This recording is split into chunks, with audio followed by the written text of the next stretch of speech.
If you're expecting any of our friends joining us shortly, please dial them up, call them and ask them to join us immediately, as we want each and every delegate of ours, as you're extremely special to us, to do not miss the opening, the inaugural. I request once again to all the warmth, all the happy faces today to please take your seats.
I request the delegates to please take your seats. The first 3 sofa rows are free seating for all the VIPs. I noticed that we are looking out for our names. I request you that the seats are just reserved for you. So in the first 3 sofas, I request all my VIPs to settle down wherever you find place, wherever you like the best choice of seat for the stage view. Please have your seat. Firstly, we are extremely delighted that you've joined us, and hence you may please be seated. I request everyone else, all our delegates here, please have your seat. We are getting started now.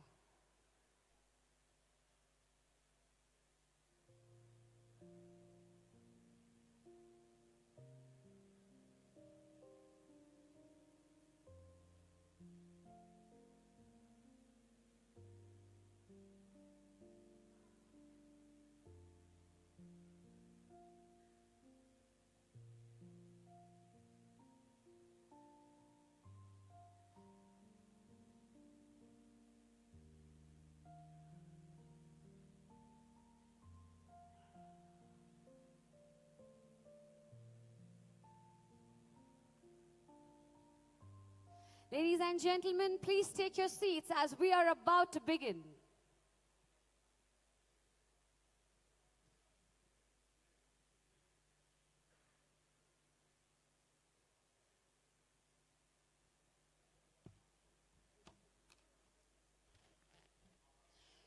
Very good morning, namaskar, vanakkam, swagatam. Kem cho hengidiri Ella Unnaru, Odiotia, Kiakati, Salamat Pagi, Sinchao, and a very good morning to all the delegates joined here from Pan India and across the globe. I, your host, Anchor Jyoti Sukumar, truly delighted and honored to welcome each and every one of you to the 17th edition of Poultry Knowledge Day 2025. Ladies and gentlemen, can we give a big round of applause to each one of ourselves? Yes. So this is the very first time when I ask everyone to give a big round of applause, and in the very first instance you've done that. And I am rest assured that this day followed by the 3 days of exhibition, are going to be highly intellectual, highly aspiring, and ambitious. To all the people seated here, congratulations for registering and coming forward all the way from different locations to the city of pearls, to the city of dreams, Hyderabad. As we have a Telangana tourism saying, Hyderabad zarur aana, as aap aaye ho, agli baar dusron ko saath zarur lana. This industry of agriculture, this industry of health signifies a very important aspect of health, and that is P as in protein. Yes, we all are super honored that we are in the right forum, right decorum of celebrating health.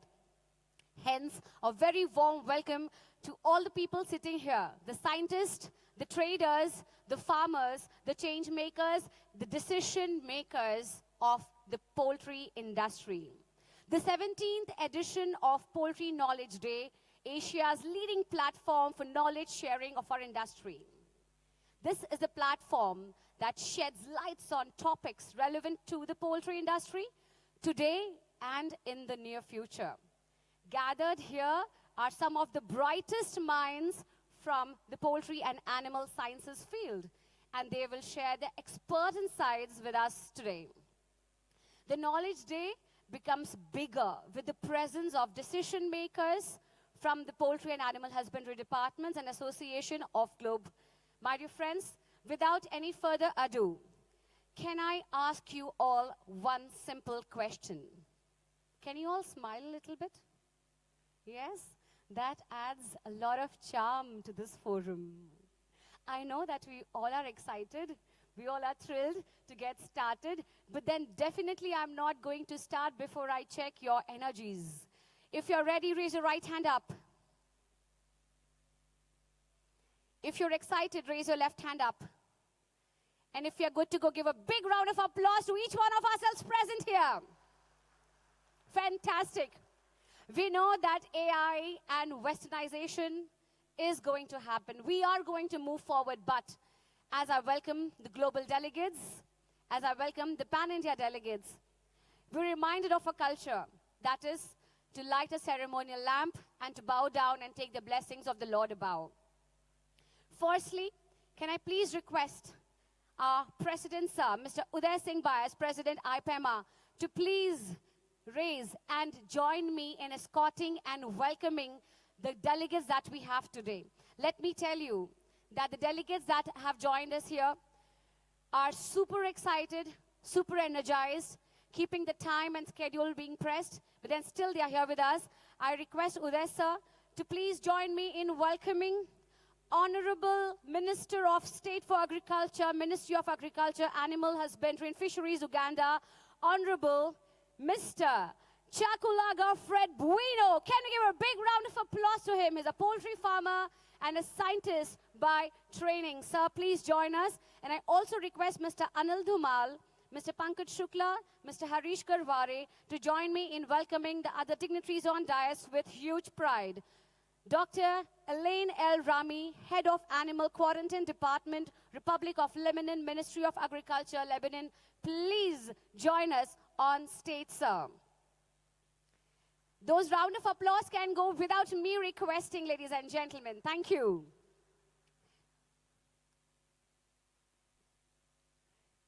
Calling Dr. Elaine El Rami to please join us on stage. Welcome, sir. This side, a warm welcome. Can we give a round of applause to the gentleman here on stage with us? Please have your seats. And now request Dr. Mohammed Sokari, Head of Animal Husbandry, Services Republic of Lebanon, Minister of Agriculture, Lebanon, to please grace the stage.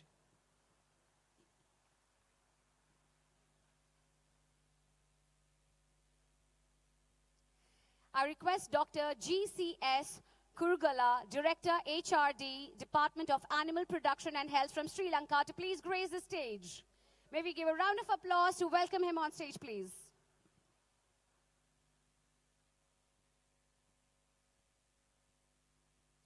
I request Ms. Ruvini Vijayavardhan, Livestock Development Officer, Department of Animal Production and Health, Sri Lanka, to join us on stage.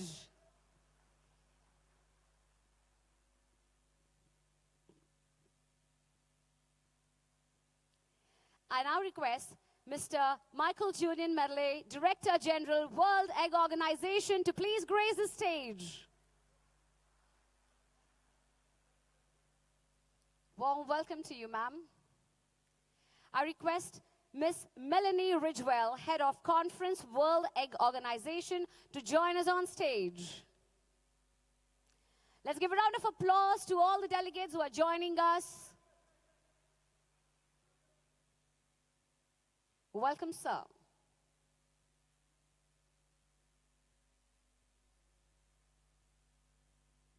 And a warm welcome to Ms. Melanie. I request Mr. Mark Nathaniel Morris, President, U.S. Poultry and Egg Association, USA, to please grace the stage.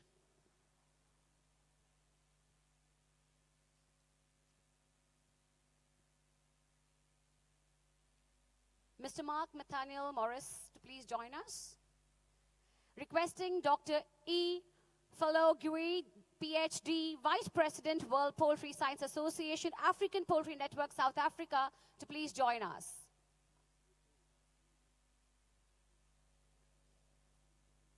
I request Ms. Olivia to please join us on stage. We would like to have you with us to be seated as a part of the dignitaries list because we are honored and delighted to have you.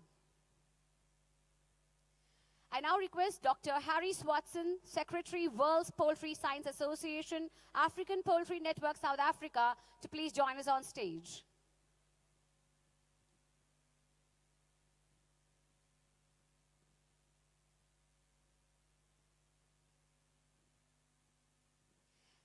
Calling Dr. Professor Drag David, President, World Veterinary Poultry Association from the Netherlands, to please join us on stage.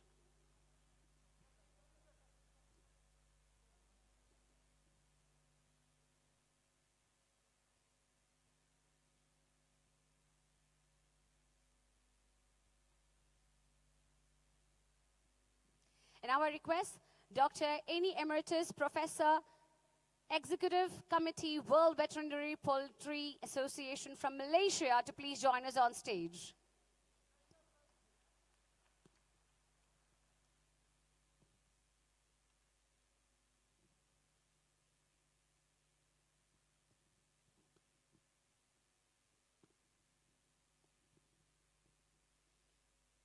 And now we have the team from ipema, our global delegates on stage.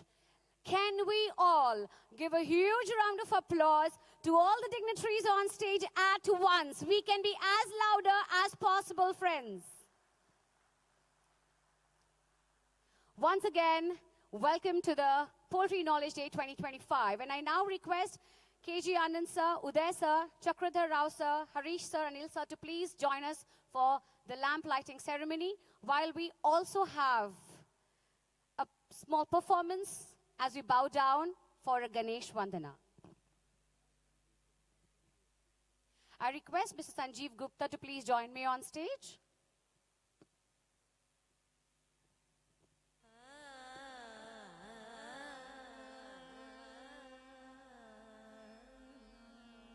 We now bow down, we pray to the Lord who gives blessings to us, the wisdom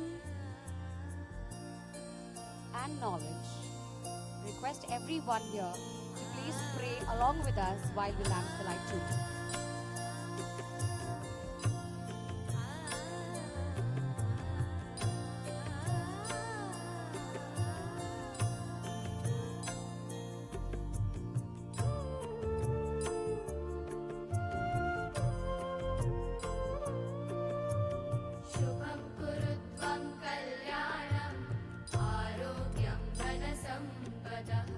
शुभं कुरु त्वं कल्याणम् आरोग्यं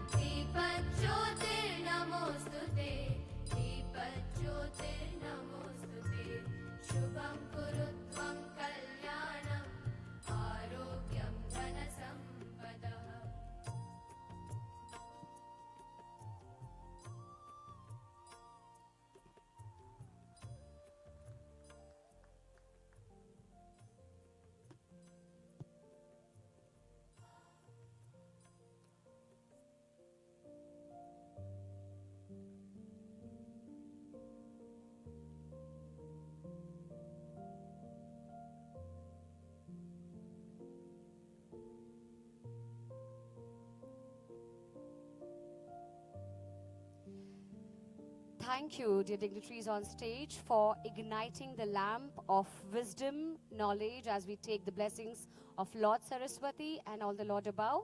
We've ignited the lamp, stating that from now we will make sure that every move we make, every decision we take will be in the favor of the poultry industry. Thank you very much, dear gentlemen. And I thank all the dignitaries on stage for joining us. I request you to please take your seats, as we would request you to join us for the further proceedings. Thank you for your presence.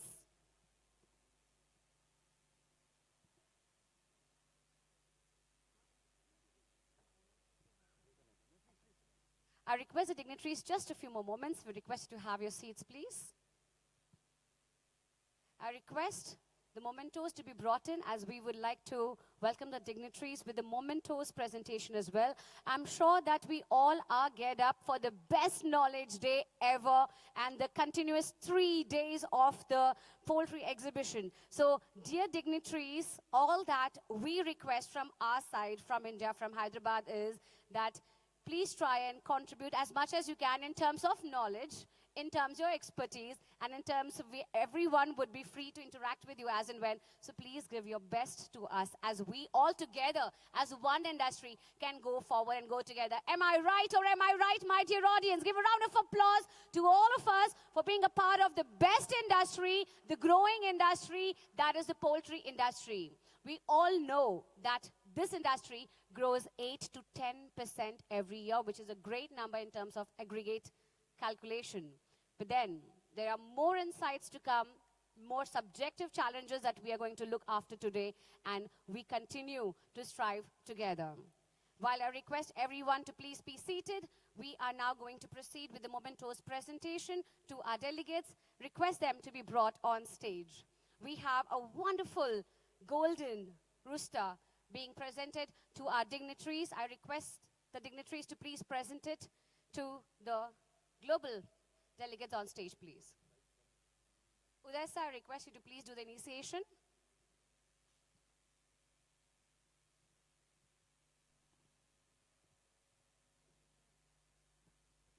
May we give a big round of applause while we are witnessing the moment of presentation to our global delegates on stage. Requesting the ipema members to please join us on stage. We want your presence while we do the moment of presentation. Requesting the team of ipema members to please grace the stage. Arif Ali ji, Vinit ji, Jairaj ji, Mr. Kannan, our secretary, Mr. Natraj, Mr. Srikant. I request you to please join on stage. Mr. Dupeshwar, yes. Now the stage looks absolute complete.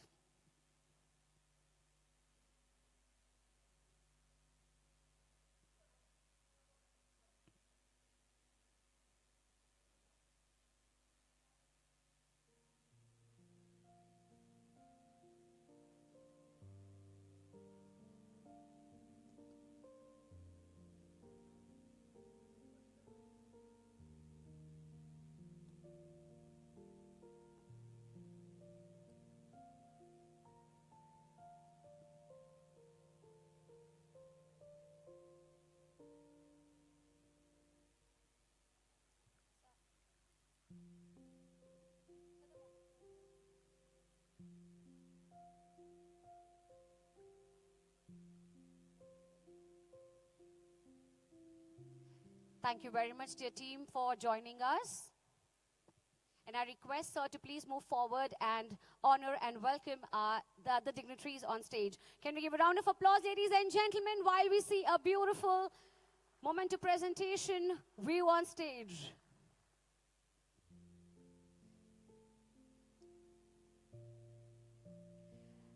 Requesting the dignitaries to please felicitate our next dignitaries on stage.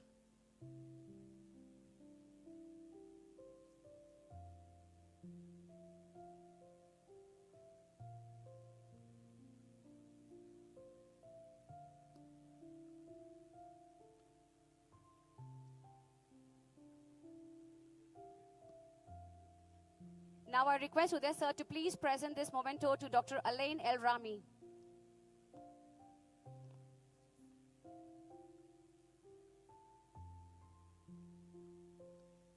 A very warm welcome to Dr. Alain all the way from Lebanon. Can we give a round of applause, ladies and gentlemen?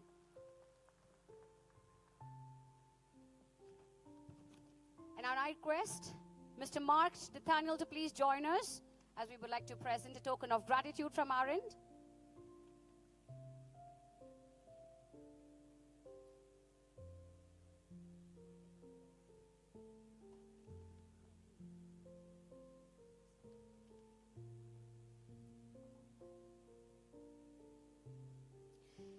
Now I request Miss Melanie to please step forward. We are honored to have you with us, ma'am.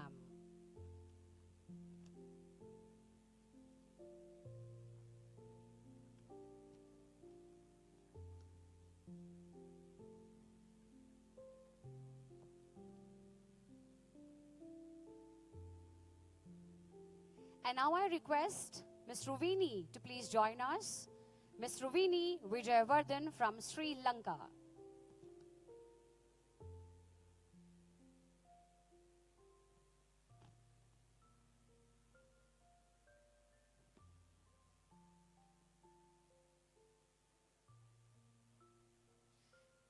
We request Dr. Harry Swatson to please step forward. So we're delighted that you've joined us from South Africa. Thank you so much for being here on a very important day for us.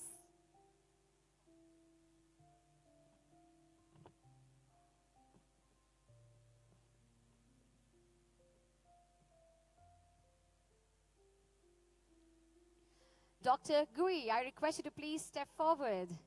Lovely to see that bright smile this morning. In fact, all the global dignitaries here. Lovely to see that positive energy all around. Let's all strive together to grow together.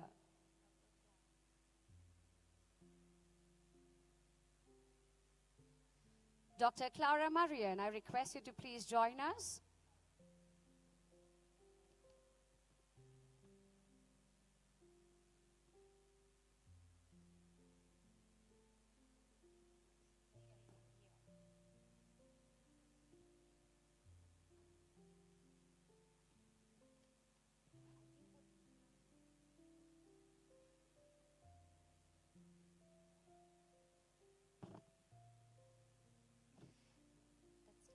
Now I request Honorable Minister of State for Agriculture from Uganda to please step forward. Mr. Fred Bueno Chakulaga on stage with us, everybody.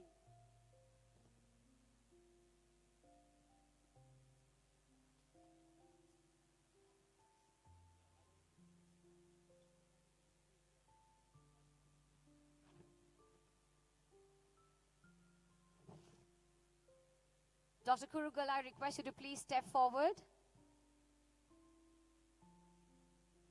Dr. GCS Kurugala.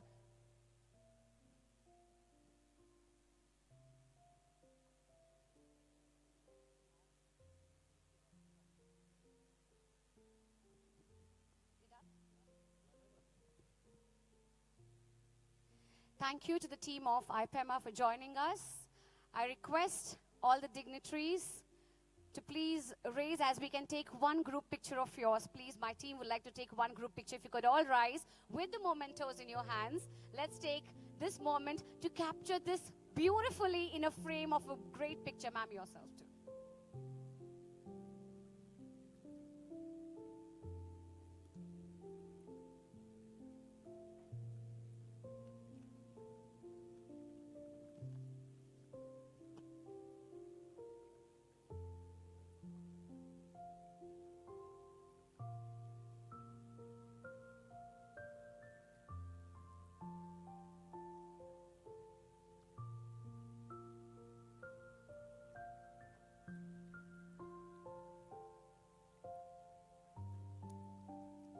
Thank you for giving us a moment of picture to vouch forever. Thank you very much, dignitaries. I request you to please take your seats and let's enjoy the day together. Let's have more insights going forward. That was a wonderful beginning, dear ladies and gentlemen.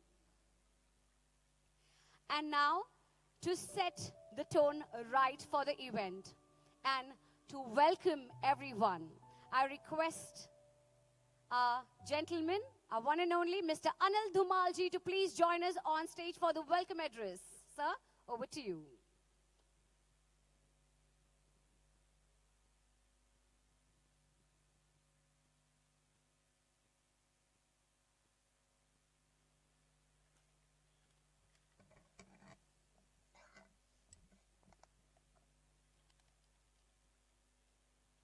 Namaskar. Namaste. Good morning. It's my privilege to extend warm welcome to all our esteemed guests. Mr. Tarun Sridhar ji, former Secretary, Government of India, Sunil Kataria ji, MD, Godrej Agrovet, all presidents of all poultry associations from other countries, all our distinguished Knowledge Day speakers, all presidents of poultry associations in India, and our EAC committee members, and my dear friends from poultry sector. It is a proud moment for us to be here for this Knowledge Day organized by Poultry India. We saw a simple but strong vision in 2007 when we started Poultry India. It was very simple, clear, to create one platform for all Indian manufacturers related to poultry sector to have a platform to showcase their technologies, their products. We also encouraged, welcomed international exhibitors to show their technologies and products for the benefit of Indian farmers and poultry sector. Over the years, our vision has grown, matured, and expanded. Today, India moves towards a dream of Vikasit Bharat 2047, the dream inspired by our Honorable Prime Minister Narendra Modi ji. We too must redefine our goals now. A self-reliant, innovative, and globally leading India is the dream. It is the aspiration, it is a national aspiration. And the poultry sector has an important role in this journey. Swadeshi and Atmanirbhar Bharat must be a priority. Our industry may be a small part in this larger vision, but it is an essential, and we must commit ourselves to taking this Indian poultry sector to very top in the world. In technology, productivity, sustainability, and quality. We need to make high quality protein available to our people and also educate our general public to fight against protein deficiency. We must also look beyond our borders.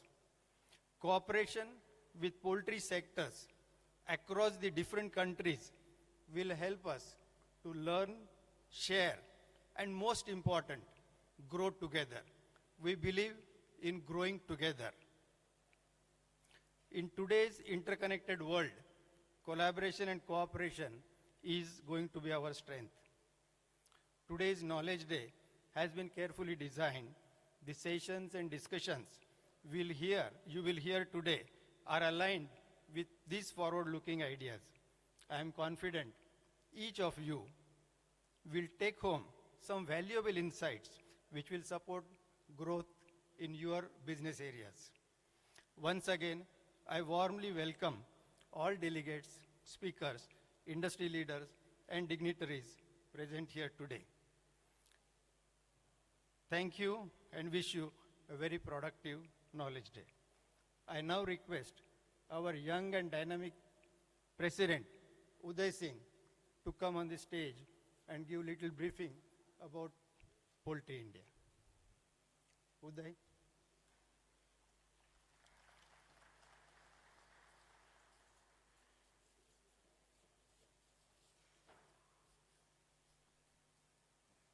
Thank you, Dumal Sahab. Need more energy. We have worked whole year for you. That's the thing which I want, because if we have energy, we can speak more. We can do more for the industry.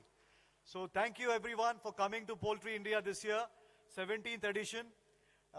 We have one small dance program, the small one, a Ganesh Vandana, which I would perform, then we would go ahead.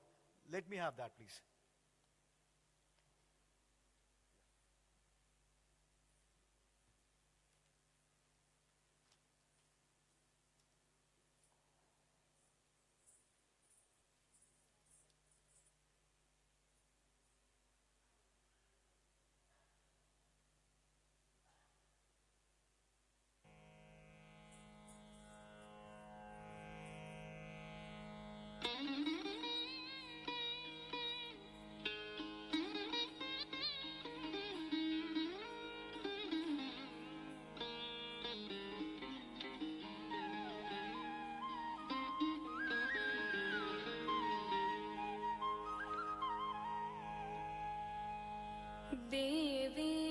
देवेन्द्रमौळि Mandar मकरन्दकणारुणा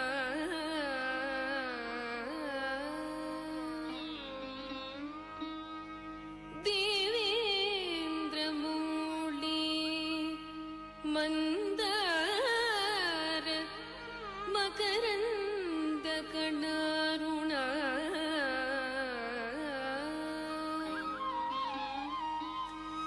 विघ्नान् हरन्तु हेरम्भ चरणाम्बुजरे नमः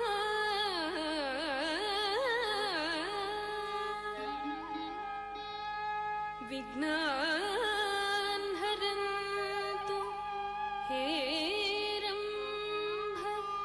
चरणाम्बुजरे नमः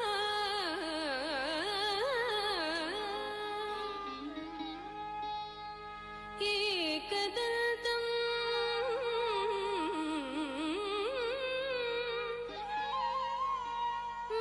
महाकायं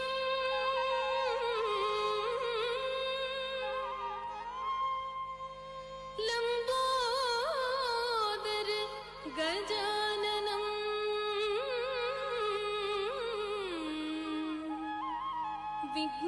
विघ्ननाशकरं देवं हेरम्भं प्रणमाम्यहम्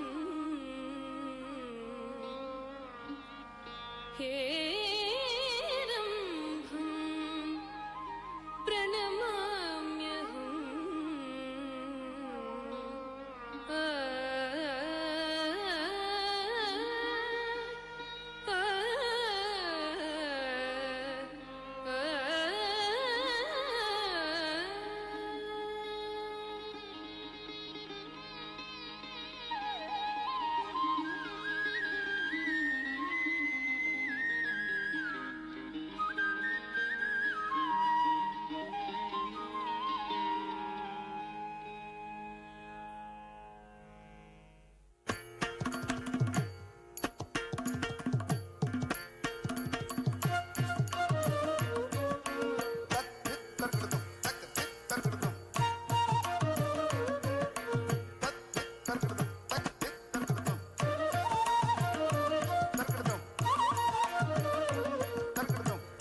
महागणपतिं मनसा स्मरामि महागणपतिं मनसा स्मरामि महागणपतिं मनसा स्मरामि महागणपतिं मनसा स्मरामि महागणपतिं मनसा स्मरामि महागणपतिं मनसा स्मरामि महागणपतिं मनसा स्मरामि महागणपतिं मनसा स्मरामि महागणपतिं मनसा स्मरामि महागणपतिं मनसा स्मरामि महागणपतिं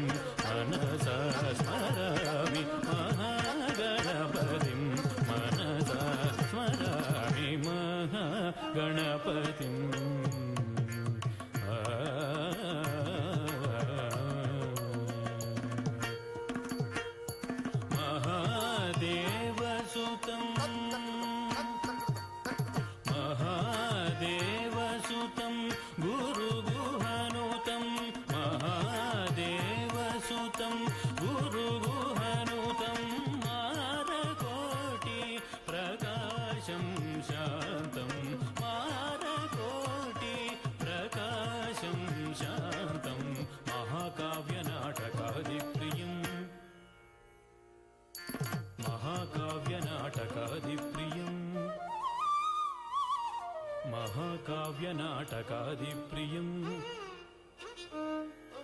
महाकाव्यनाटकादिप्रियम्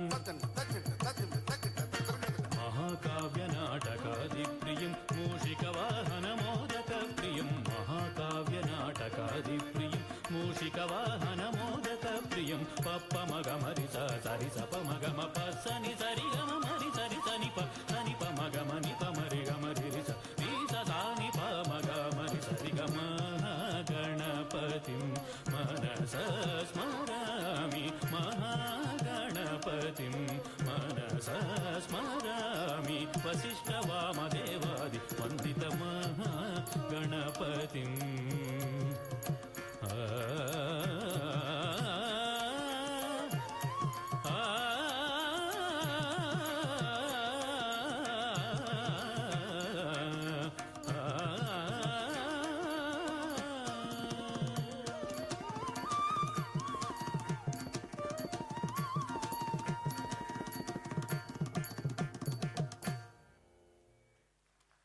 Ladies and gentlemen, what we just witnessed is the depiction of Lord Ganesha, the bravery, the knowledge, wisdom, intellect, the God, He Himself blessed us all. And with the evocation of lamplighting, Lord Saraswati also made sure that on the day of the Knowledge Day, we are ready to grasp as much as we can and take together further the best of our industry and the growth. Over to Uday, sir. Welcome to Telangana, the South Asia's biggest exhibition, Poultry India. Thank you, one and all. It's my honor to welcome you to all to the Poultry Knowledge Day at the 17th Poultry India exhibition.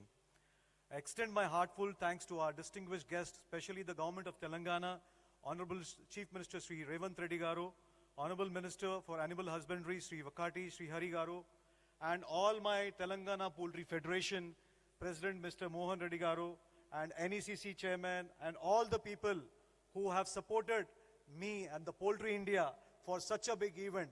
Without them, it was not possible.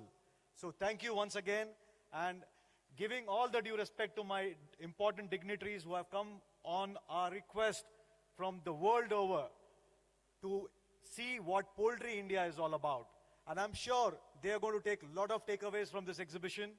So this year, let's not waste time on this. We start with the Knowledge Day, and I welcome you all with wholeheartedness. Enjoy the exhibition. Let us know what is required for the next year.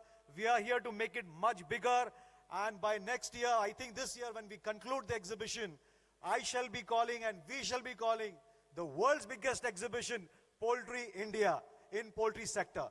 Thank you. Jai Hind. Thank you very much, sir. Literally, I'm not sure how you're feeling sitting over there, but then right, the view from here is spectacular. Every seat is filled, every mind is ready. So if I can see anything over here, it's just the leaders of the poultry industry. Give a round of applause to yourselves for being a part of this spectacular 17th edition, ladies and gentlemen. A house full show. And as I've seen the excitement of our president, we resonate with you, sir, and we now move forward. I request Dr. Pankaj Shukla, Chairman Knowledge Day, to please join me on stage to share his thoughts. Can we give a round of applause to him, welcoming him on stage? Sir, over to you.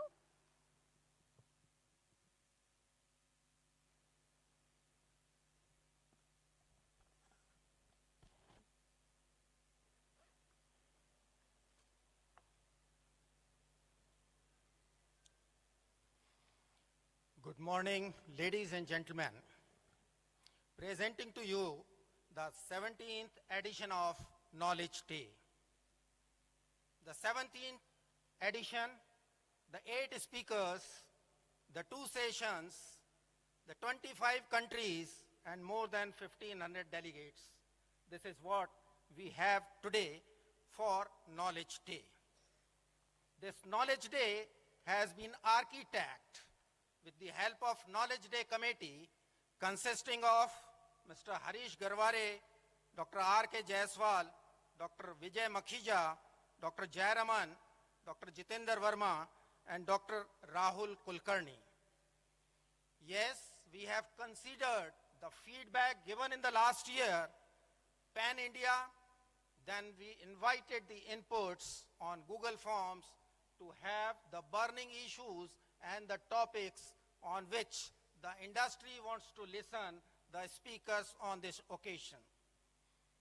Had almost 10 hectic online meetings to jot down the priorities and the topics, and hats off to Dr. Vijay Makhija for arranging all these 10 online meetings. The topics which have been prioritized, depending on the national needs and also on the business issues, I think again this year I'll request you and encourage you to fill the feedback forms given to you and guide us for the next year through the course of action. Today, as the theme says, sustainable and profitable poultry farming for Viksit Bharat, we do have with us not only a voracious reader, but a prolific writer also, Dr. Tarun Sridhar, our former Secretary, Department of Animal Husbandry, Government of India, who is going to have his opening remarks and also navigate through Viksit Bharat, the role of poultry. We do have Mr. Sunil Kataria, the MD Godrej Agrovet, who is going to deliver the keynote address. The list which have been, the topics which have been listed, amongst that on top was the concern regarding avian influenza, and I am happy to share with you that today Professor Suresh Mittal from Purdue University are with us, who is going to deliver on role of vaccines in controlling high pathogenic avian influenza. Then the topic that has given a new spark altogether during our deliberations was marketing strategies for rural India or the rural market, and for this we do have two eminent speakers with us. One, Mr. Sanjay Panigrahi, who is going to talk about unlocking the potential of rural market for eggs, and Mr. Ravi Banka, who is going to talk about the potential of rural market for chicken. Yes, nutrition also plays an important role. So for the production and productivity is concerned, and we do have Ms. Marija Bell. She is going to talk about the dynamics of protein. Our dynamic industry leader, Mr. O.P. Singh, today he is going to talk about emerging and collective wisdom and rescripting the industry DNA, altogether a new thought to enter into a Viksit Bharat with a new role. Yes, environmentally controlled houses always plays an important role. So for the productivity of birds in concern, and we do have Mr. Ricardo, who is going to talk about outlook of environmental controlled housing in India. And then altogether, the need of the hour and the demand, whether GM, soya and maize will ever remain a question for us, and to deliberate upon this, the outlook of genetically modified corn and soybean meal in India, we have Mr. Deepak Parekh with us. And at the last, after having a scientific deliberations, the business opportunities and challenges, we are going to have our last session of a motivational speaker. Ladies and gentlemen, a person behind several aspects in the Kashmir and also on several missions, including a book on Operation Sindoor, Lieutenant General J.S. Dhillon, KJS Dhillon, he is going to have his motivational speak in the last. So, today we have a power-packed session, two technical sessions and a motivational speaker. Ladies and gentlemen, please enjoy the Knowledge Day which our Knowledge Day team has presented and placed before you. Thank you. Jai Hind, Jai Bharat.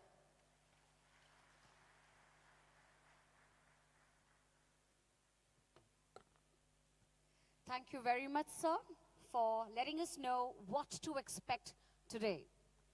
But then, let me ask you, How many of you are ready to write and pen down? This is just a small information to all my, thank you so much for showing those hands up that you're ready. I appreciate that. Thank you. I request all the delegates present here that during the presentation of the technical sessions, we would not be taking the questions immediately. The questions would be addressed in the question-answer round. And hence, I request you to please pen down your questions and be ready to ask, as our dignitaries will be here to address you during that session, which is solely dedicated to address your question. Who knows that your question would answer somebody else's question too. Taking the session forward, Viksit Bharat. We want our country to be independently moving forward, especially in this sector too. But the progress will solely depend on what formula we have as all together for a long-term growth model, how we plan and support the farmers, the producers, and think about nation's nutrition first. We would also want to seek insight as to what's happening from the ground perspective. Technically, if I say ground zero maybe, and hence be glued to the sessions which have been designed, thought about a lot, and then we've penned them down.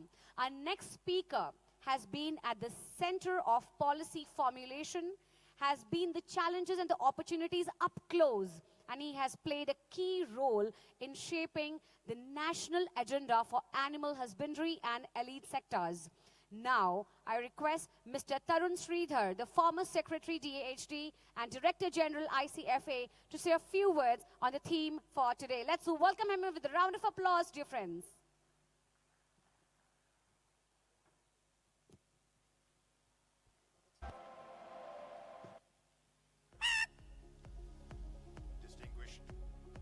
Distinguished delegates. Mr. Tarun Sridhar is the Director General at the Indian Chamber of Food and Agriculture. He has served as a distinguished member of the Central Administrative Tribunal and has had an illustrious career with the Government of India. A former IAS officer, he has held several high-level positions, including Secretary of the Ministry of Fisheries, Animal Husbandry and Dairying.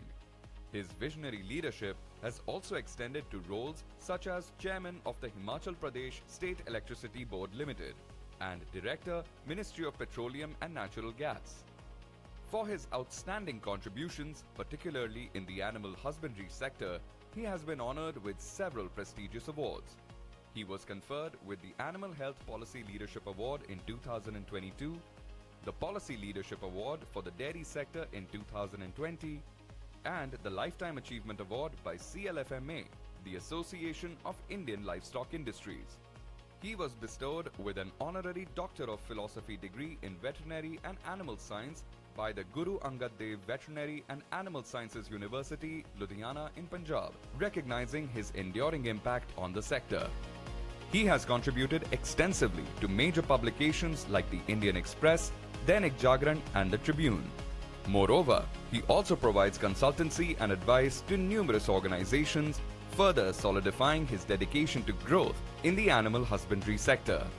Please welcome Mr. Tarun Sridhar.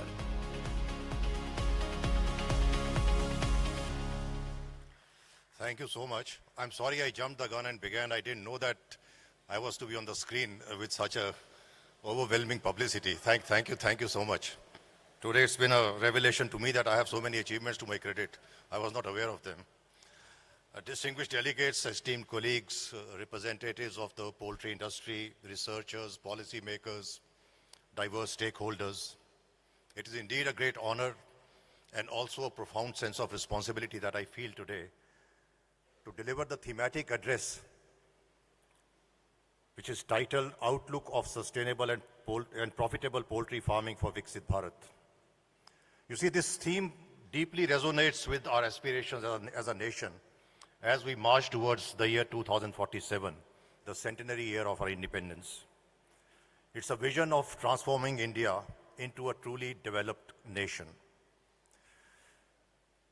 It is a national aspiration to foster a self-reliant and prosperous economy characterized by comprehensive advancements across multiple societal and economic dimensions.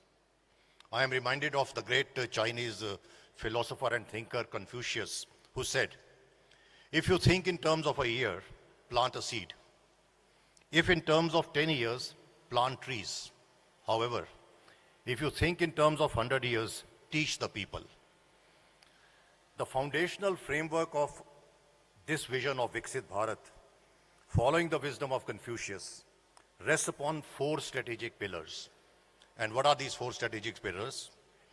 Yuva, the youth; Garib, the poor; Mahila, the woman; and Kisan, the farmer. So the vision of Viksit Bharat very strongly emphasizes inclusive growth as a core principle, resting upon these 4 solid foundations. Ladies and gentlemen, the overarching goal of Viksit Bharat 2047 extends beyond mere economic expansion to encompass social equity, global competitiveness, environmental sustainability, technology, and most importantly, transparent governance. Specific objectives which have been articulated in the vision as outlined in the vision document include eradication of poverty, ensuring universal access to high-quality education and healthcare, achieving 100% skilled labor with meaningful employment opportunities, the emphasis on meaningful employment opportunities, and significantly increasing women's participation in economic activities and the national workforce. A crucial and critical objective of Indian farmers is to transform the country into the food basket of the world. People of my generation would recall that there was a time immediately after independence when India was derided globally as the basket case economy, and especially its agriculture. And from that basket case, now we are very surely, albeit slowly, emerging as the bread basket of the world. And that is what the vision of Viksit Bharat is. Economically, India aims for its GDP to surpass $7 trillion by 2030 and reach an impressive nearly 35 trillion by the year 2047, with per capita income projected to increase to $21,000 within the same time frame. The anticipated shifts in sectoral contribution to GDP by 2047 indicate a structural transformation, with agriculture's share projected to decrease to 12%, while industrial sector is expected to reach 34%, manufacturing 25%, and services remaining stable at the present level of approximately 54%. Now, initially, this projected reduction in agriculture's contribution to GDP, today it is around 18%, now the projected reduction is to 12%. It might appear very counterintuitive for a nation which places farmers at the apex of Viksit Bharat vision. However, reduction of agriculture's contribution to GDP is a characteristic of developed economies because the trend is to shift the economic activities from the primary sector to the secondary and the tertiary sectors and focus more on productivity and value rather than absolute and mass production. For the Kisan pillar to thrive amidst this structural adjustments, the focus must move from the quantitative share in the agricultural output to the qualitative enhancement and generation of greater value. This would imply a significant increase and enhancement of productivity per farmer, which would require a robust emphasis on value addition within agriculture sector and a strategic diversification of rural incomes beyond traditional crop cultivations. Now, where does poultry industry figure?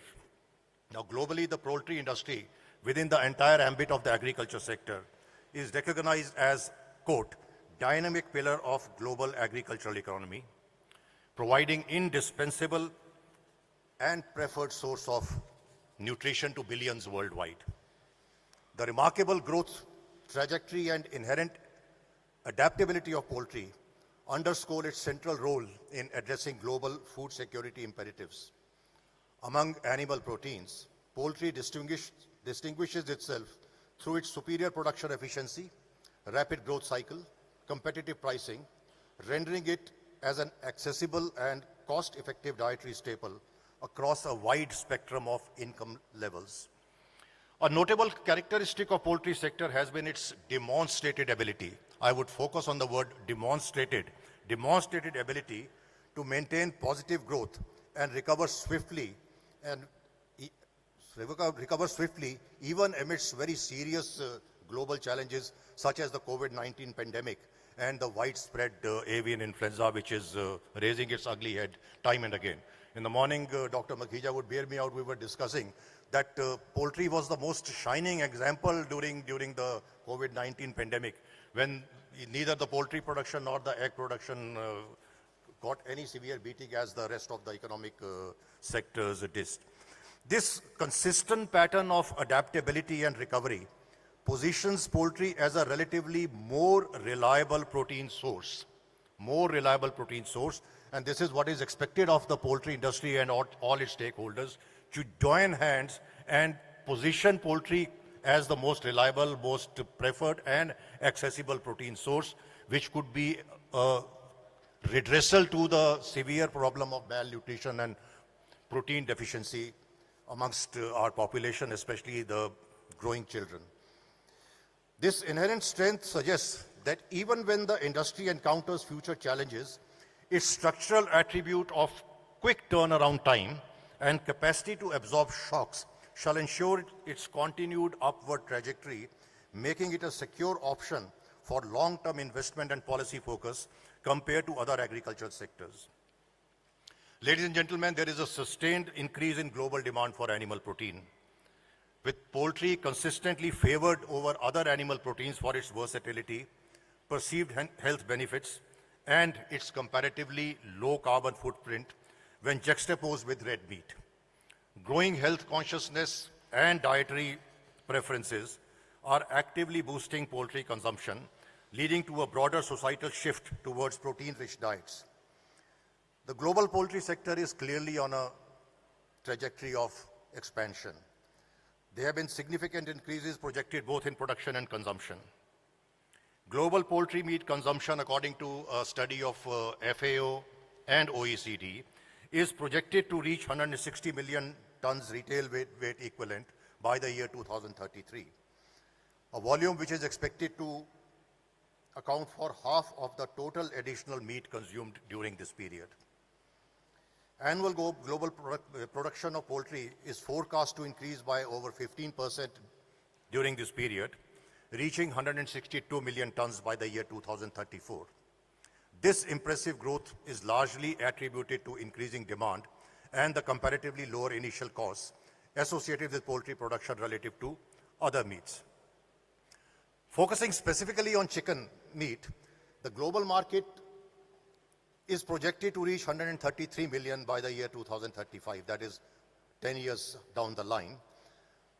Market value is anticipated to reach 286 billion US dollars at a compound annual growth rate of 2% in value and nearly 1% in volume. The poultry sector continues to stand as one of the most dynamic and rapidly expanding segments within the nation's agricultural landscape. Its growth trajectory reflects a significant transformation from traditional backyard poultry to a sophisticated, highly integrated and organized commercial enterprise. The difference now between poultry and other segments of agriculture is that while agriculture has farmers, in poultry the farmers are also becoming entrepreneurs. I will not go into the figures of where India stands. You are all stalwarts of the poultry industry. You know that the spectacular growth of the poultry sector in terms of production it has met. Now we sit atop the world, whether it's the meat production or the egg production. So I would not go into that. What it underscores is the dynamic and responsive nature of this sector. And this continuous scaling up is not merely about achieving larger production volumes. It also signifies the industry's capacity for adaptation and modernization. Such robust growth positions India just not as a major producer, but as a potential global leader in poultry, directly supporting Viksit Bharat's overarching goal of enhancing global competitiveness and establishing India as a key global player by the year 2047. Poultry's economic footprint extends significantly across the Indian economy. It's a major employment generation. Today, you would bear me out. I think it directly and indirectly, it is supporting more than 4 million job opportunities, predominantly in rural areas. So this substantial capacity to absorb labor is particularly vital for two pillars of our Viksit Bharat, that is Garib, poor, Kisan, that is the farmer. As it translates into direct income generation, improved livelihoods for a large segment of population, fostering rural prosperity and reducing inequality. Dr. Shukla, I'm within time, or? Because this has stopped at 30 only. Huh? Okay. Now coming to the most significant aspect of poultry. You see, we keep patting ourselves on the back that we are the second big egg producer of the world, we are the fifth meat producer of the world, this is the kind of money we are generating. But at the end of the day, poultry is a source of food and nutrition. We rarely talk in terms of poultry's contribution to food and nutrition. We talk in terms of its contribution to the economy, in terms of money, in terms of production values. Sir, Viksit Bharat would have no meaning if our population continues to be malnutrition. Protein malnutrition is pervasive. It's a silent crisis across India affecting millions. Over 80% of our population fails to meet their daily protein requirements, with a staggering 74% identified as protein deficient. Now, a country which boasts of becoming Viksit, a developed nation and competing as a global powerhouse, this is a very serious issue. The average Indian consumes only 0.6 grams of protein per kilogram body weight daily, whereas the ICMR recommendation is 1 gram per kilogram. So there is a huge gap. This deficiency has adverse consequences, including stunted growth, impaired cognitive development in children, reduced muscle mass, weakened immunity, and decreased productivity in adults. Ladies and gentlemen, you would know that as far as waste and stunting amongst children is concerned, we are at the bottom of the world, somewhere near the bottom of the world, competing with the poorest of the countries in terms of the serious issue of waste and stunting in children. Poultry products, particularly eggs and chicken, are a solution to this national challenge and national crisis. As I had said earlier, they are amongst the most affordable and most readily available sources of high quality protein, containing all essential amino acids not found in many plant-based foods, along with vital vitamins, minerals, and beneficial fats. Their versatility and ease of preparation make them suitable for diverse dietary preferences across various income groups. The critical role of poultry in improving public health and human capital is evident. I would re-emphasize, while we talk in terms of the stellar achievements we have made in terms of production, in terms of productivity levels, in terms of poultry's monetary contribution to the economy, generating employment, the most critical aspect would be role of poultry in improving public health and thus improving the quality of our human capital. Increasing the per capita consumption of poultry products, which currently lags significantly behind the recommended levels, can directly address widespread protein deficiency. And this is what the industry needs to address with utmost seriousness and diligence. While the Indian poultry sector is poised for significant contributions to Viksit Bharat 2047, it also faces severe critical challenges that necessitate strategic interventions. And those are the challenges which I find from the program the subsequent speakers would be addressing. I'll just flag a few. Some of them are the volatility and the high cost in the prices of feed, the conflict between national priorities of energy production and nutritional security, leading to shortages and availability of various inputs like maize, etc., stagnant yields of soybean. These are some of the issues, some of the many issues which threaten the consistency of the growth trajectory of poultry and its ability to contribute to Viksit Bharat's economic goals. Another highly susceptible, serious area where poultry is vulnerable is the repeated disease outbreaks. And I think Professor Mittal is going to address those issues and others are going to address those issues, how to tackle them. Lastly, I would draw your attention to another significant structural inefficiency which our poultry has. while we claim that figure of nearly 80% or maybe more than 80% of poultry is highly structured and integrated and along the value chain and the supply chain, but a gross structural inefficiency is the prevalence of wet markets in the Indian poultry industry. The figures quoted is somewhere more between 90 to 95% of poultry is distributed through the wet market channels. Now, this is an issue which again poses serious questions of safety of the food product, safety of the hygiene, and also the quality of the protein and nutrition which is being supplied through poultry. While our wet markets may be culturally ingrained in the system, time has come for the industry to join hands to move from wet markets to more processed products, and at the same time look at reinventing the wet markets. After all, in several countries, wet markets are actually national treasures. They are the places, tourism places to visit. This is an area which the industry needs to address to move towards the goal of Viksit Bharat.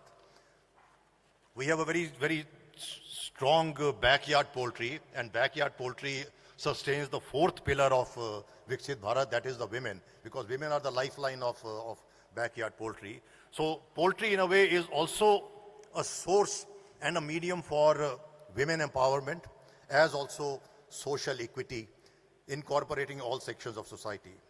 Now, for the future, while we are moving towards the Viksit Bharat, a developed nation by the year 2047, 100 years of our independence, there are certain strategic imperatives for the future, which would include, I would reiterate, investment in value-added processing to generate higher economic returns, aggressive pursuit of global export markets. Like Dr. Makhija, we were discussing, while we may boast to be the second biggest egg producer in the world, when it comes to the global export markets, we are below even small countries like Lithuania. We are somewhere at 30th position or so.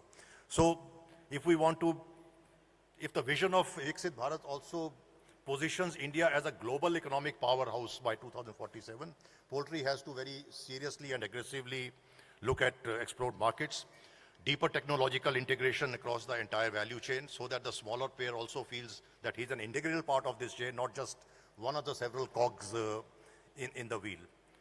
These challenges, various challenges, are not separate standalone challenges. They are all very strongly integrated. Their interdependencies must be realized. Lastly, we need a continued collaboration between government, industry stakeholders, and research institutions if we need to navigate future complexities. Now, this is, I think, 2 years back when from this stage itself, I addressed Poultry India. It was with great anguish that I explained that I feel that poultry sector in India, though, has made very impressive and stellar advances in terms of technology, in terms of genetics, and in terms of markets. However, it is still talking in different voices. We find that there is no cohesion between the sector. And whenever there is a crisis, one section feels that, well, the crisis belongs to the other section, I will stay away. So in case we are talking in terms of poultry being sustainable and profitable for Viksit Bharat, there has to be a continued collaboration between government, industry, stakeholders, research institutions. It would be paramount if we need to capitalize on emerging opportunities, positioning India's poultry sector as a global leader and a cornerstone of Viksit Bharat by 2047. Renowned economist, American economist Joseph Stiglitz says, what separates developing economies from developed countries? What separates developing countries from developed countries is as much a gap in knowledge as a gap in resources. We, ladies and gentlemen, through the poultry sector, are truly destined to bridge this gap shortly, and poultry's contribution would be pivotal in it. Thank you so much.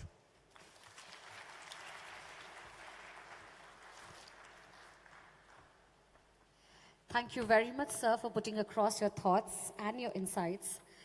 I know that if given a chance, we would want to hear a lot from the speakers. But as we know, there's only one day as a Poultry Knowledge Day and a few hours and a few minutes given to all the presenters. I appreciate, can you give again a big round of applause for him for sparing this time and making that content as concise as possible. We've heard about the policymakers, but it's equally important to know about the private sector. And the next speaker coming up is exactly going to talk a little bit more on that too. Can I just confirm before I call the gentleman, everyone have received the Q&A cards as well as a feedback form? Raise your hands and say a yes. I said raise your hands and say a yes. Thank you. So you listen me out. The feedback forms are going to be for a surprise lucky draw, as well as we want to hear from you. So please tick the right options for the question answers that is in the feedback form. Give those cards to us. Towards the end of the evening, we will be taking out some lucky draws for the lucky winners. Secondly, for the question answer cards, please fill in your question, and if you're done, raise your hands. We have our volunteers across who will come and collect it from you. And now, driving you back to the session. To share the point of view on the private sector, profitability and sustainability, can I please invite our keynote speaker of Knowledge Day 2025, Mr. Sunil Kataria, Managing Director of Godrej Agrovet. Put a round of applause to welcome him along with me, please.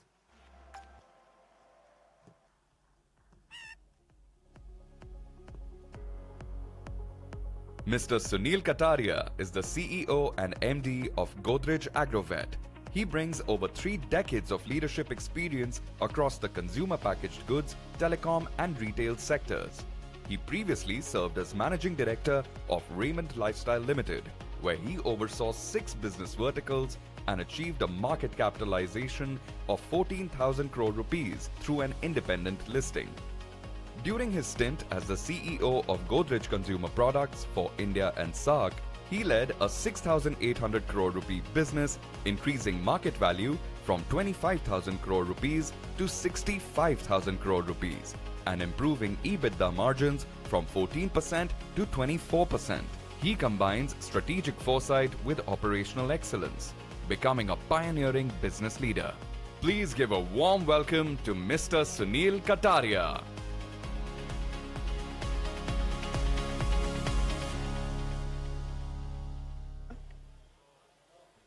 Hello. Yeah, okay, that's better. Am I audible now? Okay, good morning, everyone, and thank you for the warm welcome. It's an honor and a privilege to be the keynote speaker at the Poultry India event, which is a very prestigious event. It's my first event. First time I'm attending here is because actually I'm not from the poultry industry.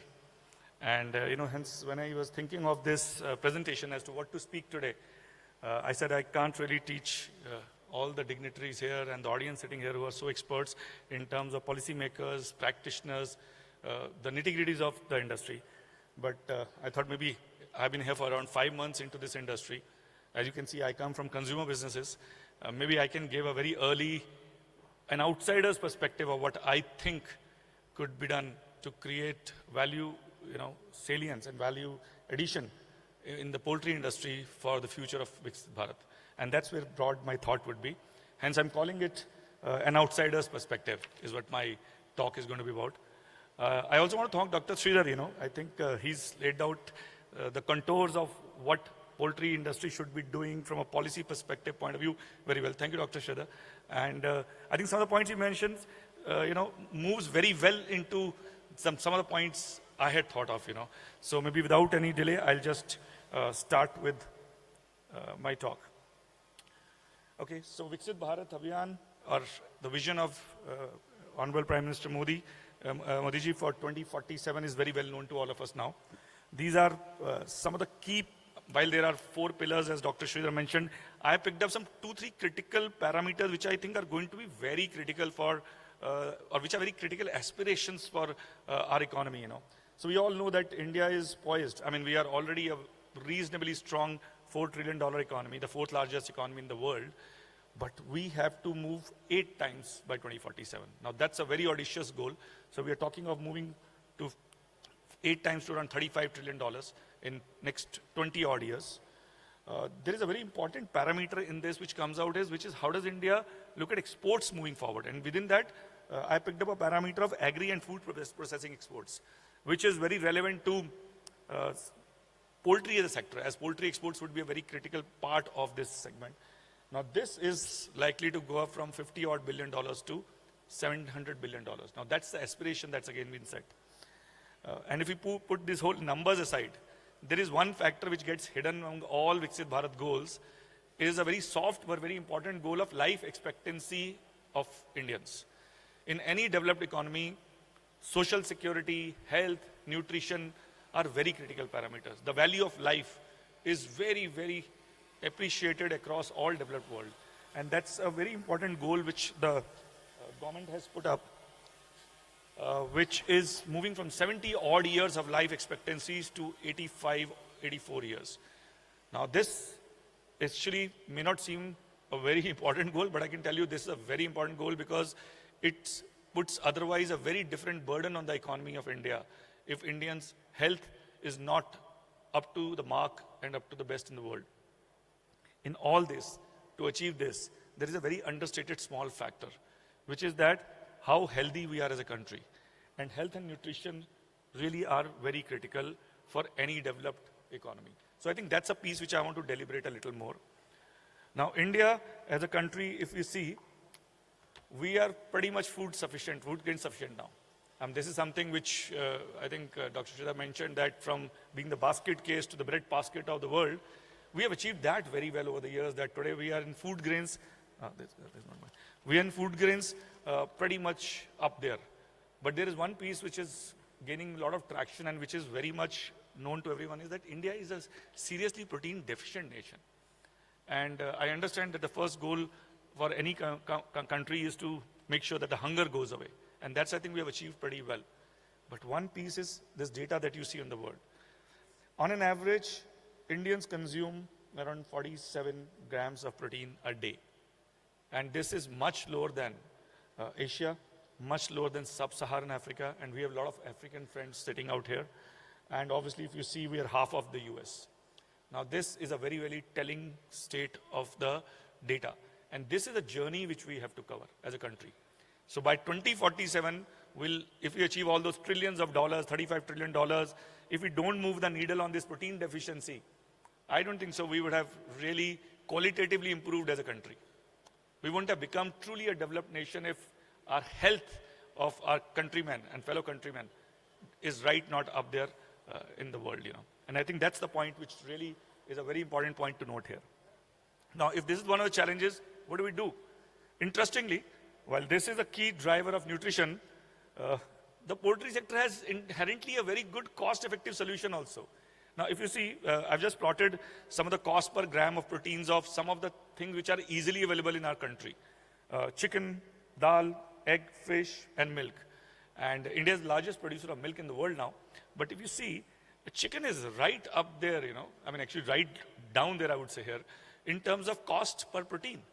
And even eggs, they are not far off. They're right in the middle. So out of these 5 elements that I put together, 2 elements which are very cost effective actually belong to the poultry sector. Now, this is the role which poultry sector can play. That if India has to become a truly healthy developed nation, and not just a developed nation, this is the solution, that both chicken and egg provide the best form and most cost-effective form of protein nutrition to us. And this is where we need to dial up, really. So I think this is another piece which I wanted to point out. Now coming to a little step back, I was looking at some data and say, hey, if it's a developed country and how poultry sector has to contribute to the developed nation, then every sector has to, do heavy lifting. As you said, now, every sector has to do that heavy weight lifting to contribute to the economy. There is a very interesting data of the industries I come from and a poultry sector which I tried to plot.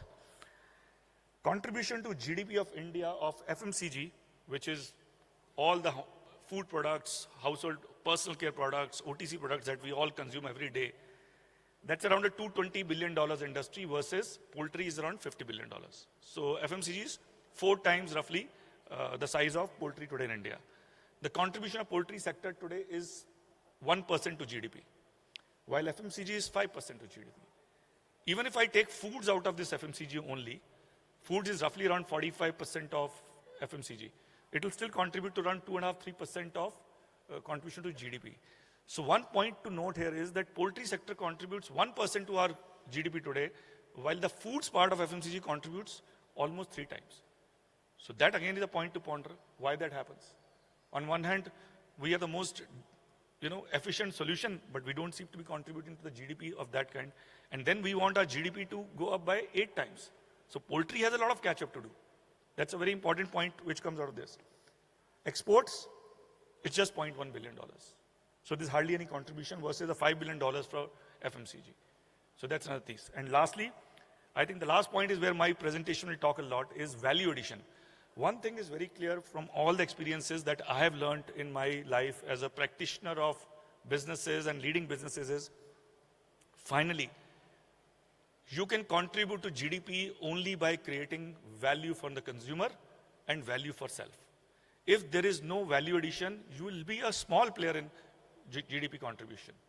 And that's a very telling last point, that poultry sector has less than 10% value addition in processing, through processing processed foods, processed products, sorry. And I think Dr. Sridhar, you also mentioned this, that is one important piece which has to switch from wet markets to more and more of processed products. I think that's not only important from the safety, hygiene, health point of view. It's a very important point from the value addition to the GDP point of view. If you see FMCG today, it's 100% branded. There's a large part of dal, chawal, etc., which sells unbranded, but the number which I put of $220 billion is the branded part of FMCG, and not the staple part of FMCG, which is unbranded today. And that becomes the growth for that industry, which is you keep on converting unbranded part of the commodity to branded, and consumers will pay for that branded. So this, I think, is a very important challenge and maybe mindset shift which the poultry industry needs to do to how do I become a more value-added player in the Indian economy, while at the same time making sure that Indians have easy access to a very protein-rich diet which is readily available within the poultry sector. So what's holding the poultry sector back from creating value? Are there too many constraints that the poultry sector has? I've been here around 4-5 months. I've attended a couple of conferences. I've met a few of the industry leaders. I've obviously been interacting with our own teams across, traveling to poultry farms, etc. One thing which obviously as an outsider I see that we all have constraints. We talk a lot of constraints. I mean, and the two big constraints which I want to put on the table, which I can see is the bane of the industry. And then I want to talk about what beyond those constraints. So one is the constraint of foundation, which I call it. I said it's a foundational constraint to this industry, which is, we talk of, there's a huge cost volatility. I mean, we run our own breeder farms, we have integrated business, and I can see every day when I talk to Abhay that, there is some outbreak happens, some flu happens, something happens at the back end where mortality changes, where cost gets impacted, and this becomes a foundational constraint of the way the businesses are founded. Obviously, these are some of the pieces which I'm sure we can see a few other speakers, Dr. Mittal talking about it, and we really look forward to the talk, is HPI outbreaks. The number of outbreaks have gone up like crazy in the last 2 years. We can see the number of susceptible cases which have happened. I mean, the big part of this is, this leads to losses. And then the moment it leads to losses, it leads to cost going up, and it also starts impacting the demand. So this is a foundational constraint. There is a lot we can do about it, which we must do, and I'm sure many of the policymakers and the industry specialists will talk about it. So this is one piece. Now, as a practitioner, I can tell you, okay, what I do here is, how do I make my back end more and more effective is one action point. So this is one constraint. Second constraint is, which honestly, I have not been able to understand this. So in my 5 months, on this large forum, let me tell you, this piece I have not understood. Because I come from places where market prices are ruled by supply chain and demand, very clearly. This is a piece I'm still trying to put my head together, that why any industry would have such crazy price volatility every day. And this is something which I guess the senior suppliers of this industry have to think through very clearly, that are we really doing a serious mismatch of supply and demand for short-term gains? Because this creates its own set of volatility in the industry. And no volatile industry would ever end up creating value addition. This I can tell you. And especially if the value addition is not there, if the volatility is there at the revenue end, you will never be able to create a value addition. But this is the price volatility, which is there in egg prices, which is the price volatility there is in live bird prices. Ye to aap log sab, every day you live with it. Now I said, okay, there are two constraints. One is the cost end, we can do something about it. There's price end, maybe we can't do too much about it. So what should this industry do still? Should it remain as is, a 90% non-value-added industry? Then we'll be always a very small player in a GDP. So I've handled multiple sectors. I've been in multiple parts of FMCG. I have also seen a bit of telecom, although I'm not a telecom guy. But I can tell you, every sector has its unique constraints. And this is my life learning of multiple sectors. Every sector I've walked in has some constraints. Are we the only sector which faces such huge challenges? I can tell you the answer is no. Our challenges are unique, but every sector has their own problems. Our challenges are not as if we are the only people facing the wrath of God or wrath of nature in our industry. There's a very beautiful quotation which I tell the teams in GAVL, because we are a company which is trying to become more and more value-added, that finally in human beings, and I believe in this quote a lot, is we are the stories we tell ourselves. Finally, you will achieve what you tell yourself in the mind. And I think that's a message which I would leave with all of you. We are the stories we tell ourselves. If we believe we are a volatile industry, we can't do a shit about creating value addition, that's how we'll remain. Even 20 years down the line, we'll remain like that. I think we need to take some learnings from other industries. So let me take you into a journey of a mega value creation story of a brand in a commodity sector which is as volatile as poultry. And I happened to be, while I spent 15 years in Godrej, and there are many Godrej stories also I wanted to tell, but I wouldn't have had time. I want to talk about a story which started at a very early stage of my career when I worked with this company from a management trainee to a marketing head. And I think I was lucky to witness this story and be part of this story for some time, over a period of almost 12 years. And then I've been watching this story still continuously from strength to strength. So this is the commodity category from which a serious value addition has been created. And next 15 minutes I'll spend on this. So this is a brand which all of you have heard of. Parachute, everybody knows. It's the largest coconut oil brand in the country. So let me tell you what is this category all about. Coconut oil is as volatile a commodity in the country as it can be. It is led by domestic prices. It is led by global conditions. Coconut oil prices move. You can see in 2023, this price was 13,000 rupees a quintal. And today that price is 31,000 rupees a quintal. It goes up to 17,000. It can fall up to 13,000. It can go up to 31,000. It's crazy volatility. It is commodity. If you see below a shorter period of 20 months, this is how this price index can move. It can be 190 rupees. It can be 140 rupees. And it can go up to 200 rupees. This is what we see very often daily in our business. This is coconut oil, loose coconut oil. This is price volatile. And what Parachute does is it sells pure coconut oil only, right? A large part. This is the story in 90s. Hindustan mein coconut oil used to sell like this. The coconut oil in 90s in India was sold, and edible oil was sold in tin cans. And this is just 35 years back story. When Mr. Harsh Mariwala decided to create the company from Bombay Oil to Marico. And I was the first batch of management trainees who joined him at that time, in the late 90s. This is how India used to consume coconut oil or edible oils. Consumption was very low because these are 1 liter cans, 5 liter cans, 2 liter cans. These are not consumer packs. These are bulk trading packs. And this is what industry was all about. But they decided that this is now how consumers will adopt. This is traded business. We want to create a brand out of it. So there are 6 things which over the time, the journey of creating a brand out of a commodity have happened. Marico they will reimagine the coconut oil category. That this is now how coconut oil should be sold in this country. The first thing is, which is important for any business which is trying to do value addition, is you will not compromise on product. Product superiority has to be unparalleled, 100% guaranteed product. Good value addition companies do not compromise on product. So the same is true for poultry. It's a business where you cannot compromise on product. In fact, your product has to be positioned as best in class. Only then consumers will pay you premium. And that is what happened. They invested behind huge amount of sourcing in the best parts, best plantations of Kerala. And that is where the journey started, saying we will make sure that there is a clear difference between this product and what is sold in cans or in tins in the country.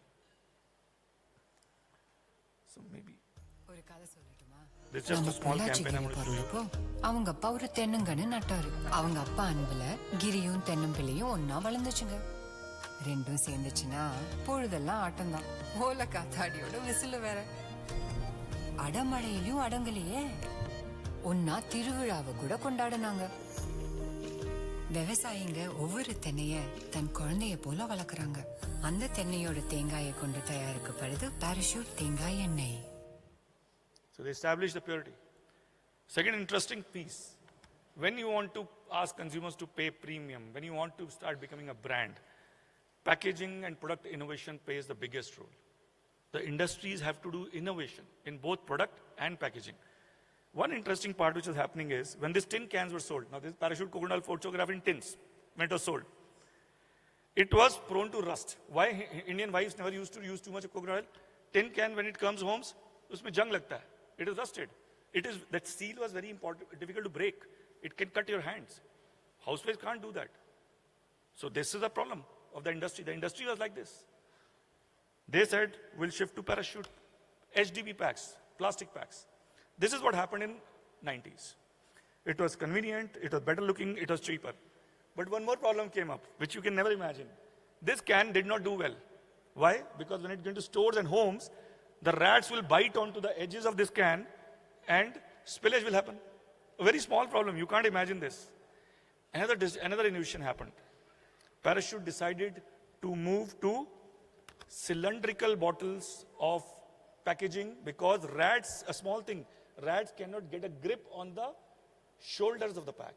Now this may look so stupid a thing to do, but this is what revolutionized the packaging. That your retailers will say, humko nahi rakhne ka hai. The shopkeepers will not keep this pack. Housewives will not buy this pack. The moment it became a cylindrical small bottle, it became a branded pack. And nobody was, rats, I was there, rats were not able to bite it. Now, itna chota sa, very common idea, and that's what happened. And maybe I want to show you a campaign which happened at that time. Gas वाले को बुलाया? Voice. So. लेकर आया हूँ आलू। पहले gas तो होने दो चालू। खुद के लिए लाया बिजनेस मेल और मॉडर्न बीवी के लिए नारियल तेल। गड़बड़ कर दी ना? अरे तुम्हारी दादी माँ की चॉइस से तो अच्छा है। पैराशूट मेरी भी चॉइस है। क्यों? क्योंकि पैराशूट ही शुद्ध है। ये रहा तुम्हारा नारियल तेल। कितना धुंधला। और ये रहा पैराशूट, शुद्धता जो नजर आए। आर पार बेशक पैराशूट नारियल तेल में है 100% आर पार शुद्धता। So this packaging change happened. Then in the 90s when I was at the helm, we did a fundamental change in what we call the brand premiumization. This packaging also went into a change after 10 years. And you see Parachute ended up becoming a very modern plastic bottle. And there's one line we started using, that we have to get Parachute from bathroom to dressing room. Normally, sabhi gharon mein Parachute bottles was kept in bathrooms. We said it has to become a cosmetic brand. Can we get Parachute from bathroom to dressing room? And these small changes happened. This new logo came into place. You see in the Parachute bucket, there's a drop which got formed, which cues purity, and a tamper-proof seal came in. These are very important changes to become a personal care brand. Because then you start commanding a premium. You don't remain like a commodity. You're not prone to day-to-day variations of prices. And this has happened. And then Parachute started talking about a very fundamental shift which happened in the next piece is, first time in late 90s, we said, we will not talk nourishment. Parachute used to talk portion. We said, no, we will talk like a hair brand and we'll talk benefits. Any company which wants to move into value addition has to talk one thing to customers. You cannot talk ingredients. You have to talk benefits. It's a very simple shift. People do not buy ingredients. If you're buying ingredient, you're a commodity. If you're buying a benefit, you're a brand.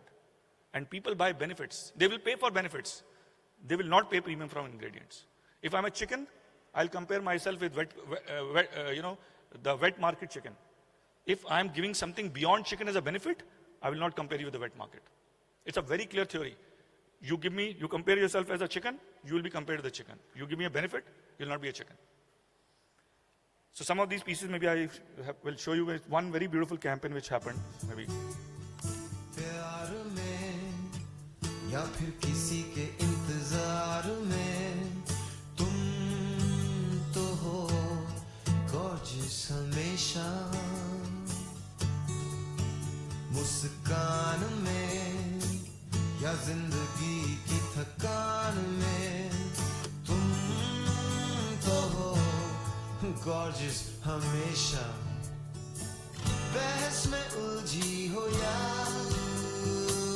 खामोश खोई खोई किसी तलाश में या आधी जागी आधी सोई खेल में या ख्वाब ख्वाब में पैराशूट एडवांस्ड करे आपके बालों की देखभाल जड़ों से, ताकि आप कभी कभी नहीं रहें गॉर्जियस हमेशा। कहाँ से आई सुंदर में सुंदरता, लहराते में लहर, घने में घनापन। जो रेशमी है वो रेशमी क्यों है? क्योंकि इन बालों में जान है। नारियल से बना पैराशूट एडवांस गोल्ड 10 गुना तक अंदर जाकर दे पोषण। पैराशूट एडवांस गोल्ड, इन बालों में जान है। Then there is a large part of India which still uses loose coconut oil. आज भी rural India में खुला नारियल तेल बिकता है. People go to the shops, they will take a katori, and the local people, the lower middle class, they will buy maybe 20 ml, 30 ml, 50 ml every day. The loose coconut oil. It's still very prevalent, and that's the source to create a brand.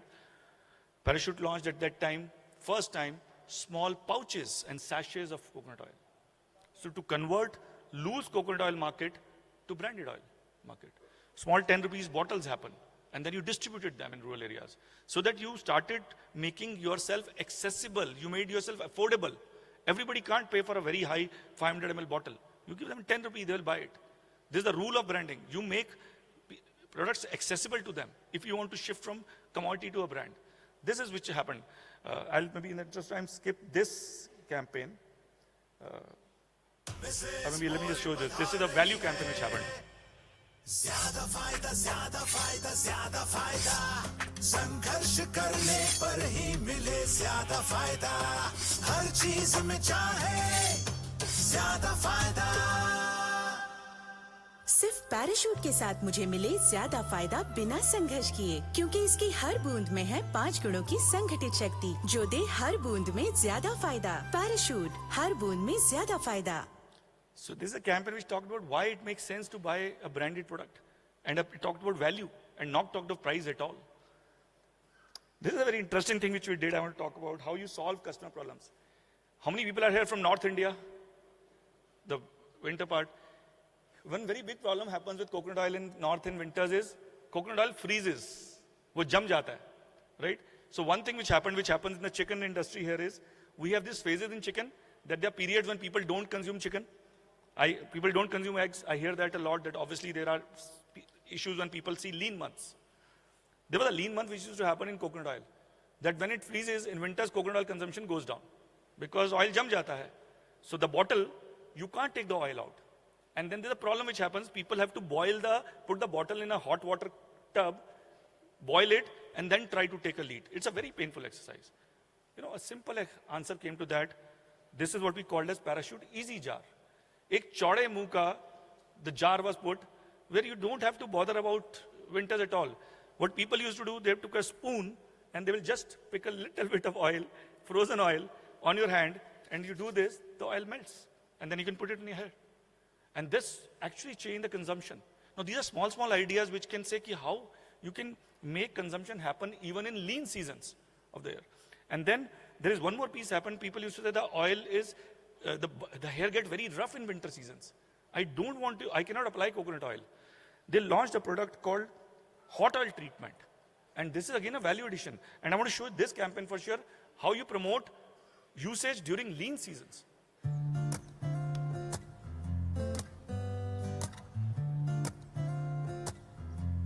Dear winter, roses, lilies, सबको खिलने देती हो, इतने प्यार से।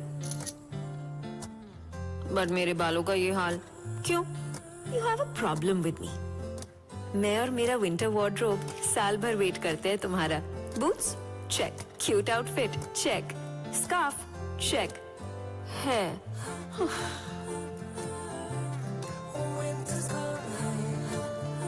And season of love, या right, ही swipe right on summer वाली रिया और डेट पे आई है winter Hemy.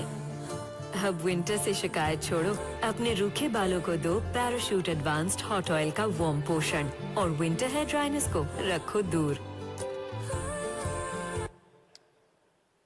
And then there are many other products which have got launched, which is Parachute Jasmine, which is a non-sticky coconut hair oil, which again people love because you are now trying to create multiple kinds of benefits. And you can do the same within chicken, you can do the same within eggs. It's a longest journey. But if you, now nobody will compare Parachute Jasmine prices with coconut oil prices. Nobody is going to compare Parachute aloe vera prices with your daily coconut oil prices, which are going to go like this every day. And the advantage of this, people also pay premium for plain pure coconut oil of Parachute also, which still is the largest brand for them. And that is what happens.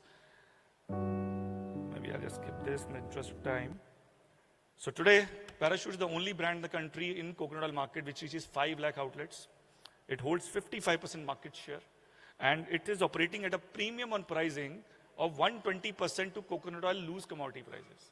So what used to be a normal commodity in this country has today become one of the most valuable branded player in this country. 5-6 principles I see as an outsider of how the poultry industry can create value over a period of time and its role and its contribution to GDP of these countries. First, let's start thinking consumers. Finally, we are selling it to customers. The price and value addition will come from somebody who will pay for you.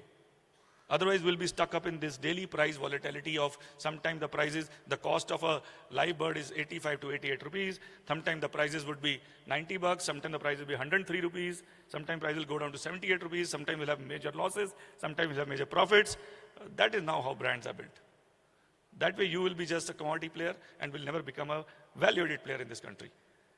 Please innovate for the customer. Think ideas. Think what does the customer want? How can you give a chicken in a way they want it? Very big thing. Invest in building of the category. Otherwise, this is where we are. We'll remain here even 10 years down the line. Category development takes time. It took 30 years to be here for coconut oil. And learn from mistakes. We all will make mistakes. Move fast and stay the course. That Confucius quote is very important. If you are planting for a generation, please transfer knowledge. Same is true for category creation. If you want to build brands, if you want to create value addition, if you want to contribute health and nutrition to the economy, please stay patient, but start looking at it from a different lens. This is another story. This is where I am now. I want to leave one thought with you. Makhana or fox nuts, इससे सस्ता commodity इस देश में नहीं हो सकता. There can't be a commodity which is as basic as makhanas. While the poultry industry watches, there is a story which has started in India that the makhana, which is a basic makhana, is on its way to become branded superfood of the world. Today, this industry is slated to become a 10,000 to 12,000 crore industry in next 3 to 4 years. What is getting branded? Makhana, foxnut. Chicken is not as bad a commodity as makhana is. It is basic. And today, many of us, these are companies which are trying to brand it through roasted makhana, through flavored makhana, through this, health benefits of makhana. What all we need to do? This industry, I would be surprised if 5 years down the line, if I'm on this forum, I'll be presenting the case study how makhana ended up becoming from basic makhana to a global superfood. Now, this is what a basic commodity can do. So let's wait and watch. But this industry is started. So I think that's a message I want to leave. If you want to genuinely transform India's health, if you genuinely want to create a value addition for consumers, we want to genuinely create a value addition for our businesses. It's time for our live birds to become brands. And that's it from me. I think a different outsider perspective. Thank you.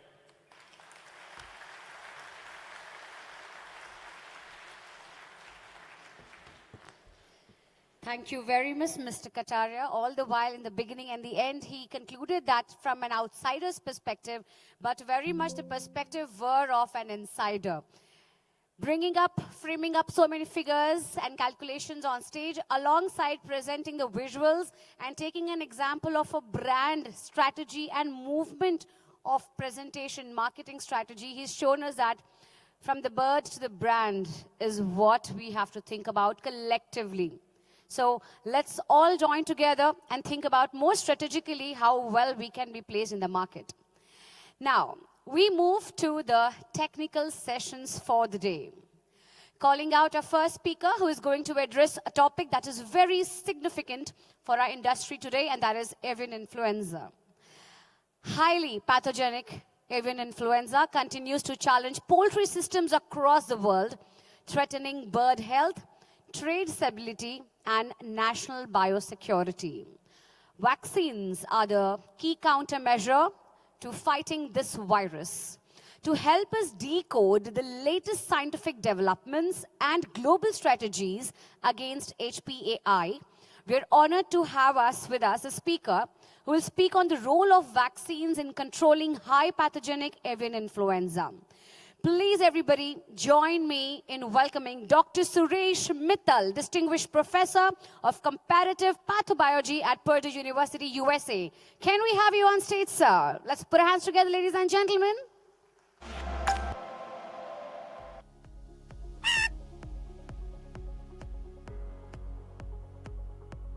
Dr. Suresh Kumar Mittal is a Distinguished Professor of Comparative Pathobiology at Purdue University and a globally recognized leader in vaccine design. With over 3 decades of research experience, Dr. Suresh is a pioneer in developing adenoviral vectors for recombinant vaccines, advancing next-generation solutions for diseases such as avian influenza, SARS-CoV-2, and tuberculosis. His laboratory stands out for its pioneering work with the bovine adenovirus type 3 platform, contributing to the design of safe and effective vaccines. Backed by numerous patents and major grants from NIH and NIAID and other leading institutions, Dr. Suresh's work continues to shape the global fight against emerging infectious diseases. Please welcome Dr. Suresh Kumar Mittal.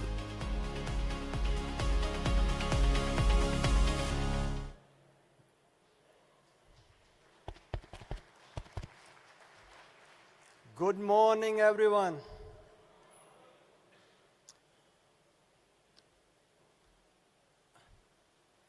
I appreciate the opportunity given to me by the Knowledge Day Committee. And Hyderabad is a wonderful place to be. The food is wonderful, the culture is wonderful, and the hospitality is wonderful. Whenever I have visited Hyderabad, I had very fond memories. And Kataria ji has given me something to tell you about the work, what I'm going to present before that. In this room, slowly I like to see more women participation, because if we increase the women participation in our poultry industry, they are going to achieve the goal well in advance. Because when we are seeing those videos for coconut oil, and nobody is going to buy those coconut oil without women. If you don't show women in those videos, it's not going to be sold.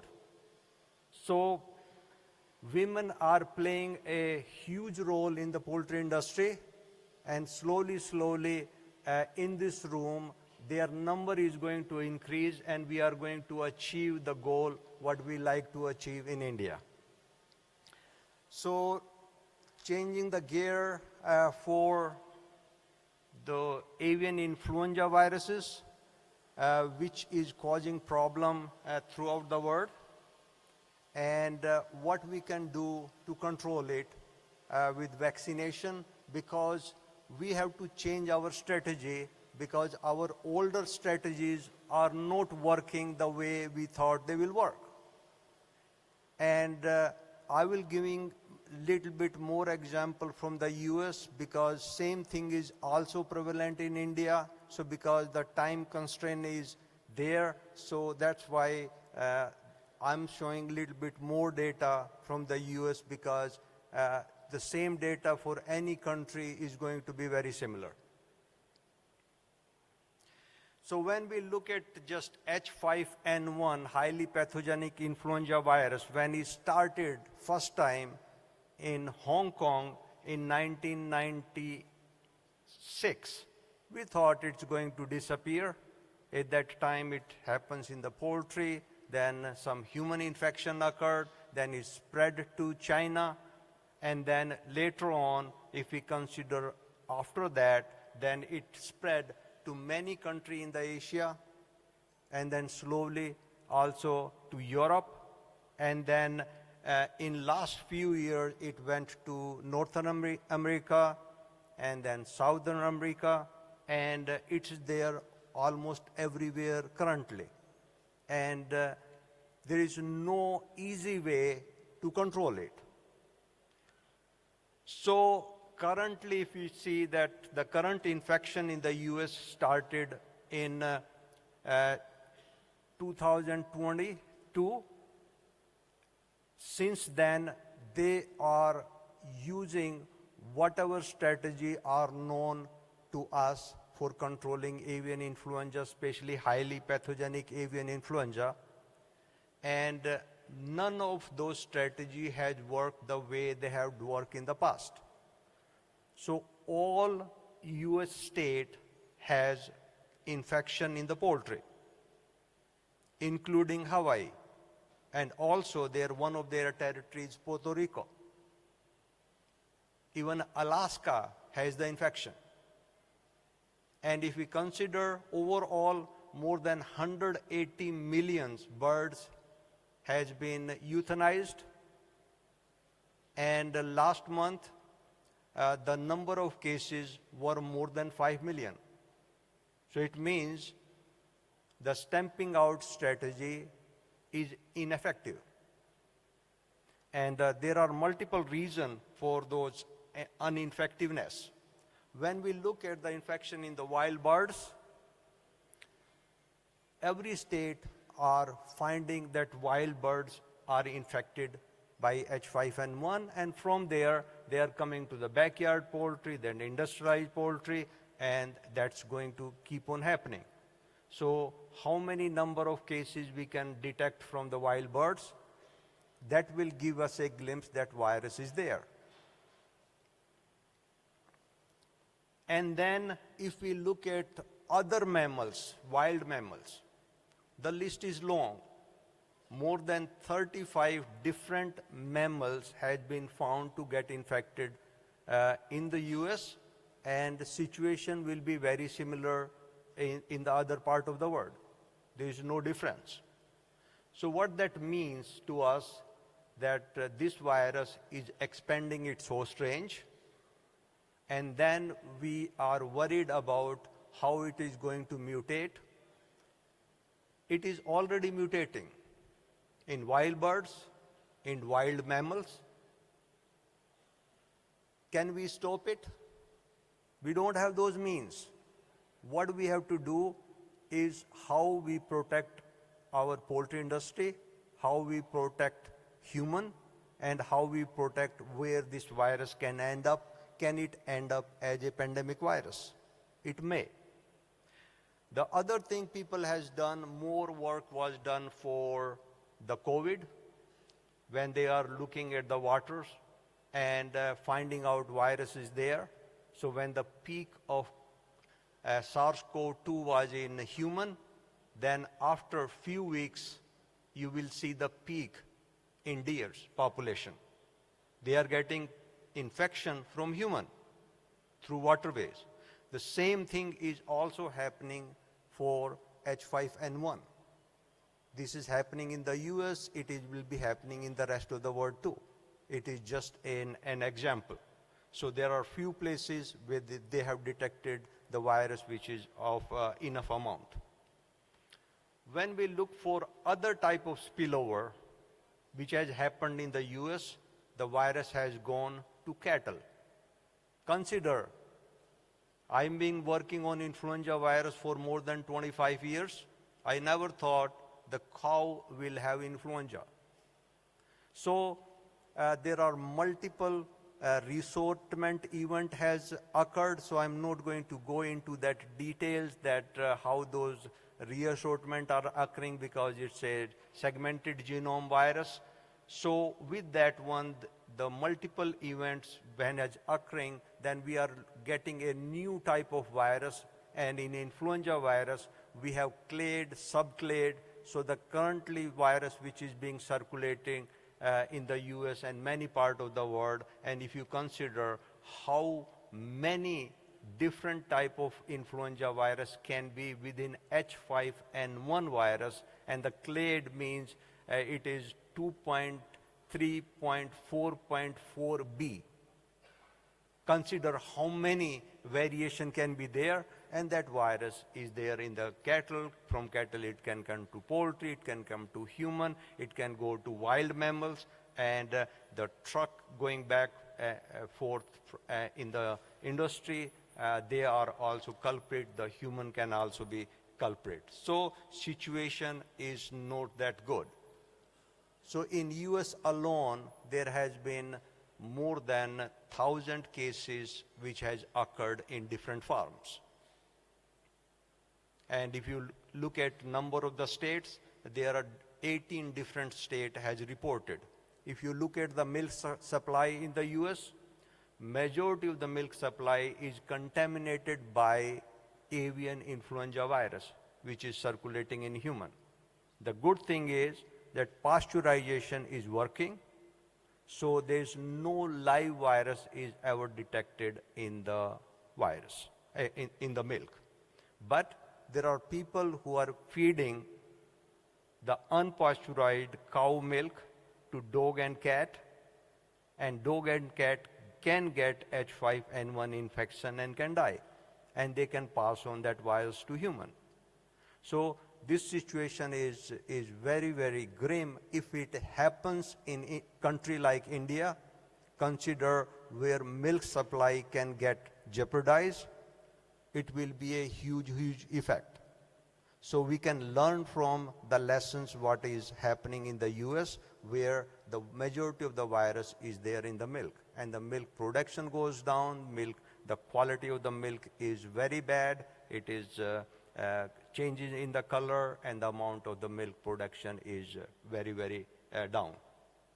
In addition to that, in human infection in US alone, there are more than 70 cases has occurred, and with one death. So this virus is also causing infection in human. In other part of the world, if you consider, there has been more than 1,000 cases, and mortality rate in the other part of the world has been about 30%. So influenza virus, consider that lethal is not known before. So this virus is not a pandemic virus from human to human. This virus cannot spread effectively from human to human. Main reason being the virus is replicating deep in the lung, not in the upper respiratory tract. If the virus changes in some of the hemagglutinin, some amino acid, if it starts replicating in the upper respiratory tract, this virus will become a pandemic virus, and then can be very, very lethal. So basic thing what we do for control of influenza or control of other infectious diseases in the poultry is mainly the biosecurity. And in many poultry farms, I have seen the biosecurity is pretty good, and I started my veterinary career from poultry industry, so I understand that part too. Then hygiene and disinfection, because all the people who are coming, truck and all those things measure we have to take. And then if the new birds are coming, how we are going to keep them separate from the older birds before we know that they are not carrying any infection. Then monitoring is very important, and surveillance of the disease on a regular basis so that we can find it out, those infection earlier, and then we can take precaution. And then if infections occur with H5N1 or other highly pathogen avian an influenza virus or other virus infections, then we can do the depopulation and disinfection of the premises, and then the government and the industry can set up the quarantine zone so that those infection can be curtailed. So whenever those things are happening in any part of the state, I am reading there too that how state government is implementing the quarantine zone and how they eliminate the source of infection in those particular farm. Vaccination so far in many countries has been used as a sporty measure, but I will advocate that the industry, the government, and the poultry farmer, they have to think that can they use vaccine as a method to control avian influenza virus? Yes, they can. The choice of the vaccine is there, and they can be used because what was happening in the past, that was different. The reason being there is a hesitancy in the vaccine, what we know from the past. There is a generation of the mutation. Those mutants are already being happening. You use the vaccine in poultry or you don't use the vaccine, that thing is already occurring. We like it or not. It can be in wild birds, it can be wild mammals, all those things are going to happen. Then international trade barrier, the example when we see that vaccination was done in duck in France, those trade barrier was not a bigger issue. So now there is an understanding at the world level that vaccine is being used for avian influenza. It can be. But there are logistic changes because we need huge number of vaccine. And I personally believe in Indian industry, and because they have the capacity to manufacture vaccines in any amount. They have shown for COVID, they have shown for human vaccination, where children vaccination, 60% are being manufactured in India. They can do also for the poultry. That won't be an issue, at least in my mind. If the need is there, Indian industry can step up and deliver. Then, very important thing whenever we do vaccination, the perception for biosecurity should not change. The vaccination is not going to take over biosecurity. Biosecurity measures we have to keep at the same level. If we don't do that, then vaccine failure would occur. Then vaccine efficacy, it will be important because there are so many choices of the vaccine currently, and future vaccines are going to be better. And I'm hopeful that for H5N1 or any highly pathogenic influenza viruses, good vaccines are going to be there. Current vaccines are pretty good, but there are other vaccines coming up which will be even better.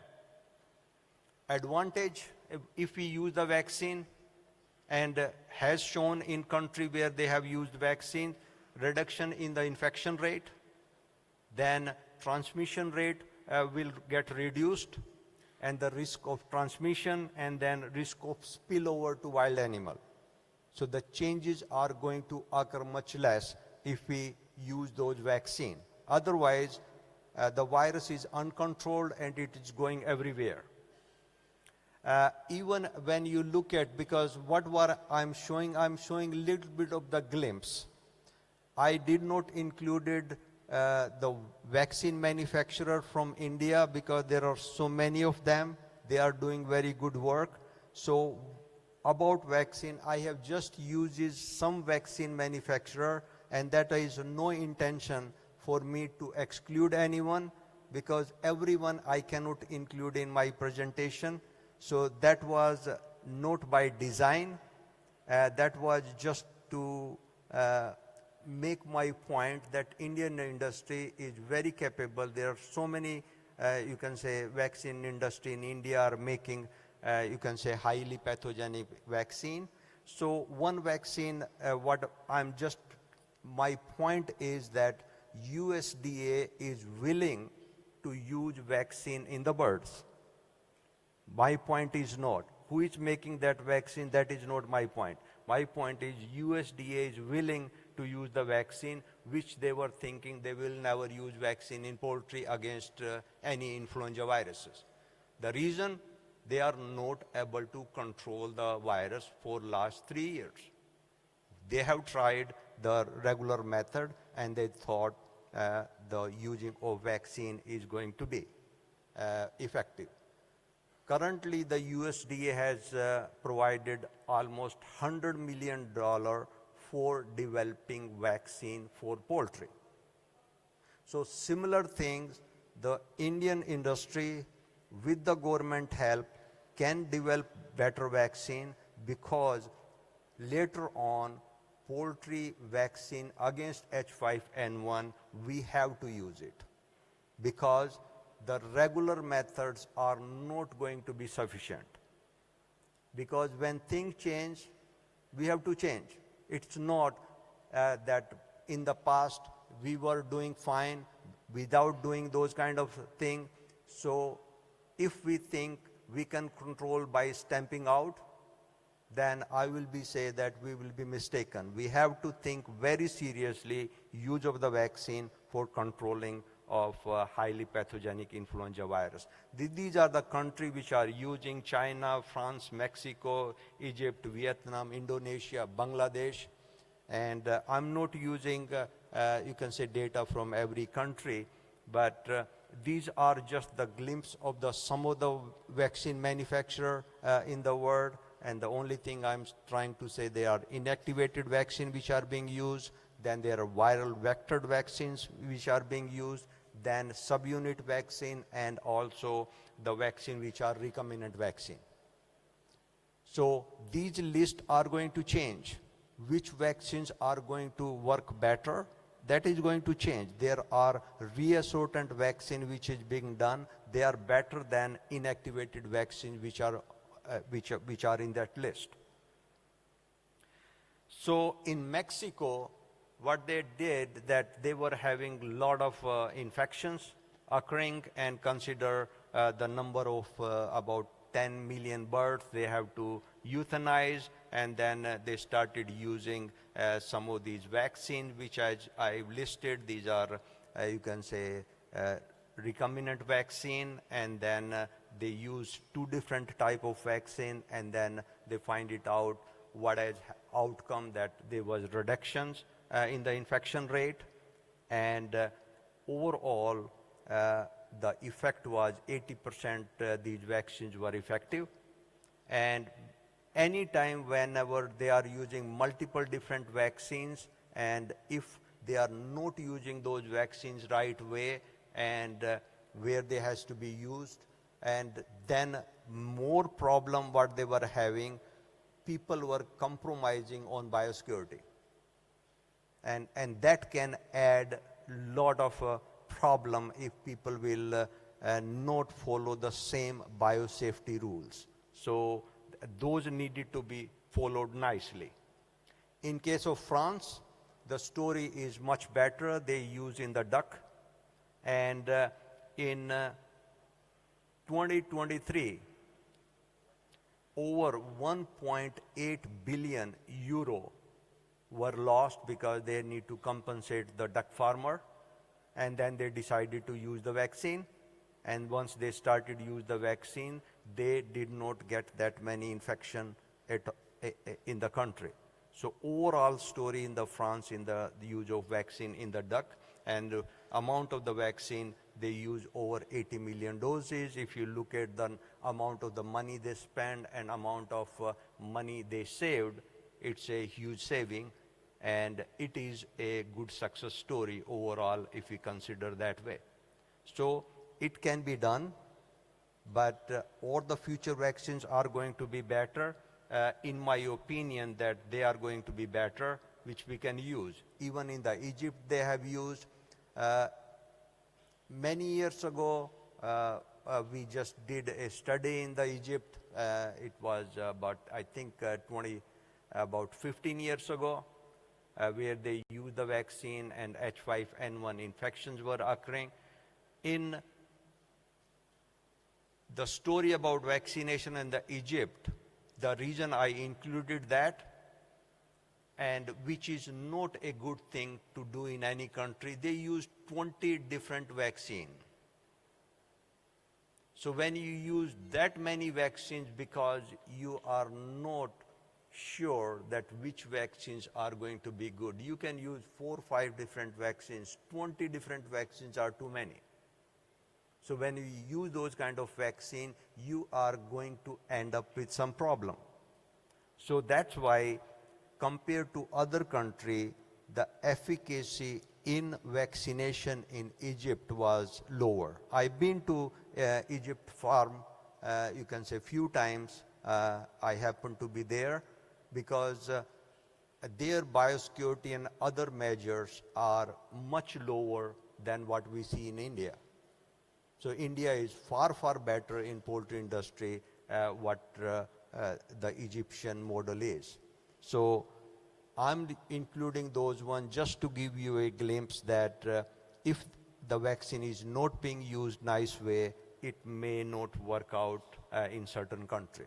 There's another success story which is in some captive birds, because these condor, they are very less in number in California, and many of them were dead, at least about 18% of them.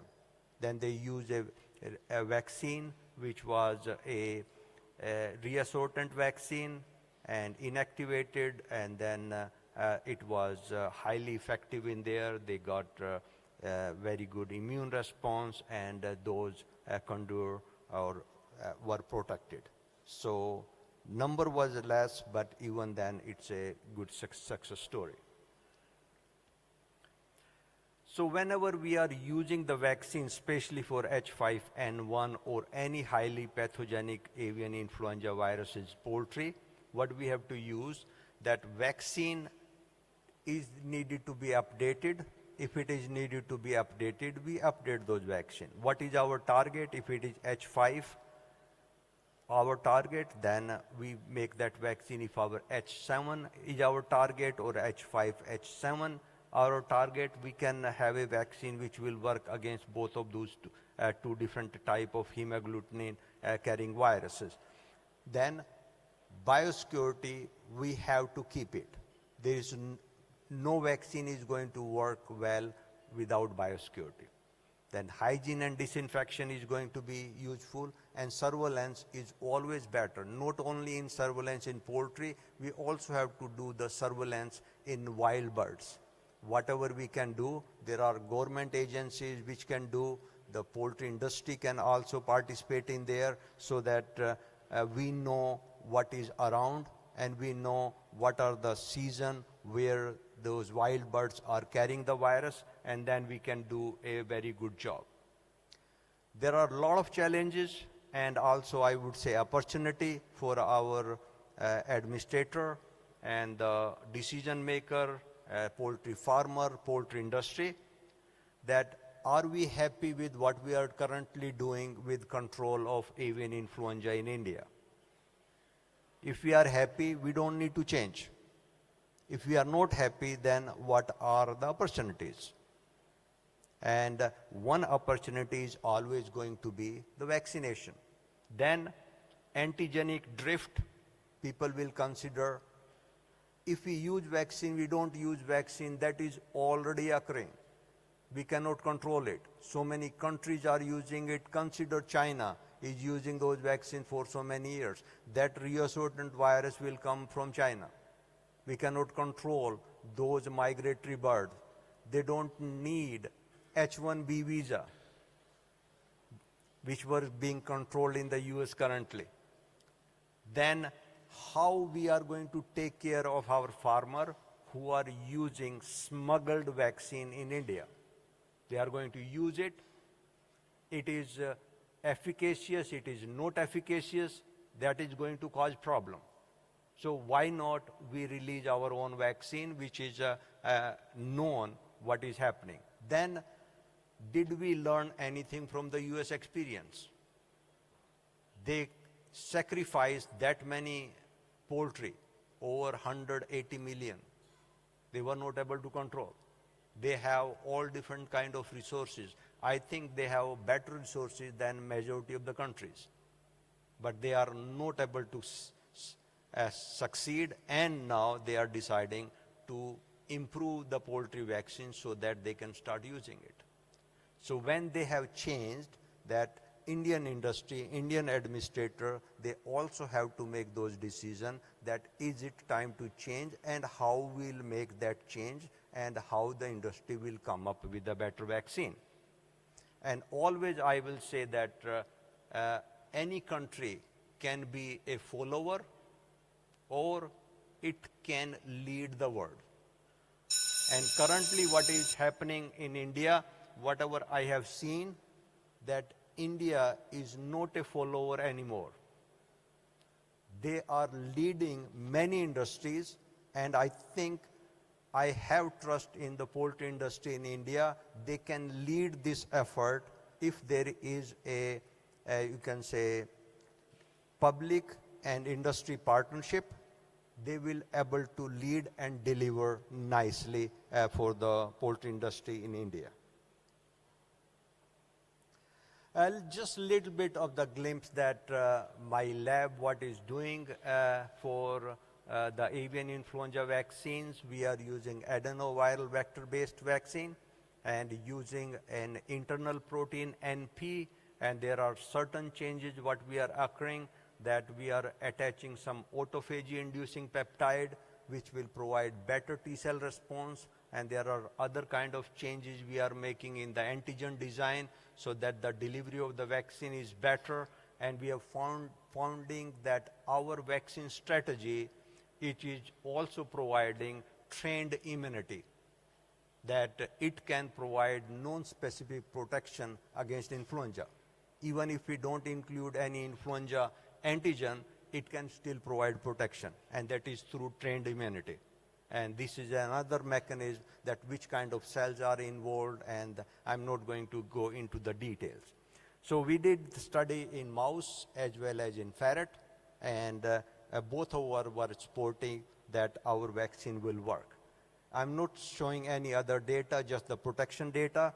In the below, if you consider, we use H5 virus, and our vaccine is, we are not able to detect the virus in the lung. Then we also use H7 and 9 virus, that is also avian influenza virus, which is also goes in human. We were not able to detect the virus with the same vaccine. There is no different vaccine. We also use H9 virus, was full protection. We also use the seasonal influenza virus, H1 virus and H3 virus, and there was significant decrease in the level. And if we consider any vaccine which are being used in the US and other part of the world, they don't get better response than that in H1 and H3 virus, what our vaccine is being doing. So if we use a vaccine for the mouse, we have the vaccine. But hopefully this vaccine is very well working in ferret, which is a very good model, very close to human. So we will be doing other study, which we have just did a study in cattle. We are analyzing those data, is that vaccine will work in cattle. We are also doing the same vaccine strategy in poultry, and we will analyze those data to see will this vaccine will work in the poultry or not. And then how will improve the vaccine which will work for the poultry industry better. So this is one way. There are multiple other labs which are doing those vaccine, and I think the poultry industry is well established at how these vaccines are going to work overall. So these are the people in my lab who actually did the work, and I do collaborate with the CDC, which is in Atlanta, and that collaboration is going on last 25 years, and I'm getting money for my work from NIH. And I think at this time the questions are not allowed. Then I will be waiting for the question session for any question you might have. And thank you again, and thank you for the opportunity and a wonderful audience. Thank you. Thank you very much, sir, for addressing a very important topic. He truly stressed on the point of vaccine. And now, my dear friends, as the technical session has started, I'm sure there would be questions from our delegates, right? So how many of you have written a question in your question answer card? Can I see your hands up? Our young volunteers would be around in the black blazers and they will collect the question answer card for you. So questions from you and answers from the delegates during the question answer round. So please raise your hand. Our volunteers would be around you collecting those cards. We spoke about vaccination, but right now I feel I am here with one vaccination for those of you who might be just drowsing in between the session. Right? So anti-sleep vaccination is what we are going to do here. So I, Jyoti Sukumar, going to make sure before I call my next speaker, we do a round of energizer vaccine. Are you ready? Yeah? All right. So we would divide this entire group of audience in two segments. So you are going to be my vaccine 1 and this is vaccine 2. Okay? So probably this is a cameraman standing, you're in my team, okay? Bro. So this is team vaccine 1 and this is team vaccine 2. So I request vaccine 1, raise your hands. So I have a mic in my hand, that's why I'm raising one hand. You can raise both your hands. Yes, probably those mobile phones asking you not to raise the second hand. I want all the people sitting this side, if you can see me, you can hear me, raise your hands up. Team vaccine 1, raise your hands up. Team vaccine 2, raise your hands up. Lovely, lovely. But that's not it. This would sustain just 2 more minutes and then you have a long day to go, right? So when I say vaccine 1, you're all going to raise your hands up and say, hey. What are you going to say? Not hey. It has to be, hey. How is it going to be? Loud and clear with both hands up. Trust me, if you're not doing this, I'm not going any further. All right? So all the vaccine 1, raise your hands up and say, hey. Wow, I'm getting the dose of it. Vaccine 2, raise your hands and say, hey. Always the second team is a winner in terms of making noise, I must say. But now you see the bounce back of my team vaccine 1. So I will keep shuffling and when I say 1 and 2, you make noise. All right, ready? Are you all ready? Okay, so you don't understand all. You understand only vaccine 1 and vaccine 2. So vaccine 1 and vaccine 2, are you ready? Okay, so let's do it. 3, 2, 1. Vaccine 1! 2! So some people are like, hey. You want a dose off? I want you all to sit upright. Everyone sit properly. Sit properly, sit upright. And we will do team vaccine 1 and 2. Are you ready? Looks like again I gotta do this. Okay.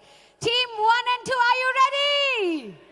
Lovely, lovely. Now I feel that I can carry you on into a great session coming up. So we've seen and spoken about avian influenza, and now we're going to talk about a very important topic, that is rural India represents one of the largest underserved market for affordable animal protein. Rural demand is poised to grow faster than many urban areas owing to rising incomes. And to present the same, can I please request Mr. Sanjay Panigrahi, with 4 decades of experience across FMCG, consumer services and rural commerce, to speak on unlocking the potential of rural market for eggs. Can we give a round of applause and welcome him on stage, everybody? Fantastic.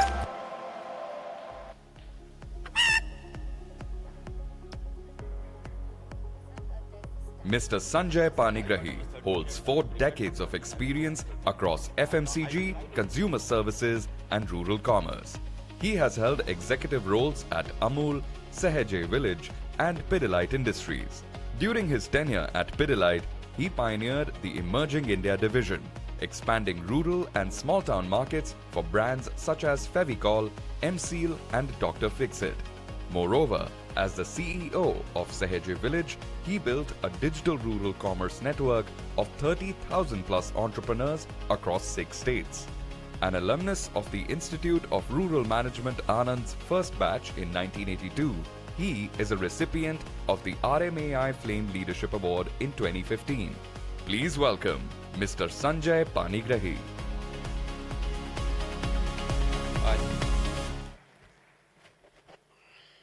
Good afternoon. Am I audible?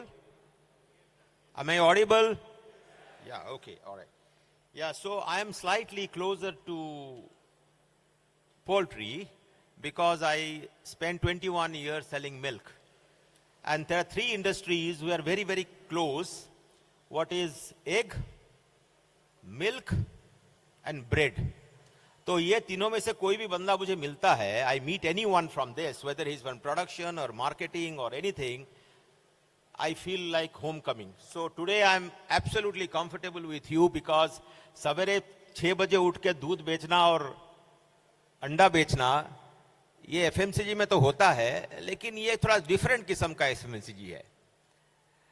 So today we will talk about the poultry, the egg, and the demand, and what does rural India, which is today about 69% of the population with 80% of the land mass, has for this team, for this industry. So we are saying that from nutrition gaps to habit formation. Thank you. Thank you, Hyderabad. Thank you, Poultry India. India actually doesn't have an egg problem. It possibly has कैसे अंडे को पहुंचाए and reframing problem. Somebody yesterday was talking about A2 milk, not milk, A2 milk. What is it? Is it a brand? It is a kind of milk? I don't know. So this is what Sunil was talking about, converting a commodity into a brand.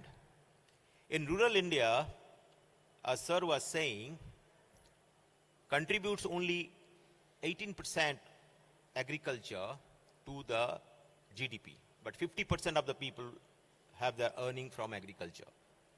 Now a substantial number of people in rural India are getting income from non-agri sources. 80% of the farmers have a second income beyond agriculture. This is actual facts. When non-agri income comes into the house, branded product consumption goes up.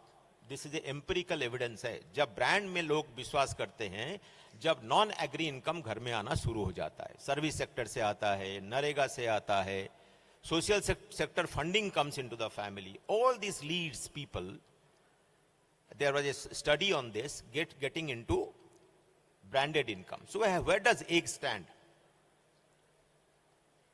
Our product is booming, 140 billion eggs.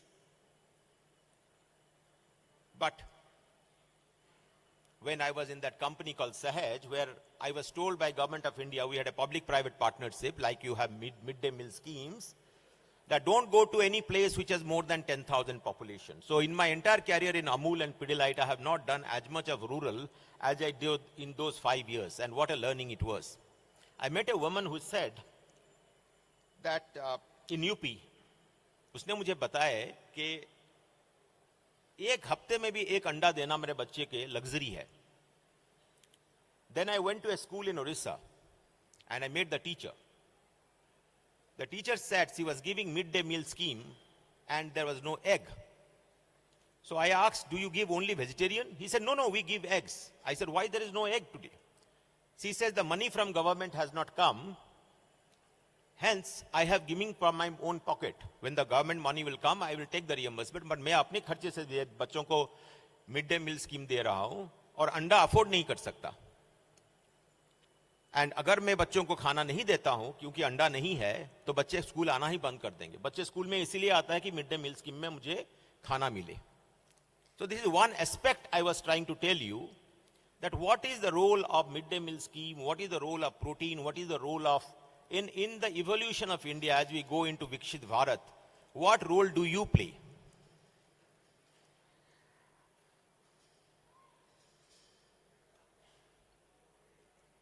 Eggs are universal, but egg consumption is hyper-local. आप urban Bengaluru देख लीजिए, 200 अंडे खाते हैं. Rural UP, MP, Odisha, less than 40.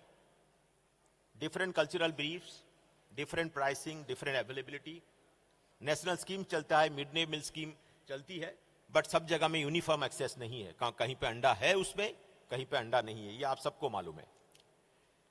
अभी एक नया चीज हुआ है क्यू कॉमर्स करके। मेरा दोस्त जो एक तेल कंपनी में काम करता है, सीईओ है वहां पे, ब्रांडेड तेल बेचता है, लाइक सुनील साहब was saying branded coconut oil, he said branded is the largest in the country. He was saying कि टॉप 10 टाउन्स में, इंडिया के टॉप 10 टाउन्स में 40% of his sales comes from only Q-commerce, e-commerce and modern trade, which used to be 20%.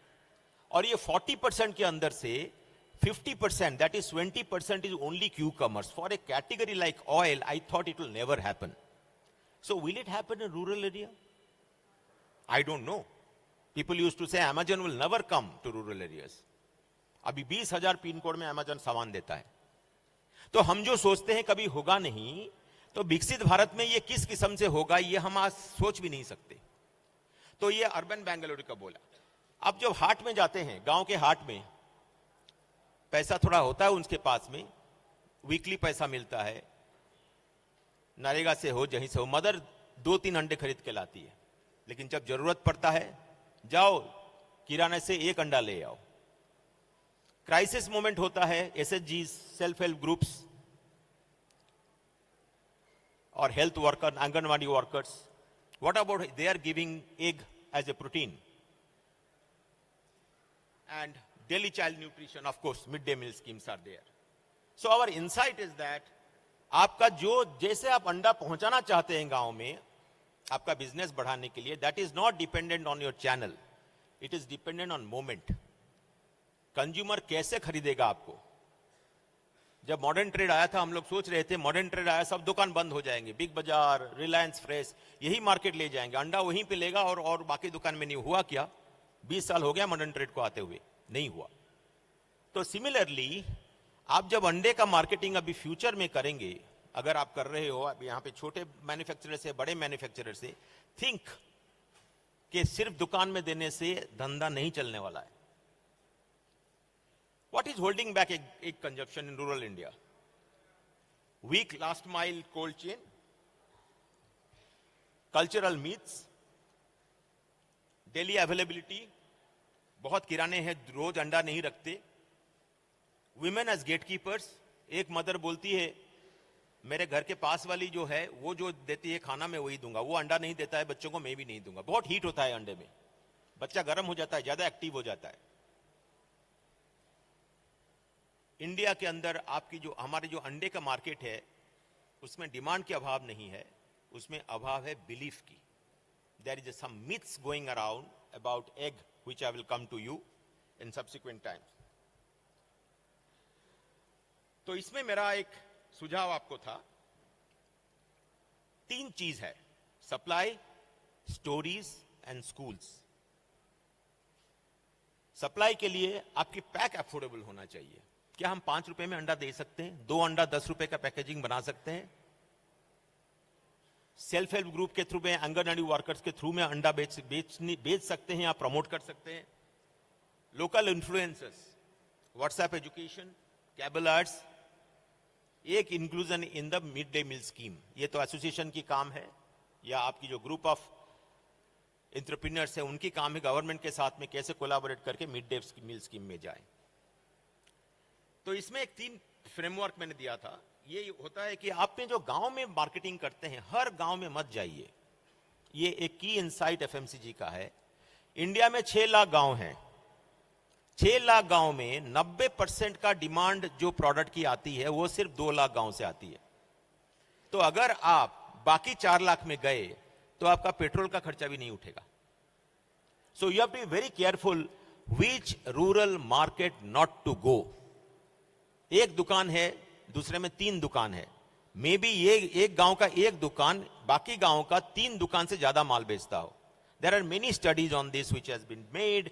There is Nielsen which has got this 2 lakh गांव का ये association शायद खरीद के आपको दे सकता है कि 2 लाख जो गांव है उनका नाम क्या है। मैं आंध्र प्रदेश में हूं, मेरे यहां पे इंडस्ट्री है, मैं आंध्र प्रदेश रूरल में बेचना चाहता हूं और 2 लाख में से आंध्र प्रदेश में शायद 29,000 होगा। ये 29,000 मुझे कैसे पता चलेगा टोटल आउट ऑफ 75,000 और 80,000 विलेजेस कि मैं किस विलेज में नहीं जाने का। This is very very critical. Otherwise rural में आपको पता भी नहीं चलेगा पैसा कहां उड़ जाएगा। ये अर्बन नहीं है, कि एक दुकान में नहीं मिलता तो पास वाले दुकान में मिलेगा। अगर आपका एक गांव खराब हुआ, दूसरे गांव में जाने के लिए आपको 40 किलोमीटर जाना पड़ता है।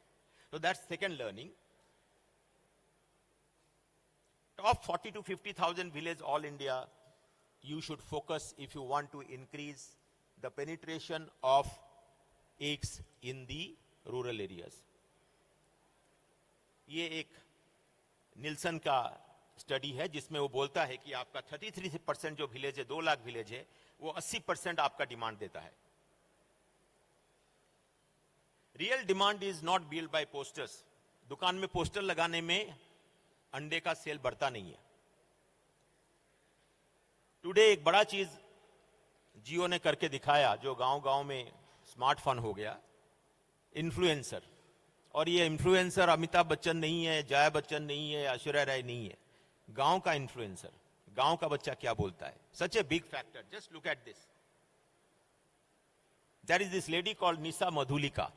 I never knew this, until I went to my friend Ravi Vankas, who is also going to speak after this. उसका कॉन्फ्रेंस में गया था। ये निशा मधुलिका करके एक औरत है, वो कैसे अच्छी तरह से खाना बना सकते हैं, डिफरेंट डिशेस कैसा बना सकते हैं, उसका यूट्यूब में डालती है। उसका आज के दिन पे 1.5 करोड़ सब्सक्राइबर है। और संजीव कपूर, हमारा एज ओल्ड संजीव कपूर जो मेरे टाइम से चले आ रहे हैं, उनका 50% है, only 75 lakh. Just imagine, this lady is not more than 3 years। उनको मिला मैं, उनका 3 महीने का पहले से टाइम बुक रहता है। कौन देखता है इसको? मैं बोला मैडम आपका जो सब्सक्राइबर है उसकी किस एरिया में? बोलता है मोस्टली 3 टायर, 2 टायर और रूरल। तो अगर आपको एक को पॉपुलर करना है तो Nisha Madhulika is the key and not Sanjeev Kapoor. तो you have to be very clear. अब जब गांव में करना चाहते हो, पैसा खर्चा करने की आज के दिन पे एडवर्टाइजमेंट में जरूरत नहीं है। वो जमाना गया। जिस ब्रांड के पास पैसा है उसका वही खर्चा करेगा, वो जमाना गया। Today local brands, regional brands होके आप कम खर्चे में अपना प्रोडक्ट, अपना ब्रांड को you can popularise it.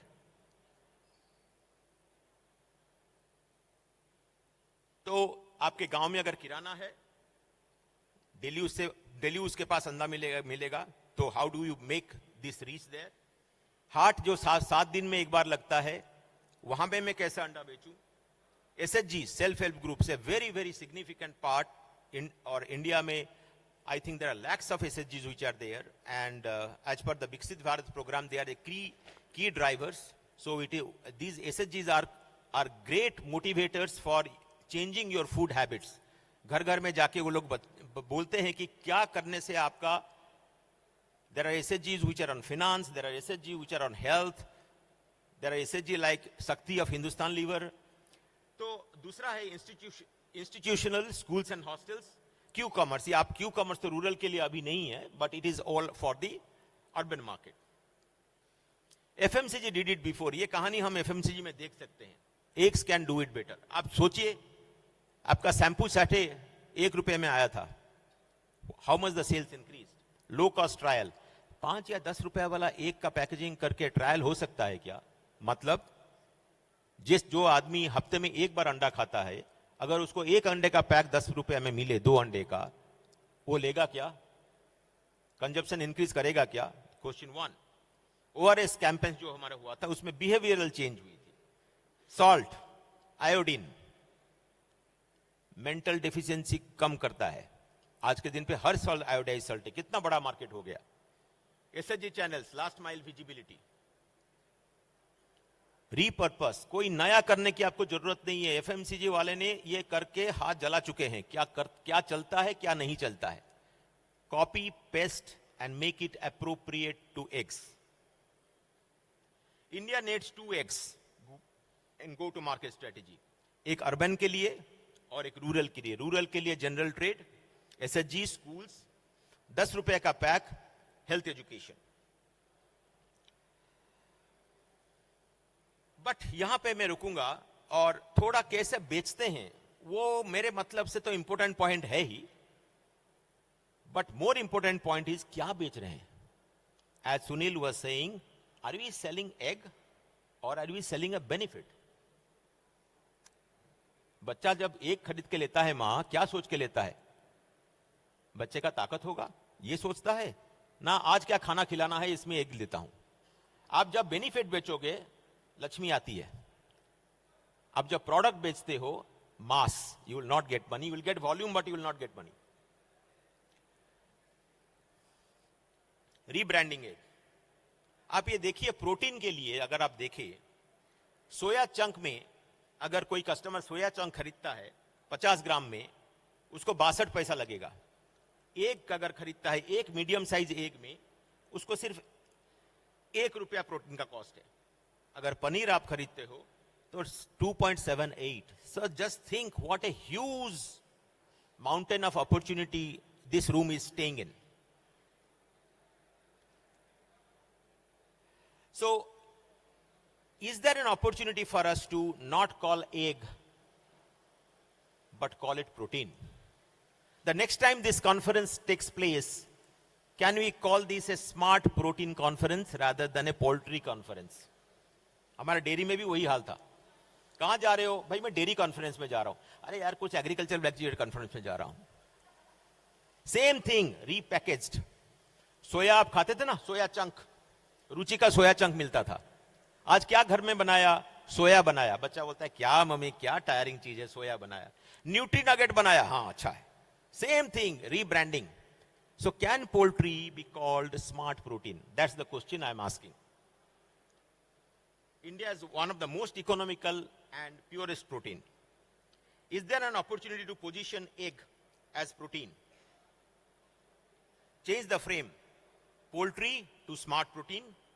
On-pack branding. Can we say Sakti egg, smart egg, Poshan anda, chota sticker on every egg.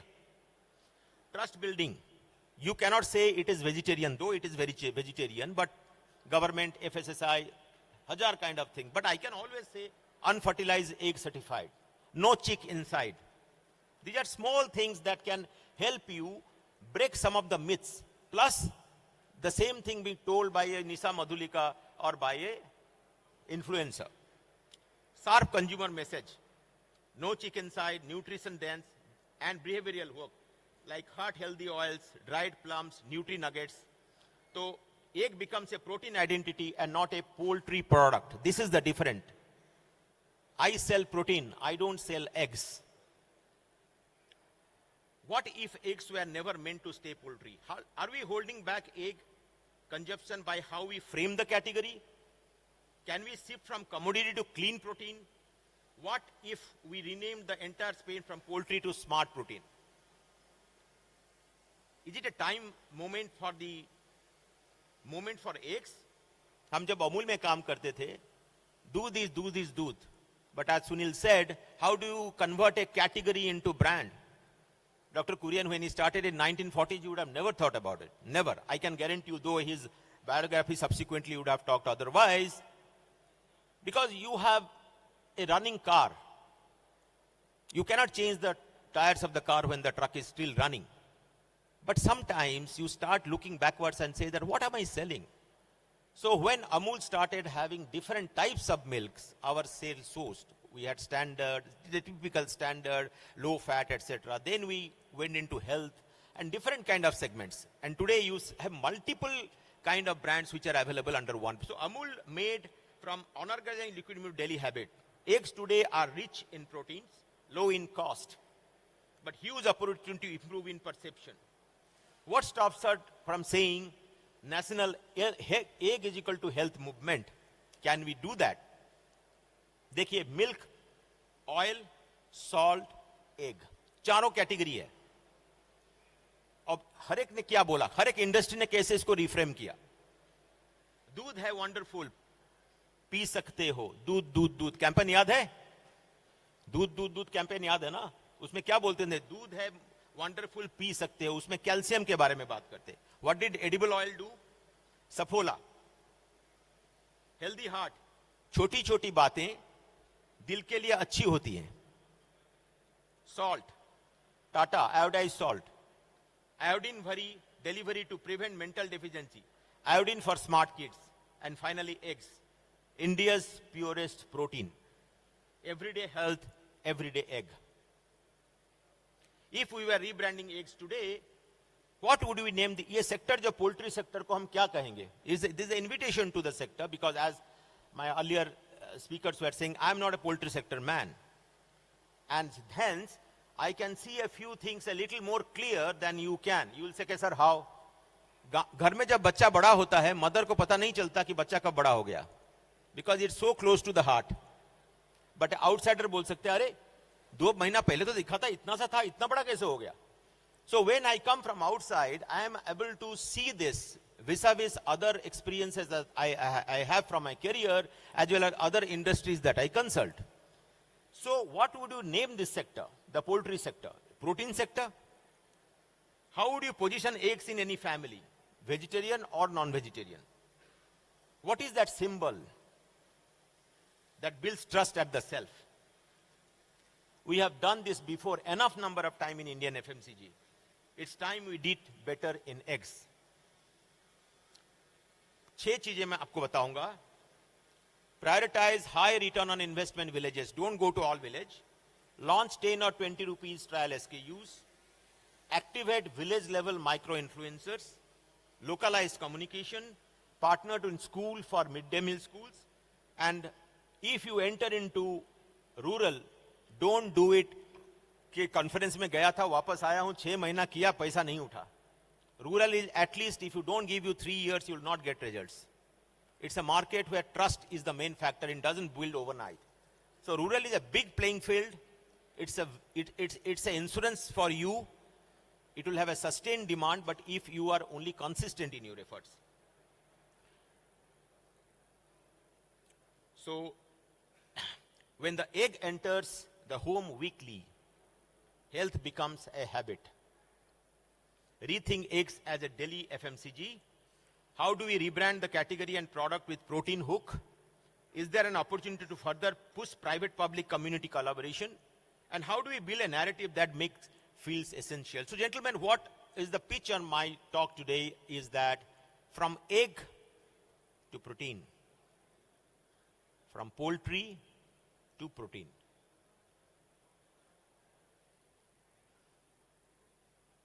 When India stops seeing eggs as poultry and starts seeing them as protein, maybe we will be unlocking a nation's health. Thank you, gentlemen, for your present hearing. Thank you. Thank you very much, sir. I know that this was a part of your presentation, but also in your words, I've seen that empathy as well as the vision to move forwards towards the rural growth too. And now, ladies and gentlemen, once again, just an information for all of you that in case of any question that you want to give it to us, please raise your hand. Our volunteers are around. They'll come and collect it. Please specify the correct presenter that you want to ask the question for, as well as your question clearly. And now we have a next presenter. Early life nutrition forms the foundation of flock performance. The quality of nutrition in the very first days shapes great growth patterns, immune strength and digestive efficiency, and a long-term productivity. As industry pushes for better protein utilization, improved gut health, and greater sustainability, innovations in early nutrition have become center to how we design tomorrow's feeding strategies for profitable outcomes. To share the latest scientific progress and global trends in this space, now we invite Ms. Marisabel Cabero, Category Manager, Monogastrics, Hamlet Protein, Denmark, to please speak on the topic on advances in poultry early nutrition with a focus on protein and digestive dynamics. Can we put our hands together and welcome Ms. Marisabel Cabero, everybody?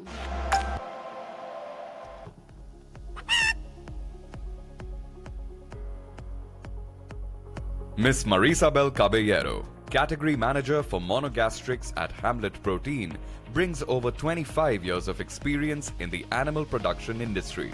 Her expertise spans broiler breeder management, poultry nutrition, and the application of feed additives.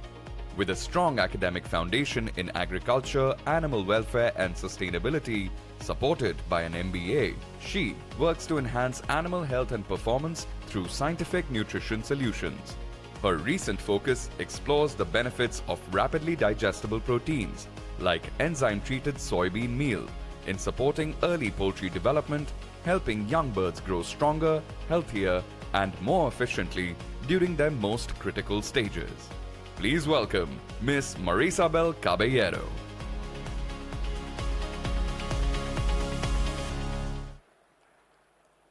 Well, thank you very much. First, I would really like to thank the organizing committee for me being here.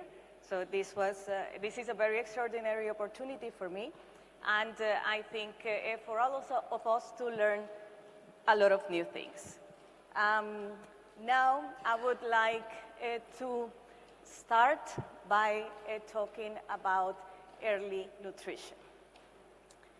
And what are we going to focus today is on protein, and we will talk a little bit about digestive dynamics as well. First, let's not lose our objective. What is our objective here as poultry producers? Well, here we want to convert nutrients that we use in the diets for the chickens into protein for human consumption. And I think this is our north, and this is what we have to do in the most efficient way. This is what we do best. And always, of course, we can do better. This is also converting this protein or these nutrients into protein for human consumption. It is a work of different fronts. The genetics have collaborated a lot, and we can see here how the improvements of genetics can increase the pressure, especially during the starter period. This is how the performance of an example, roast 308, however, same happens for Cobb, same happens for Benki's, has been developing in the last years. So we have that from 2007 to 2022, we have, during the first 10 days, an increase in a body weight of almost 17%. So that means that a tail chick will grow from 1 to 10 days. Before it was 280 grams in 2007. Now, in 2022, according with the last standards of roast 308, it is 330. This is an extraordinary growth for only 10 days. And it is achieved with the same quantity of feed. That means that the feed conversion rate only during this period has decreased in almost 13%. Can you imagine that? Can you imagine this very efficient utilization of resources? I think most of us do not have to imagine because we have lived through it. So I will ask you as well to raise your hands if you were already in the industry in 2007. Like me, for example, I was working with breeders at the time. So raise your hands, 2007 working in the industry, anybody? I think a lot of us have been here for a long time. So we have seen all these developments. And these developments are just an example of the better utilization of resources that we have. So for example, the utilization of digestive lysine has also improved in almost 14% during these years. That means that the resources that we give, the nutrients that we give to the chickens, to the chicks, especially in this early life, have to be the best quality possible. So the animal can take advantage of them and the animal can grow to their potential. However, it is always hindered by the physiology. Why is that? Well, we can see in this graph that the proteolytic enzyme in the digesta of broilers today is still low. That means, and we can see in the red part, from the almost day 0, let's say the first measurement here is at day 5, to day 10, it is critical. It is increasing, yes, but protein digestibility is very critical in this early period. We don't have enough enzymes, so we have to give the best protein as possible. Even from day 10 to day 15, it's still hindered. So it is not that magically at day 10 we have enough proteolytic enzymes. No, we still need some support at least until day 15. So can better sources of protein help us to achieve better tissue deposition efficiency and better animal productivity? I think this has been a subject of research in many years, and I think that we are finding why we need better sources of protein first, and we are finding these sources as well, as we will see during our presentation today. So first, we will check some advantages and disadvantages of protein sources. Then we will go a little bit talking about soybean meal quality. Why is that? Because soybean meal is like the gold standard, like the most used protein source in animal nutrition. Then we will go through digestive dynamics, some new research that we have, and some new variables that we may want to consider in animal production, especially in poultry production.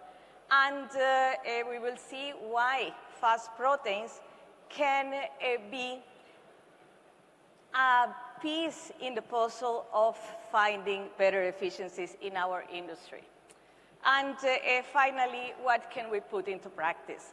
So here there is a list of different protein sources from animal proteins, but they have some risks, of course, and they have some advantages. So animal proteins have very high digestibility. They are very good. They are actually very quickly digested by the animal. They are very quickly absorbed and utilized. However, there are some risks like microbial contamination, oxidation, and like biogenic amines. Let's go down immediately to soybean meal. Soybean meal is a very highly available protein, that is true.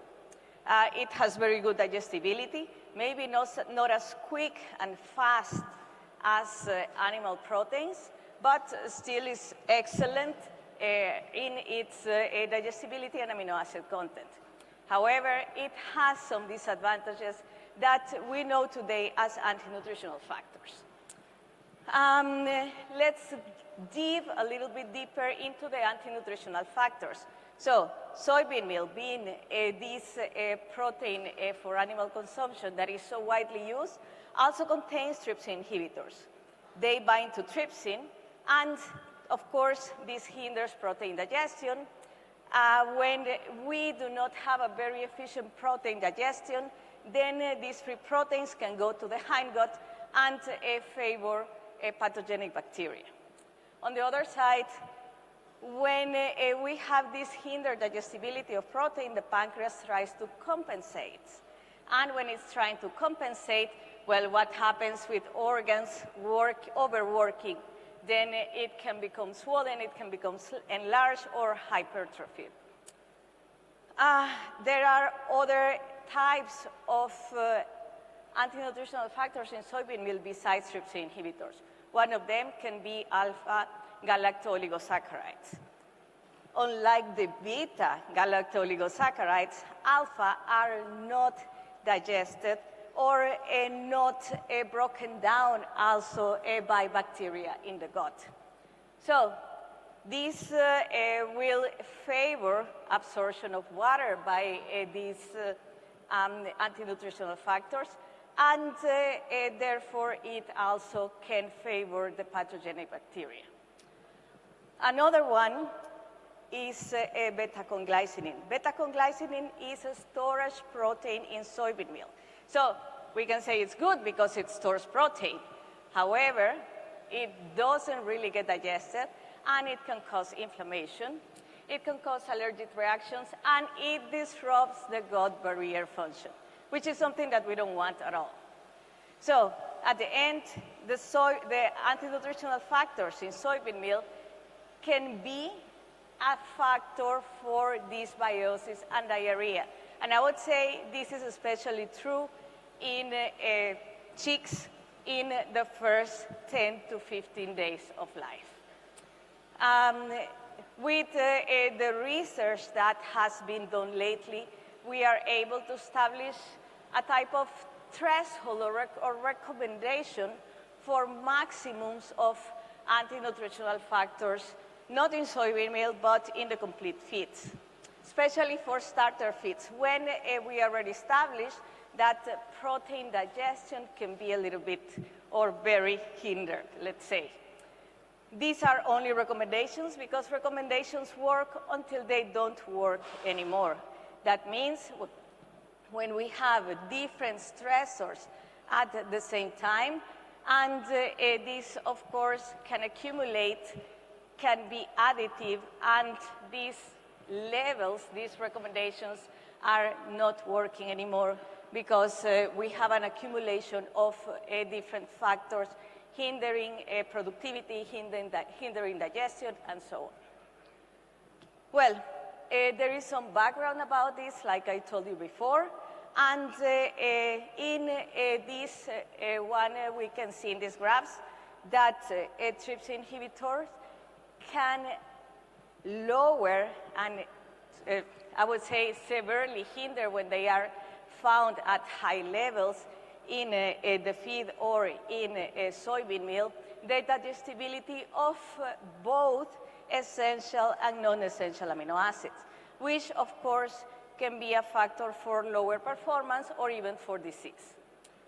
Soybean meal or soybeans, yes, they will always contain this anti-nutritional factor, the trypsin inhibitors. However, let's say soybean meals of different origins can differ in their content. And we can see here the Indian soybean meals in the red bars that are ranging between 3 and 4 milligrams of trypsin inhibitors per gram of protein. Is this good? Is this bad? Well, like we said before, it just depends. However, I would say this is not completely bad, but also not completely good. With, let's say, the production that we have in India, with the other stressors that we have, this also has the potential to be a factor in lower productivity, of course. When we go to alpha-galactoligosaccharides, well, first, they can increase the moisture in the excreta, and second, because they are a factor for dysbiosis, they can also reduce productivity. And finally, when we have beta-conglycinin, well, we have the issues of inflammation, as we can see here, by increasing tumor necrosis factor alpha. They can be a factors for broken gut integrity, so for a broken gut barrier, as we can see here in the different tight junction proteins. And of course, they are a factor for lower performance. In this experiment, they just have been isolated, but when they are not, well, they are a factor amongst the others. So, if we have feeds with low anti-nutritional factors and high protein digestibility, will we have the best performance that we can have? I would say still not, because if we have a protein for critical periods, this also needs fast digestibility. And we will see why. Well, first, let's take a look at these starch and nitrogen digestion curves. We have here 3 types of feed. Feeds based in soybean meal, canola, and maize, soybean meal, canola, and sorghum, and soybean meal, canola, and wheat. What we can see is that, in general terms, starch is digested and absorbed very quickly in the chickens. I have a line there at 50 minutes. So after 50 minutes, when we have diets based on maize, which is a very, very quick digested starch source, well, we will have almost 90% of starch digestion. When we go to sources of starch that contain a little bit more resistant starch like sorghum and wheat, well, we will have around 80%. But what happens with protein? Well, in these diets, same diets, proteins are digested quite slowly, let's say. And we can see that roughly, if we are lucky, 40% of the protein will be digested. What happens when we do not have this complete synchronization? Well, what can happen is that protein, undigested, goes into the hindgut, is, let's say, a place where enterocytes also need energy. But the sources of energy are already depleted. So enterocytes in the hindgut may end up using protein for energy. So they will convert a protein into energy, catabolism, and this is a less efficient use of the protein that we have. We don't want that because we want this protein to be converted into tissues, to be used as amino acids to build up the digestive system, to build up the organs, and to build up meat and eggs. Like I said before, our objective is to convert nutrients into protein for human consumption in the most efficient way. And we are efficient now. However, if we go for a synchronization of starch and protein digestion, we can be even more efficient. So, going back to protein digestion. So, of course, we have protein from the feed. It gets converted into amino acids. Let's say the faster protein sources or the faster protein fractions will be uptaken very quickly by, in this case, the chicken. However, we will also have some amino acid uptake by the microbiome because, of course, it is needed. And, of course, there has to be some resources for the microbiome, especially for the beneficial part. But when we let too much protein bypass into the ileum, this can also be taken advantage by potential pathogens. And we don't want that, of course. So we can have different sources of protein that have similar digestibilities, but different absorption speed. And this is what I'm referring to when I'm talking about fast protein. So a slow protein will be digested, let's say, just hypothetically, 20% in the proximal jejunum. Meanwhile, a fast protein can be digested 40% in the proximal jejunum. And this is the place where we want to synchronize it with the starch as well. So this protein can quickly build tissues. At the end, we can end up with 90% of digestibility of this protein, but the protein with higher digestibility in the proximal jejunum is more advantageous for the chickens in comparison with a protein with a slower digestibility in this segment. And some studies have been done, including in vitro and in vivo. There are different groups that are researching these digestive dynamics. So how can we synchronize energy and protein digestion? Among these groups, let's say, there are in vitro and in vivo data. This goes in vitro, and we can see that different sources of protein in this in vitro digestion model for chickens can, let's say, have different digestion rates. So as we can check there, sources like corn gluten meal, like meat and bone meal, and like feather meal are digested quite slowly. And in comparison, we have, for example, fish meal and even soybean meal that can be digested more quickly. So in the case of fish meal, let's say, for this experiment, it was the source that had the highest digestion speed. And in the case of a bone meal, well, which is not really a protein source, let's say, but it had the lowest digestion rate. What do we do with that? Well, in Hamlet protein, we have done also similar in vitro trials in which we have established that there is a fraction, the fraction that gets quicker digested as the fast protein.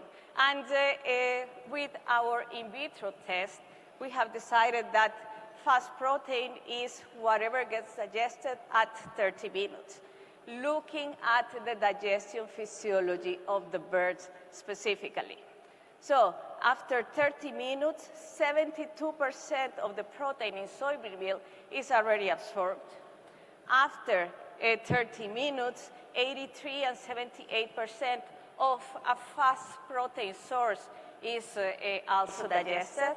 And when we go to more valuable sources like whey protein, like yeast protein extracts, or like blood plasma, for example, these are excellent protein sources with a very fast digestibility that will help us to become more efficient, for example. In the study of protein kinetics, we have established that it is a 4-step process. In the first step, we know or we see how faster the protein hydrolysis is in the proximal small intestine, so how quickly is it digested. Then we establish how quickly it can be absorbed. And thirdly, how is its availability to form tissues and organs. And finally, okay, we need to see if this protein deposition is effective in giving us a better productivity. So do we have better feed conversion rate? Do we have a better body weight? And well, as a starting point, we investigated what is the digestibility of a fast protein source in the different segments of the small intestine. So proximal jejunum, distal jejunum, proximal ileum, and distal ileum. With this, and also with the collaboration of Sonia Liu's group in the Sydney University, we took digesta from 14 days old broilers, and we check, let's say, including a source of fast protein at 5% in the diet, or not including it and going for traditional soybean meal diets. In this case, what we could see is that 5 or 7.5% of this fast protein source can increase the digestibility of the feed in terms of protein in the proximal jejunum significantly, as well as in the distal jejunum, which is great because it also could translate into performance. In this case, a slight increase in body weight at day 14, but let's remember that we are talking about day 14 in this moment, without any increase in feed intake. And this means that we could have a significant decrease in feed conversion rate. So given a fast protein source at a small inclusion, relatively small inclusion rate in the starter phase can translate in better protein deposition effectivity. Now, let's dig into this other published paper in which also a source of fast protein was considered at 5%, and the feeding period was here the traditional starter feeding period, just 10 days. After these 10 days, the broilers were given the same feed in both groups.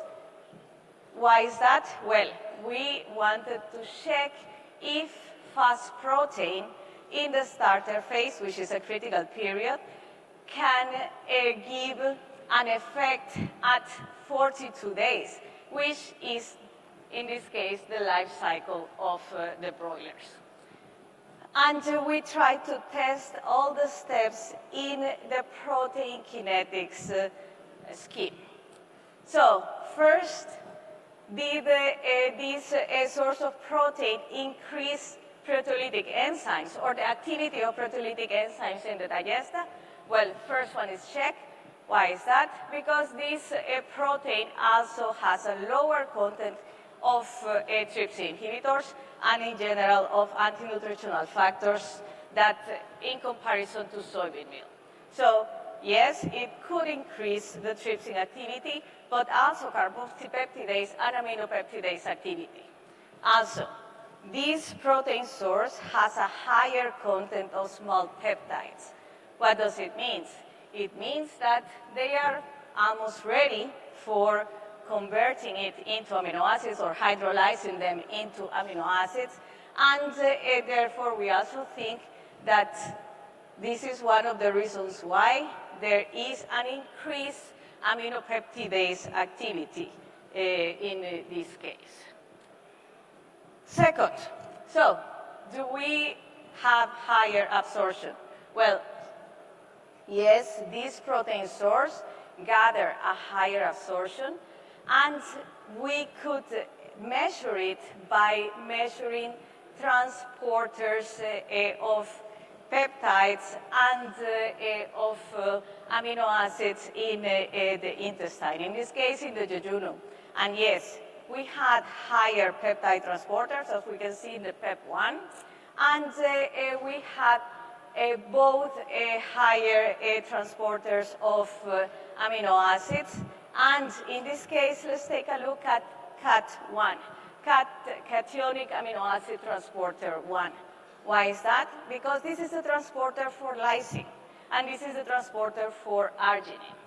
And we could also see a higher portal circulation of both lysine and arginine, almost 2.5 times in comparison with the control group.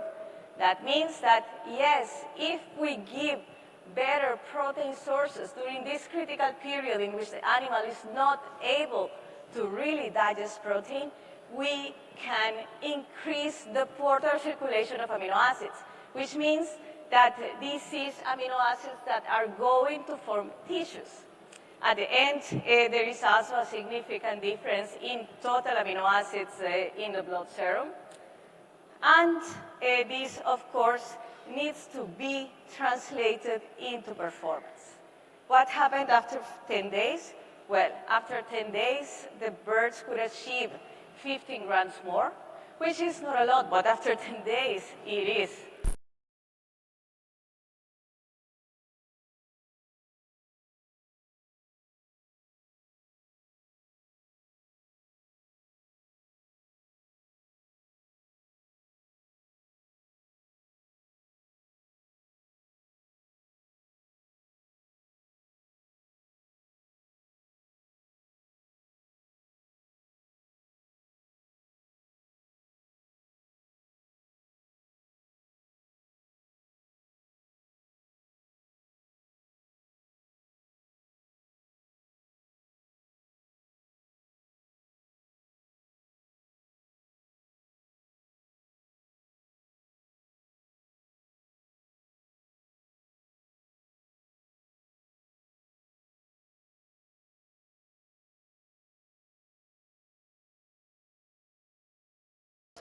With this, we can say that we have around 20% higher protein absorption in the proximal jejunum, which is good. Can we bring this into practice? Well, I hope we can, because if we can bring this into practice with roughly 15 grams of fast protein consumption, we can get an improvement from, let's say, the current situation without a fast protein of 4 if we are talking about challenge birds, and of around 1% if we are talking about broilers that are performing on starter diet. We already can see a significant development in performance, but let's just monitor that. Let's just monitor the quantity of fast protein that we include. Let's increase it in diets for critical periods like starter, like let's say your diets when you are facing some other challenges like heat stress, like when we are facing the monsoon, in which we know that the quality of raw materials will be lower. This is it. In critical periods, as you could see in this improvement relative to a control group, in birds that are performing under the genetic potential can pay off a lot. If the birds are performing on the genetic potential, it still can pay off. So thank you very much for your attention today. And well, I am available for questions later on. Thanks a lot. Thank you. Yeah. This is Thank you very much, ma'am. With the passion that you've presented, I think she deserves one more round of applause because she was literally speaking at the tip of her voice when there was no sound. And now, ladies and gentlemen, with this to an important announcement, we break for lunch. And I request you all to be sharp here by 2:15, a 45 minutes lunch break. The next coming up session, the very interesting session, is going to be taken up by Mr. Ricardo Guerra. And the topic is environmental control housing in India. I request each one of you to please be back with high energy, have food, and come back with more enthusiasm. Let's participate together as an interesting topic coming up by Ricardo Guerra on environmental controls housing. We break for exactly 45 minutes lunch break. It's 1:28. I request you all to please be back at your seats at 2:15.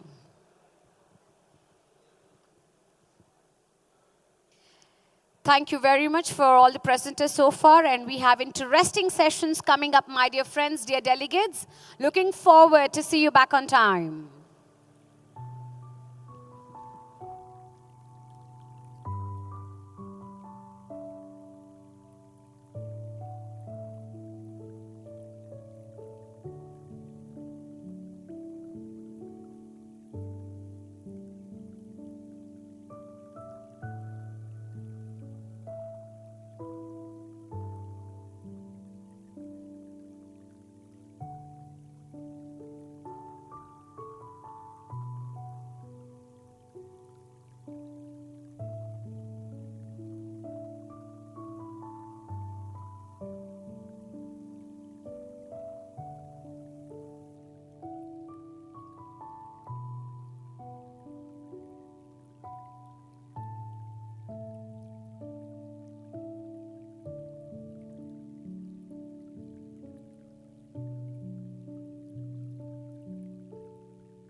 Requesting all the dear delegates to please come forward and settle down. We're about to begin the second half of the sessions. An interesting session coming up.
Dear ladies and gentlemen, in about 5 minutes from now, we get started with the second half of the Poultry Knowledge Day 2025. Requesting once again to all the dear friends here to please settle down. Post-lunch, it is generally said that people are more energized. So I would love to see your energy and enthusiasm because the topics coming up are interesting too. And you also have the feedback forms as well as the question cards. So please write down your question. Also, don't forget to tick mark the presenter that you're asking the question for. We would be taking it further from here. Feedback forms, once you submit, please let us know because we would like to put that in the lucky draw box. And at the end of the session, we will be having the lucky draw winners announcement on the stage live. That is towards the end of the day.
All right. Welcome back, everyone, once again. The post-lunch session. More interesting ones, is it? So let me know if you had a good lunch. Raise your hands. You had a great lunch? Okay. So there's a difference between a good and a great lunch. How many okay for a good lunch? Great lunch? Ah, lovely. That means you're the ones who are more interested towards the sessions, and then you quickly had your lunch and you came back. With my experience, I've always seen that people double their energy after lunch. Is that right? Yes? Okay. So for the ones who are shaking your heads, I will make sure I remember you for that energy in between the presentations. So ladies and gentlemen, bringing you the 17th edition of Poultry Knowledge Day 2025, second half. We also have our ministers joining us around 5 p.m. as a time been given to them. We have a presenter who's eagerly waiting for the presentation right now. But then can I ask you, are my delegates ready? So you can't say yeah like this with a sad face. Yeah. See, I am here as a teacher of a class where my students are all ready. So can I hear a louder yes from you? Are we ready? Fantastic. Talking about a very important subject right now, and that is environmental controls housing. Our next topic is a very significant one, especially as farm scale and climate challenges intensify. Environmental controls are critical to how producers think about efficiency, bird comfort, and long-term sustainability. To share a global perspective and discuss the outlook for EC housing in India, we invite Mr. Ricardo R. Guerra, a veterinarian and global poultry ventilation consultant with Cargill Animation Nutrition and Health Brazil. Can we give a round of applause to the gentleman joining us? Sir, a very warm welcome to you. I must appreciate you've been eagerly waiting to present. Thank you. Mr. Ricardo R. Guerra is a veterinarian and global poultry ventilation consultant with Cargill Animal Nutrition and Health. With 21 years of specialized experience in the poultry industry, Ricardo is an expert in ventilation, poultry house construction, and broiler chicken management.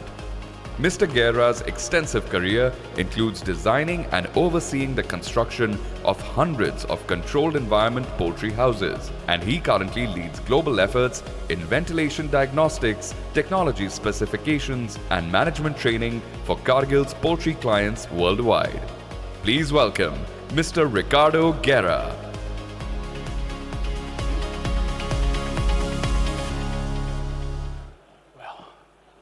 Hi, good afternoon. Thank you so much. It's a pleasure to me to be here. I try to translate some concepts about the ventilation. I know that is a great day today, a lot of information, but I would like to start my presentation ask to the AI, what about the AI think about the outlook of environment controller house system for India? When I ask this question for ChatGPT, Copilot, or every tools that you can find the internet, this is their answer for India.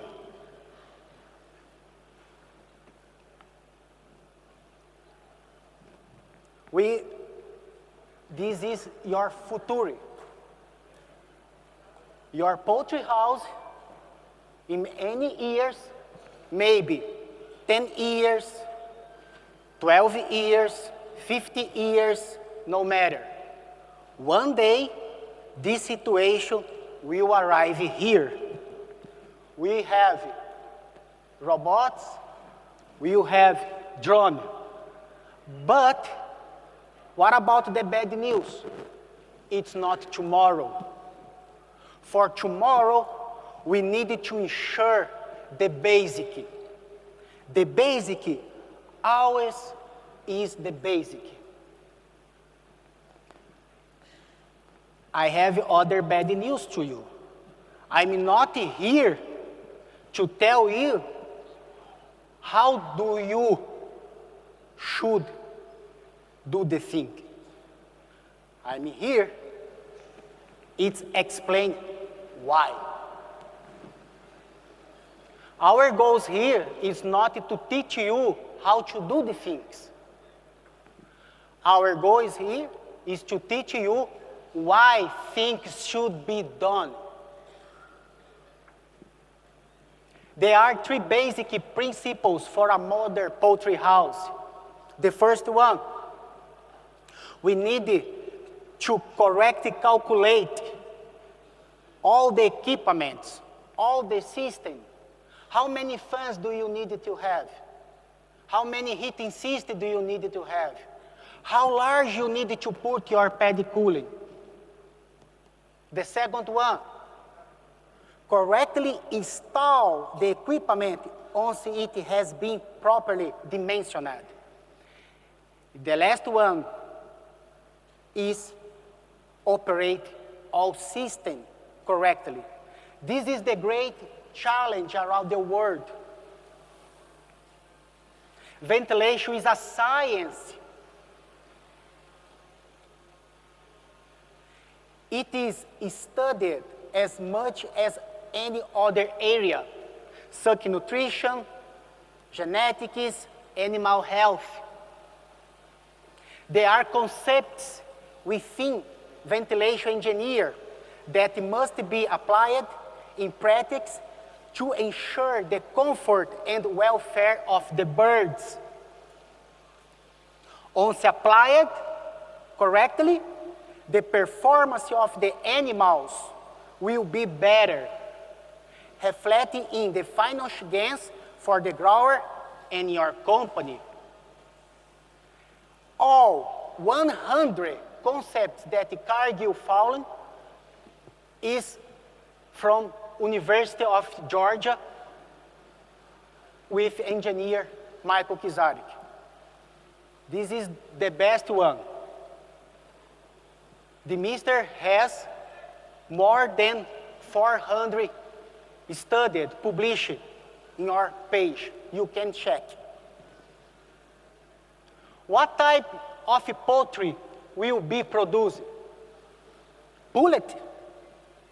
What about pullet? Pullet, we need to control the lighting. The question is, what about the light traps? What type of light traps you need to put in your poultry house? Breeder house. Of course that you have a lot of things that we need to consider in pullet, in breeder house. But in breeder house, what about the nest? It's a collective nest or a communal nest? How much can this influence ventilation? This is part of your decision. Or broiler house.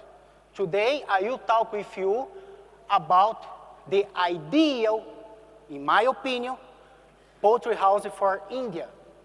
It's the question that I have to you. How many kilos per square meter do you want to produce? Because this is important to know, because the answer determines how much air speed we need to have inside your poultry house. Other question that we need to know, where will these birds be raised? In which part of the planet will these birds be found? In Brazil? In India? What are the climate characteristics? Is it cold? Is it hot? Or both? But it's my first time in India. I hope to go back here soon. For this, I take the information about the city that I am, Hyderabad. When we start to investigate, I can find a lot of information. This is the last 20 years information about your condition. But what it means here? 3 information. Forgot the average. We needed to think in extreme. The first question is, what is the cold situation that Hyderabad have? The last 20 years, I can see 60 degrees is the cold situation that you have outside. The second question is, what about your maximum temperature? Again, in Hyderabad, the last 20 years, we found around 38 degrees. And what about your relative humidity? Around 80%. One time that you know this, we should be prepared for the initial. Your heating system should be prepared when you are with 6 degrees, because this baby chicken needs around 30, 32 degrees in the first day. But when you are in final phase, a big broiler, we needed to think when you are with 38 degrees. Again, think in extremes, no average. What about lost heat and heat gain? When you are in the first week, second week, you need to create a heating. How much heat does poultry house lose during the cold weather?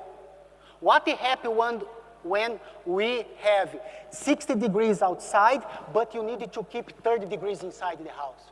How much lose the heat from the house?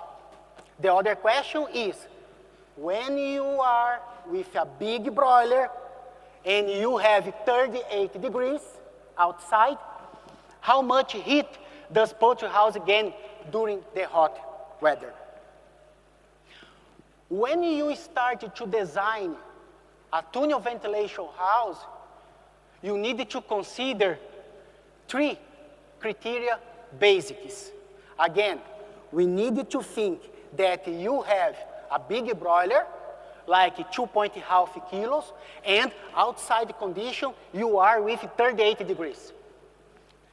The first thing, we need to remove the total heat from the house. For to do this, adequate air exchange. The second one, we need to remove the birth heat. We need to put the proper air velocity on the birds. The birds produce heat all the time. And the 3, we need to reduce the incoming air temperature. We need to proper inlet air temperature. Remember, outside is hot, 36, 37, 38 degrees. We can have this temperature inside the house. For this reason, we should put pad cooling system. The first one, we need to remove the total heat from the house. How? Kick exchange of air from inside the house with fresh air from outside. If not done, the temperature difference will occur between the ends of the tunnel inlets and exit of the house. The ideal is to keep maximum 3 degrees between the tunnel inlet to the fence. The second, we need to remove the bird heat. This is the same birds. The difference here is the air speed. This picture, we are around 400 feet per minute. Look the birds. Look all flock. Is yellow, is hot. the birds are painting. When I increase the airspeed to 400 feet per minute to 800 feet per minute, again, the same birds. Look at the birds. The birds, 40 minutes after, stop painting. But look at all the flock. All the flock now, it's not more a yellow color because you put the correct airspeed inside the house. If the air velocity is not adequate, the birds will experience heat stress and painting. This is not a good business for us because you increase your feed consumption, you decrease your body weight, you impact of the animal health. What about the wind chill? What about the temperature versus airspeed? When you are with a bird, 2.5 kilos, the body weight, the effective temperature for this bird, like genetics said, is around 21, 20 degrees.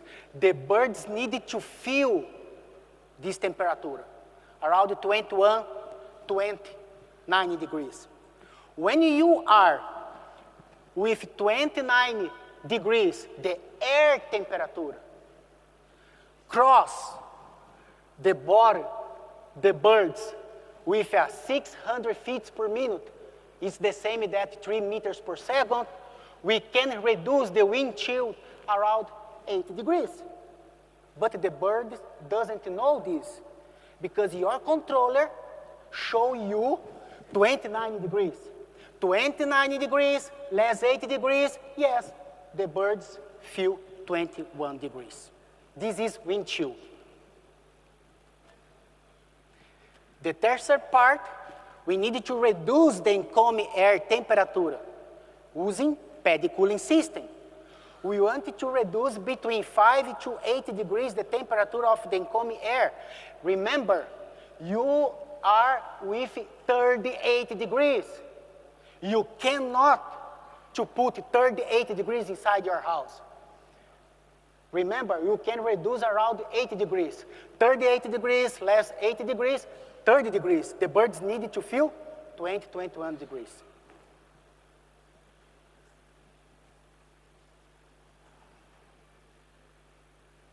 Now we need to understand what about the heat production.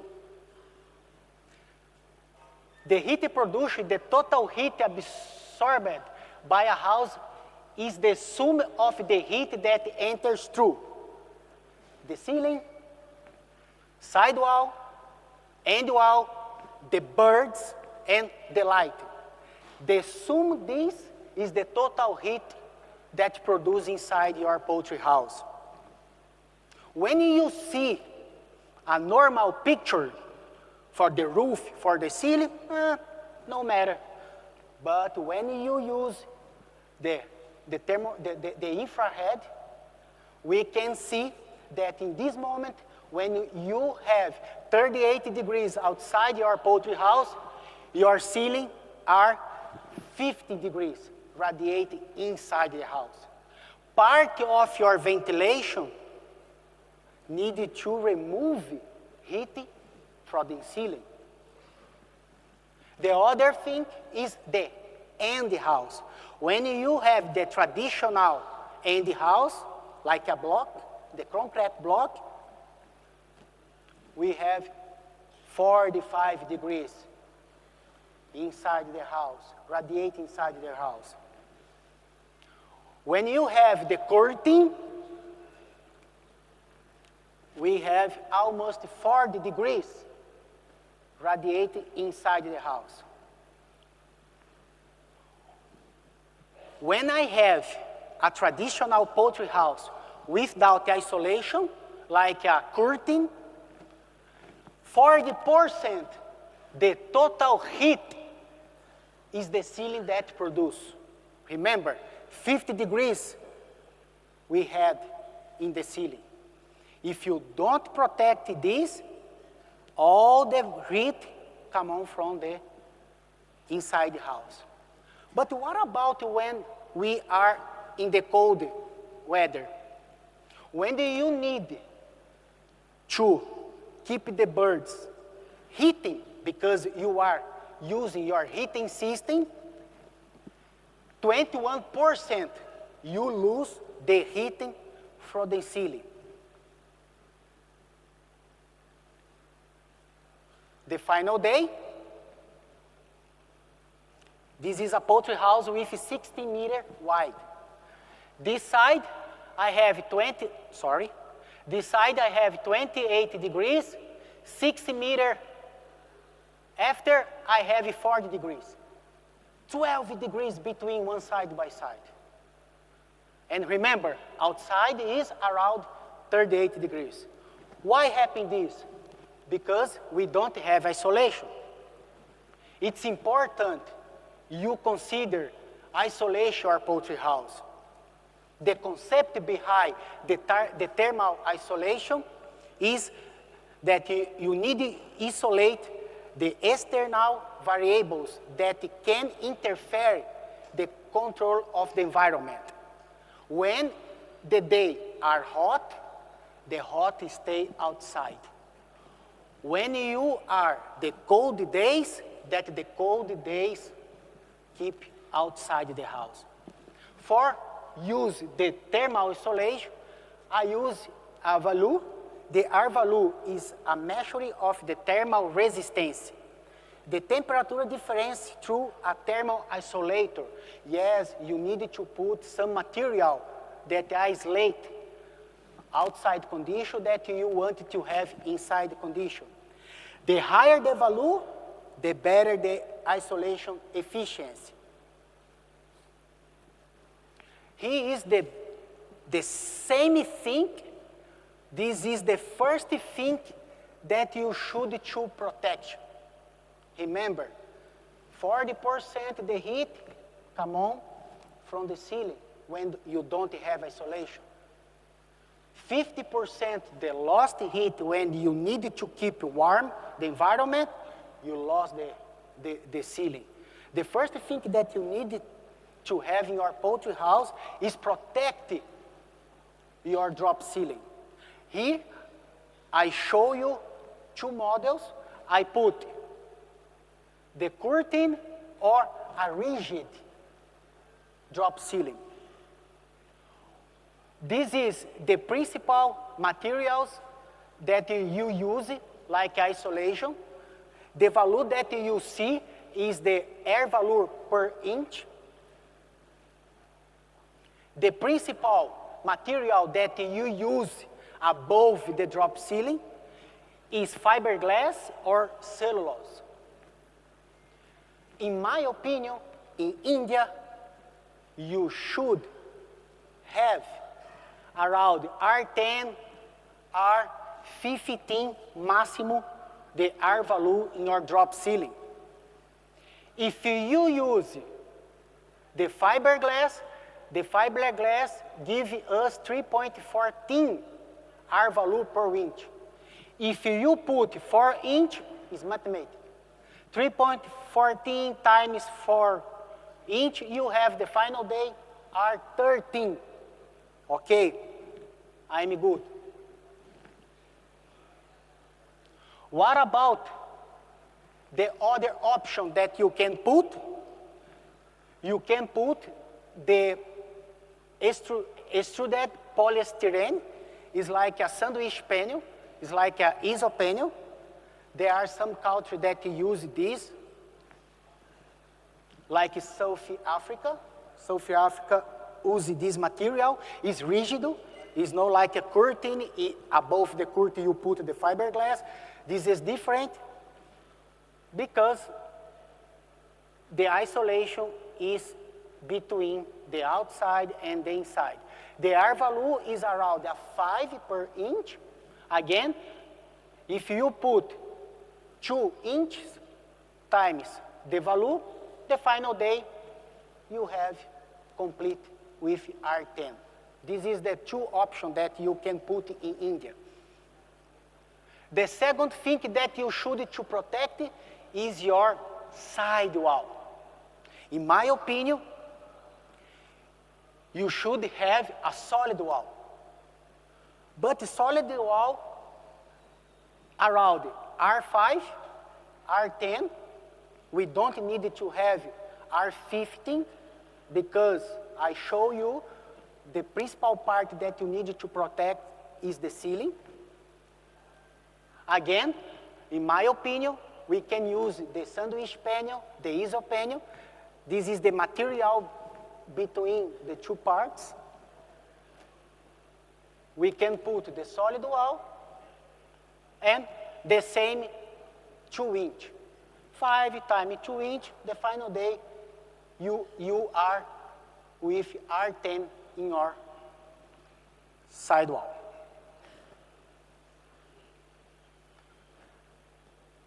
What about the curtain? The curtain is without isolation and you have a problem with leakage. Remember, when you are with a baby chicken and you need to keep around 30 degrees, but outside are 60 degrees, is 60 degrees come in the litter. When you are a big birds and you have 38 degrees are come from the leakage. This is a modern poultry house, it's a resume. It's important to have pad cooling system.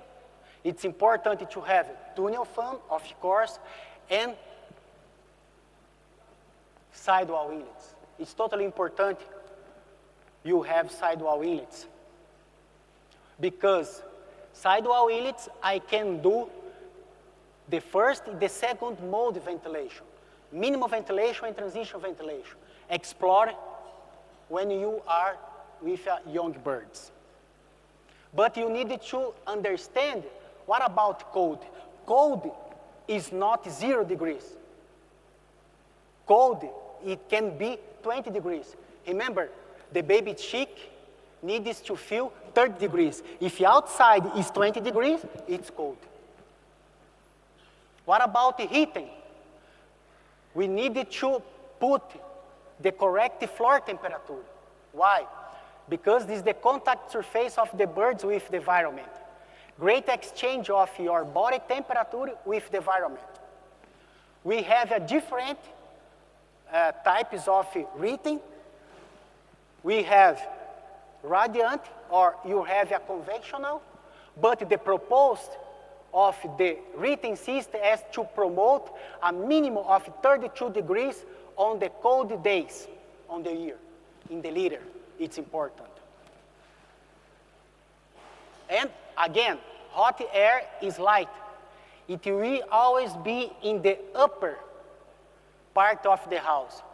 We need to take advantage of this air and place it at the higher of the birds and the litter. It to keep 37 degrees, it to put in the litter.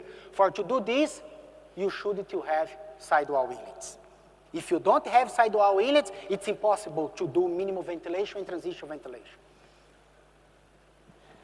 The principle of sidewall inlets is prepare the cold air coming from outside.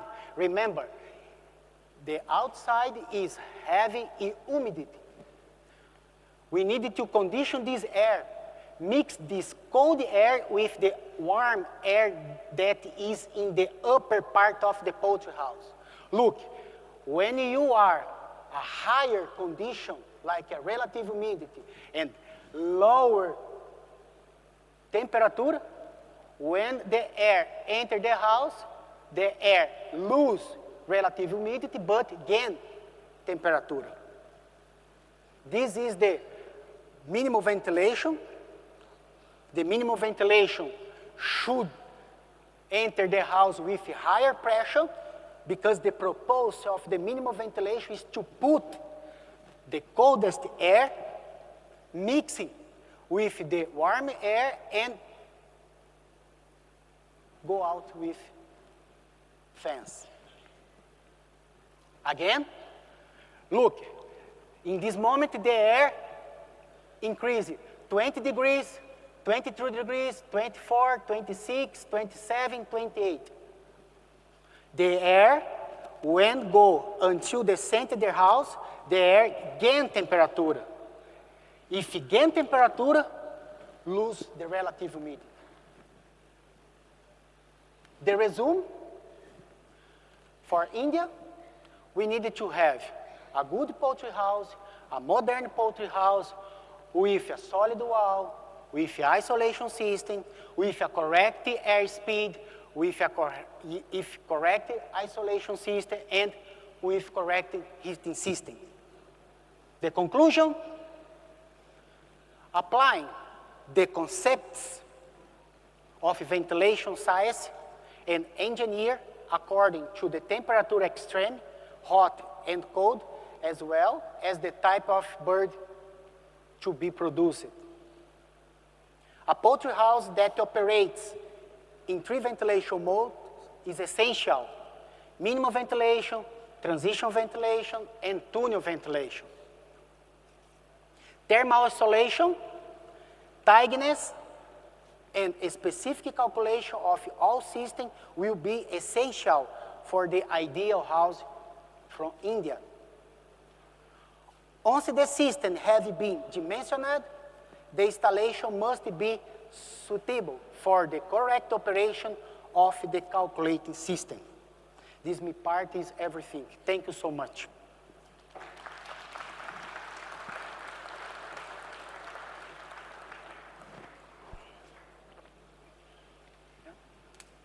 Thank you very much, sir.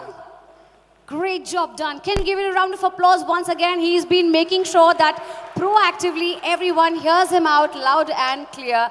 Thank you, sir, for your time. Thank you so much. And now, ladies and gentlemen, sharing some interesting fact with you. There was a lady around here and she was asking me, I do not know many people here, so how do I strike a conversation? I said, just have an eye contact, smile and start speaking, as simple as that. Then she asked me, but I don't know if they are the company's leaders or otherwise. I said, that's okay, because we all are here for one reason, and that is to network, to talk, to collaborate, and to move further. Am I right or am I right, ladies and gentlemen? Perfect. We have our minister joining us around 5 p.m. and I request all the government officials present here to please be around. We do not request you to move out and in at that time. So a kind request from my side that around 5 p.m. we'll be having a minister joining us, Mr. Sri Hari Vakiti.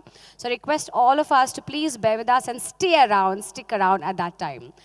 While we're setting up for the next session, I request everyone to tell me if you've seen Shah Rukh Khan's movie, Chak De India. Raise your hands if you've seen Chak De India. And you remember there's one scene where he says, "Ye 70 minute tumse koi nahi chhin sakta." How many of you remember that? Very good. So 70 minute to I cannot give you, but I can give you 60 seconds while we're setting up for the next session. I request all the ladies and all the gentlemen who have big dreams to achieve in your life to please stand up. I count till 10, and those of you, only those who want to achieve big in your life, whatever business you are doing right now, if you want to achieve big and more in life, only they should stand. Rest who are happy with whatever you're doing right now, please seat. Please have your seat for those who are happy with what you're doing right now. Who only wants to grow in life from here, you want to grow your business, only they should stand. Rest everyone can sit down. There's no forcing anybody. Only the people, I want to tell it one more time, whoever wants to succeed in your life, grow 10 times more in your life, only stand. Oh, stand up. Keep standing, keep standing, keep standing. You're not giving me an attendance. You stand for yourself. Fantastic. So this 60 seconds that I'm going to give you, all you got to do is eye contact, smile, move around, shake hand, and talk out. Speak to other people. Your time starts now. Your time starts now. Sir, keep moving to the ladies and gentlemen who all stood up. If you sit down, that is you're breaking a promise of growing. Sir, you can come and shake hand with me. Probably I can be a great person too. Good afternoon, pleasure meeting you. This is exactly what you're going to do. So I really am happy that people over there, look at your right side, ladies and gentlemen, a great networking and a collaboration happening over there. This is that right icebreaker, what we needed post-lunch. So for those people who dream high, who want to grow, who want to talk to people, who want to know who is sitting right beside me, this opportunity is yours. And if you still nod your head towards me and not do anything, nothing will happen.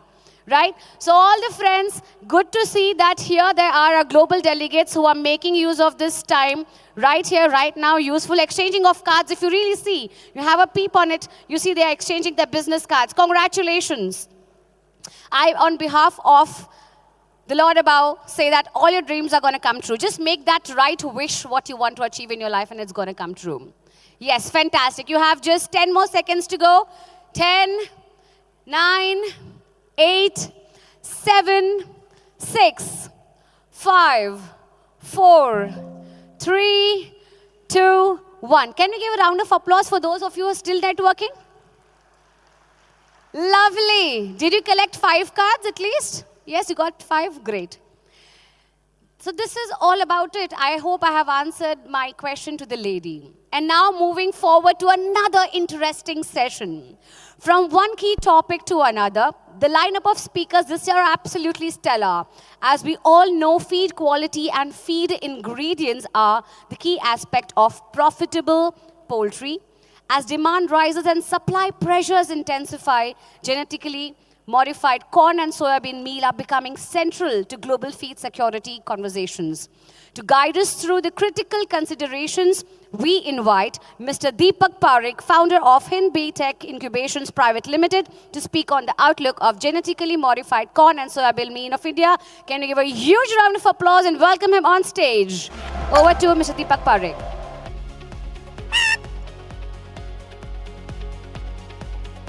Mr. Deepak Parekh is a globally recognized agricultural economist and technology strategist who has founded Honeybee Tech Incubations. He has more than 20 years of experience spanning 34 countries and is honored by the World Economic Forum as a technology pioneer and recognized by the UNDP and Future Agro Challenge as a top entrepreneur.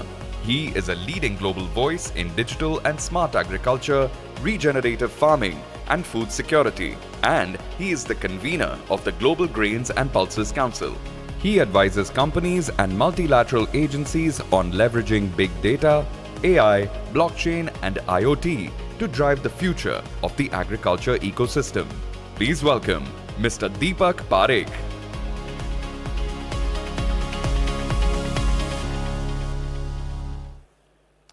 Okay, thanks a lot for giving this opportunity. So we would be addressing, I would say, the elephant in the room. Or should we say chicken in the room? I think that would be better. We are starting this conversation. Since morning, we have been talking about some very interesting thing, and I'll be touching upon the outlook of GM corn and soya. I said GM word. And believe me, I've been in Europe and US for past 20 days, and I've eaten a lot of GM corn. So if you see me turning to green, there is an exit just behind you. Please run for it. But I'm pretty sure nothing is going to happen. And that is where actually we have to understand when we talk about genetic modification, we are not talking about something which is monster. And I'll be taking you through that, why it is important. As a nation, actually, we have been talking about getting into 2047 with 30, 20, 25, different people give different number, $1 trillion of GDP. But we are so scared of one seed. Somebody sends a WhatsApp message and say that GM will lead to calves with 3 heads. And we say, wow, GM is bad. Our discourse is all rhetoric. We are ready to send the rovers to Mars and Moon, but we are not able to decide, is GM good or bad? Why so debate? We have to conclude. Is it bad? Let's not talk about it. It is good, which I strongly believe. And believe me, one more side effect of GM corn, which I was been eating, is that I am a person with a very, very strong opinion. And also, luckily, a mic to share that opinion. That is what GM is all about. So let's understand, first of all, Sir has talked about these numbers. A Viksit Bharat, do you think that these numbers make any sense? We are having the highest among kids below 5 who are stunted, wasted. See these numbers tells us the story that we are stomach full but nutrient deficient. We talked about India is having one of the lowest protein consumption within our peers also. Our kids are having malnutrition which is worse than sub-Saharan Africa. Do we want to enter 2047 with great smart cities, big industry, but the next generation which is struggling to have a good, healthy life? The problem statement is simple. Are we gonna be living for our next generation, doing something for them? Or we just restrict ourselves with that? I'm an economist, I love numbers, those trillions and billions. We talked about $700 billion of agriculture export. Now somebody actually in London told me the costliest shoes are shoes which are having beautiful lead metal like in the sole. I would love to wear it, but definitely when I am in a sprint race.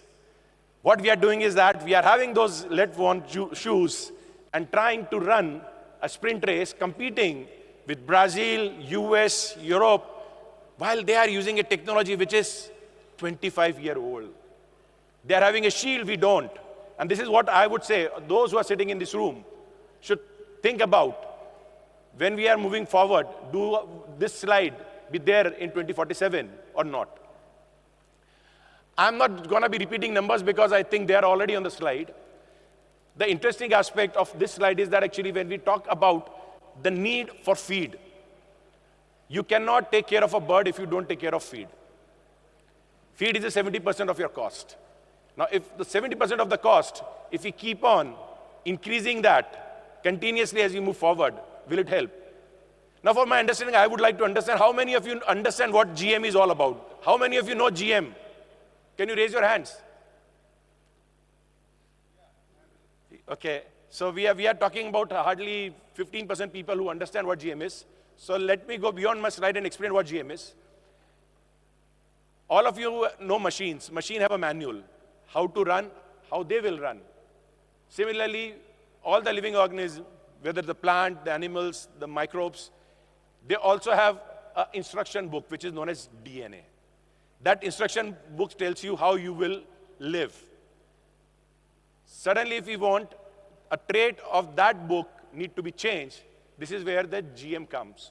So that DNA, just like a book you open, you either remove a line of it, you add a line of it, or you copy a line from some other organism and put it in that book. That is what is GMO, genetically modified organism. So I'll give you an example. For example, you know that a corn which gets infested by a specific type of insect every year, what to do? So you find another organism which will ensure that it kills that insect and use that part of its DNA, the gene, and put it in the corn. So the next time when you are having corn, it will itself be resistant or tolerant to that specific insect. Similarly, we also have herbicide-tolerant GMO products which ensure that you are able to manage your farms better because most of the nutrient would be taken care of by the main plant, but not the weed, when you apply the herbicides. Now, when we talk about the poultry industry, right, it's a heavyweight. We are talking about a $25 billion industry. It has been growing pretty well, but there was a bump. We'll understand actually, why there was a bump. So if you see in 2019, suddenly the protein consumption in India started decreasing.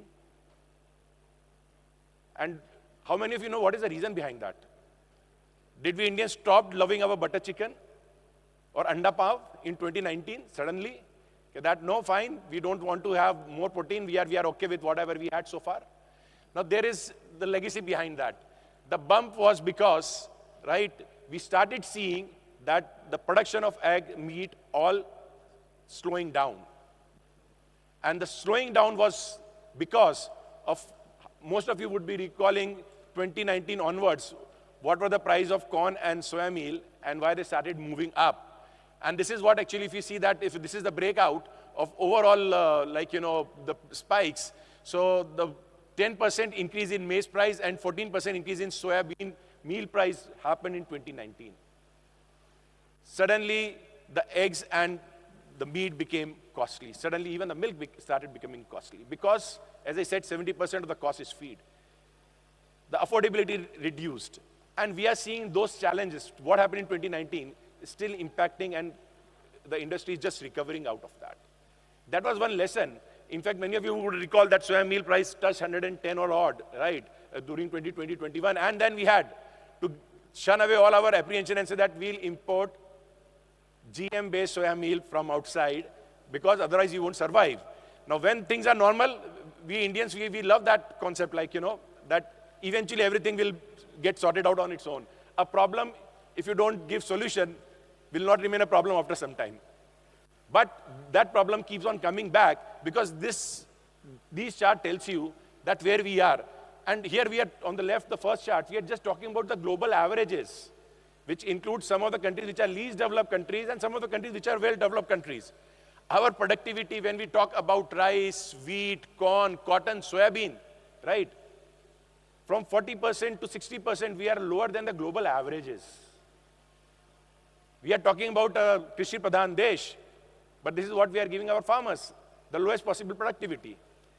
As we move forward, by 2047, we all know that the climate change will have more impact. 3 to 4% of productivity is going to go down just because of climate change. We don't have more of land.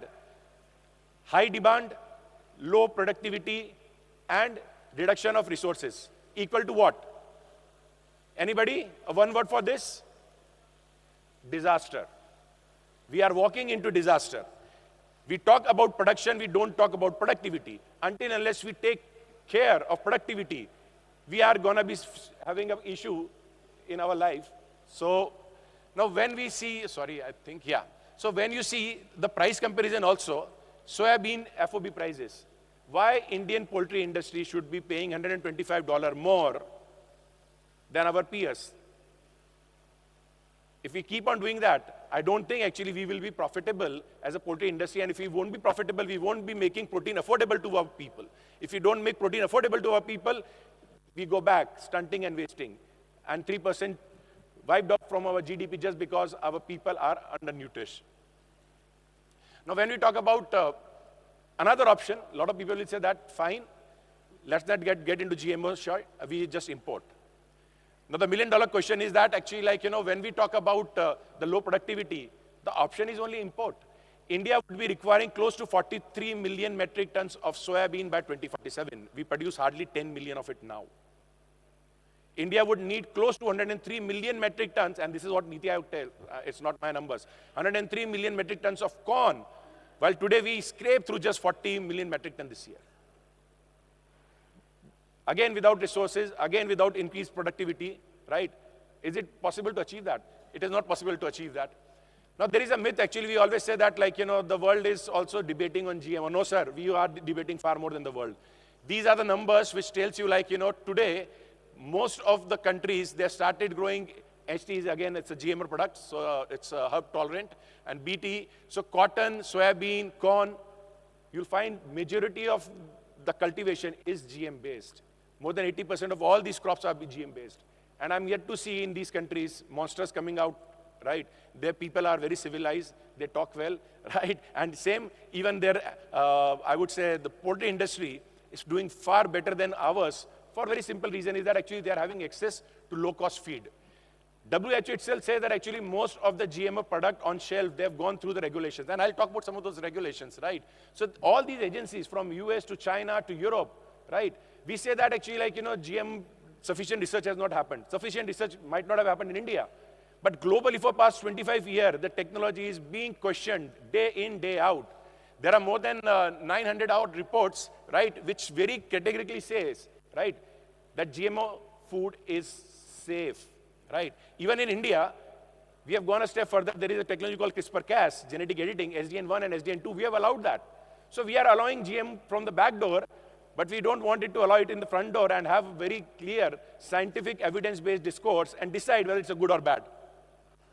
Now with that, I would leave it for the audience to think that do we want in future a country which is self-sufficient in feeding its own population the protein, or do we want to import chicken legs from US, Or if we are better off soya meal from US, or do we want our farmers to take the benefit of genetically modified crops, specifically in soybean, specifically in corn, and with the new policy of the government on also dovetailing the fuel part of it, with maize being diverted to ethanol, I am not very sure which car would differentiate between ethanol made from GM corn or ethanol made from non-GM corn. Thank you. Thank you very much, Mr. Parekh, for an interesting session. You made sure that we all understand the importance of feed. Thank you. I request you to please join us. Ladies and gentlemen, and now we have another interesting speaker lined up. Earlier, we heard about unlocking the potential of eggs in rural markets, right? But what about broiler chicken? Another product that has huge potential.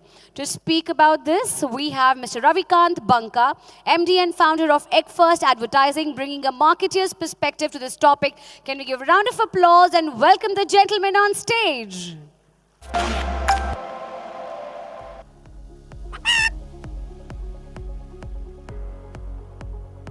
Mr. Ravikant Banka is the MD and founder of Egg First, a pioneering advertising agency based in Mumbai.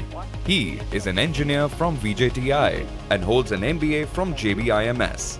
He brings both scientific rigor and creative passion to his marketing strategies. Under his leadership, Egg First has become a specialist in transforming brands for Tier 2, Tier 3 and rural markets across India. The company has successfully executed over 2,700 campaigns for industry leaders including Fino Payments Bank, Bayer and Tata Motors.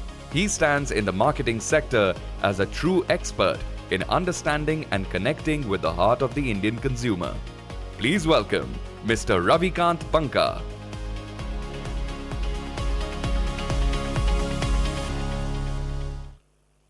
Hi, good afternoon. Thank you very much for having me here as one of your speakers. I've been told that the total time that I have has now been reduced by a little bit. So let me get going immediately. So when I received a call from Dr. Vijay a few weeks back that, hey Ravi, we are having a Poultry India conference and we'd like you to be a speaker there and talking about how do you increase the consumption of chicken in rural India. I said the first thing is, while the name of the ad agency is Egg First, we are not in the poultry business. So the name of our agency is Egg First, and we are into rural marketing. We are not in the poultry business. Having said that, it's a very big honor for us to be here to share a perspective about how do you increase the presence of chicken, the consumption of chicken in rural India. Now, right since morning, I've been lucky to have heard a lot of our speakers before me, and very interesting to see the perspective with which the industry is growing, the challenges of the industry, and so on and so forth. But one thing that I'm sure that all of you agree on, whether you agree on whether the egg came first or chicken, but one thing is sure, that in case the extent to which the demand increases for chicken, the extent to which demand increases for chicken, it will be good for your industry. So let's just straight away dive down into how do we increase the demand for chicken in rural India. I have two parts of this presentation, and I'm going to be rushing through this at an extremely fast pace because I've been told that we have limited time here. So here goes.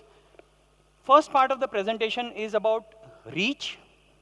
How do you reach rural India? The second part of the presentation is about connect. How do you connect with rural India? So the reach part already has been covered to a fair degree, so I'm going to be breezing through it. You will find the connect part very interesting, and I do want to spend about 10 minutes on the connect part. So here goes.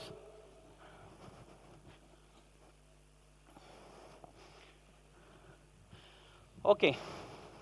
So I'm going to skip through a lot of data that you might have already seen. So India ranks in the top 5 in the production. A lot of businesses, a lot of GDP rests on this industry. Our overall per capita consumption of chicken continues to be low. In rural India, it is lower than in urban India, though not by a big margin, only about 10% of a difference. So, when rural India starts to consume chicken, more and more chicken, it's not only about the industry gaining, it's also about the overall benefit of health that gets into 60% of our nation's population, and which is 90 crore people. So let's just quickly go through what are the barriers. What are the barriers? Once we understand the barriers, we are likely to be able to better address the barriers to be able to overcome them. Rural mindset is significantly different from an urban mindset, and especially a few factors, which is rural continues to be a family-first mindset. They get influenced by communities, not as much as individuals. So they will seek opinion of their neighbors, they will seek opinion of others in various matters. So whether it is about agri inputs, what fertilizer to buy, what pesticide to buy, and so on and so forth. But even other matters, they seek opinion of people who are in and around those. They are very value conscious. So that is the reason why 5 rupees ka packet, 10 rupees ka packet, aaj bhi bahut bikta hai. And it is imperative for brands which are starting off, and we had Sunil Kataria also talking about the 10 rupee sachet of parachute oil. Not only parachute, and that would have been about 10 years back or 15 years back. In addition, even today, you have your shampoo sachets which are 2 rupees and so on and so forth. So rural India is very, very value conscious. The question for us would be, how do we go ahead and despite the lower price points, how do we make it happen? There are knowledge gaps, there are cultural, religious factors, infrastructure challenges, cold chain factors. So how do you drive chicken demand? There are 3 parts. Create awareness, more and more awareness. What is the awareness going to be about? I'm going to cover that specifically in the connect part. Build the trust. So these are now going to be some pointers I'm going to run through in about 4 or 5 slides, which give you a little insight into what happens really in rural India and how can chicken penetrate further in select markets in rural India. And like Sanjay Panigrahi, one of our esteemed speakers earlier mentioned, that you don't have to go into all the 6 lakh villages in India. You have to select which ones. And now when I'm talking about all of this, one thing that we need to remember, a large amount of this outreach or increase in chicken consumption can get driven by a central effort of, let's say, an industry association or some such. There is also going to be another aspect of it, that is it only for an industry association, or can some manufacturers, some chicken producers take this ahead on their own? So one can look at expanding into select markets, whether it is at a block level, whether it is at a district level, or let's say a set of districts, or perhaps even a state. So there are producers, and I know there are large producers who can take up this mandate, which is, okay, I'm going to target a couple of districts. And then most of these strategies would work for them. Farmer producer organizations. So there are FPOs, and they are all entrepreneur-led. So the question is, how do you build an ecosystem meant for FPOs? How do you build an ecosystem where you're taking the participation of FPOs to promote the consumption of chicken? How do you build together a cold chain ecosystem? So if somebody takes up a mandate that I'm going to be looking after a few, let's say, districts, I'm going to create a complete ecosystem of my brand in a couple of districts, one has to work on this element. Youth. Everybody is talking about the lack of opportunities in rural India, and the migration from rural to urban continues. The aspiration of rural youth has never been higher today. So it is important for us to be able to leverage that aspiration on the one hand, and the desire for them to get into meaningful, gainful employment, and on the other hand, use what are the possibilities for us to get them enrolled into chicken businesses. Franchise ecosystems can be set up. Let's say a smart chicken center, a complete franchise ecosystem. Now, this is the aspect that some speakers covered. in rural India, it's not only going to be about going and making some amount of communication. How do you make it a habit? So there is Anganwadis which are there. So you have Asha Didi workers. If we create a sustained communication with them, then a sustained consumption of chicken takes place. Community leaders and panchayat push. Now these are all the kind of activities, school level outreach, primary healthcare center promotions. These are the places where one has to go ahead and start the promotion. Now what is the narrative that one does? Weekly hearts, that these are the zones via which sales really happen in rural India. Now let me get to the connect part. So what is the connect? We need to change the narrative. Sanjay mentioned narrative. The current narrative, old narrative, chicken is expensive luxury, dal roti provide all the nutrition, non-veg food is unhealthy and causes problems. This is the new narrative that we need to be talking about, which is protein means chicken and protein is affordable. Protein means chicken, protein is affordable. Protein means chicken, protein is affordable. Now just saying this won't help. You have to say it repeatedly. And how do you say it? Well, here goes. I'm going to share with you 3 examples of how the industry took it ahead as an industry together. I repeat, this can be done as an industry together, or it can be done by select players who want to capture a district or a set of districts. So let's say NECC, very close to your industry. How did NECC make egg a daily consumption? The video needs to play. बेबो का एक ही rule, रोज खाओ अंडे without भूल। 'Cause eggs are cool, cool, cool. Yes, eggs are cool, cool, cool. Summer में energy हो जाती है कम, खाओ अंडे एनर्जेटिक रहो हरदम। Strength और पावर मिले हर रोज with proteins and minerals का daily dose। Eggs are cool, cool, cool. Yes, eggs are cool, cool, cool. Yes, eggs are cool. Sunday हो या मंडे, रोज खाओ अंडे। Another industry, AMFI, the Association of Mutual Fund Industries. Now, the way they have consistently over the last perhaps 10 years converted the entire Indian retail investor into a routine investor, it's really a case study.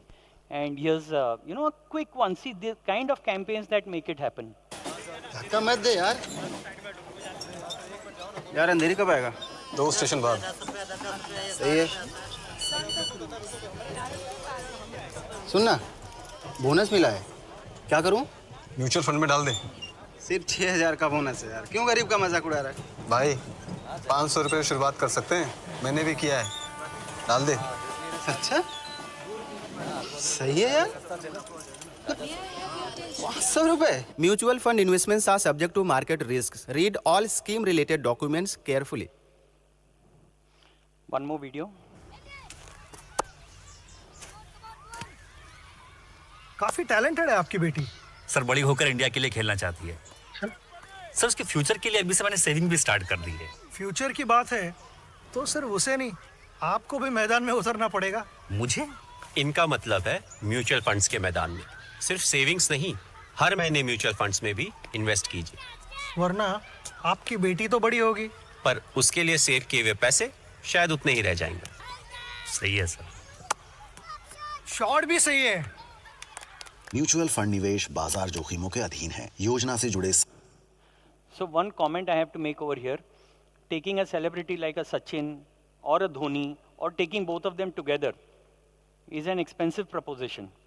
So please, consider taking them or any expensive celebrity as a brand ambassador if and only if you have at least 3 or 4 times the money that you're going to pay to the celebrity as the marketing monies that you have to disseminate the content that you have created. And the last example here, after which I want to share a little bit about the Connect. This is about the Life Insurance Council and how they've promoted life insurance as a category. अरे left देखो right देखो, हाथ थामो ध्यान रखो, पहले फूको फिर चखो, सबसे पहले इंश्योरेंस कर लो। थोड़ा बोलो थोड़ा ठोको, नहीं जचता तो फट से रोको, हर कील को पूरा ठोको, सबसे पहले इंश्योरेंस कर लो। जोर से जकड़ो ढंग से पकड़ो, सबसे पहले। मिस्टर एंड मिसेस कुमार रोजमर्रा की लाइफ में सबसे पहले इंश्योरेंस करते हैं, पर जब लाइफ इंश्योरेंस का पूछो बाद में करते हैं ना। सबसे पहले अपनी लाइफ को भी दीजिए ना लाइफ इंश्योरेंस का भरोसा।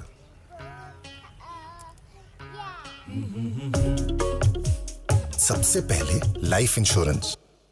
So now let's get into a quick glimpse of what are the possibilities. We've taken, we put some amount of effort in putting this together. तो इससे एक झलक मिलेगी कि हम हमारी इंडस्ट्री में, पोल्ट्री इंडस्ट्री में क्या कर सकते हैं। आपने दूसरी इंडस्ट्रीज़ के देखे कैसे उन लोगों ने एक नैरेटिव चेंज किया, धीरे धीरे लोगों को उनसे जोड़ा, उस कैटेगरी से जोड़ा, एंड उसके सारे इंडस्ट्री के जो कंपनीज हैं उन सबको बेनिफिट हुआ। उसी तरीके से now just let's look at what are the possibilities for us. So one is, how about just talk about chicken is protein, chicken is health, chicken is protein, chicken is health. And you run a campaign like this. Chicken khao, sehat banao. Repeatedly, clearly. Keep your value proposition clear. Chicken khao, sehat banao. Another way to look at the same one. Chicken har roz, protein ka mahadose. Chicken har roz, protein ka mahadose. So now you start to get an idea, you know, what are the possibilities that happen. Another one, let's say kitchen में chicken. ज़रूरी है kitchen में chicken होना. कैसे? ऐसे. ज़रूरी है kitchen में chicken. There's a video I'd like to play. A quick 30 seconds. Kitchen में chicken. Kitchen में chicken. Kitchen में chicken. ज़रूरी है kitchen में chicken.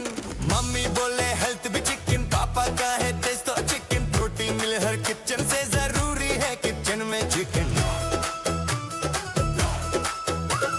Kids बोले yummy yummy chicken. दोस्तों के lunch में भी chicken. हर mood का perfect solution ज़रूरी है kitchen में chicken. Kitchen में chicken.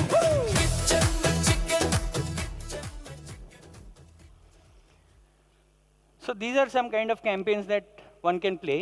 I'll give you one more glimpse, last 2 minutes. Achievers, chicken beyond just being protein, or chicken, you know, अपने kitchen में आए. At the next level, how do you make it aspirational? सपने सजाओ, chicken खाओ. Protein से ताकत, ताकत से तरक्की. चिकन प्रोटीन का महाडोज.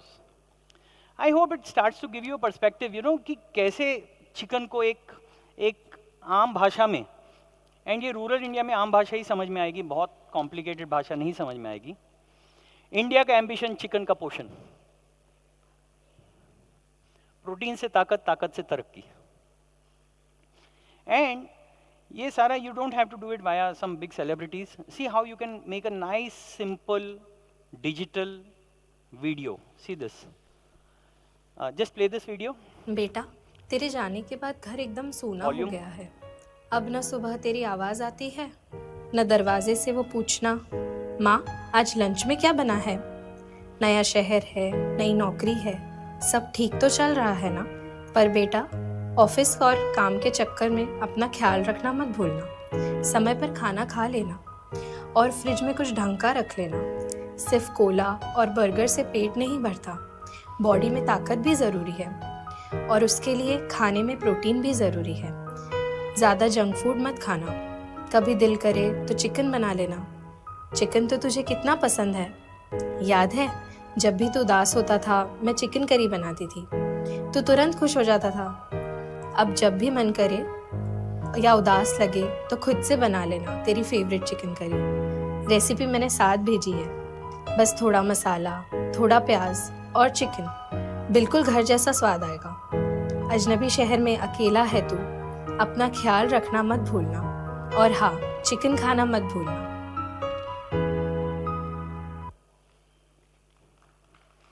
Thank you.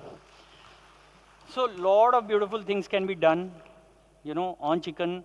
I think अगर किसी भी तरीके से हम जाकर के इस टाइप की मैसेजिंग करके गांव-गांव तक पहुंचते हैं, डेफिनेटली चिकन की डिमांड बढ़ेगी एंड चिकन की डिमांड बढ़ेगी तो किसी ना किसी तरीके से everybody in the whole ecosystem will benefit. And last but not the least एक स्लाइड कि रूरल मार्केट्स में celebrity is not just an endorser, they are a true anchor.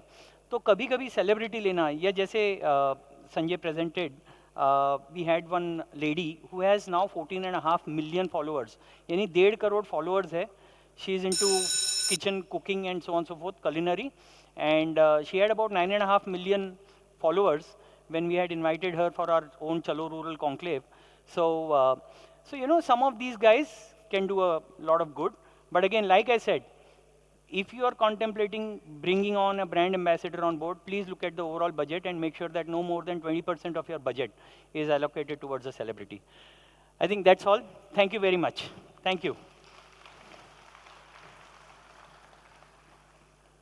Thank you very much, sir, for the interesting presentation. Sunday हो या Monday, रोज खाओ अंडे और आज है Monday.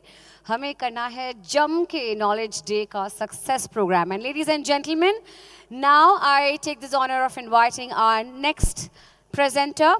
Before that, let me tell you, if anyone is still having your question card, please fill it up and hand it over to our volunteers, because after this presentation, we have the question answer session. The poultry industry is transforming rapidly by innovation and shifting consumers' expectations. New challenges are rising up. The demand of fresh thinking is what we are aiming for. So how do we navigate this evolution? To help us reflect and give more inspiration towards forward-looking mindset, I have my next presenter joining us, Mr. O.P. Singh, Managing Director, Hugh Pharmacy, to speak on energizing the collective wisdom and rescripting the industry's DNA. Please join me in welcoming Mr. O.P. Singh on stage, ladies and gentlemen.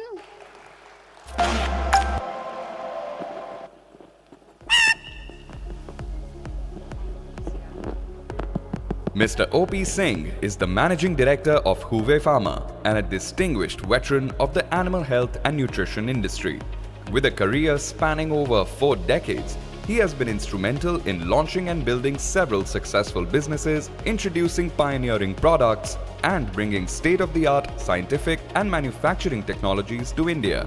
His transformative efforts have significantly reshaped the landscape of the industry. A visionary leader, his businesses were among the first to integrate biotechnology into mainstream veterinary applications, elevating the standard of veterinary solutions and setting new benchmarks for excellence. He currently holds prominent roles such as Managing Director at Huve Pharma SEA, Managing Director of Advanced Bioagrotech Limited, and Director of Noral NBPL India Private Limited. He previously served on the CII National Committee on Fisheries, Animal Husbandry and Dairy, where he chaired the subcommittee on meat and poultry. He continues to collaborate with leading educational and research institutes as a trusted advisor. Please welcome Mr. O.P. Singh. Ladies and gentlemen, welcome to you all. I'm a little bit emotional because I'm coming here after 1 or 2 years. But before I start my presentation is broken into 2 parts.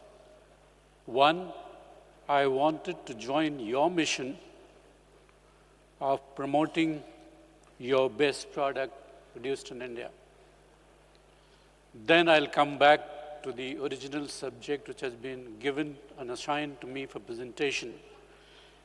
But before I start my video event, I'll ask Mr. Anil Dumal, Mr. Uday Singh, Mr. Harish Garware, and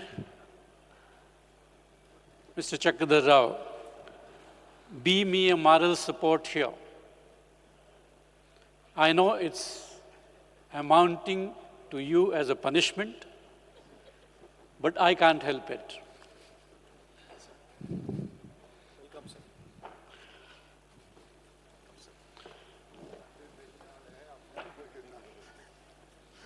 इधर ही खड़े रहिए आप लोग। और एक बार जोरदार poultry के India के लिए ताली ऐसे हाथ उठा के उड़ाए। Thank you. You know, these four, they work, but they don't know objectively what to work for. That's my impression. But trust me, if Poultry India, if ever has become a brand, it has become because of him. So clap for them again.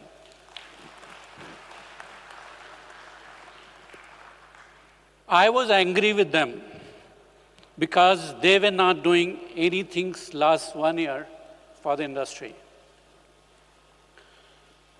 So I made an effort to show you a video which can become mission for all of us in this audience for tomorrow. So watch this video. It's a little bit long, but worth watching and triggering your mind, interrogating yourself, convincing yourself, if my product does not go to every doorstep in this nation, our mission is incomplete. So Poultry India is not a Poultry India. Poultry is a mission from tomorrow. Unless you take it as a mission, it may not justify our existence for the last 75 years. Many speakers from previous speeches, they've given indicators in bits and pieces, but I wanted to invite your mission with the folded hand. Please join hands in promoting the chicken and egg protein for tomorrow if you want to build up the industry for yourself, myself, for everyone. Can I have the video, please, if it is working?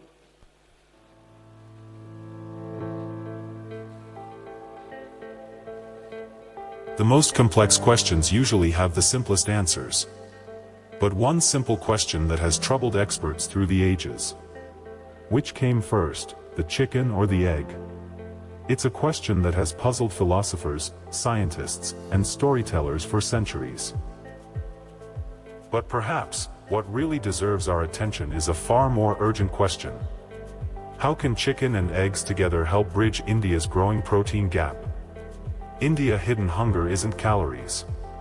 It is protein.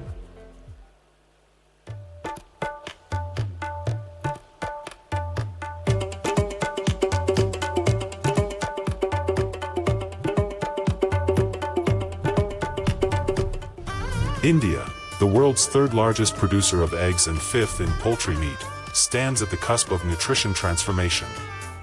Yet as a nation, we still face a protein paradox: abundance in production, but gaps in consumption. This is India's hidden hunger, a silent crisis of protein deficiency. Across villages and cities, we see full plates but empty nutrients. Our diets are dominated by rice, chapati, and dal, filling, yes, but missing something vital. Across regions, from rice bowls of the south to wheat belts of the north, protein often takes a back seat. Something that builds strength, energy, and growth, protein. Oh, the protein being the most necessary element of citizens' growth, I think we should look at this issue more prospectively.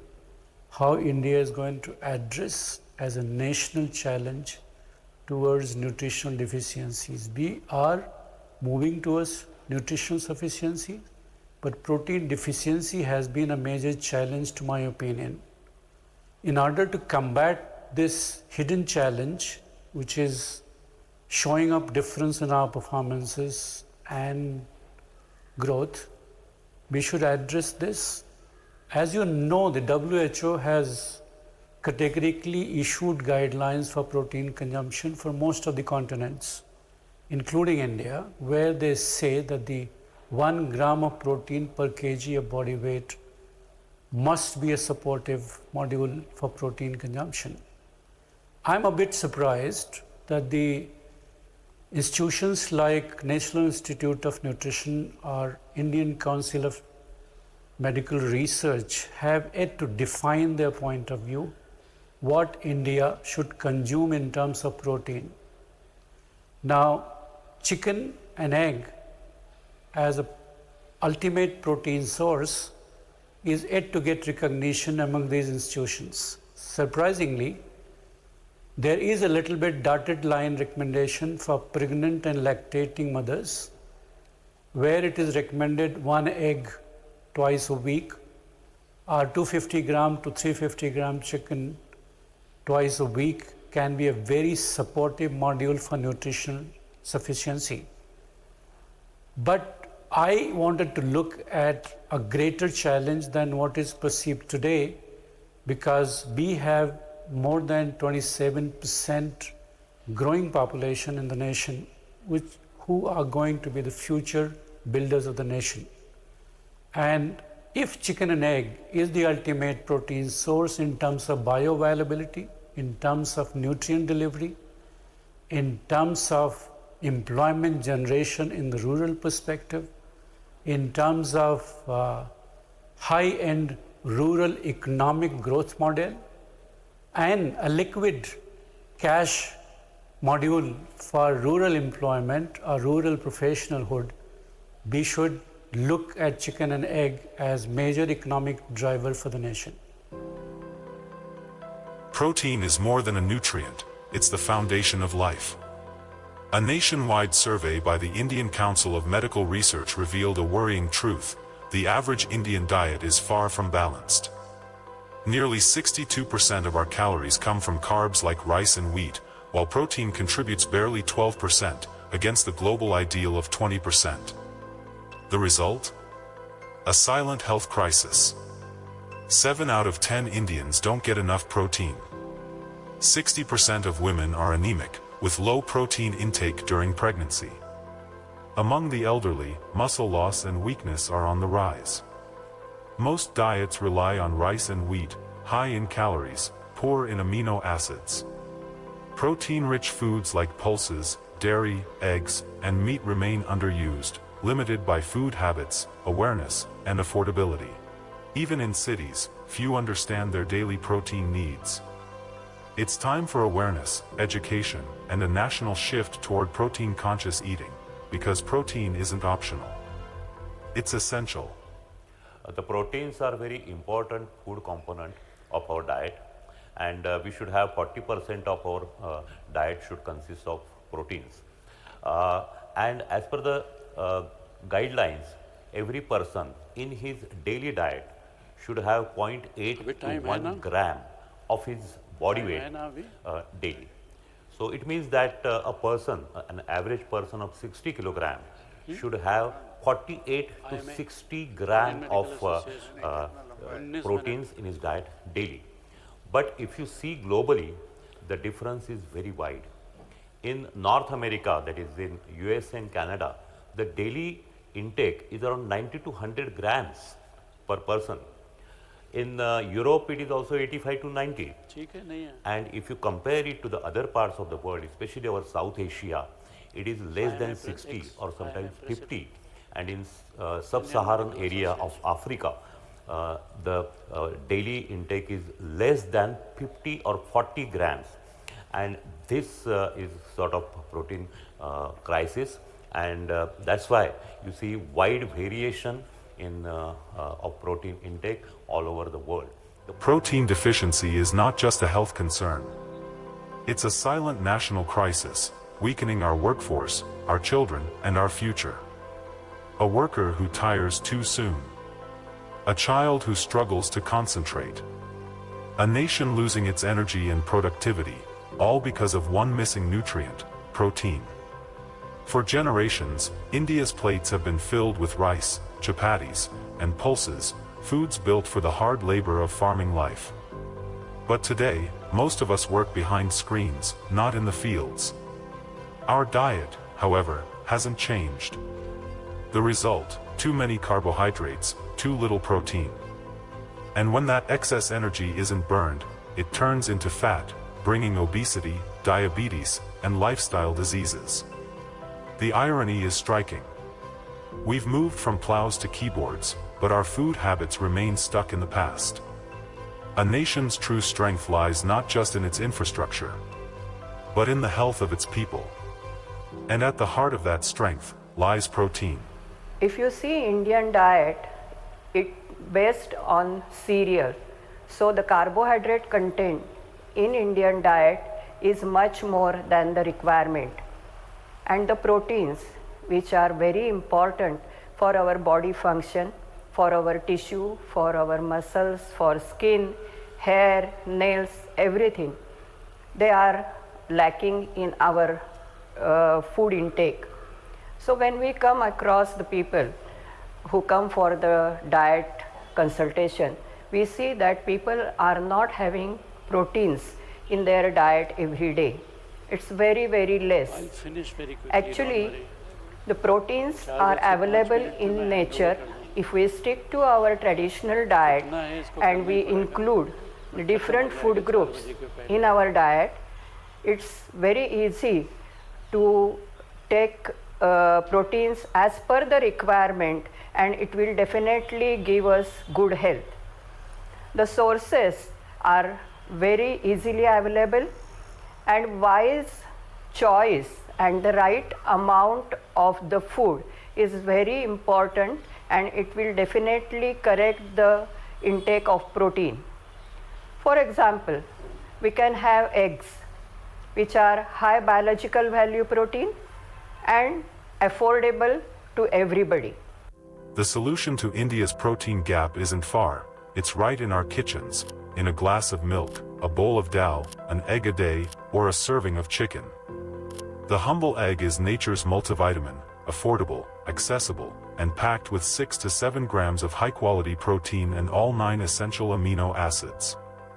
Its biological value is an impressive 94%, compared to 85% in milk, 73% in soy, and just 54% in lentils. In other words, what your body absorbs from one egg would take nearly 2 servings of plant protein to match. Chicken takes the story further, lean, low in fat, and rich in B vitamins, zinc, and selenium. It also has one of the highest digestibility scores among all animal meats, with an amino acid profile remarkably close to human tissue. In fact, egg protein ranks second only to mother's milk in nutritional quality and digestibility. Modern research shows that eggs, when eaten in moderation, do not raise harmful cholesterol levels. Instead, they provide vital nutrients that support heart and brain health. Hi, my name is Purva, and I have a 3-year-old son right now. While when he was 6 to 8 months old, and when I had started with semi-solids and solid food for him, that's when his doctor has suggested that I could go with anything into vegetarian or something which would suit him better. But we then realized, like my husband and I, we somehow realized that his immunity was getting hit, it was going low, the energy level it should have been for a 1-year-old or 2. But then I was introduced to one of the dietitian when the doctor recommended. I started with eggs, which was on daily basis for him, a boiled egg in any format. And now being 3-year-old, we have started with eggs in different dishes and formats for him. And right now, I can sense that his immunity has improved, and along with his mental health, and also physically is quite fit than the age group and other people around him. The pillars of the poultry industry. In India's poultry ecosystem, producers, processors, and consumers form 3 vital pillars ensuring safe, affordable, and nutritious protein for millions. Producers are the backbone, farmers who rear healthy flocks with balanced feed, hygiene, and biosecurity. By using automated feeding, climate-controlled sheds, and precision nutrition, they boost productivity and national food security. Processors connect farms to homes, handling slaughtering, grading, packaging, and distribution with strict safety standards, turning raw poultry into clean, ready-to-cook products. And consumers complete the cycle, their growing demand for health and hygiene driving the shift toward processed, traceable, and hygienically packed chicken and eggs. Well, poultry industry in India is among the livestock industry one of the well-organized industry, And if we say rupee wise, it will be a close to a 2 lakh crore industry. And as I say, productivity wise, this industry has achieved all that high standard equivalent to the developed countries. So from productivity angle, this industry has really reached that level where we can really equivalent with the all the international standard of this productivity index.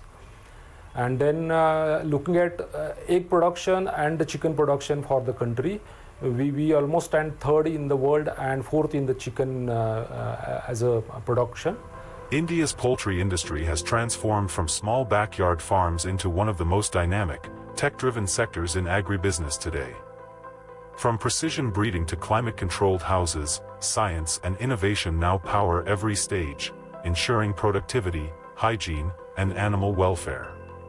Behind every egg and every kilogram of chicken lies a system guided by automation, biosecurity, and AI-based health monitoring, meeting global standards of quality and safety. Beyond technology, this industry fuels livelihoods, empowers rural women and youth, and strengthens the nation's protein security. By making affordable nutrition accessible to millions, India's poultry sector is truly a symbol of progress, connecting food, health, and sustainable development. The poultry industry, feeding the nation, fueling the future. In this sector lies a powerful ecosystem: farmers, veterinarians, scientists, and entrepreneurs, working together to ensure food safety, sustainability, and accessibility. It employs over 6 million people, empowers rural women, and supports the circular bioeconomy. By adding just one egg a day to school meals, we could bridge nearly half of India's protein gap among children. This isn't just about producing food, it's about building a healthier, stronger, and more productive nation. Because protein is not a nutrient of the rich, it's the foundation of our future. Every egg cracked, every chicken served. A step closer to a protein-secure India. Affordable, accessible, aspirational.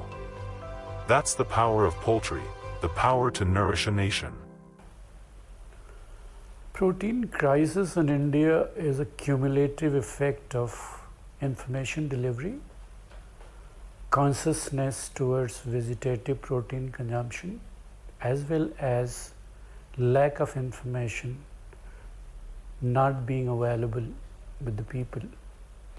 Now, I would request multifactorial approach from every stakeholder.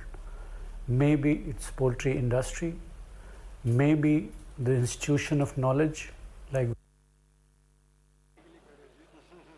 Okay, we thought we'll cut it across. So, Hello Protein becomes your mission from tomorrow. The drivers of Hello Proteins take the responsibility and go ahead.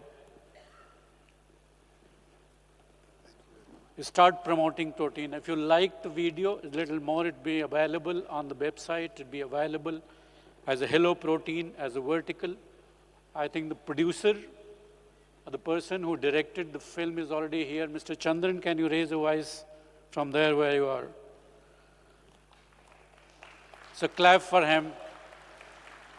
The whole idea behind this film, which has been shot over a period of time, has been sensitizing your consciousness as an industry. Can we start promoting our product with its merits correctly to every stakeholder and ensure that it not only organizes the industry, it also organizes the rural economy, and you can become a powerhouse.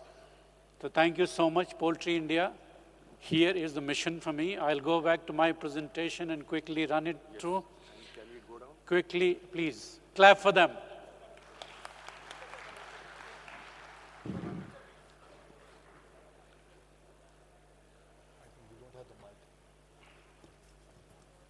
O.P. Singh sir, from Poultry India, definitely we will make an initiative of making the clips what you have made and promote it and make sure it reaches all of us all the citizens and make sure that it will be taken forward.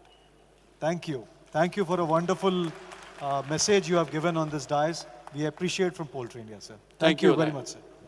Thank you, sir.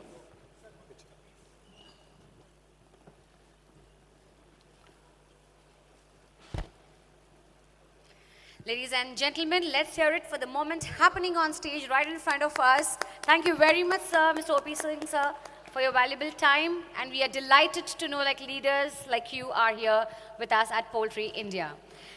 Okay. Thank you so much. I'll try and wrap up. How much time do you give me, the organizers? 5 minutes? Uday, how much time do I have?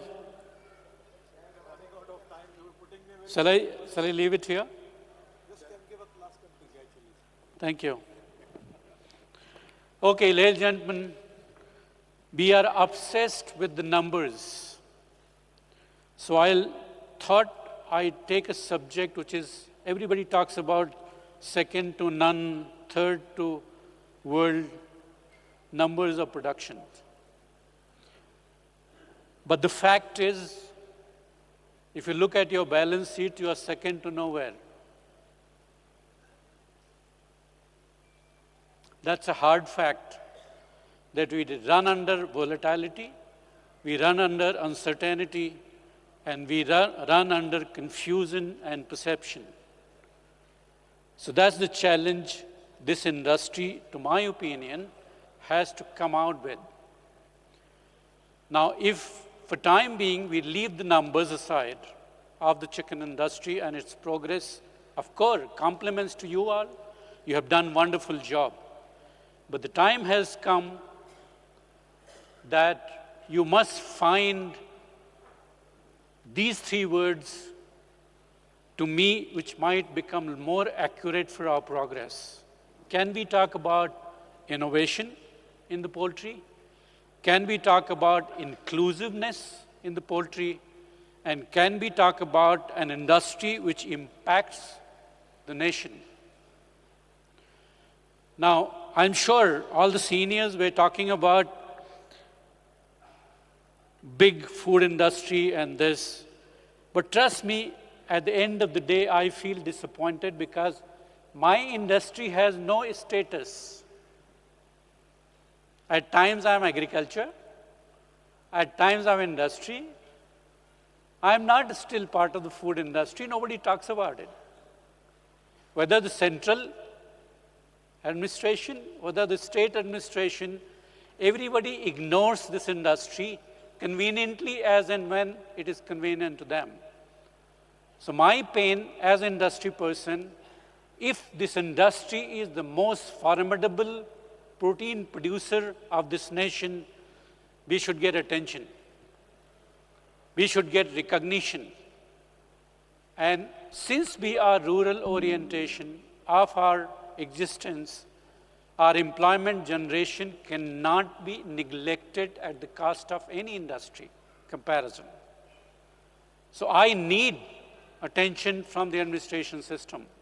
I need attention from political system. And that is where this pulse of existence is interesting to go through about it. I don't know how do I move it, the slide. Because of time factor. So that's where I was talking about. The subject we had chosen was difficult. This is one which is my favorite slide. If we need to understand the neurology or neural nodes of our industry, whether the manufacturer, whether it is a farmer, whether he is a veterinarian, whether it is researcher who is a genetist or processor or policy makers, each node of this neural node has a story and has a sensitivity and has a contribution to make to the progress of the industry. It is not alone producer, it's not alone researcher, it's not alone scientist sitting in the lab, it's not alone a processor can make this industry to grow. So if we do not understand the neural network of this industry correctly, we will continue to fall into the same trap which you are seeing since morning: volatility, inconsistency, and uncertainty. So that is where this is important. You know why there needs to energize the collective wisdom. Now, I keep talking about unity amongst you all, me all, everyone all, because if you want to address those neural nodes, it has to be corrected. So each factor, fragmented, unstructured knowledge flow, is a problem. Data governance, trust and incentive is missing. Scalability and inclusion is misunderstood. Changes and complexities are less forecasted. Translation of knowledge into practice is slow drive. If these are the challenges we are going to live with, probably this industry will continue to into the same moment. So connectivity, trust, quality, inclusion, and speed. If you want to make this industry to become forefront runner of food production system, these are the must words for us. Now I'll leave all this. I know you know about it, but each node, whether you take feed input, has a challenge. Breeding and hatchery has a challenge. Farming has a challenge. Processing has a challenge. Distribution has a challenge. And consumer is also not able to differentiate your product amongst all the available in the food basket. If that is all not addressed cumulatively, together, cohesively, we won't be able to make this industry based on return on investment basis. So I will continue to drive my slide. Look at this. I will not talk about it. This subject was very close to my heart. This is like a prescription where these are three verticals, or these are three DNA helix of existence of the industry. If we do not understand this DNA for the industry and change for future, we would not prosper as it is desirable. If academics, higher education system, research centers, incubation system, labs and collaboration labs are not done, universities are not participating, we are far away from the progress.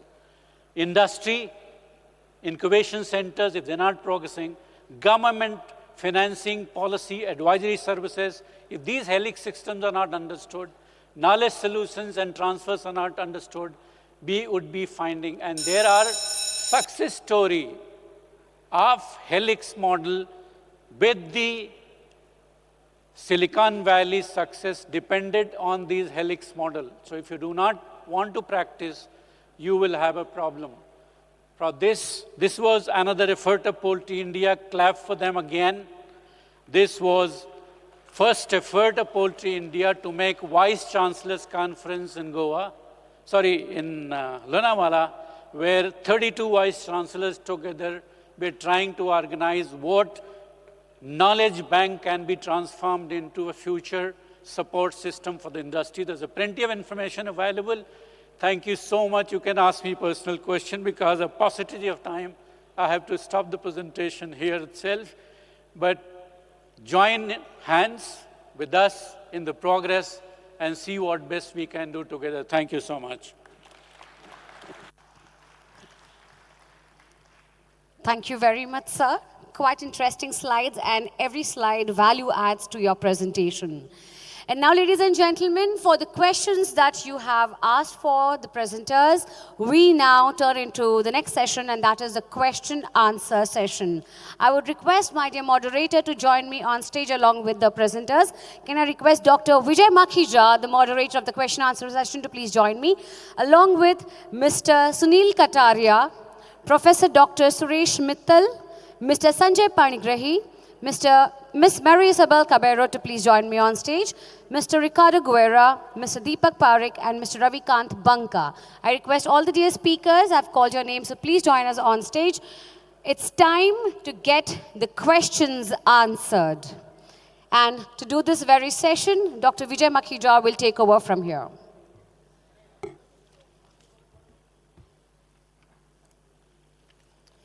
Mr. Sunil Kataria, Professor Dr. Suresh Mittal, Mr. Sanjay Panigrahi, Ms.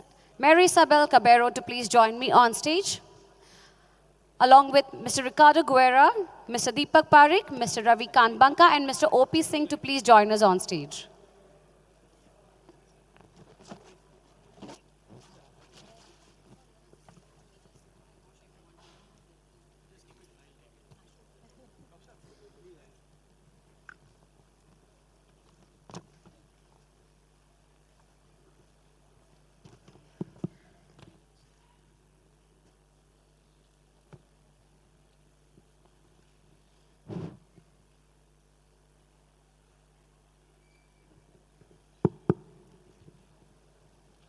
Ladies and gentlemen, good afternoon. We have an esteemed panel, and on behalf of all the delegates, the questions which we have received, we are trying to see we can get the questions answered by our esteemed panel as much as possible. In case your question is not get answered, so please, all the esteemed panelists are available with us. You can also have an in-person interaction later as well. So first, Singh Saab, a question to you, because this is pertaining to industry. So one of the delegate is asking, for last 3 to 4 years, poultry sector has been reporting huge losses due to rise in maize, soya prices, and inability to pass on the prices to the consumers. How do we address issues and make this sector profitable for private sector? Please. Oh, that's probably the good in my Daganwag. So, how the industry has to be profitable? So how we can address these challenges of volatility and make farmers' profitability better?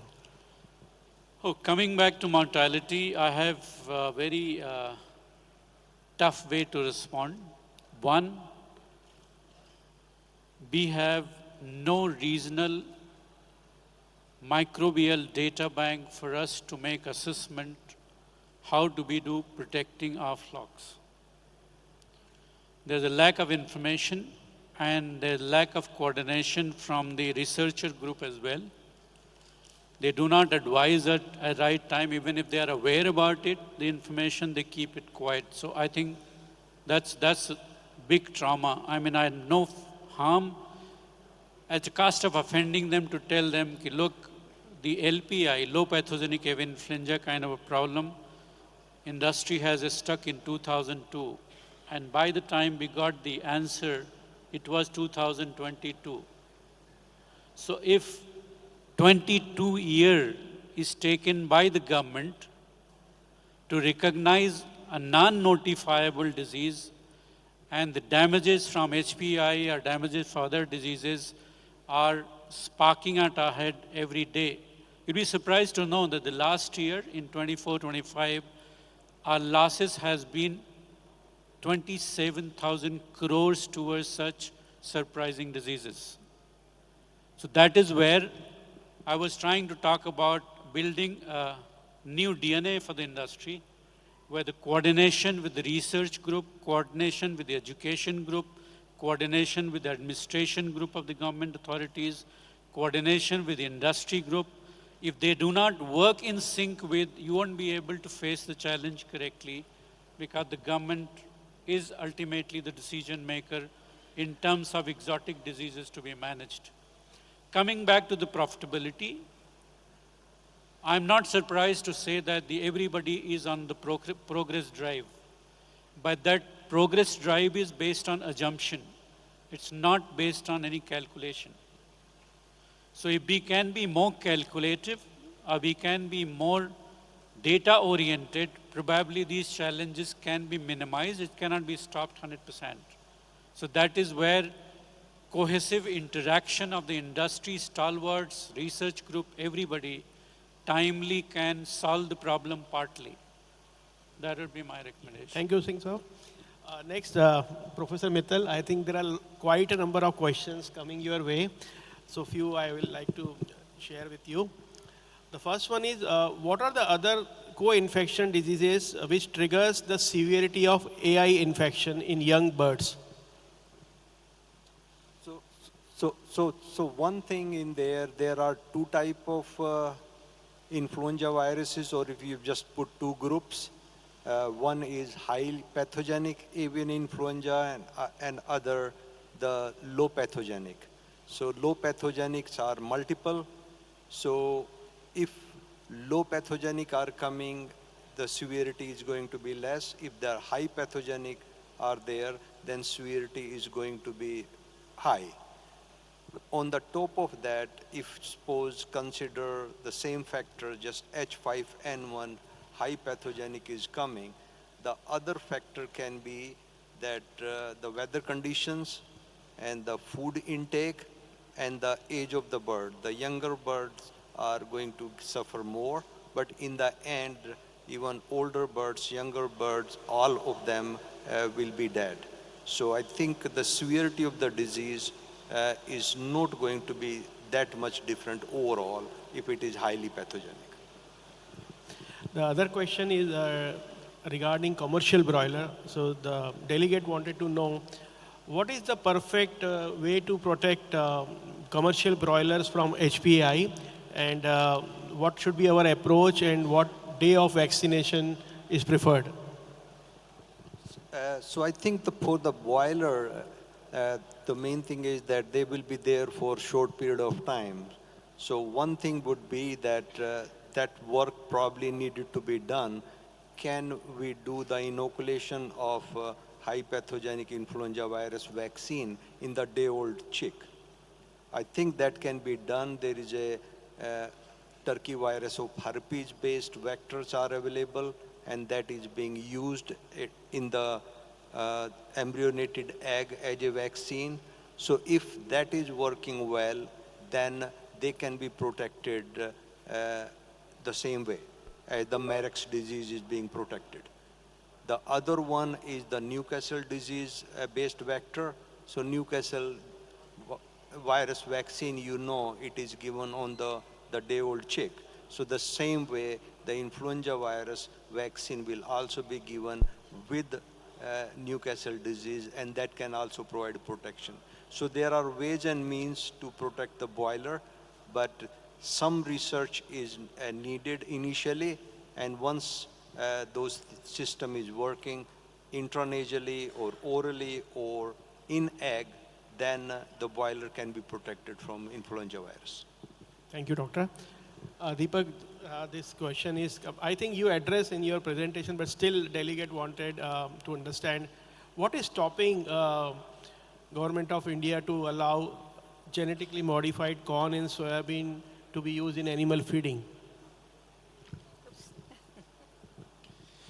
See, the problem is that there have been a lot of court cases, right, which are already there, right, where activists with sometime no good reason, but just rhetoric, they put those cases. And unfortunately, like, you know, so far, the research from the ICR has not been so strong where they are able to present to these courts, I would say, the scientific evidence of it actually, like, you know, what have been put against the GMO itself is flawed.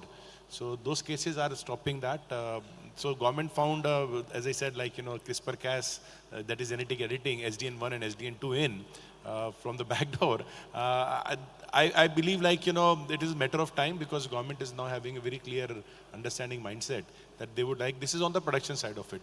Now, as far as, like, you know, the import of GMO-based product, like including soya meal, which is produced in Brazil or in US, I think nothing restricts that. And I see that actually government will be proactive in like, you know, ensuring that the meal price goes down, and that is only what is going to give, like, you know, more incentive to the poultry industry to start looking for export market also. We have to become internationally competitive, and I see that government is thinking in those directions.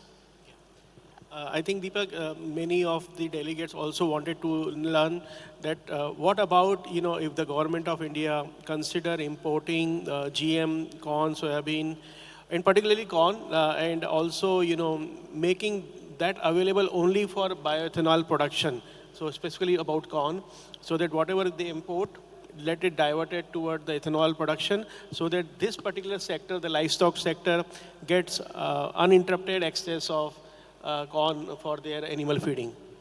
Now, see, my personal view as well as a recommendation to government would be very clearly that that is what they need to do it, right? It make no sense that you convert a non-GMO corn to ethanol, right? Because as I told in the presentation, your car will not differentiate whether it is a GMO or non-GMO, right? So I believe government will be thinking in those lines, and also, right, it will make sense that the productivity of GM corn is nearly 3 to 4 times of non-GMO corn, irrespective of whatever you do. So I don't think like, anything which is less productive but giving the same, I would say, output in form of ethanol is tenable for long term. I believe the government is thinking on those lines, and eventually they will have to take that decision. Thank you. I think, Marisabel, it's a very long question. So be patient in terms of understanding the question. So one of the delegate wanted to put the views like this. Since early life protease activity in broilers is very low, and soybean ANF's slow digestion, what specific feed additive strategies do you believe one must be effective for fast absorption of protein with energy release in first 10 days? Yeah. So they are thinking what specific feeds and do you believe which will be effective for fast absorption of protein with energy release in first 10 days? Well, that's a very nice question. Thank you so much for asking. There are different strategies, and they can only be complementary. But it's something that I didn't have time to emphasize during my presentation, and is something that Mr. O.P. Singh emphasized as well, is that the poultry industry is, let's say, not isolated, that the parts of the poultry industry are not isolated. So nutrition, veterinary, genetics, management, etc., they have to be integrated. And I think if something like management fails during the first 10 days, it doesn't matter what you do in nutrition, it doesn't matter if you have the best day-old chick quality, then you will have still issues. But coming back to the question, so what can we do during the first 10 days? Well, first, look for readily available protein in our raw materials. During the presentation, there was, let's say, a list, kind of a graph that was showing which raw materials have fast protein or a higher fast protein proportion than others. So including those in the feed formulation can be key. Then reviewing your soybean meal. So we had another graph in which we established, based on a group of samples, how many, what is the proportion of soybean meal from different origins that have more than 4 milligrams per gram of trypsin inhibitor activity, between 3 and 4, and a low trypsin inhibitor activity. If you can measure this and direct the one that has the lowest to the starter feeds, this will be ideal. And then, of course, the use of enzymes, the use of feed additives to enhance gut health. Everything can help a little bit, and altogether is what will make really, let's say, day-old chick, day-old chick growth into the first 10 days to achieve the genetic potential and even more, with health and possibly, at least, I would say, with the lowest, if not without, antibiotic growth promoters or the use of antibiotics in the field, which is something that we are also looking for in the industry. Thank you. Ravi, I think some questions will be coming to you on behalf of Sanjay as well. Sure. The one is, thank you. Isn't it the right time to combat all negativity spread around egg and chicken consumption on the electronic media time to time, by initiating our own fact check forum. So the delegate is recommending for a fact check forum on electronic media to address the negativity around egg and chicken consumption. I think it's a fantastic idea. The industry in various forms has to come together to create some kind of mechanism which is promoting communication, which is promoting the right kind of messaging out. And given the advent of AI, there is going to be a large amount of content coming out, which some of which is likely to be not in favor of promoting eggs and chicken. So certainly it's a fantastic idea to have a fact check system to convey what's real and what's not real. Yeah. So this is a question for both you and Sanjay as well, though Sanjay has to travel somewhere. In the rural sector, people are still depending on live bird consumption.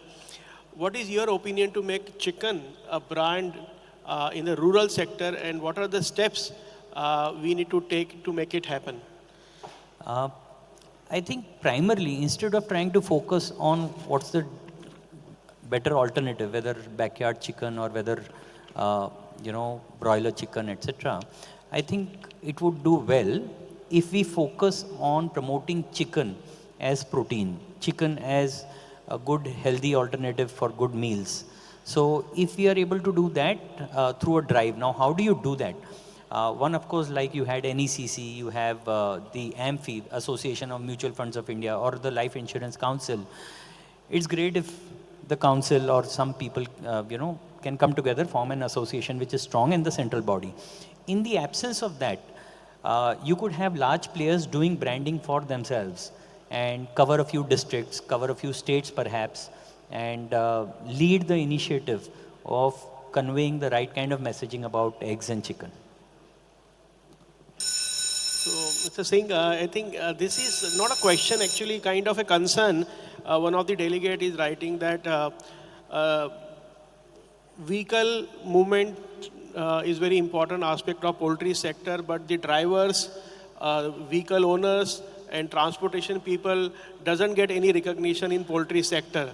So this is perhaps you being an industry leader, so what is your views on this, that we sometimes overlook their contribution, people who are involved in the logistics, like say drivers, vehicle owners, and people who are involved in transportation of live birds or the chicks and all the transportation related. So this is one specific kind of a concern. Dr. Value chain development or logistic chain development is a very important element of a perishable good movement, and we are fully perishable commodity. So one, we haven't judiciously invested or corporatized our logistic chain. That's a mistake done by us, which we needed for sure. Second, if you want to co-organize the logistics among the existing resources of vehicle drivers or the vehicle owners, it will be good. It will synergize our efforts of reaching right product at right place correctly. And the kind of two presentation you went through today, if rural market is going to be our inclusion of this space in a greater scale, logistic becomes more important for us. So it's advantage that we should organize with us, they should join hands with us, and we should learn to recognize that chain correctly. So considering the time limitation, I'll go for the last question to Professor Dr. Mittal. This is coming as like this. Do we need withdrawal policy for AI vaccines? If yes, why? And if no, why? Withdrawal policy for AI vaccine.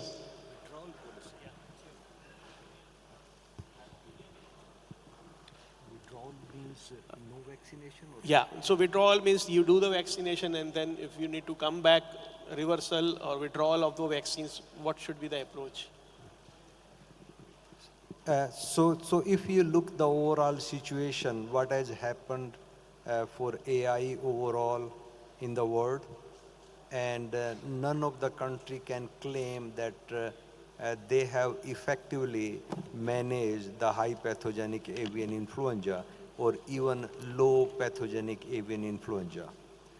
The way the virus has expanded its host range and going into wild mammals and even cattle. So the chances of mutations are very high. So we use the vaccine in poultry or we don't use the vaccine. What options do we have? We have both the options. The first option, not using the vaccine at all, has not worked very effectively. Some countries are using it. India is, poultry farmers are using illegally, and those illegal vaccines are not very effective. They even don't know the vaccine contains those components, what is good for India. Those components may be good in China or Indonesia. Those components may not be good in India because the strain variation is there, because many vaccines are dependent on strain matched. So once we have effective vaccine, once we have a vaccine policy implemented in India, the vaccine is more likely will work. It will create an ecosystem in the industry to have multiple better vaccines parallelly developed by industry and tested in Indian conditions. It may be initially for the birds which are for egg-laying birds, or it can be for broiler, and slowly it will get into the industry. If there is anything bad for the vaccine, we will know about it. And if those bad factors are much, much stronger, then we can withdraw those vaccines. But whatever I know from the vaccine world, I think more likely these vaccines going to be successful, and more I have intuition that India and the rest of the world probably have to start using vaccine for influenza rather than avoiding it at all. So I think newer vaccines, better vaccines will be get developed, and I personally like that those development occurs in India, because I have, you can say, grown up here and seen the industry grow, and each time when I visit India, I see so much development which is occurring. The industry is not there where I like it to see, but I think industry has grown enough significance, and I think in the maintaining the disease and having better vaccines, even for avian influenza, I think the industry will be successful. And my recommendation personally would be to use the vaccine rather than withdrawing it. Thank you very much, sir. I think we should give a big round of applause to the question answer round. They have made it amazingly well. Sir, only thing is I had to just pitch in because the time is pressing. Otherwise, I'm sure there are too many questions to be answered. Thank you very much. Can we have a group photo of all the question answer round, our speakers at once? And I also request Mr. R.K. Jaiswal, Mr. Harish, Mr. Vijay Makija, Mr. Jay Raman, Mr. Jitendra Verma, Mr. Dupeshwar, Mr. Natarajan, Mr. O.P. Singh and Mr. Srikanth to please join me on stage, as we would like you to do the honors, facilitate and thank our speakers on stage. Quickly, I request the leaders, I've called the names, to please join me on stage. I request Mr. R.K. Jaiswal to please step forward and take this moment to felicitate Mr. Sunil Kataria. I request all the speakers, I've called the names, to please join me on stage as well.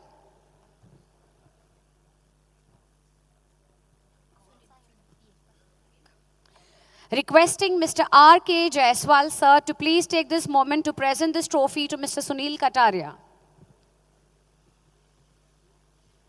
No problem, we will skip this, I request Mr. Harish Garwari to please step forward and present this memento to Professor Dr. Suresh Mittalji. And without me, needless to say, I'm sure we all can put our hands together when this wonderful moment is happening on stage, ladies and gentlemen. I request Mr. Vijay Makija to step forward and present this memento to Mr. Sanjay Panigrahi. If you're around, sir, please join us. No worries. We move to the next gentleman. I request Mr. Jayaraman to please join me forward and present this to Ms. Mary Isabel. Thank you very much, dear lady, for joining us at this speaker session and question answer round.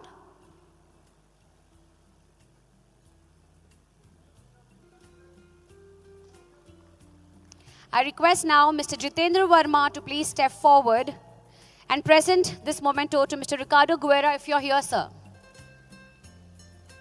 Probably, I guess Mr. Guerra is not here. We request now Mr. Dupeshwar to please step forward and present a memento to Mr. Deepak Parekh, please. Let's put a round of applause, ladies and gentlemen. The speakers of the 17th edition of Poultry Knowledge Day. I now request Mr. Natarajan to please step forward and present this memento to Mr. Ravikant Banka.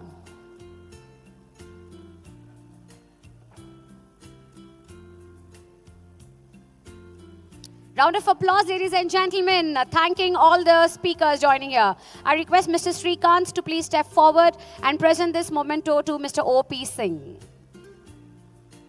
Mr. Srikant.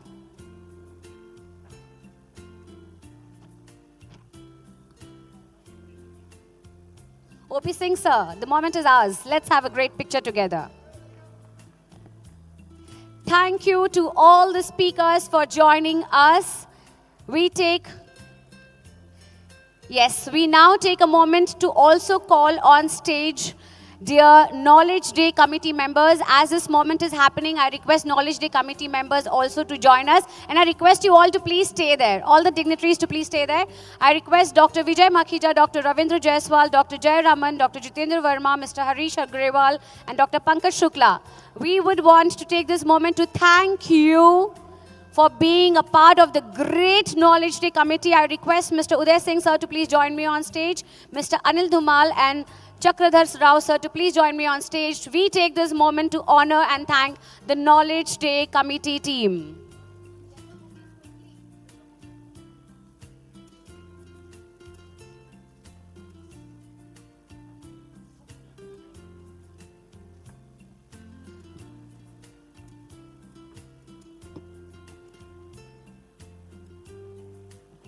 Such a wide stage this time, and still the stage is falling short of power leaders. Can we have you move 2 steps to your left, please, so that we have a great picture at the center?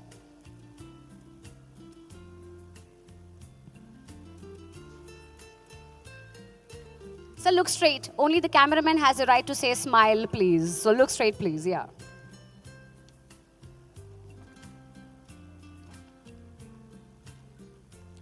Now I request Uday sir to please take this moment. I request Dr. Vijay Makhija to please step forward and receive this as a power of honor for the Knowledge Day Committee. Chakradhar sir and Alice sir, you may join them as well, please. Requesting now Dr. Ravindra Jaiswal to please step forward. Sir, thank you very much. Dr. Jayaraman, sir, please come forward. We are delighted that you have been a part of the Knowledge Day Committee.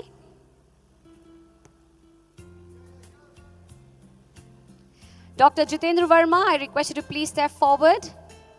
We will take this moment to honor and thank your contribution.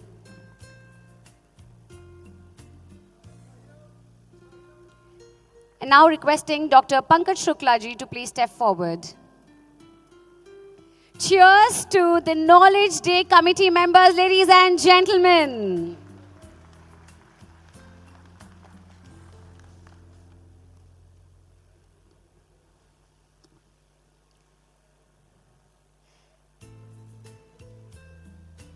Thank you, dear leaders, for joining us. What a moment it is for all of us to be together.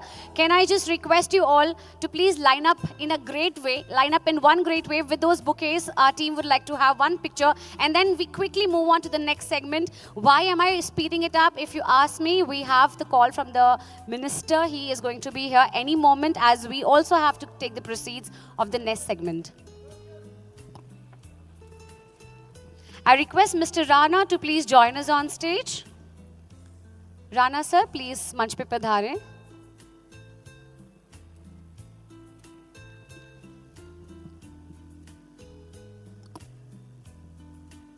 A warm welcome to you, sir. not forgetting any single person who stood right here to make this a great success.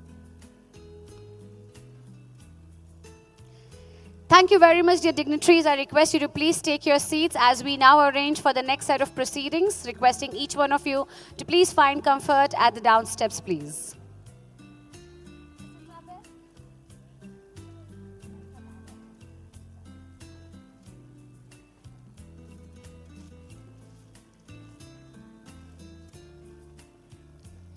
And now I would like to call on stage the presidents of different associations. As I call your name, I request you to please join us on stage. But before that, ladies and gentlemen, just making sure you know what is happening next. I would be calling out the association presidents to join us on stage. We would like them to be here with us. We'll felicitate them. We would want them to be seated, take a picture with us. Anyone who would like to speak, we would love to hear from you. But in mid of that, just in case if our ministers are also arrive, we might have to take a pause over there and move to the next segment. I appreciate everybody's patience. I appreciate everybody adjusting with the schedule. And that's what the leaders of Poultry team are here about. Before we get started, give a round of applause to ourselves for being fantastic audience today. Fantastic farmers and traders. Great. I now request Mr. Chandrasekhar Rao and Mr. Jairam to please join me on stage. Let's welcome Shri Divya Kumar Gulati, Chairman, Compound Feed Manufacturers Association. Ma'am, can we please have you on, sir, can we please have you on stage? Joining on stage with utmost pride. Please join us, sir.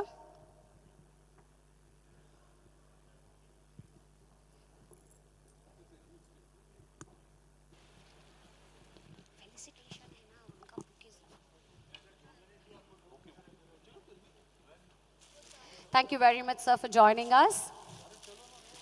I request Sanjeev Gupta ji, Vice President, Poultry Federation of India, to please join me on stage. As I call your name, sir, I request you to please join us on stage, provided once you all are here, we will do the felicitations for you.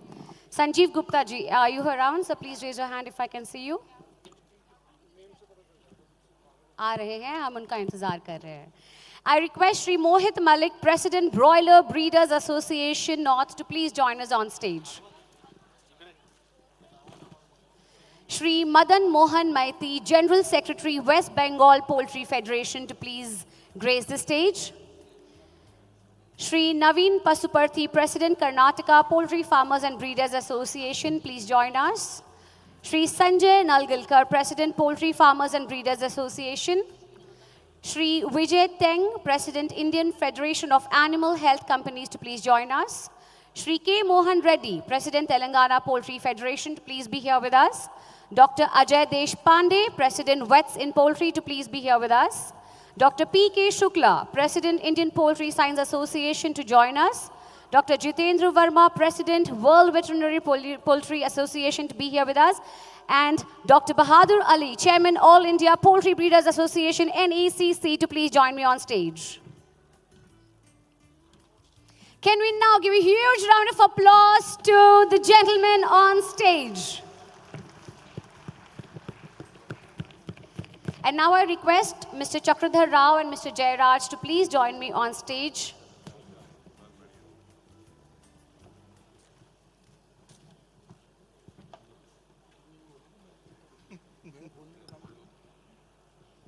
Sir, I request you to please present this bouquet to Shri Divya Kumar.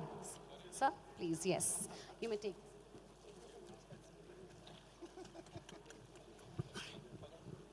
Sir, I request you to please rise as we would like to welcome you at this forum. Shri Divya Kumar Gulati ji, please step forward and honor a moment for us to welcome you.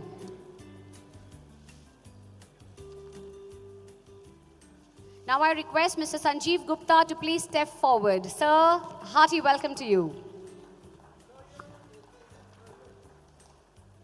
I request Mr. Harish and Vineet to please join me together on stage. Now I request you to please honor and felicitate Shri Mohit Malik ji.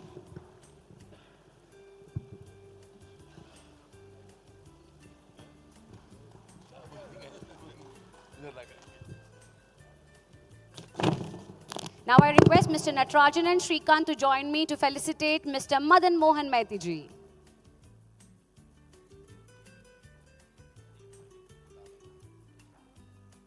And now I request Mr. Uday and Shrikant sir to please join me on stage to felicitate Mr. Naveen Pasuparthi.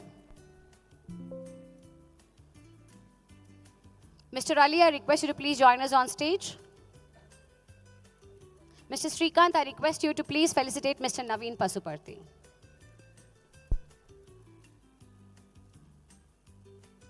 I request Chakradhar sir and Anil Dumal sir to please join me on stage.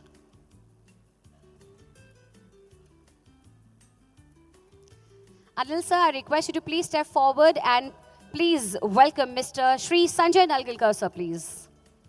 Sanjay sir, a warm welcome to you.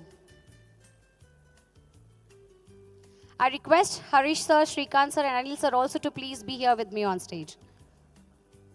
Mr. Kannan, I request your presence on stage. Uday sir, please join us in welcoming Shri Vijay Tengji.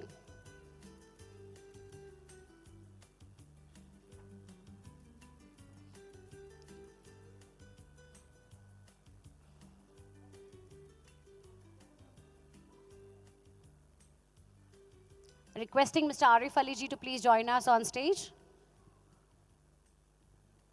Request you to please welcome Shri Vijay Tengji on stage.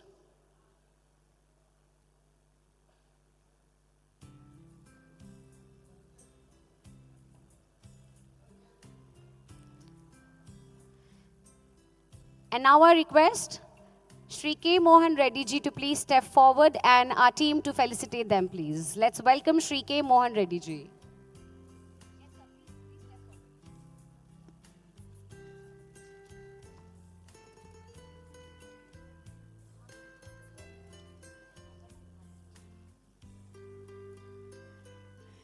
Very warm welcome to you, sir.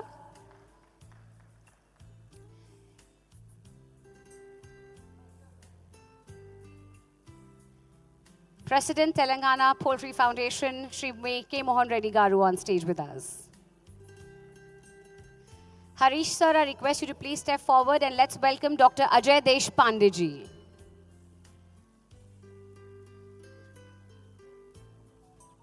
I request Mr. Ali Akbar to please join us on stage. And now I request Dr. P.K. Shukla ji to please step forward.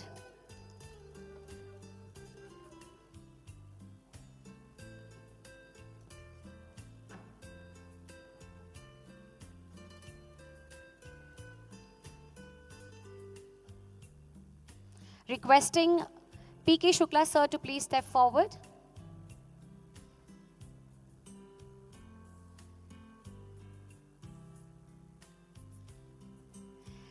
I request Jitendra Verma ji to please step forward as we would like to honor and welcome you. I request Mr. Kannan to please honor and welcome Dr. Jitendra Verma.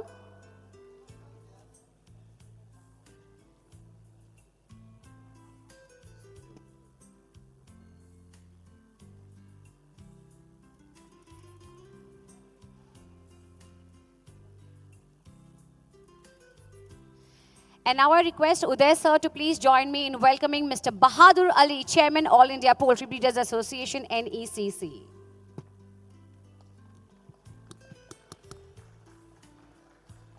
Can we give a big round of applause and welcome all the dignitaries on stage, please? And from here, I request Dr. P.K. Shukla ji to take over.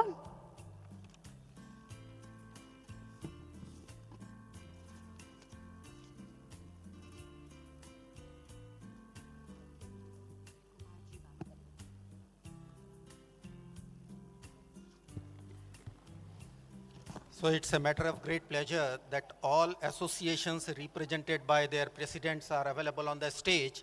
It's a good time to speak to them. Few of them will have the next program. So very first, I would like to invite the President CLEFMA of India, Mr. Divya Kumar Gulati, to have his words on the occasion.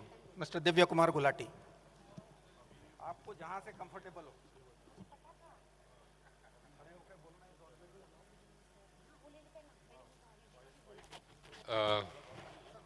First of all, thank you so much, ipema, for honoring all the associations. This is what we wanted to see all the time, and I think we started here only in Hyderabad during the CLEFMA AGM in August, where we had 19 associations together. Then we had followed it up with the Poultry Federation of India AGM, where we had many associations there also. And here now at the Poultry India, we see all the associations sitting out here. So I think we should congratulate the sector, all the sectors, to see such unity. And thank you, all the associations. I think we require a good round of applause, all of us, to see the unity. We are finally united. And here is an example of unity. Coming to the program of Sir OPG, आपका जो Hello Protein था, is a fantastic presentation, and I think we should really move forward with that kind of initiative. But I would also like to, give a little bit of caution on that. As we plan for growth for the protein industry, which means more productivity, more produce, more consumers, we are forgetting one very important thing is what about the raw materials? We have to be extremely cautious about the requirement of the raw material as corn and soybean meal being the main ingredients for our feed. For example, today all the sectors are at around 62 million metric tons of total feed production, and poultry is around 40 million metric ton. By 2000, if you talk about Viksit Bharat, by 2047, we would be around 140 million metric ton of only poultry feed, which would require 72 million metric ton of corn. Are we ready for that? Do we have that much of land space available? How do we increase our productivity? And I think that is what all of us associations have to sit together and think about and show the path to the government of India and have a united voice in front of the government to plan not only for the Hello Protein consumption, but also to take care of the raw material requirement. If we want the pace of industry, especially the poultry sector, to grow at 8 to 10%, we would need to take care of this very important factor, our raw material. And that is what I would like to leave out here in the minds of people is let's be extremely cautious at the same time with the growth and the requirement. Thank you so much.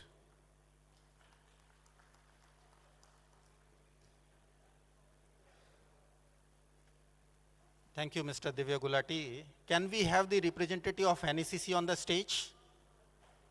Can we have representative of NECC on stage? Please come.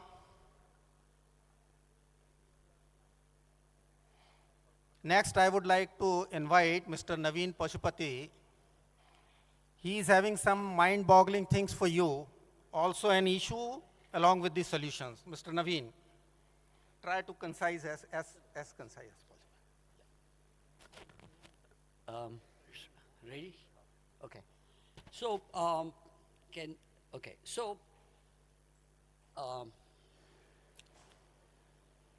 as the chairman of CLAFMA was talking about,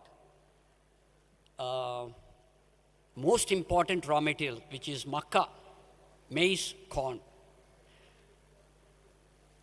We always take the data of corn production in India, standing in a parking lot, door outside the toilet, or some conversation casually over a coffee and tea. The sector, which actually requires 55% of corn, does not have its own data. Government says one number, somebody says another number, we average it out. So this time, what we did as Karnataka Poultry Farmers and Breeders Association, we said, let's make an effort to have our own data. So we started doing this, and I'm running through the slide very quickly, and we have the data for Kharif 2025, which is just ended. Go ahead, roll the. So what we said is the sector should have the data. We have raised 1.25 crores as crowdfunding from all these associations. All of them have pitched money to generate digital data, scientific data across India. So we're going to have the numbers. You can go to the next one. All the associations' logos are there, gives you an idea of who all have contributed. So a working committee was formed. We were very fortunate to get Swarna Subbarao, sir, who's the ex-Survey General of India, to give us an understanding of topology of India, how you survey the data. We also had Ankur Kohli, who's got 26 years of experience in geospatial. I don't know if people have heard of a company called Rolta India, which is traded on the Bombay Exchange. He was heading that geospatial company, and then we have got the rest of the association. You can roll through. Okay, so we formed. Hey, can I get a mic that I can walk around? I can't. Oh, I can see it from here. I can see it from here. So we formed a committee to monitor the entire project every 15 days because the satellite goes around the same spot every 15 days. So that was the working committee we formed. We had 11 review meetings in Kharif, which is a 110-day crop, 95 to 110. But in 110 days, we had 11 review meetings. And these are all the dates. Some of them were physical, some of them were virtual. Okay, just stop there.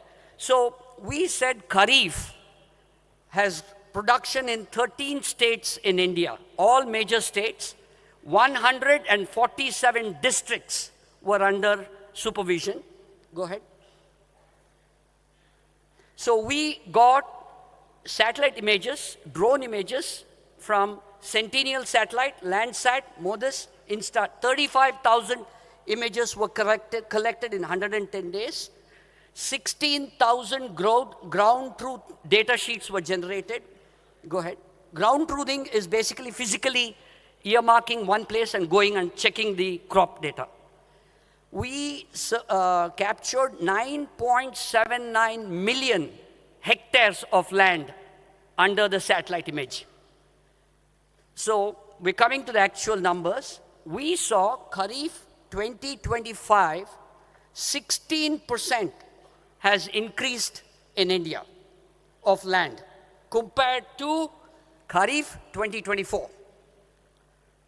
Okay, go ahead. We finished that. The next one.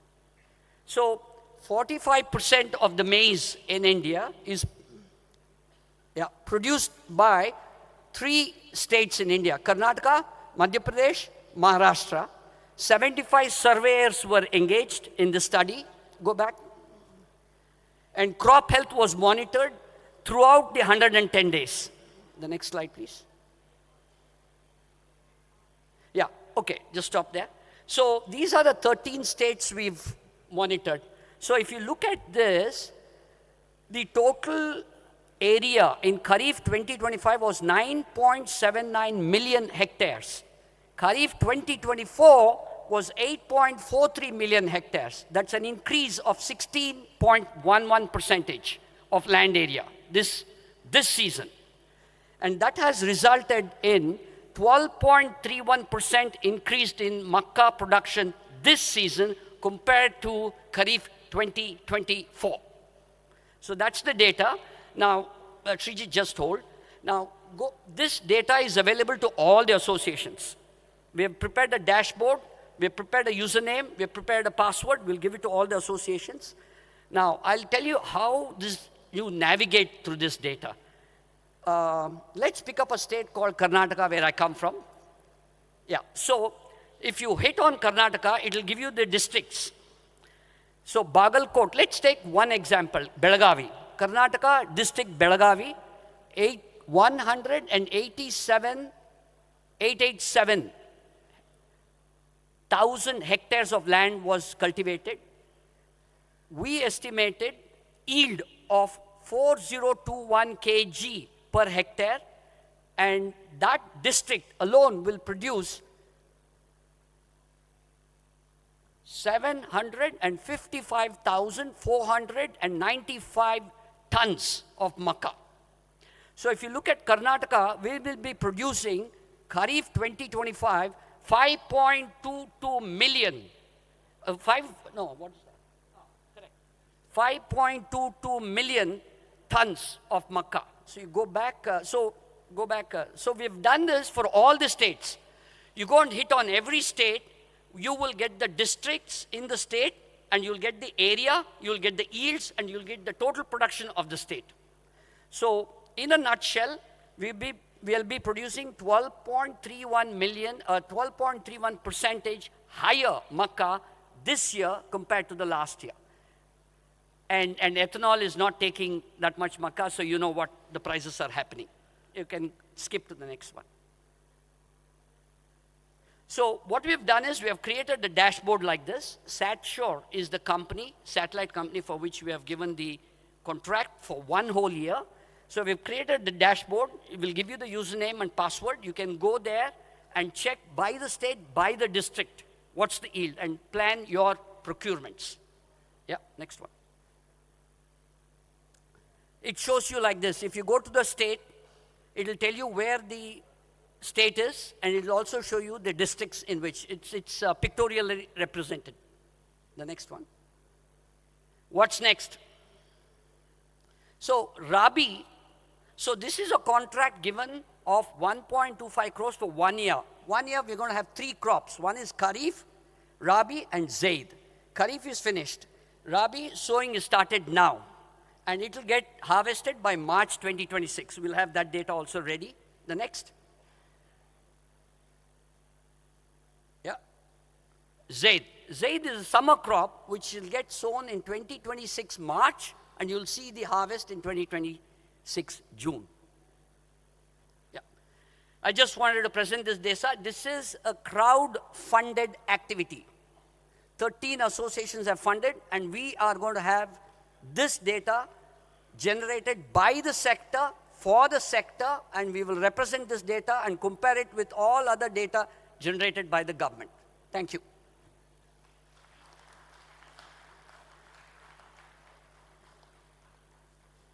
Thank you so much for putting a situation which is quite alarming as well. We need to think over it. Thank you, Naveen. Thank you so much. Now I invite Dr. Jitendra Verma, who is representing World Veterinary Poultry Association India branch, for 2 minutes.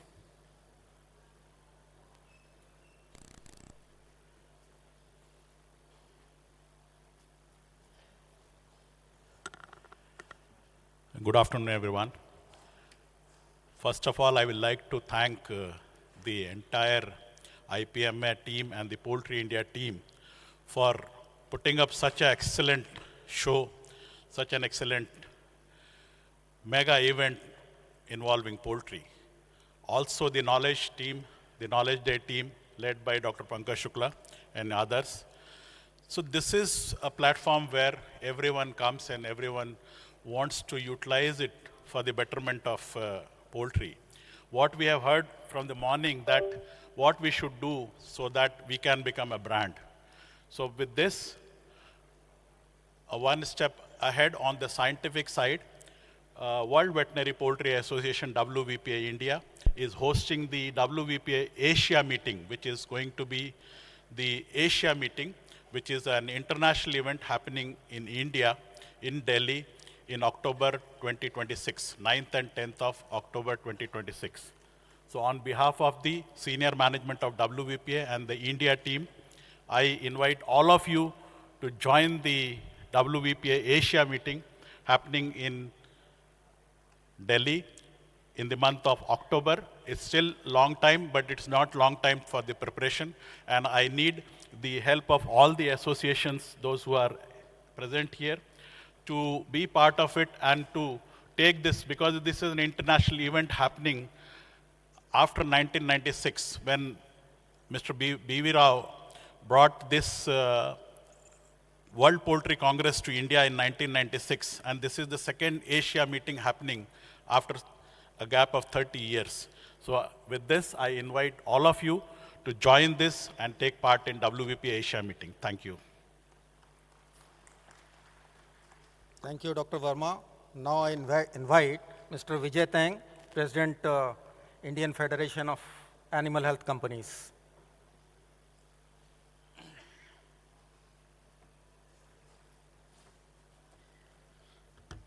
Thank you, Dr. Shukla. On behalf of INFA Managing Committee, I congratulate the organizers for putting up a spectacular Knowledge Day. Phenomenal presentations.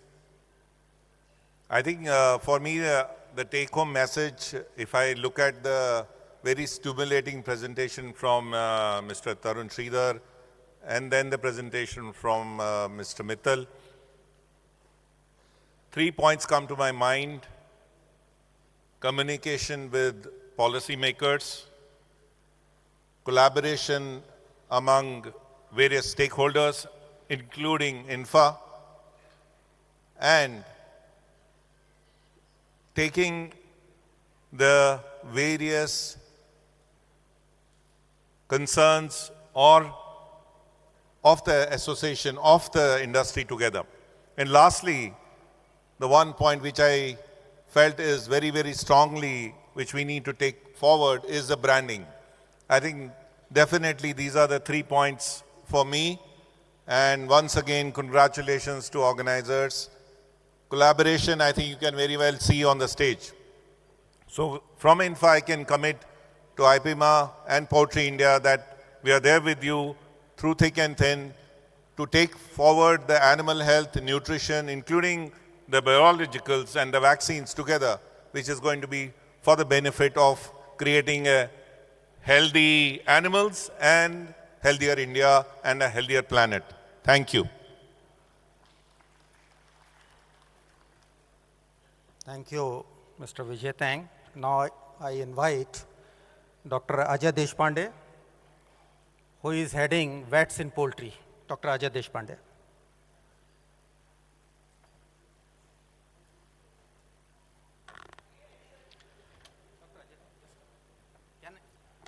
Can I have representative of NACC on the stage, if he is available in the hall?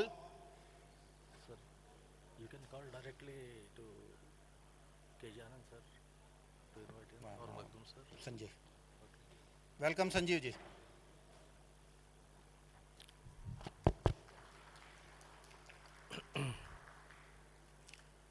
On behalf of VIP, all committee members and all the members, I appreciate and laud the efforts and the hard work that have been put in by the ipema members.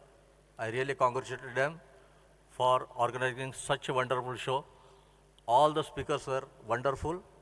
The takeaway message from the speaker one, Dr. Tarun Sridhar sir, is all associations should come together and speak loudly in one voice. That is one important thing. Then OP Singh sir was, as usual, great speaker. He delivered good insights.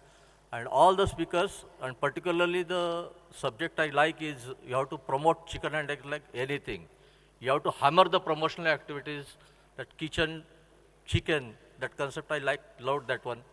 So all of the associations together should work for the promotional activities. Chicken is protein, and what that's VIP is doing. I request all the organization associations to put in hands, because in VIP, regularly we are conducting such a promotional activities. So I appeal all the associations to join hands with VIP to promote chicken and eggs, which will in fact, will help industry to grow further. Thank you, ipema, for such a wonderful show. Thank you.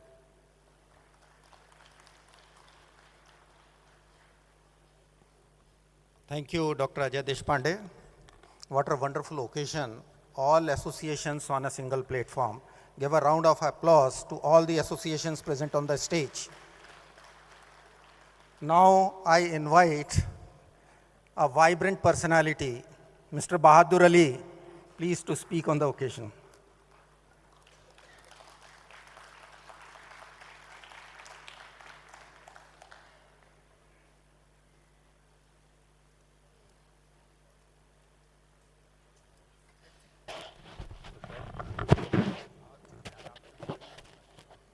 Hello protein OP Singh की ये सोच मुझे बहुत अच्छी लगी कि हम poultry वालों को तो कम से कम इससे आयोजन करना, बातचीत चालू करना चाहिए।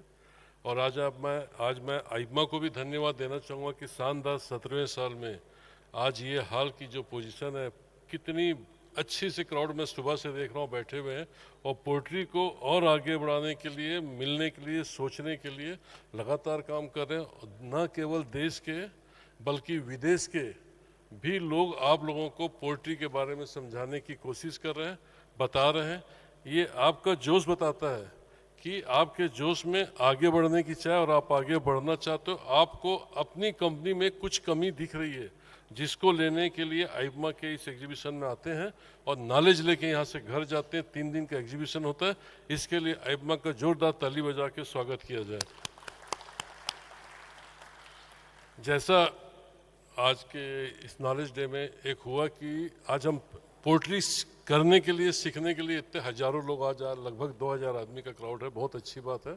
आज मुझे बहुत अच्छा लगा कि हमारी पोल्ट्री एक अच्छे स्पीड से बढ़ रही है, सब लोग आगे बढ़ रहे हैं, कोई आगे पीछे हो रहा है, परंतु सबकी दिमाग और दिल में सोच आगे बढ़ने की है। ये एक सक्सेस स्टोरी बनती है हमारी पोल्ट्री इंडस्ट्री की। लेकिन जैसे आज जो सबसे बेस्ट जो यहाँ पे मुझे लगा, क्योंकि मैं भी उसी लाइन का हूँ, रूरल मार्केटिंग। जितने उत्साह के साथ हम लोग यहाँ पे आए हैं, उतने उत्साह के साथ हमको रूरल मार्केटिंग के लिए भी काम करना चाहिए। ये सब आप लोग की जिम्मेदारी है। अगर इतना प्रोडक्शन कर लेंगे और रूरल मार्केटिंग में हम काम नहीं करेंगे तो शायद हमको बैकफुट में जाना पड़ सकता है।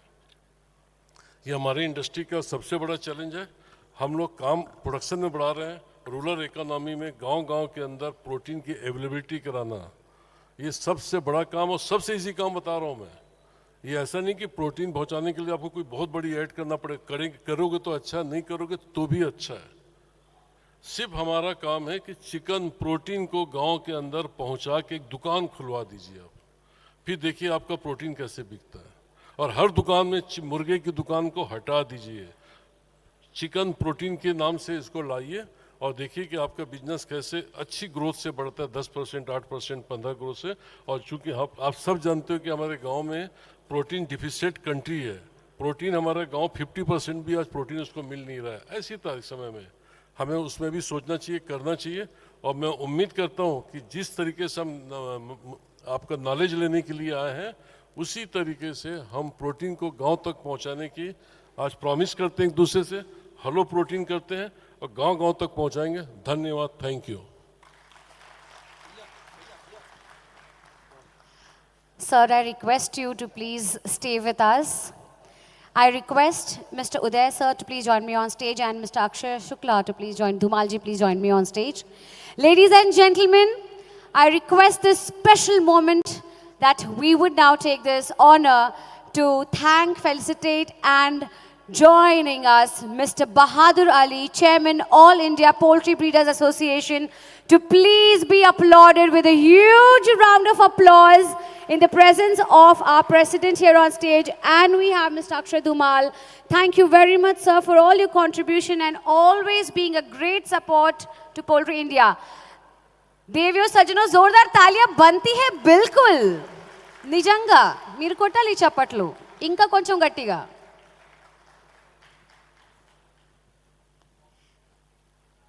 Thank you very much, sir. I request you to take your seat and over to Shukla ji. Now I invite Mr. Nawab Ali, who is representing the vibrant Uttar Pradesh. Nawab Ali sahab, 2 minutes.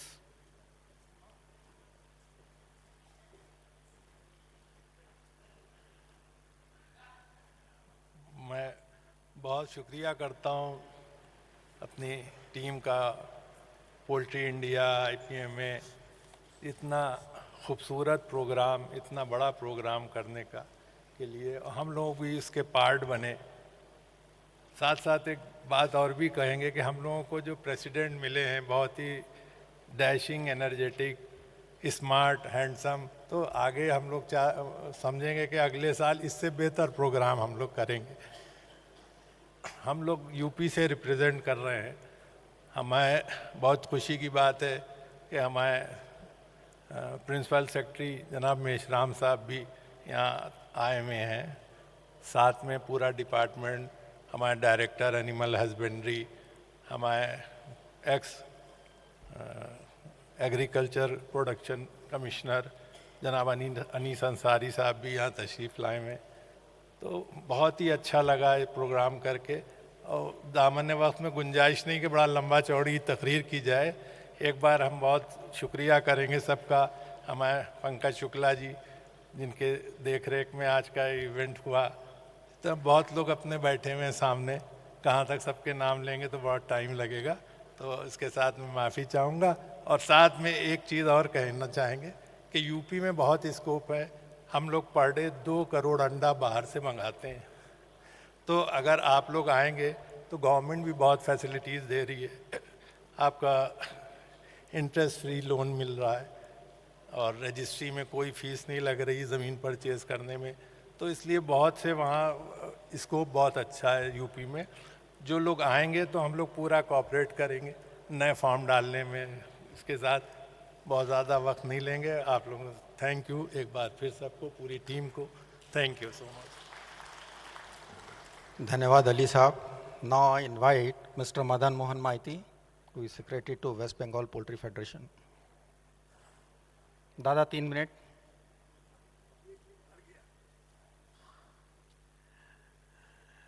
Namaste to all. Thank you to all of you, all the associations, and thank you to Poultry India for slowly becoming, this is a Indian country poultry festivals.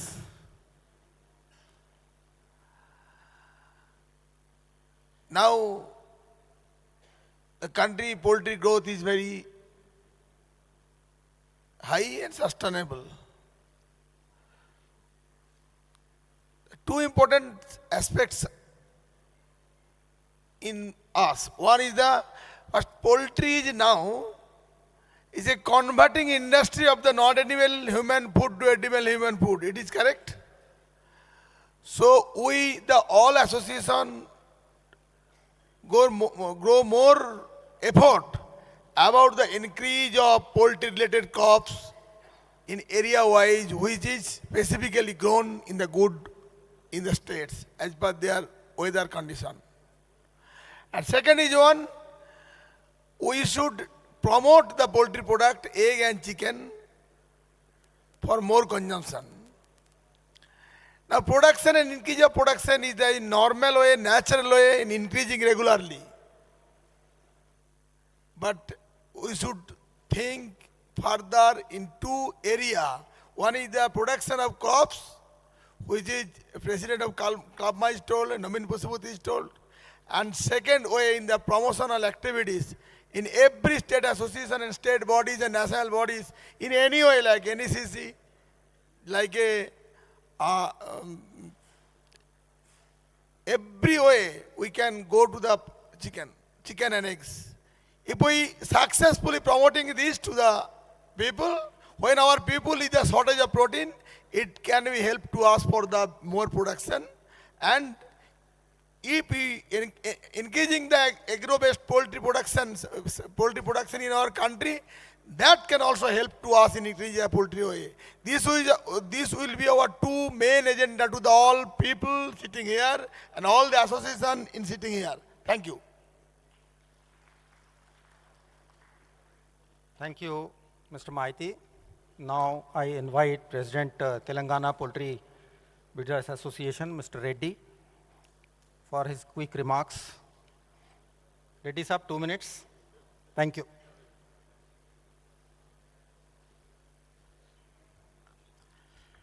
అందరికీ నమస్కారం. ఈరోజు హైప్మా కార్యవర్గానికి మొత్తానికి world లెవెల్లో even అమెరికాలో కొన్న గ్రేట్గా గొప్పగా మన హైదరాబాదులో జరిపించిన మన కార్యవర్గాన్ని అందరికీ ఒకసారి వారంతా ధన్యవాదాలు. మనం ఈ పౌల్ట్రీ అంటే ఒక పెరటింటికి ఒక ఇంటిలో ఉండే దాన్ని మన పద్మశ్రీ డాక్టర్ బివి రావు గారు ఇవాళ ఈ లెవెల్కు ఈ స్టేజ్కి తీసుకెళ్ళిందంటే ఇదంతా వారి ముందు చూపు. మనం అందరూ ఒకసారి మన బివి రావు గారికి మనం ధన్యవాదాలు క్లాప్ మాధవన్ ధన్యవాదాలు చెప్పుకుందామన్న విషయము. మనం ఇక్కడ చెప్పిన మన వక్తలు డాక్టర్స్ కానీ వీళ్ళందరూ చెప్పింది కూడా ఎగ్ అండ్ చికెన్ ప్రమోషన్ మనం విలేజ్ లెవెల్లో డిస్ట్రిక్ట్ లెవెల్లో విలేజ్ లెవెల్లో చేసే ఈ స్లైడ్స్ కానీ ఇవన్నీ అక్కడ చేస్తే మనకు కూడా బాగుంటుంది. ఇప్పుడు ఆల్ ఫెడరేషన్స్, ఈ ఫెడరేషన్స్ ఇక్కడ ఉన్న అన్ని అసోసియేషన్ వాళ్ళు కూడా మనకు అన్ని స్టేట్లలో ఈ ఎగ్ అండ్ చికెన్ ప్రమోషన్ గురించి చేస్తే బాగుంటుంది. మనం ఉన్న ప్రొడక్షన్స్ కానీ మనకు కానీ మనం ఇప్పుడు ఏమిటంటే ప్రోటీన్ ఫుడ్ మనం అందజేస్తున్నాము, కల్తీ లేనిది. గవర్నమెంట్ కూడా మనకేం చేస్తుంది, అన్నీ మన ఫిషరీస్ అండ్ వాళ్ళకు బోర్డు చేసింది, ఎనిమల్ హస్బెండరీ వాళ్ళు గోట్ అండ్ షీప్ కూడా చేసింది. కానీ మన పోల్ట్రీకి మాత్రం ఇంతవరకు పోల్ట్రీ బోర్డు అన్నది లేదు. మనకు గవర్నమెంట్కి అనుసంధానంగా పోల్ట్రీ బోర్డు ఉంటే ఒక మెంబర్ ఉంటే మనకు కూడా అన్ని రకాలుగా ఆలోచించుకోవచ్చు. దీన్ని మనం గవర్నమెంట్ దృష్టికి వెళ్ళి అన్ని స్టేట్లలో కూడా గవర్నమెంట్ దృష్టికి తీసుకెళ్ళి మనకు పోల్ట్రీ బోర్డుని ఒక నిర్ణయించితే బాగుంటుంది. మనం ఇప్పుడు ఈ స్లైడ్స్ కూడా ఇప్పుడు ఇప్పటి వరకు కూడా కొందరు డాక్టర్లు ఏం చేస్తున్నారు, ఇంకా పచ్చ సొన తినొద్దు, రోజు 2 తినాలని కూడా కొంచెం చేస్తుండ్రు. మనం అక్కడక్కడ ఈ మీటింగ్లు కానీ ఇవన్నీ స్లైడ్స్ కానీ డిస్టిక్లలో పెట్టి డాక్టర్లతో కూడా ఒకసారి మనం చేసి ప్రమోషన్ గురించి చెప్తే బాగుంటుంది, మనకు బాగుంటుంది. ఈ అవకాశం ఇచ్చి మీ అందరికి మరోమారు ధన్యవాదాలు చెప్తూ ముగిస్తున్నాను.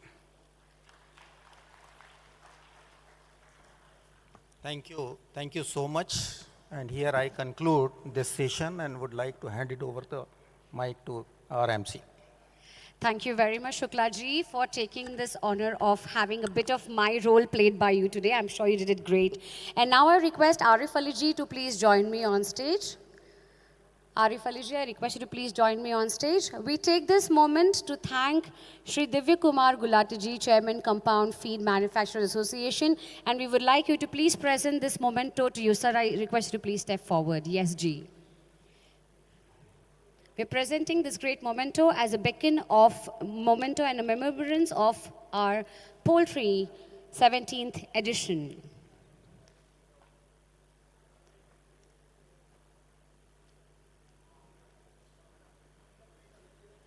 What best we can do right now, ladies and gentlemen? You are amazing. And now I request Mr. Kannan to please join me on stage. Mr. Kannan to please join us. Mr. Kannan, yes, please join us on stage. And Mr. Jairaj as well to please join us on stage. I request Mr. Sanjeev Gupta to please step forward. Mr. Sanjeev is Vice President, Poultry Federation of India. So we would like to present to you the memento of the 70th edition of Poultry. Please, yes, let's have a great picture and a moment together to be framed in one single way. All smiles and hugs happening on stage. These are the champions and the leaders of our industry. I request now Shri Mohit Malik ji to please step forward. Request Shri Mohit Malik ji to please step forward. Yes.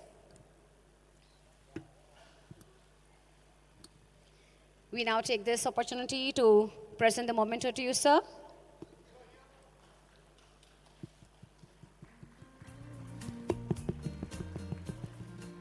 And now I request Mr. Sanjeev from NECC to please come forward. Mr. Sanjeev from NECC.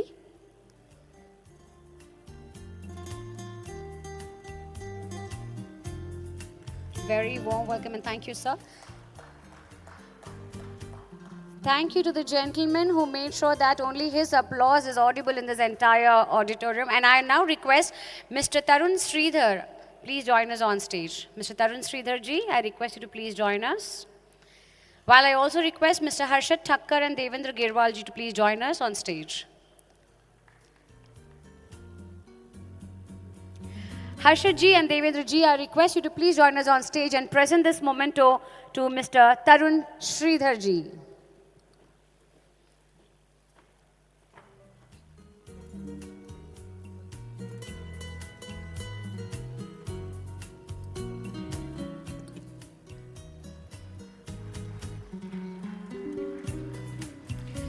इतना सन्नाटा भी अच्छा नहीं लगता. I request all the delegates present here to give a huge round of applause to all the dignitaries on stage.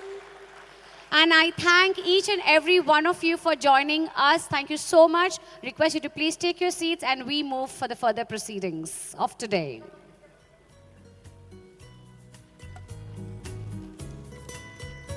Right now on stage, you've seen those makers, those movers and shakers of the poultry industry. And now I have someone extremely special here with me. I'm sure you're equally excited and thrilled to know who that is. जितना कहें उतने शब्द कम पड़ जाएंगे अगर उनके बारे में कहना शुरू किया तो. I would definitely fall short of words if I start introducing him. But I think rather than me doing a lot of talk here, when you see him, when you actually get the aura of the gentleman joining us on stage, it can be nothing less than those goosebumps.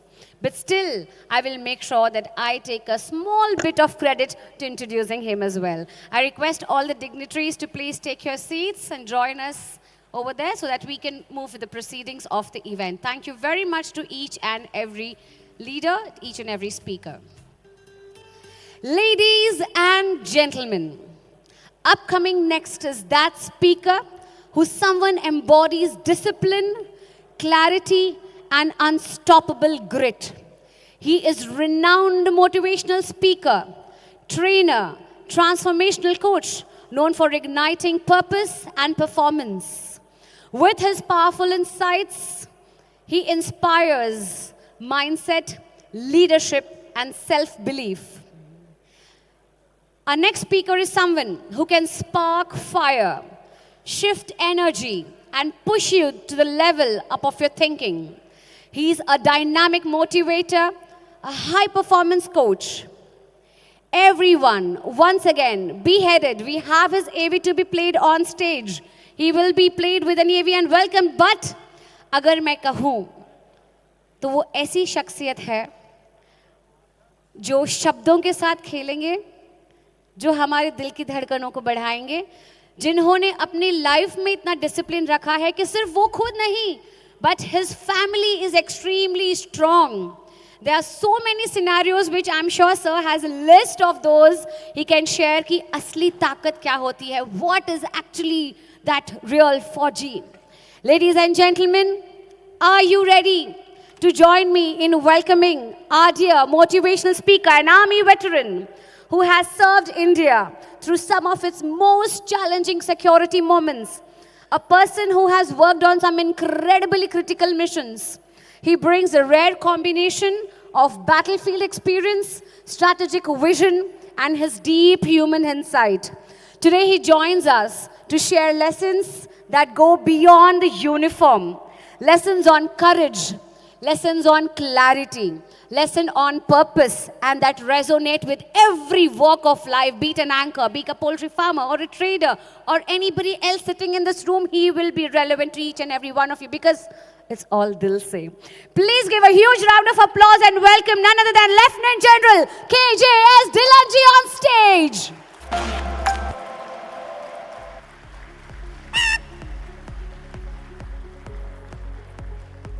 Lieutenant General Kavaljit Singh Dhillon, Param Vishisht Seva Medal, Uttam Yudh Seva Medal, Yudh Seva Medal, Vishisht Seva Medal retired, is a distinguished senior officer of the Indian Army. Commissioned into the 4th Battalion Rajputana Rifles in December 1983, he has served 8 operational tenures in counter-insurgency and counter-terrorism environments, including 6 in the Kashmir Valley. An alumnus of the National Defence Academy and a graduate of the Defence Services Staff College, he has also attended elite military programs in Spain and the USA.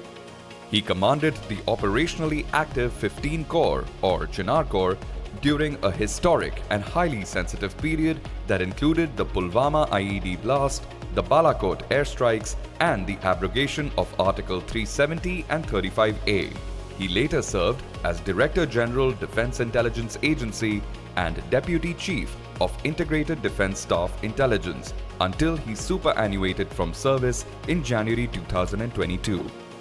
A PhD, MPhil and MSc, he currently serves as Chairperson of the Board of Governors, IIT Mandi. Post his superannuation, he authored the national bestseller Kitne Ghazi Aaye, Kitne Ghazi Gaye, and is a sought-after speaker at universities, leadership forums, and TEDx and Josh Talks platforms. Please welcome Lieutenant General Kavaljit Singh Dhillon. Thank you very much.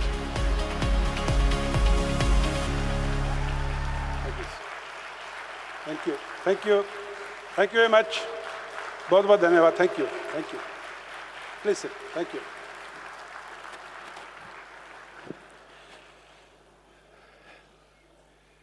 Thank you for the wonderful introduction. And thank you everyone to give me this opportunity to speak to you. You know, generally, we connect every day morning, early morning during breakfast with you. Because you provide the eggs, which most of us, that had Sunday hoja Monday, khub khao one day. So thank you, Poultry India, for inviting me over and giving me this chance. Thank you.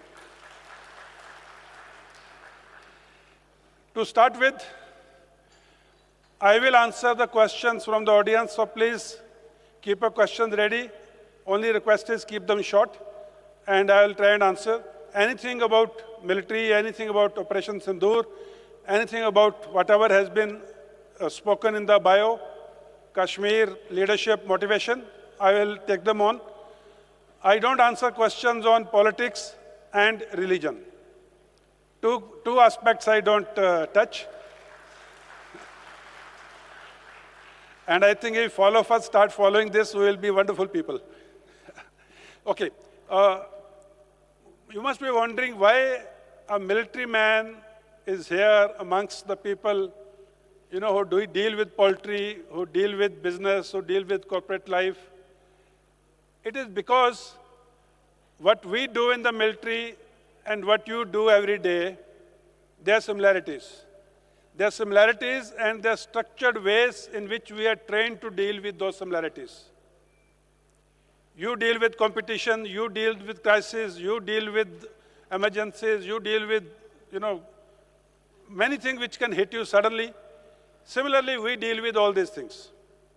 We deal with contingencies, we deal with challenges, we deal with competition in terms of enemy or terrorist or what have you. We deal with crisis. The only difference is, whatever crisis may hit you, this quarter's loss, you have the opportunity to make it up in the next quarter. As a soldier, we don't have that luxury. We can't afford to tell the nation and the citizens, sorry, in this quarter we lost, next quarter we'll win. We have to win every time. We have to win every single day. We have to win every single moment. And that is where what I'm going to speak to you today is very important. You all are leaders in your own domain. If nothing else, you are a leader of the small little family which you have. So what is a leader? How is a leader different from a manager? That is the subtle difference. When you are commanding a team of men and women, you are leading that team. Leaders lead men and women. Leaders motivate men and women to give their best.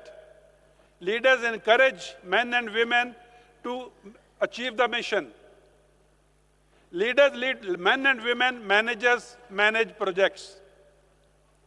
Leaders motivate people to achieve the mission, managers threaten people to achieve the bottom lines or deadlines. Leaders encourage you to come along. Managers say it's your job, you are supposed to do it, not me. So there is a subtle difference. A good manager has to be a little bit of a leader also. So please in your lives be a good leader. Leadership is important. And leaders are neither born, leaders can nor be trained. Leaders emerge. When I say leaders emerge, I'll give you a small example from my military career. January 2020, Kashmir. Winter months, snowing. The same Mahadev Ridge where people, the terrorists who carried out Pulwama, where they were killed, in the same Mahadev Ridge in January 2020, we got the information of certain terrorists in a hideout. Hideout in a mountainous area is a small little cave. A team of 10 people under a young captain walked the whole night. I'm talking about how leaders emerge. They walked the whole night in that snow and reached that hideout by 5 in the morning. Till now, the surprise was complete. There was no problem. So this young captain, he took 2 people with him who will enter the cave, and he put other people, group of 2, so that if a terrorist is trying to escape, they will knock him down. So amongst these people who are outside, there was a young soldier, 20 years of age, 3 years of experience in the military. A very young soldier, no experience of combat. Now he is part of one such group of 2 people. So when this captain along with 2 Jawans is approaching that cave, it was early morning, 5:30, surprise was complete. A terrorist who had probably gone out in the morning to answer the nature's call fired from about 100 meters. When he fired, one Jawan with the captain's team, he got injured. Now as a leader, that young captain is trying to contemplate what should he do now. Should he move on, leave the injured person behind? If he leaves him behind, that chap is going to definitely fire the second round. Should he take him along? If he takes him along, there are people inside who are already warned now, there's going to be a problem. Should he abort the mission and go back so that he at least can save his team? Now at this moment, when this young captain for these 2-3 seconds is thinking what to do, he's supposed to be a leader. And when I say leaders emerge, this young boy of 20 years of age, he is in a place where he can see the terrorist, but he can't aim properly because of trees. Without any orders, he slides about 10 feet on the snow, goes down, takes an aim, and brings down the terrorist. Now that young boy of 20 years saved the team, completed the mission, he emerged as a leader. That is leader. So never believe or never feel that for being a leader, you have to be old, you have to be experienced, you have to be on the top ladder of the hierarchy. No, sir. Leader can emerge from any situation. A young boy on the roadside, having met with an accident on a 2-wheeler, bleeding, lying on the road, 100 people watching, of different age groups, different economic backgrounds, different education backgrounds, different religious backgrounds, different states, different communities, ethnicities. The 100 people, 18 years to 80 years. One young girl of 18 years steps forward, picks up this injured boy, puts him in an auto, takes him to the hospital. She has emerged as a leader. She has emerged as a leader. She was not nominated as a leader. She didn't get paid for being a leader. So you have opportunity every day to emerge as a leader in every small thing. And most important thing for a leader is, leader's vision must be very clear. Leader is not a daily wages job. कि आज Monday है, आज का काम कर लिया, मेरी leadership खत्म. No, sir. Leader must have a vision. Leader must have an aim for the betterment of the team, for betterment of the organization. And we all have heard, dream big, follow your dreams, dare to dream. So dream is an activity which occurs when you are sleeping. It's an activity of a subconscious mind. Your mind is not alert. You are not awake. When you are dreaming, you are not awake. You are not alert. So if you say, I had a dream, now I'll follow the dream, you may not have the wherewithal, you may not have the resources, you may not have the techniques to achieve that dream. And once you attempt it and you fail, you will be demotivated. So dreaming is good, but realistic is set aims. Set achievable aims, keeping in mind your capabilities, your team's capabilities, your resources, your finances, and the time which you have. Leaders live in a real world. Leaders don't dream. Leaders don't say, dekh lenge yaar. No. Leaders are very clear. This is my capability. This is my market. These are my resources. This is my team. These are my assets. This is achievable. Okay, add 25%. So we will achieve this. That is leadership. Then you won't be demotivated. Your team won't be demotivated. Your people who are serving with you, you are in your organization, they won't be demotivated. Your shareholders will not be demotivated. So it's very important for a leader to have a vision and have an aim. Now, a lot of people will say, Operation Sindoor, sir, hum ruk kyun gaye? Sir, humne wo ceasefire accept kyun kar liya? When we were on top, we should have hit them more. Yes, sir, we should have hit them more. But go back. We are a nuclear power. We are a democracy. We are a responsible state. When we hit the first day, 9 targets on 7th of May early morning, we had told the world very clearly, this is a retaliation of Pahalgam. We are hitting the terror targets. We have not hit any civilian target. We have not hit any military target. And we don't want escalation. Now, that was our aim as a nation. When Pakistan hit back, they killed our civilians. That is when we hit back and hit their 11 air bases. And we were winning. We were on top. But still, when they pleaded or they requested or when they begged for ceasefire, we as a responsible nation accepted it. Because our aim had been achieved. That is a responsibility. Nations and militaries do not work on sentiments. Nations work on responsible behavior. Our aim was achieved. We said, okay, accepted. Crisis management. Who will know it better than this audience? All types of crises hit your industry. Starting from different types of flus to corona to what have you. And if you look at the crisis, you wait for the crisis and say, I'll manage the crisis, that is what crisis management is. Then I am afraid it's not the right way to do it. In the military, we don't do it this way. We don't wait for the crisis to hit us and then start managing it. There is a process called crisis navigation. We navigate the crisis. In my work, in my profession, I know what all crises can hit me.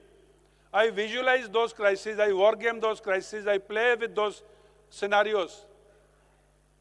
Similarly, you can wargame the scenarios which can hit you. You visualize, okay, these 4 things can hit me. This is likely in the month of winters. This may be happening in the month of monsoons. This in summers because of the nature of the crisis. Once you visualize the crisis, then you start working for it, how to avoid that crisis so that it doesn't hit you at all. I'm giving you the steps of crisis navigation, the way we do it in the military. Then you say, okay, if I'm not able to avoid it, if it hits me, how do I handle it? Okay, it requires A, B, C, D. I have A and D, I don't have B and C. You procure B and C. Keep it ready. It shouldn't happen that crisis hit you, now you are going out procuring B and C.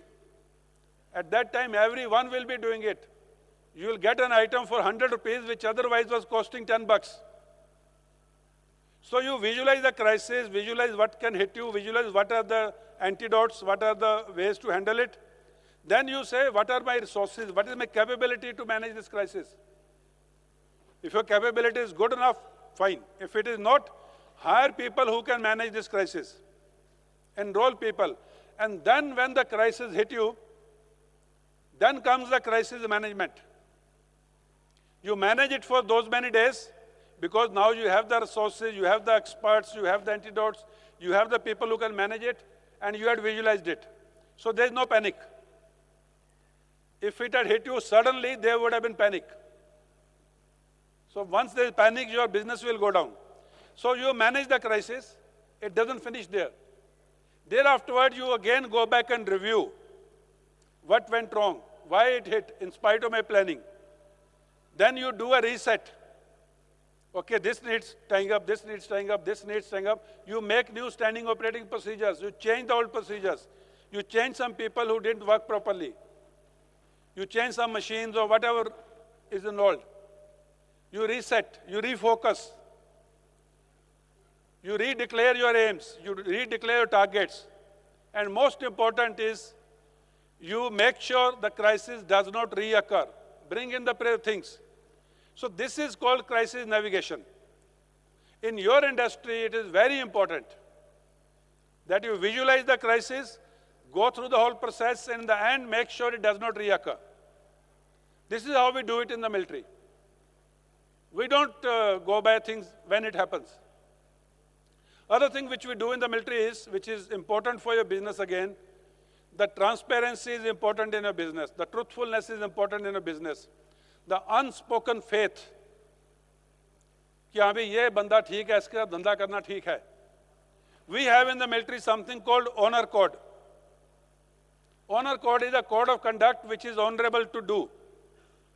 It is not a legal thing binding on you. There's nothing if you don't do it. Nobody will penalize you. Nobody will punish you.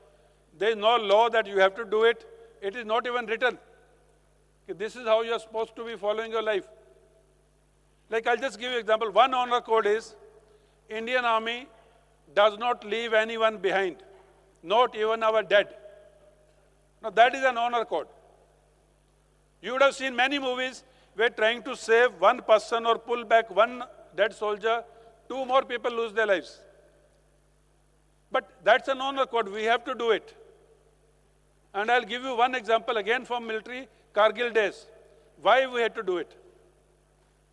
During Kargil, when the Pakistanis came and occupied some of our posts, there were patrols sent to find out as to where all the enemy is. In one such patrol, there was a Subedar Saab with 10 boys. And again, there was that young boy, 20 years of age. He is now retired Subedar, Sena Medal Gallantry. I spoke to him a few days ago when I was writing my second book. I narrated this incident in my second book, Wafadari, Imandari, Zimmedari. So when I was speaking to him, I asked him the story. So he narrated the whole incident to me. He said, sir, Kargil 1999, we were going in a patrol. Suddenly the enemy's fire came. The enemy's fire hit that Subedar Saab. The Subedar Saab was the leader. He was leading from the front. And Subedar Saab collapsed instantly, lost his life, he died. Now this young boy of 20 years of age, 3 years service, had a bullet in his thigh. He was also injured. Balance of the people, 8 or 10 of them, they got separated out. When the firefight was happening, those people went into some other direction. Now after the fire stopped, this young boy who is himself injured is lying next to a dead body of a Subedar. And his base is 20 kilometers behind, in mountains of Kargil. Now he could have very well crawled back, saved his own life, and come back to safety. No, sir. But what does he do? He must be 40 or 45 kgs of weight himself. That Subedar Saab must be 75, 80 kgs of weight. He carries the dead body of that Subedar for next 3 days.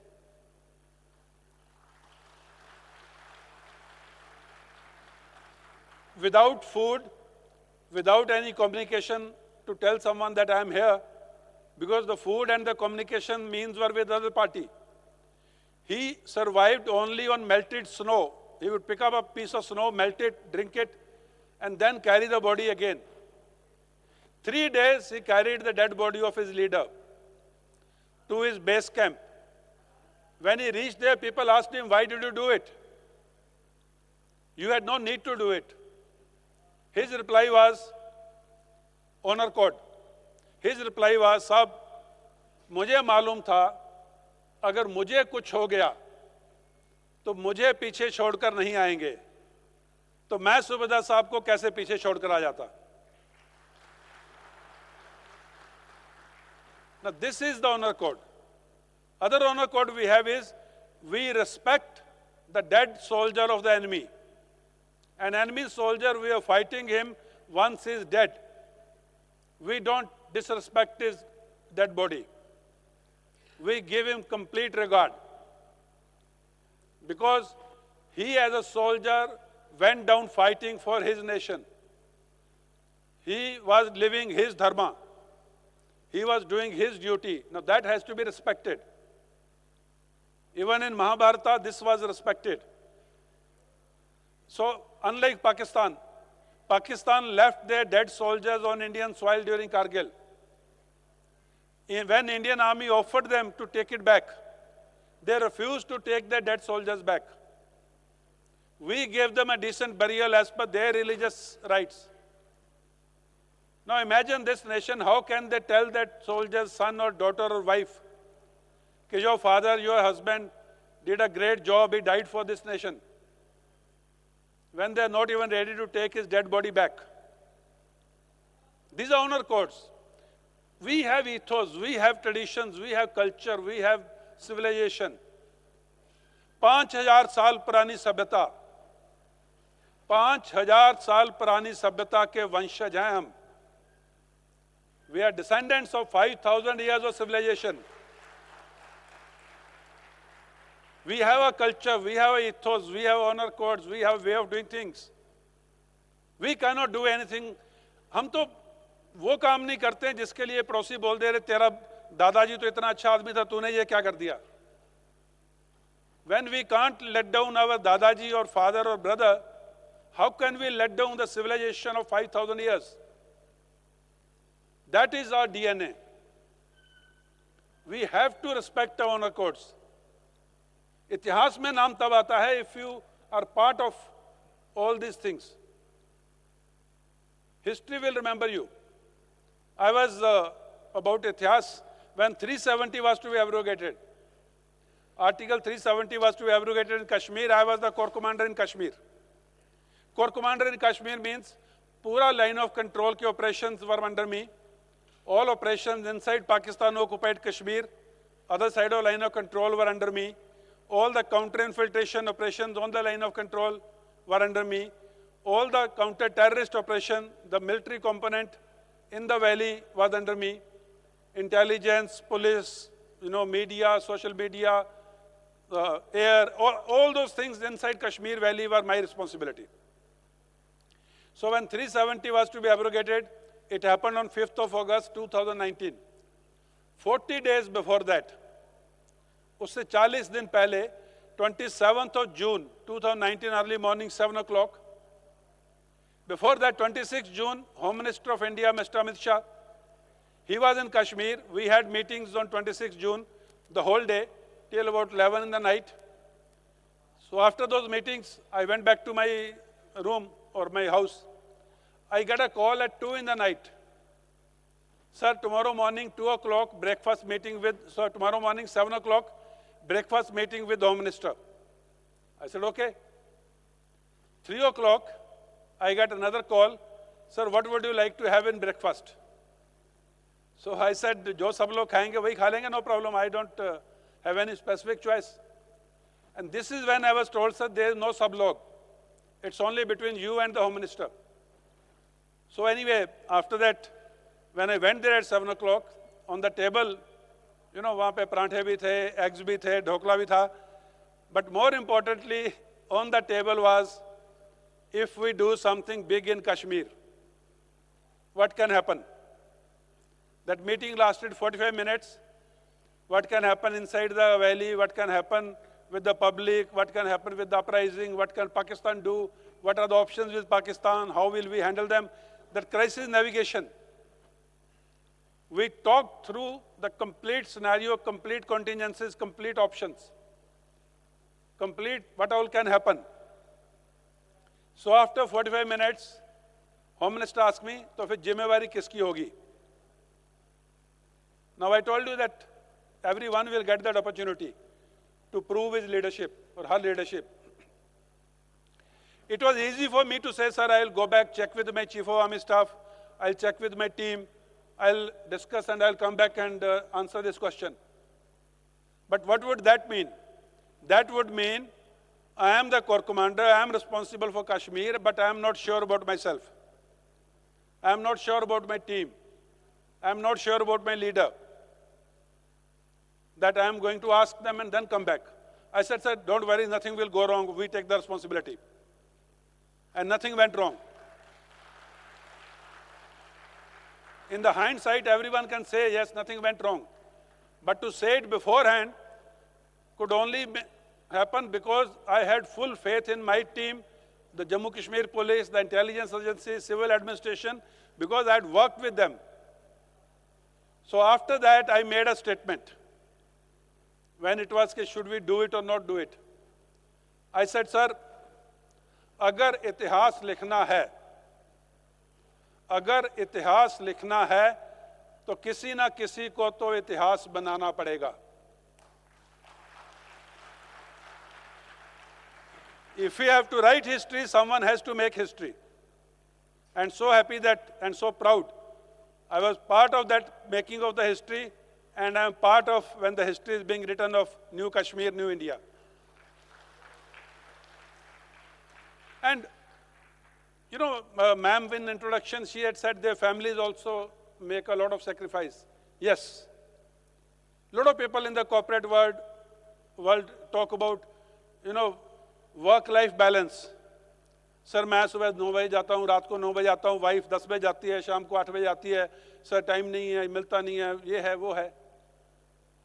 We don't come back home for 3 months, 5 months, 6 months. I was not there when first child was born. I was not there when second child was born. I was not there when they went to school. I was not there when they completed their school. I was not there when they did their professional college admission. I was not there when they qualified from their colleges. I almost missed my own wedding. So, हमारा professional life में work-life balance कहाँ है? Because for me, my job is very important. For me, my work is my love. And about this, you know, you must do, if you're doing something, you must do it with full love. पूरा प्यार से, मोहब्बत से इसको करो. I was in Gujarat University giving talk to the students. So one girl asked me a question, girl student. She says, sir, army as a job, इसमें challenges क्या हैं? What are the challenges in army as a job? My reply was, army job नहीं है, army मोहब्बत है.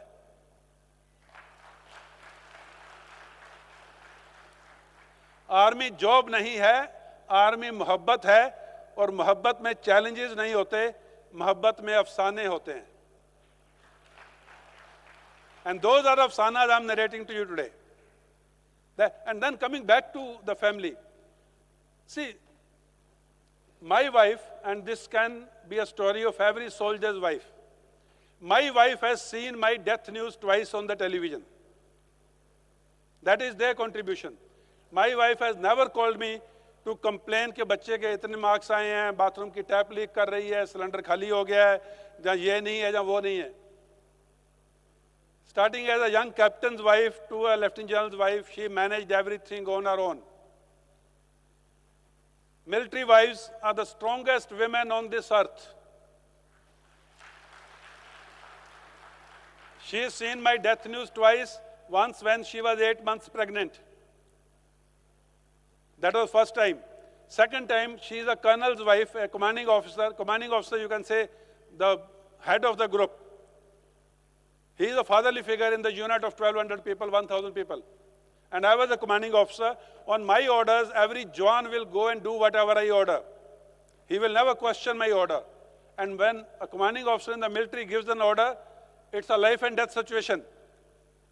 Imagine a commanding officer's order is not disobeyed, even if someone loses his life. Now, that is the position of commanding officer. That is where he is. That is the responsibility of a commanding officer. And she was commanding officer's wife when the second time the news ticker came, Colonel KJ Singh killed in J&K. She had a 5-year-old daughter. She had a 9-year-old son in her lap. At 11 in the night, she saw this news. Whole night, she is awake, trying to figure out what she will do, how she will do it. And in that station in Ranikhet, in Uttarakhand, there were other Jawan's wives, other JCO's wives, officers' wives, who were also staying in the same locality when our unit was in Kashmir. And now, she knew morning 7 o'clock, these ladies will come to meet her, as is the norm in Indian society.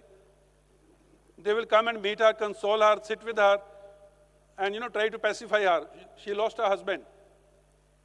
In Indian society, it's okay if you have lost your husband, your hair are not combed, if your dress is not very nice, or if you not washed your face, it is acceptable because the situation is such. But she got up at 6 in the morning from her bed. She had never slept. She washes her face, she combs her hair, she changes into a decent dress. Why does she do it?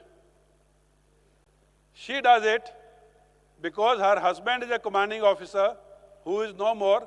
She had nothing to take from the army anyway, but she still does it because she, as commanding officer's wife, did not want to be seen as a shattered woman.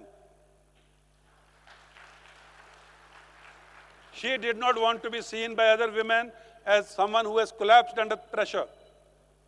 Because it's on her husband's orders, their husbands would die for the nation. So that is the responsibility our families carry. That is how our families work. And that is the strength they give us. And our honor codes, our culture.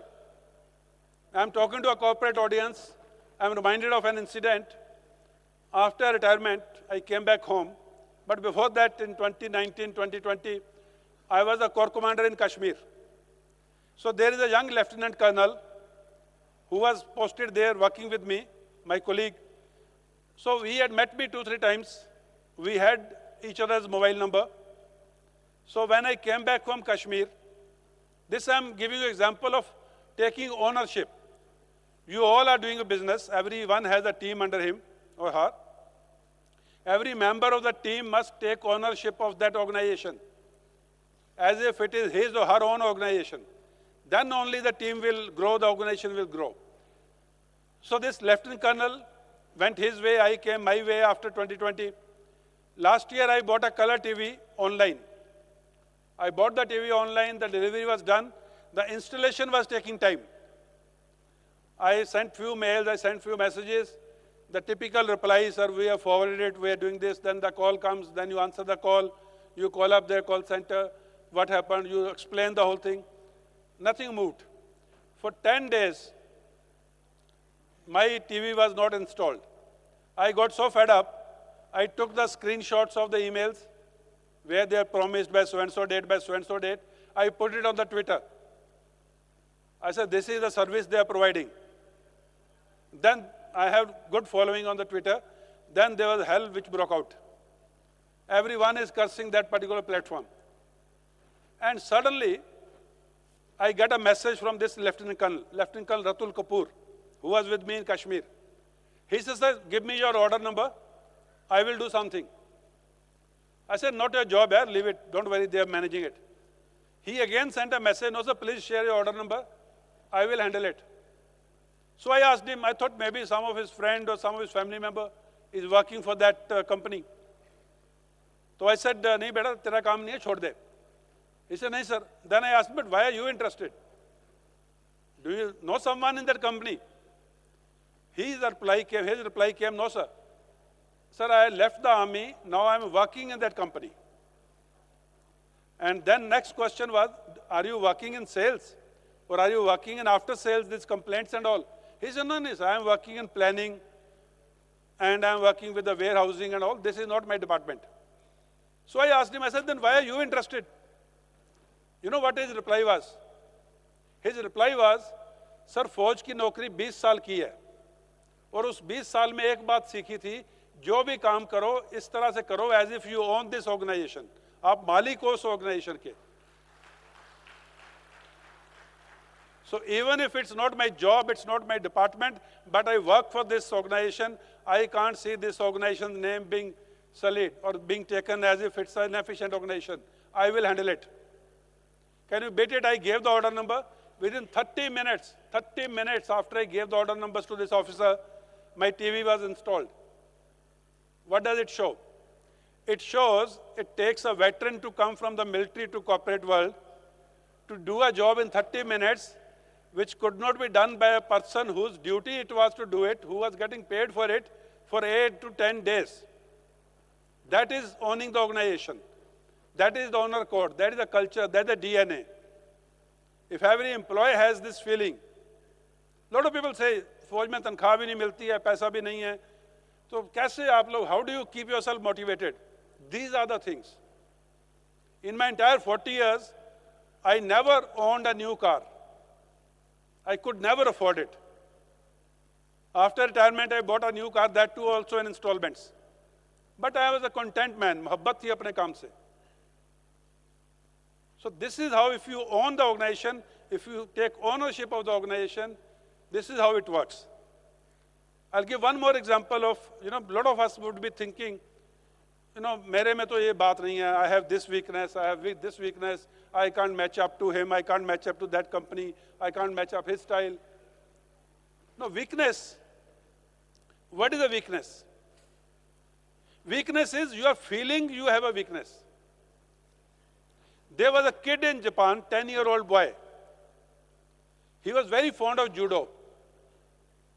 So he wanted to be a judo player. But unfortunately, in a car accident, he lost his left arm. His left arm was totally taken away from his body. Now he didn't have a left arm, but he still wanted to be a judo player. He went to a lot of coaches. Coach, I want to be a judo player. Everyone said, no, you can't be a judo player, you don't have a left arm.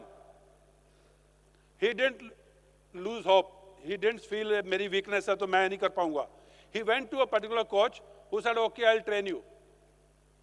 So this coach takes him in his academy and he tells him, okay, this is what we have in the wrestling, jisko hum Hindi mein bolte hain na, pakad ya daav or hold. So he taught him one particular hold or one particular daav. He said, okay, practice this. So this boy practiced it for 15-20 days. He went to the coach, he says, coach, I mastered this, what next? Coach says, nothing, keep practicing this only for some more time. Again, after 30 days, he goes to him, coach, what next? He said, no, keep practicing. This boy kept practicing the same hold for 6 months or 8 months. Coach did not teach him the second hold. In the meantime, the competition came. So he participated in the competition. He didn't have a left arm. He knew only one hold. But notwithstanding, he won first 2-3 rounds easily. Then came the quarterfinals. Very difficult. But somehow he could manage that hold and he won. Semifinals, again, very difficult, almost losing, but he managed that hold and he could win. Now comes the finals. Finals is against a champion who has never been defeated, who is champion for the last 5-10 years. He has never lost a bout. And now this boy, with no left arm and knowing only one hold, enters the ring with him. They start. First round, badly lost. Second round, badly lost. Third round, just about 20 seconds to the finish, he's losing badly. He's trying to get that hold. The only thing poor chap knew, couldn't get it. Finally, in the last 15 seconds, he gets that hold. Moment he gets that hold, the other wrestler is trying to get out of it. He can't get out of it. And this chap keeps pressing on and he pins the opponent down. That wrestler is still trying to get out of the hold. He can't get out of that hold. And he pins the wrestler down and he wins. Now this young boy, 10 years of age, without left arm, knowing only one hold, defeated a reigning champion. And he always thought that left arm is a weakness. So he goes to his coach and he asks the coach, coach, what happened? How did I win? You know what the coach told him? Coach told him, the hold which you have learnt, if opponent has to break this hold, he has to grab your left arm. If opponent has to break this hold, he has to grab your left arm. Since you do not have the left arm, this hold cannot be broken. Now that is how you convert the weakness into strength. Only thing you need is a good leader, good guide, good coach, good teacher, who will identify that this weakness can be converted to opportunity or strength like this. In this story, there are 2-3 lessons. One, of course, is how to convert strength to weakness, or weakness to strength. Second is having faith in the teacher. If he did not have the faith in that coach, he would have left after 20 days. Ye to kuch sikha hi nahi raha hai. Third is having faith in your student. That coach also knew this student has the capability, so what if he doesn't have the left arm? So this is how it works. Failures, challenges, crises will happen. Don't be afraid of failures. Don't be afraid of challenges. Mr. Anupam Kher was interviewing me once. After this, I'll take the questions. Mr. Anupam Kher was interviewing me once and he asked me about failures. So I replied something. He then tells me, he says, failure is never a person. Failure is an event. You wanted to run 100 meters, you didn't come first, you came fifth. That event of 100 meters today has failed. You have not failed. You will run tomorrow and you will come first. So you never tell yourself that you are a failure. You can win again. That event was not to your liking, to your capabilities or to your suitability. So failure is always an event, not a person. This person who has organized this event today, all the lights, all the mics, sound, seating, everything, perfect. Suppose suddenly the light goes off or the mic goes off or something happens. Does that mean that person is a failure? It only means this particular event has failed. This person given the same job tomorrow will do a much better job. So failure, never get disheartened. टूटना बुरी बात नहीं है. टूटना बुरी बात नहीं है. टूटकर गिरना भी बुरी बात नहीं है. टूटकर बिखरना भी बुरी बात नहीं है. टूटना बुरी बात नहीं है. टूटकर बिखरना भी बुरी बात नहीं है. टूटकर जुड़ना हिम्मत है और जुड़कर उड़ना हिम्मत है. Thank you very much for the patient hearing. Now I can take any questions if you have. I'll try and answer it. Only request is keep it away from politics and religion. Thank you. First row. The question in the first row. Ladies and gentlemen, I request you to raise your hand so that we can pass the mic around if you have a question. Please. The third row, the third sofa over here. Yeah, wonderful, inspiring talk. I live in US and India lives in me, and I do a lot of analysis of army, and probably you already know that, but I'm going to say for the audience, if I compare US Army, Russian Army, Chinese Army, and Indian Army, in my analysis, Indian Army is number one. Yes. Because of their discipline, because of their operation, their delivery, even if they don't have the right equipment or sophisticated equipment, they still deliver. Yes. Regarding Operation Sindoor, my own analysis, spending a lot of time and effort, I find that this is the most wonderful operation Indian Army performed. No army in the world can perform that kind of operation with that precision, efficiency, with no loss of anything. Yes. But my question to you is, how you counteract disinformation warfare? Thank you, sir. Thank you for the question. Question is about Operation Sindoor. How do you counter the disinformation warfare? In my last book, Operation Sindoor, I've touched on this topic in great detail. There's something called information, there's something called misinformation, there's something called disinformation. Disinformation is willingly, knowingly trying to tell a lie and spread it as truth.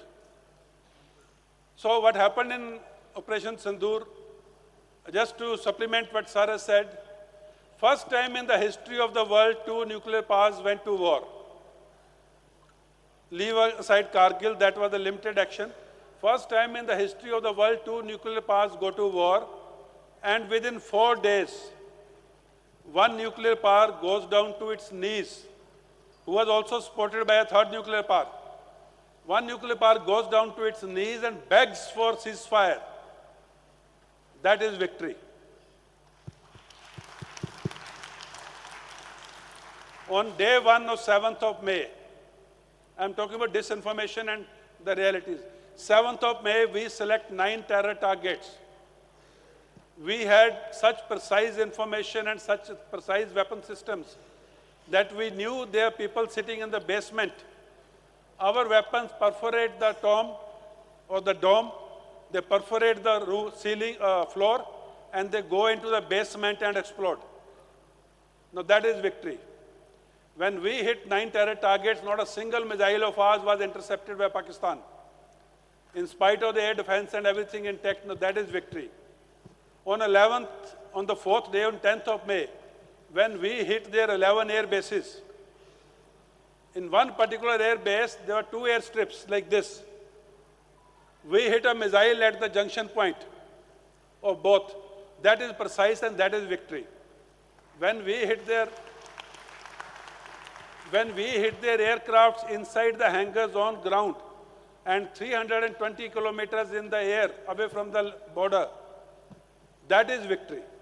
When none of our missiles who went to hit these air bases could be intercepted, that is victory. When their Air Force pilots refused to fly after an aircraft was downed at 300 kilometers inside Pakistan, now that is victory. When at 3:35 p.m. on 10th of May, they came begging with a phone call from Pakistani Director General Military Operations to Indian Director General Military Operations, begging for ceasefire. And that is victory.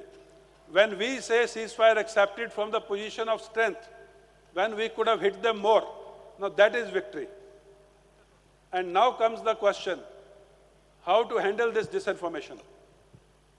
This disinformation, this 50, 60, 70 on social media, we proved all our claims of their losses with photograph, with satellite imagery, with videos taken by Pakistani citizens of the burning airfields. If our airfields were burning, do you think our citizens will not make videos? Do you think our citizens will not put it on Instagram, Twitter and Facebook? Not a single video of Indian airfield burning on any social media. Not a single satellite imagery of any aircraft on the social media. Not a single photograph of any damage to any military equipment anywhere. That is victory. Now this, specifically answering this question of disinformation. Why this 50, 60, 70? Pakistani Prime Minister Shehbaz Sharif in Pakistan says we downed 5 Indian jets. Goes to Turkey, next day says we downed 6.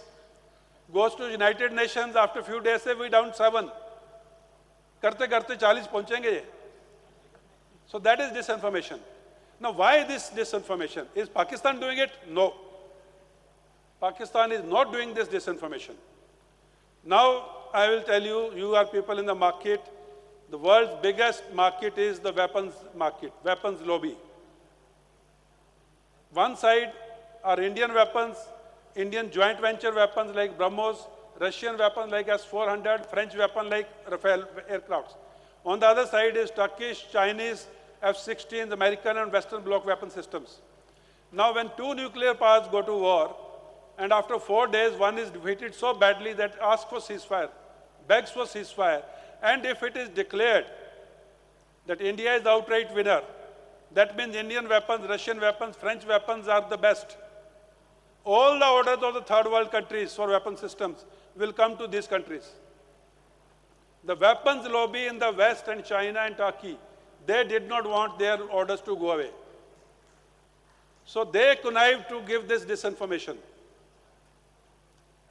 If you just Google the Chinese company which manufactures the aircrafts and the missiles and these radars, which took part in Operation Sindoor and they got so badly beaten, their shares in a single day after 10th of May, on a single day they fell by 8.6% in Chinese stock market.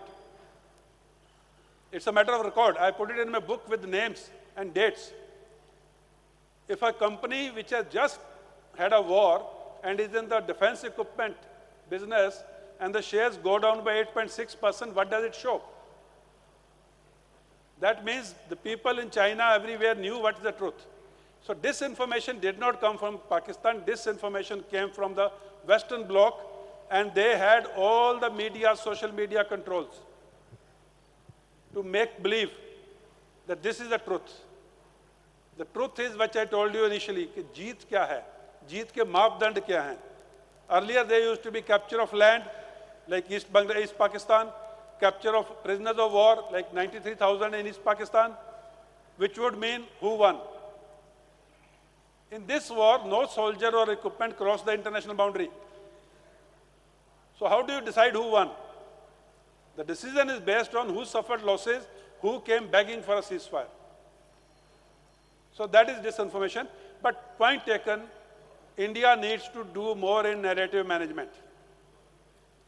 In our case, everyone is doing something or the other. Army, Navy, Air Force, Information Ministry, Broadcasting Ministry, Home Ministry, Foreign Ministry, Defense Ministry. They all are doing their bits and pieces. There needs to be a coordinated effort. There has to be a integrated information center where all the information comes and they give out the facts. A normal citizen, when he sees something on social media, he has no way to check whether it's truth or not. So he should straightaway go to that IIC site and check what is the truth. We need that Indian Integrated Information Center. But only thing is, we don't need in that that some joint secretary from Agriculture Ministry has completed tenure, usko dal do. Some brigadier sahab in Nagaland has done his work, now usko bhi dal do. Some foreign minister official has, in some South African country, has completed his tenure as ambassador, usko dal do. No. You need experts. You need subject matter experts. If there is an 80-year-old man who understands the topic of perception management, he should be there. If there is an 18-year-old student who knows how to handle social media, how to manage perception, he should be there. It should be subject matter experts right under the PM or NSA. So it's a very pertinent subject. So please read in my book. I try to explain the whole thing, but a very valid question, sir. Thank you. Pakistan has begged us for the ceasefire. Sir, Dylan sir. Yeah. Okay. Yeah. Pakistan has asked for the ceasefire and we have accepted for it. But just a hypothetical question, what would have happened if it continued for next 5 days and we could have finally closed these terror attacks and terror threats in future? Thank you, sir. If this war had continued between India and Pakistan, there's something called war fighting stamina. When war fighting stamina of two nations is calculated, it's not only military equipment or military personnel or the number of personnel or number of tanks, number of guns.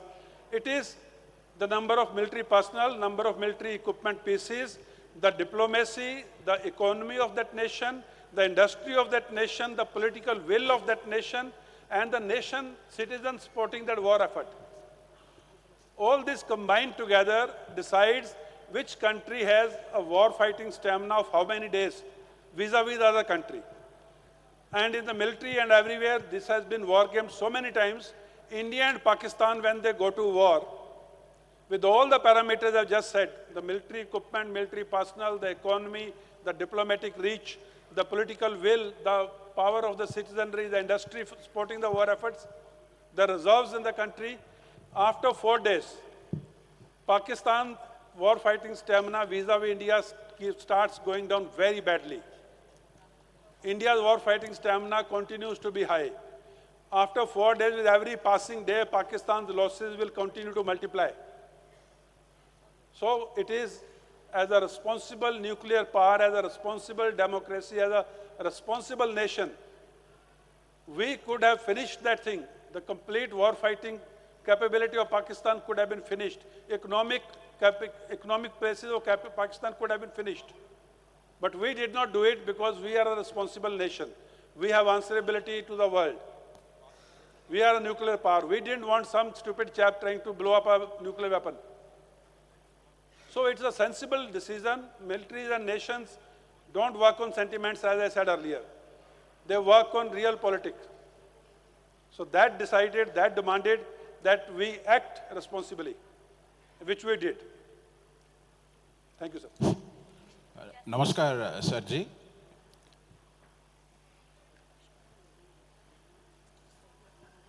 Yes, sir. When you say stop, we'll stop.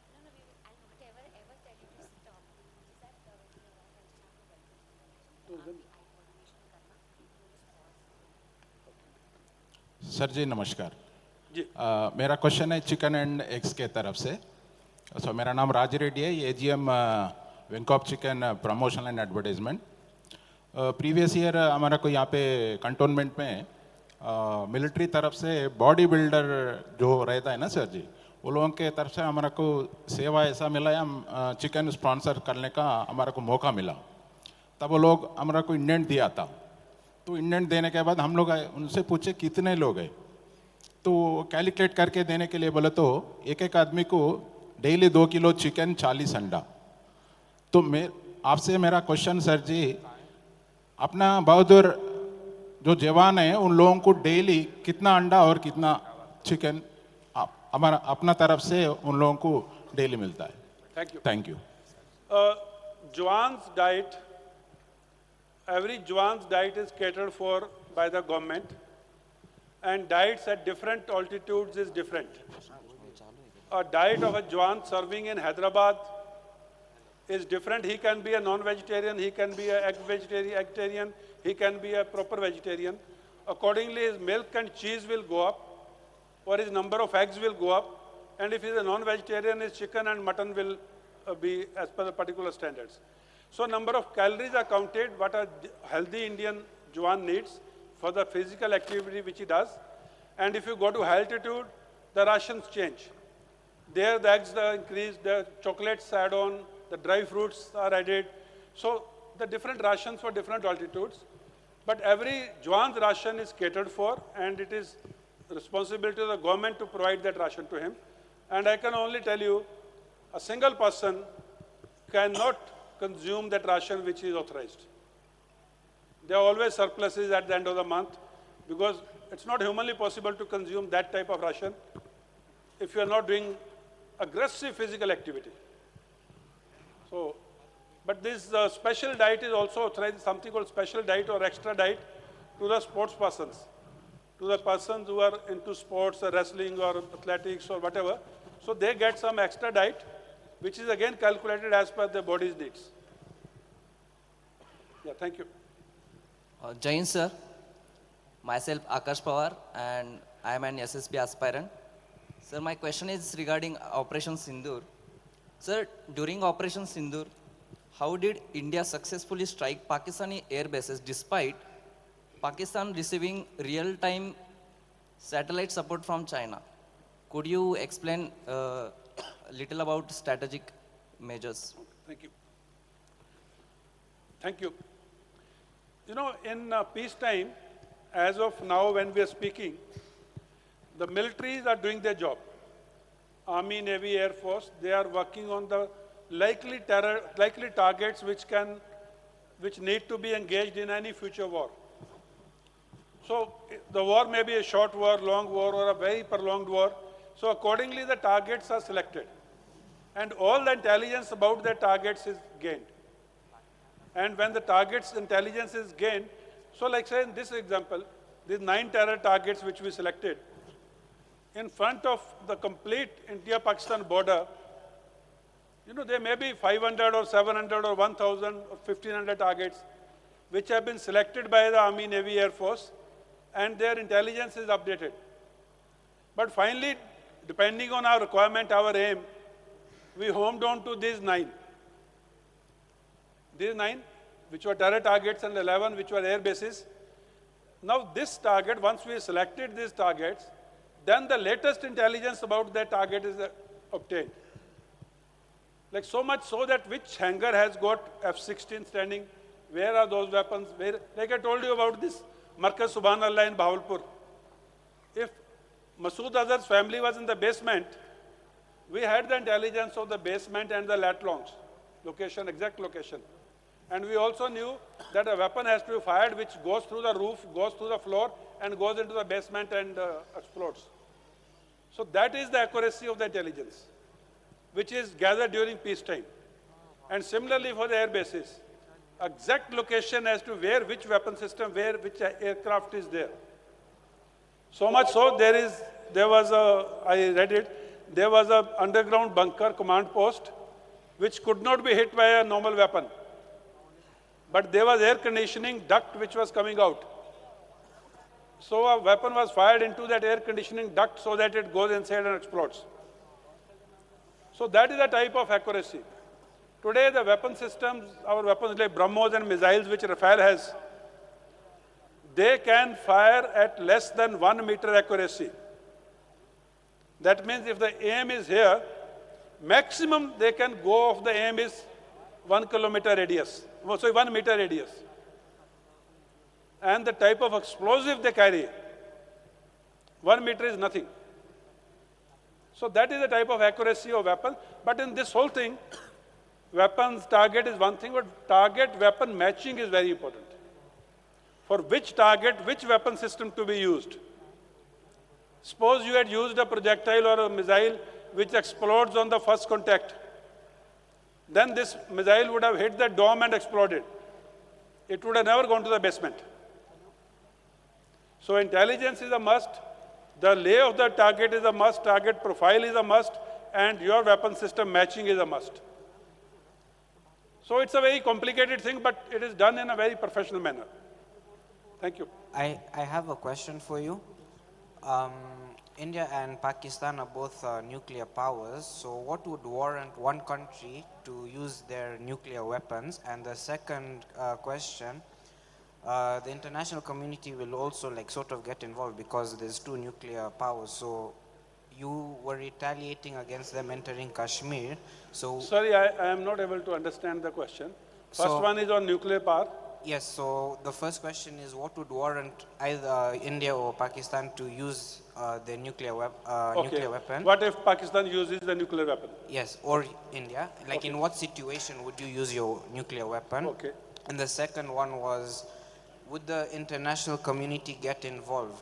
You were retaliating against Pakistan for entering Kashmir. So would they say, okay, enough is enough, you have to stop? Or whose decision is it? Would they get involved, or is it just an India decision? But whose decision is to stop the war? Yes, that's the second question. Yes. Okay, thank you. Firstly, about the nuclear weapon strike. India's nuclear policy is very clear.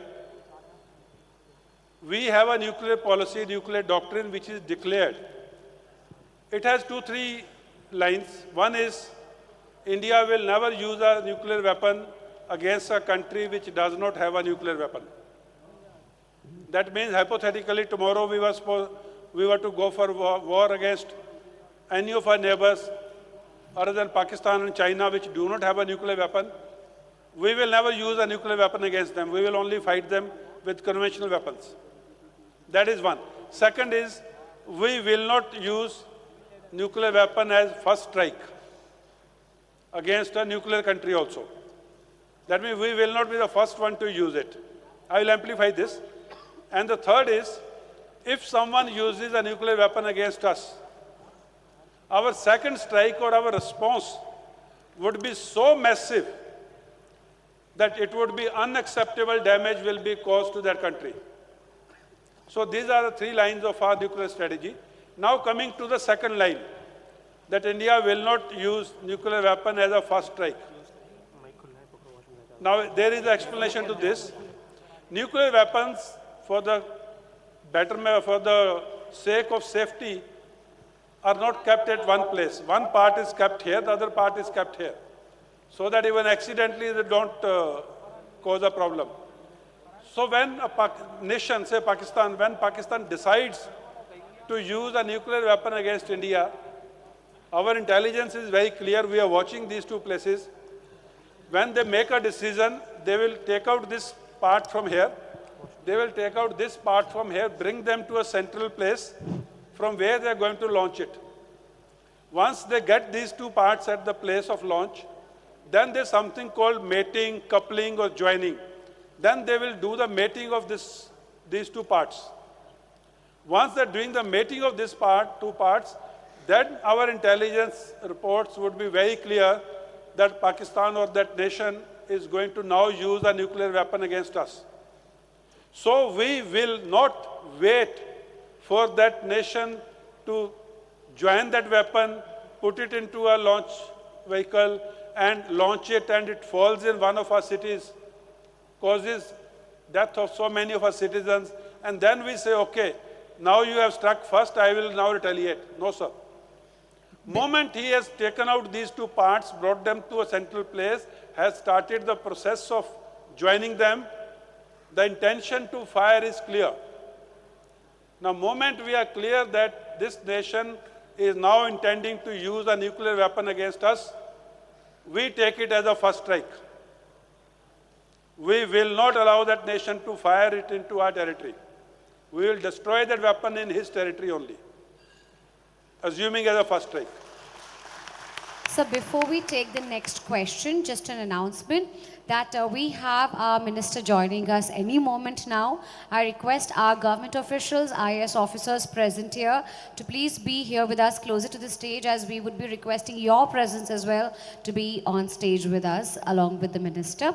So once again, I request all the IAS officers to please be ready, and probably we can take another question. Dilan ji? Last question? Dhillon साहब नमस्कार. मेरा simple सा question है, आपके hectic schedule में आपके hobbies क्या क्या है?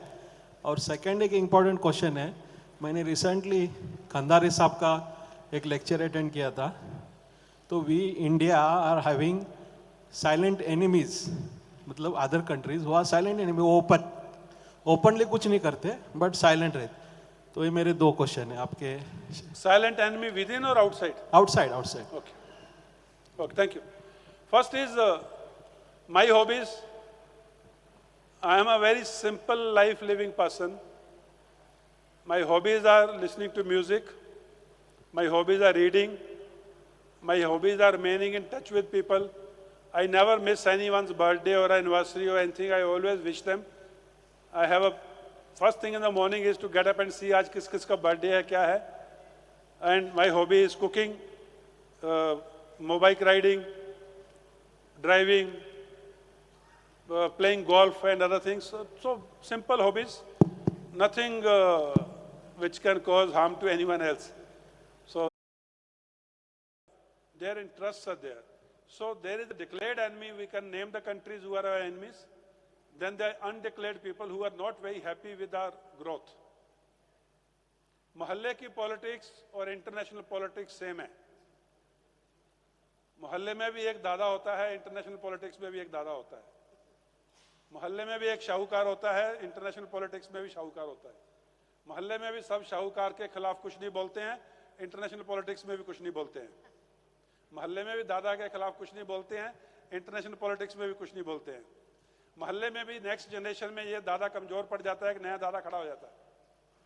इंटरनेशनल पॉलिटिक्स में भी वही होता है. मोहल्ले में भी वो शाहूकार के बेटे अच्छा कर जाते हैं, जहाँ नहीं करते हैं दूसरे किसी के बेटे अच्छा कर जाते हैं, वो एक नया पावर सेंटर खड़ा होता है. इंटरनेशनल रिलेशन में भी नई इकोनॉमी मर्ज करती है, पावर सेंटर खड़ा होता है. मोहल्ले में भी आपकी नई गाड़ी को देख के पड़ोसी खुश नहीं होता, इंटरनेशनल रिलेशन में भी आपकी ग्रोथ को देख के पड़ोसी खुश नहीं होता है. So there are enemies, there are visible enemies, there are invisible enemies. Only thing in international relation is there are no permanent friends, there are no permanent enemies, there are permanent interests. So interests are permanent, and every country has a national interest which is prime and most important. For our country also, national interest is most important. And that's what our government has shown every time, and even during Operation Sindoor. So national interests are prime and supreme for the nations, for the good of the country, for the good of the citizens, and militaries are only part of it. Thank you very much, sir. Just taking a moment. Ladies and gentlemen, let's welcome Honorable Minister, Department of Animal Husbandry, Government of Telangana, Shri Vagiti Srihari Garu. A very warm welcome to you, sir. Can we give a big round of applause, ladies and gentlemen? Honoring and welcoming one of the most dedicated leader in the upliftment of Telangana government. I request you, sir, to please take your seat. Dilan ji, बहुत बहुत धन्यवाद आज आप हमारे संग पधारे, and you've been a great motivational speaker.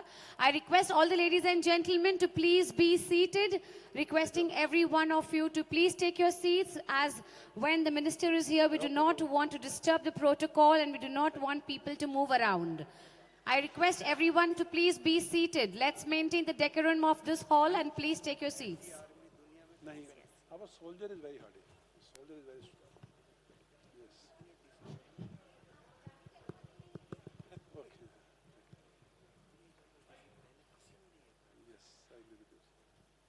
I once again request everybody to please take your seats. Photography team also to please kindly adhere to the timelines. Our minister, sir, has got little time. Apart from his busy schedule, he's here. I request all of us to settle down. Can I draw attention of Sri Vakiti Srihari Garu? Sir, namaskaram, inka swagatam. Today on stage we have our Lieutenant General KJS Dildan Garu, the pride of India. He is here with us as our motivational speaker. He's just concluded the session. I request Uday sir to please join me on stage as we request you to please acknowledge, honor and thank Dildan sir for joining us. एक बार जोरदार तालियां हो जाए Dildan जी के लिए. Dildan sir, I request you to please be on stage with us. We would like to take a moment to felicitate you.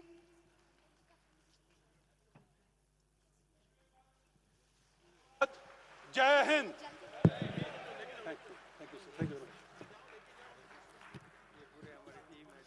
Sir was here with us. Dildan ji has shared.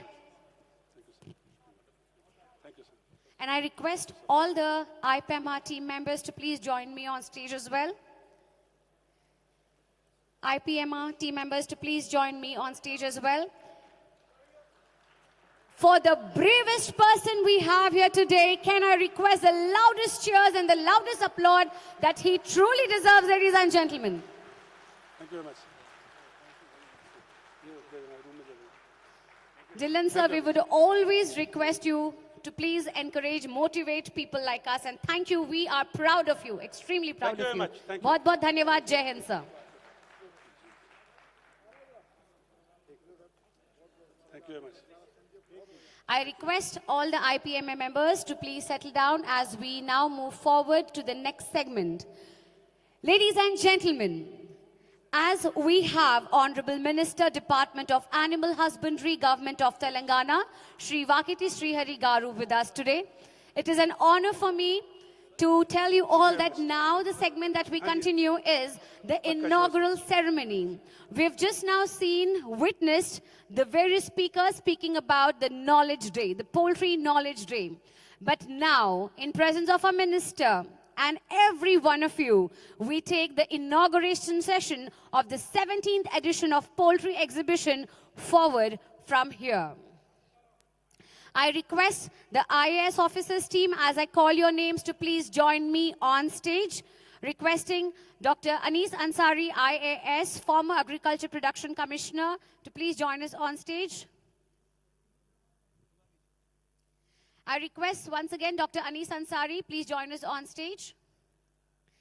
Sri Tarun Sridhar, IAS, retired sir, former Secretary Animal Husbandry, Government of India, to please join us on stage.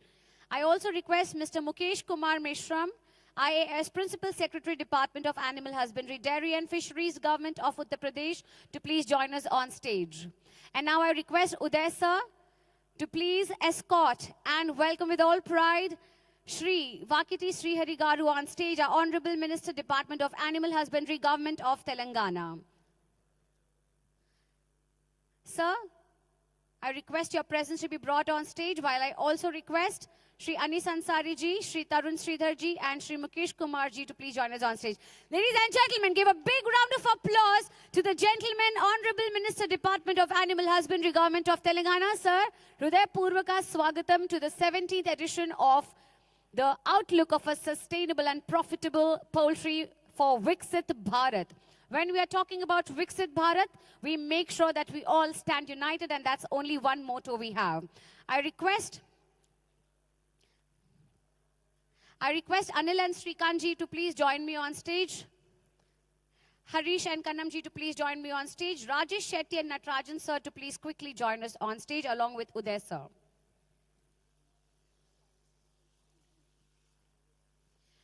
I request these dignitaries to please join me on stage and felicitate the IAS officers, our pride, to please take this moment to acknowledge your presence.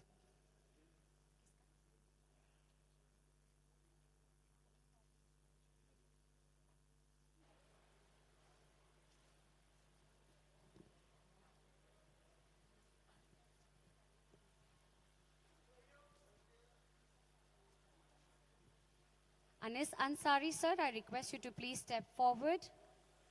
Sri Tarun Sridhar Garu and Sri Mukesh Kumar Garu.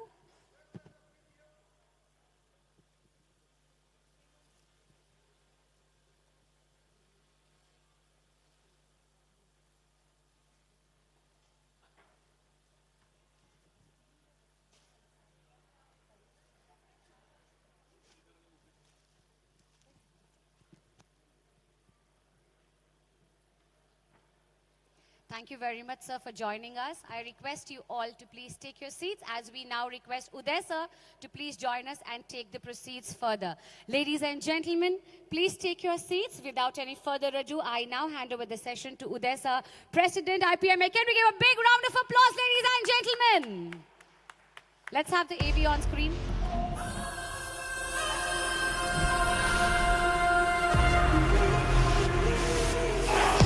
Ladies and gentlemen, as we open Poultry Knowledge Day at the 17th Poultry India Expo 2025, it is our honor to welcome Mr. Uday Singh Bayas, President of ipema Poultry India.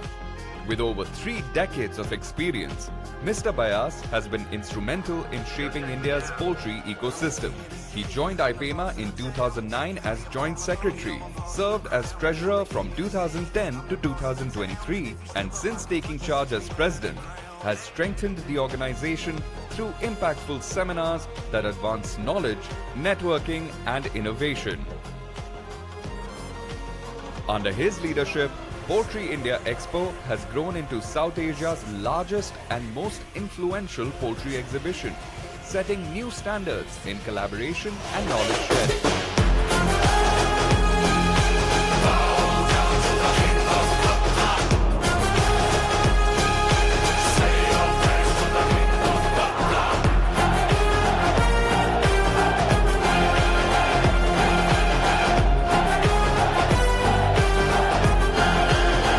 Ladies and gentlemen, please join us in welcoming the esteemed President of ipema Poultry India, Mr. Uday Singh Bayas.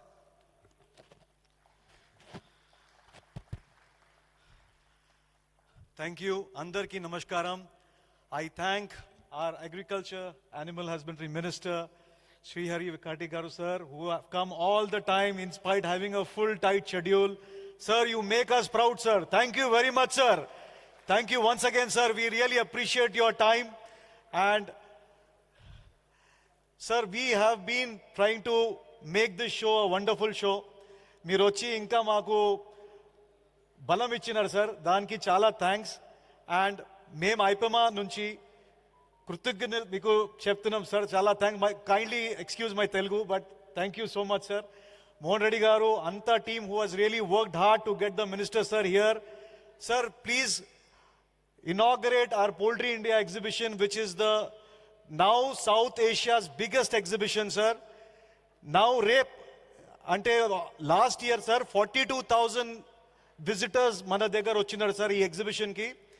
ఈ సంవత్సరం నేను I am expecting to cross 50,000, sir. And I'm sure under me blessings toni, we will call this the world largest poultry exhibition, sir. So, danki mi ashirvadam makiyen, sir. And I would take this opportunity to show you that what Poultry India has done under our new committee, and I will not take much of the time, sir. Thank you very much, sir. We request your kind presence to take it because you have, in spite tight schedule you have given us, sir. Thank you very much, sir.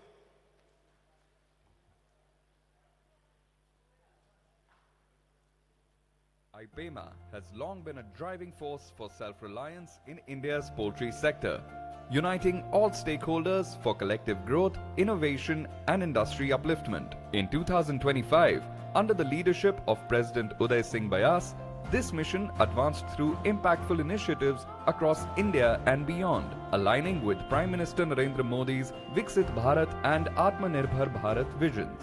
As we look back on this vibrant year, we trace the milestones, progress, and breakthroughs that defined ipema Poultry India's contributions in 2025. ipema participated in the Livestock and Poultry Development Conference, uniting experts to discuss modernization in Northeast India. At the landmark Agri Fair, IPEMA Poultry India showcased member innovations. IPEMA met CII Telangana leadership to explore collaborative programs and policy frameworks for sectoral upliftment. During World Veterinary Day celebrations, outstanding veterinary research was recognized at Bameti. This event strengthened academia-industry ties, encouraged young researchers, especially women, and reinforced the role of scientific excellence in advancing animal health. IPEMA Poultry India co-sponsored a National Poultry Summit, the second national symposium by VIP, addressing disease control, climate challenges, genetics, and emerging technologies. The summit enriched sectoral knowledge, brought global perspectives to the forefront, and promoted innovation-driven development. IPEMA participated in the IPR Knowledge Review, supporting regional poultry growth and collaboration. The conference underscored the need for policy reforms and cross-border collaboration across South Asia. IPEMA Poultry India received the prestigious Top Industry Catalyst Award at the Exhibition Excellence Awards 2025. This honor recognized the association's corporate excellence, strong management and execution capabilities, and impactful industry contributions. IPEMA played a key role in the IPJA technical seminar, attended by over 350 stakeholders. Discussions focused on nutrition, disease prevention, automation, and the need for collective action to strengthen the poultry ecosystem in Andhra Pradesh. IPEMA, TPF, and NECC jointly met the Telangana Animal Husbandry Minister to discuss industry priorities. IPEMA Poultry India participated in the diplomatic farewell ceremony for Netherlands Agricultural Councillor Mr. Michiel van Urkel. The interaction highlighted Indo-Dutch cooperation. IPEMA Poultry India co-hosted a high-impact Vice-Chancellor's Conclave with leading universities and industry partners. The conclave encouraged curriculum modernization, technology integration, and development of an industry-ready veterinary workforce, bridging academia and the industry. IPEMA Poultry India supported the National AMR Stewardship Drive conducted by ICAR Nivedi. The initiative emphasized responsible antimicrobial use, stronger surveillance, and One Health collaboration. IPEMA Poultry India participated in a national dialogue on enhancing poultry and buffalo meat exports at ICAR National Meat Research Institute. IPEMA Poultry India supported a technical seminar by IPSA and PVNRT Veterinary University on sectoral growth and avian influenza control. The seminar strengthened industry-academia collaboration and promoted sustainable, biosecure practices for farmers. IPEMA Poultry India, together with NECC, celebrated World Egg Day through impactful community and school outreach. The initiative promoted the nutritional value of eggs and encouraged healthier protein habits among the youth. Throughout 2025, IPEMA Poultry India collaborated with mainstream media, digital platforms, and podcasts, partnering with 15 global media organizations, 18 national poultry media houses, over 100 mainstream and digital influencers, 16 overseas poultry associations, and 40+ national-level poultry bodies, and build a future-ready poultry ecosystem for generations ahead. Thank you. I would request Ravinder Reddy Garu from Telangana Breeder Association to please join us on stage. And I would also now like to introduce and inaugurate. We have a book on Indian poultry sector, Roadmap to the Viksit Bharat, edited by Dr. P.K. Shukla and Dr. Amitabh Bhattacharya. The book contains 30 chapters and contributing the policymakers, industry, entrepreneurship, and scientists navigating towards the Viksit Bharat 2047. And the book is published by Poultry Punch. So I would request Minister Sir to please launch the book, please.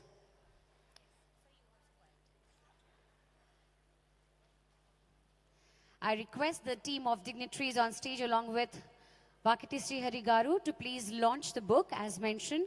And ladies and gentlemen, at this moment, all that we can show is sheer excitement as the dignitaries launch and showcases, unveil the cover of the book. Can we request everybody here to put a round of applause as soon as we launch the book, please?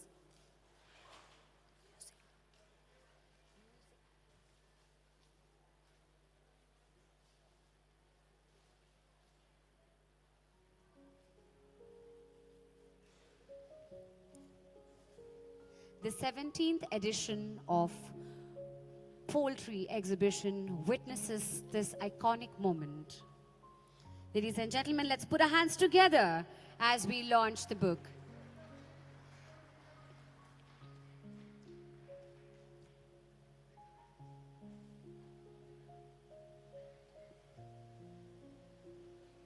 And now I request Uday sir to please take this opportunity to give this to our minister sir to launch officially.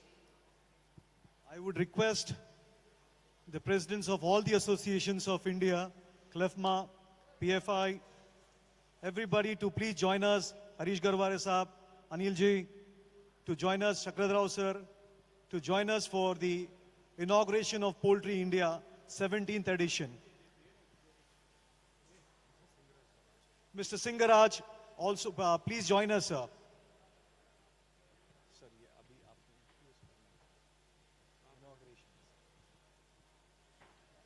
I request, please, if I missed out any name, please join us for the inauguration of the 17th edition of Poultry India.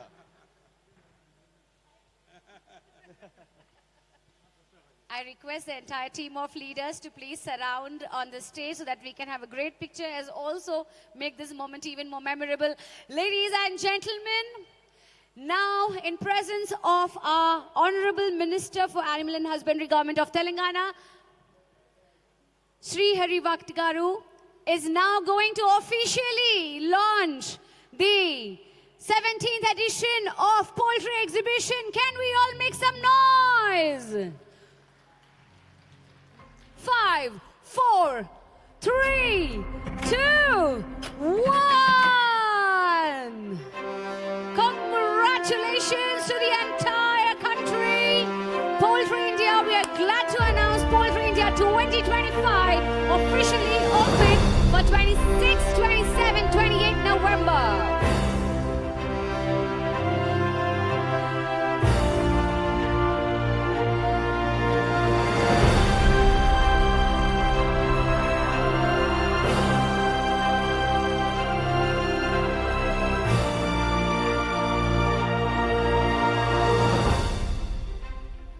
Congratulations to each and every one present here.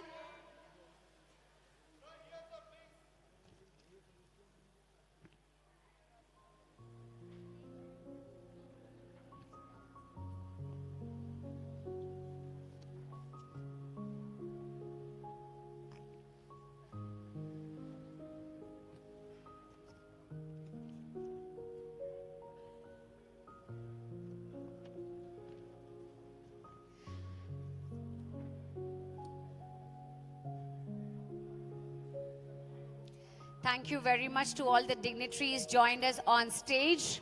I request everyone to please settle down as we have the most awaited address of our chief guest today. I request all the gentlemen on stage, congratulations firstly, and I request all of us to please settle down as we move towards the next segment.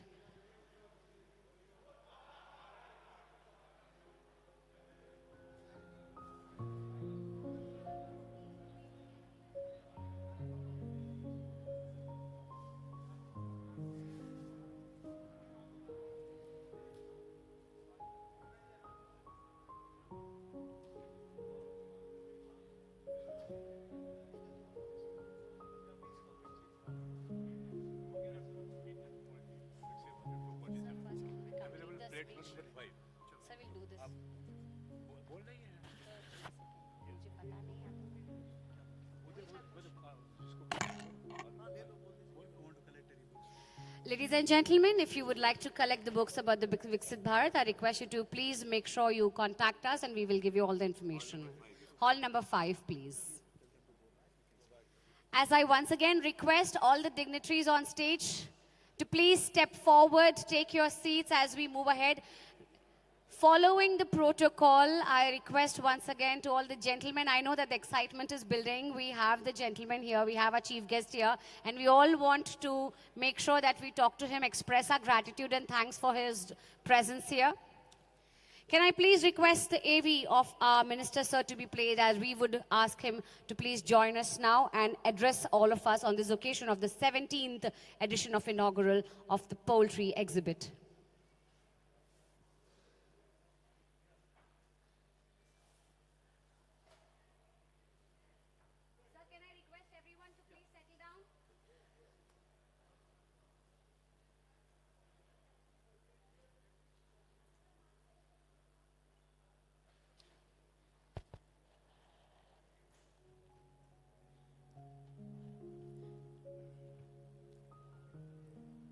All right, soon after this picture, I request the AV team to get ready and to play the AV of our Minister, sir, please.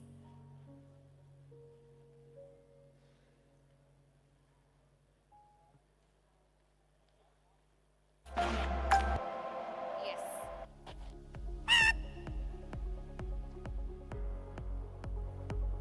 Shri Vakiti Shri Hari is the Minister for Animal Husbandry, Fisheries, Sports and Youth Services, Government of Telangana. Born in 1972 in Makthal, Narayanpet district, he comes from an agricultural family, and he is known for his deep connection with rural communities and his long-standing commitment to public service. In June 2025, he was sworn in as a minister in the Telangana government. He was also appointed the minister in charge for the Khammam as well as the Kottagudem district. He is recognized for his service-oriented work at the grassroots level. During the COVID-19 pandemic, Shri Vakiti Shri Hari worked selflessly to ensure that last rites of those who succumbed to the disease, and especially those bodies that were unclaimed, were performed with dignity and with necessary rituals. He has also been working extensively towards providing timely and expert medical care to victims of road accidents. For his social work, Shri Vakiti Shri Hari was conferred with an honorary doctorate by the Global Human Peace University, Pondicherry. A graduate in BA, he began his political journey through the National Students' Union of India and later served in key youth congress roles. He has held significant grassroots leadership positions, including Sarpanch and ZPTC member, prior to assuming his current role as a minister in the government of Telangana. Besides his work in the field of politics and social work, Shri Vakiti Shri Hari has also been an accomplished cricket player, having played as a batsman at the Ranji level, alongside Indian cricketing stalwarts like Javagal Srinath. Ladies and gentlemen, please welcome Shri Vakiti Shri Hari. Sir, a very warm welcome to you. The gentleman here is a people's person. He always says, my people are the first and I shall serve for them always and forever. Can we have a big round of applause and welcome Shri Vakiti Shri Hari Garu. Sir, if you want my country.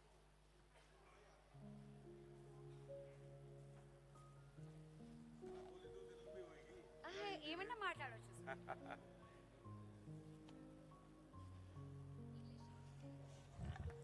मैं बात करता हूँ उनको समझ में आना चाहिए ना.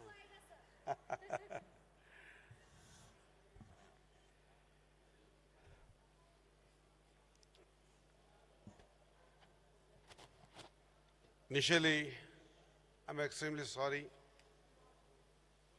because of busy schedule.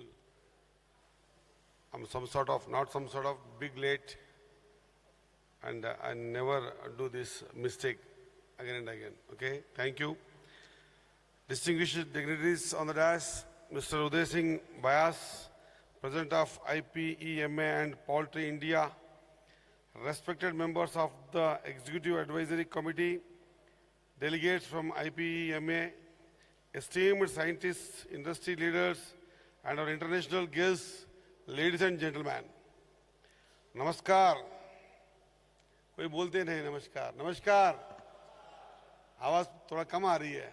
सब लोग मेरे ऊपर गुस्सा थोड़ी है ना? नमस्कार. Sure. And a very warm welcome to Hyderabad. It gives me immense pleasure to be here today to inaugurate the 17th edition of Poultry India Expo 2025. As we gather here to celebrate South Asia's largest poultry exhibition, I am proud to share that Telangana's poultry sector has undergone a systematic change over the last 4 decades. Today it is a scientifically advanced industry that contributes significantly to our economy. The poultry industry currently contributes approximately 22,938 crores to our state GDP. Telangana stands third in egg production and fifth in broiler production in the country. Every single day, our state produces 5.07 crore eggs, cementing our status as a leader in this sector. This industry is our greatest potential weapon against poverty and malnutrition. I am happy to state that our efforts to increase protein intake and succeeding. The per capita egg consumption in Telangana is 120 eggs, significantly higher than the national average of 81. Similarly, our chicken consumption stands at 10.8 kg compared to the national average of 5.2 kg. While production is vital, protection is equally important. The Department of Veterinary and Animal Husbandry is fully prepared to prevent the control of poultry diseases. We have trained our field staff and formed 1,300 rapid response teams, RRT, across the state. These teams are equipped to respond immediately to any incidents of contagious diseases like avian influenza. Our government recognizes that backyard poultry is a crucial income source for the rural poor families. We are actively encouraging the rearing of improving color board variants like Rajasri, Gramapriya, Vanaraja and rainbow roosters.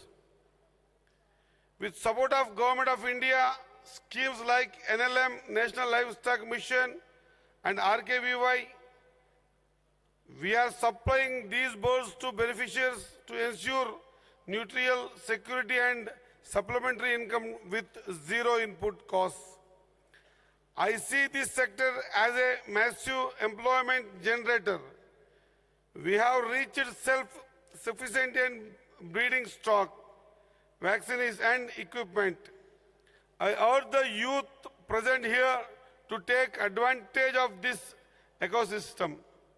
With the schemes like Rajiv Yuva Vikasam, the government is ready to support young entrepreneurs who want to enter this sector, whether in processing, logistics and commercial farmings.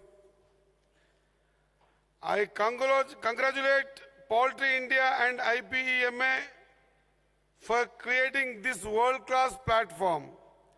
I wish all the exhibitors and farmers a productive these days. Let us work together to make this sector not just a business, but a pillar of our nation's health. Thank you and Jai Hind.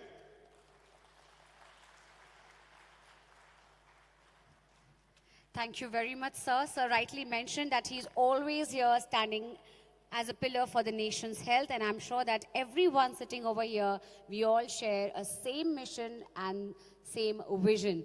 Thank you very much, sir, for your motivational words. You're always true. I know you don't need a script. By heart, you are a people's person. Can we give a big round of applause to the gentleman here? And now I request Uday Garu, Uday sir, to please join me as we would like to now felicitate our chief guest for today, please. Sab samajh sakte hai, sir. We have audience here today from pan-India, across states as well as global.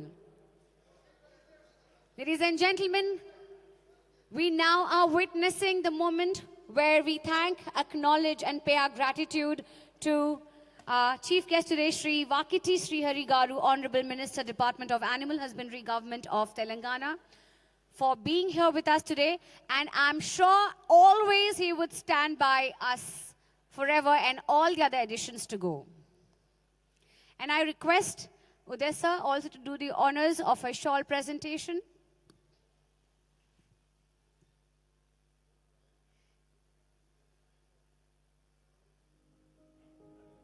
a sweet thing happening on stage. While we would like to present the shawl to Sir, he himself made sure he unwrap it well and then present it to our president on stage.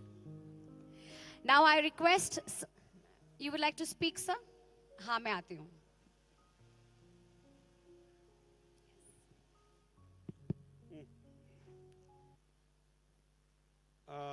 सब लोग हिंदी समझ सकते होंगे शायद मेरे हिसाब में. सबको नमस्कार. वो जो बता दिया था, वो जो लिख के दिया था, वही पढ़ा मैंने. उससे बगल में वो आगे क्या है पीछे मैं जानता नहीं हूं, लेकिन एक बात बताता हूं. जो जिंदगी में जो मोड से मैं चला था, वही मोड का आज मुझे मंत्री मिला है. जैसा पोल्ट्री हो या गाय हो, गोट हो, एनिमल हस्बेंड्री हो, या अपना जो मैं फिशरमैन कम्युनिटी से हूं या फिशरी डिपार्टमेंट हो. ऐसा जहां तक मेरा हिसाब में अपना देश में चाहे कोई राष्ट्र हो, पूरा देश में एक मछुआरा को मच्छी का शाखा मिला, ये पहली बार है. I think this is the first time. मैं तो बहुत उम्मीद रखता हूं, बस अपने से जितना हो सके, अगर इंडस्ट्री बढ़ाने के लिए या यूथ को एम्प्लॉयमेंट देने के लिए, या मुर्गी हो या अंडा, जो भी होता है, अपना डिपार्टमेंट से पूरा सरकार तैयार है. हमारा प्रिय मुख्यमंत्री रेवंत रेड्डी जी भी तैयार है. और सेंट्रल और स्टेट कॉम्बिनेशन में किसी हाल में ये इंडस्ट्री को, शायद अभी मैं पढ़ रहा था तो चाहे अंडे में 3rd पोजीशन में है या चिकन में मतलब 5th पोजीशन में, 5th पोजीशन नंबर, चिकन में नंबर 1 में है, अंडे में 3rd. जहां तक हो सके अगर मैं इनसे बैठ के कुछ बात करूं या मुझसे कुछ हो सकता वो करूं, जो चीज इनको जरूरत है किसी हाल में करके, ये अंडे को भी पहले स्थान मिलना चाहिए अपना तेलंगाना को. वो कंपटीशन में सब लोग मिलकर काम करेंगे. तेलंगाना गवर्नमेंट, रेवंत जी का गवर्नमेंट, चाहे हमारा डिपार्टमेंट या पोल्ट्री एंड एनिमल हस्बेंड्री हो, जो भी हो, आपके साथ है. ये इंडस्ट्री इतनी बड़ा है. ये पैमाने पे जो आप प्रोग्राम रखा है, शायद मैं थोड़ा लेट करके गलत कर दिया मैंने. मैं कभी लेट होता नहीं हूं, लेकिन आज कोई बिजी शेड्यूल से लेट होना पड़ा. हमारा मिनिस्टर्स का पूरा मीटिंग था, कैबिनेट मीटिंग था, इसलिए लेट होना पड़ा. मैं तो ये बात देता हूं सबको यहाँ से. मैं वो बात करते हुए मुझे अच्छा नहीं लगा, तो मैं अपनी बात कर दूं, आपसे दिल से बात कर दूं. ये इंडस्ट्री बढ़ने के लिए हम आपके साथ है, बिल्कुल रहेंगे. आप हिम्मत से आगे बढ़ो, हम आपके पीछे हैं. जय Hind. Thank you very much sir. आपके भावपूर्ण शब्द ने हम सबको आज बहुत उत्साहित और प्रोत्साहित किया है. साहब बहुत बहुत धन्यवाद. आपने जो बोला कि आप पोल्ट्री के लिए करेंगे, हमारा एक रिक्वेस्ट है, ये जो हाईटेक्स का एग्जीबिशन हॉल है, खाली 4 हॉल है, बाकी 3 हॉल हम लोग टेंट बना के कर रहे, 5-8 साल से कर रहे. मेरा रिक्वेस्ट है कि आप गवर्नमेंट इसमें कुछ करके हमको पक्का अच्छा एग्जीबिशन सेंटर बना के दीजिए. यही हाईटेक्स में अभी 4 ही हॉल है खाली. हम लोग का जरूरत है 7 हॉल का, और अगर ऐसे ही बढ़ते रहे तो हम लोग को 10 हॉल लगेंगे. These are all temporary sheds. अभी तो 4 है, 4 ही है खाली, अभी 7 चल रहा है. 7 तो हम लोग टेम्पररी, 4 परमानेंट है सर, 3 तो टेम्पररी है. तो मैं बात देता हूं आपको, अगर अगली बार जो भी होता है अपने पास एग्जीबिशन, तो 4 नहीं 7 नहीं 8 या 10, जितने भी हो सके उतना परमानेंट बनाने की कोशिश कर देंगे. नॉट ओनली दिस, हम जो इससे पहले हम ये हमसे मिले थे, जो पोल्ट्री इंडस्ट्री बढ़ाने के लिए या वो आगे बढ़ने के लिए जो चीज़ें ज़रूरत थी, जैसे वो DTCP की लेआउट हो या रोड की लेआउट हो, जो भी फार्मर्स छोटे पैमाने पे 10 लाख का जो उसको मतलब वो अमाउंट मिलता है, उसमें वो पोल्ट्री बढ़ नहीं सकता. वो बात बता रहे थे. हम ये तो बात देते हैं, इसके ऊपर ध्यान तो देंगे. आपका शेड भी परमानेंट बना के देने की कोशिश करेंगे. Thank you. Thank you very much, sir. And now request Bala Murli Garu to please come forward. Ladies and gentlemen, let me tell you that today we have our chief guest here with us today, and a sheer upper hand of inviting him here has been by Mr. Balak Murli. So I request you to please come forward. I request Vatiki Garu to please present a bouquet, and we would like him to be a part of this great success that you are here with us. It's all because of his efforts too. Can we put our hands together, ladies and gentlemen, for the gentleman who made sure that the minister joins us here for the inaugural of the 17th Poultry exhibit. And now I request Mr. Anil and Mr. Srikant to please. Oh yes, two classmates in a single frame. Can we give a big round of applause to Balamurli Garu and our chief guest for today, Srihari Garu. Sir, I request just 2 more minutes of yours. Anil, sir and Srikant, sir, to please join me on stage, to please bring forward the memento and thank Dr. Anis Ansari IAS. We would like to also thank him for his valuable time for joining us today.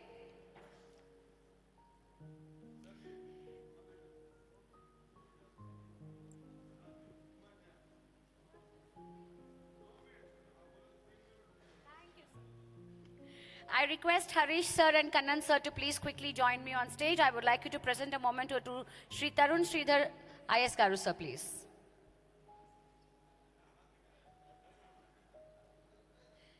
I request Natrajan sir to please join me and Rajesh Shetty sir to please join me on stage for welcoming Mr. Mukesh Kumar Meshram. And I also request Uday sir to please welcome Ravinder Reddy Garu, Telangana Poultry Broilers Association Secretary on stage.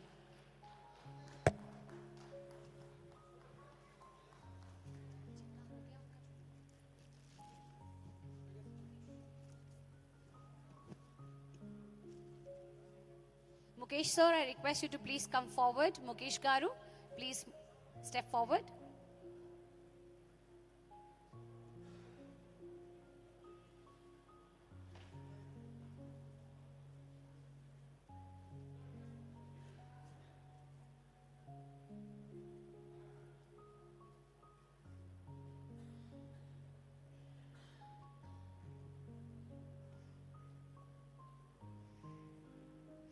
Thank you very much, ladies and gentlemen, for being here with us.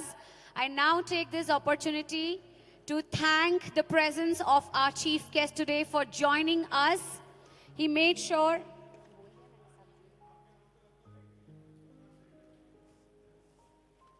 requesting Uday sir also to please present a memento to Ravinder Reddy Garu. We do not want to miss anybody on stage.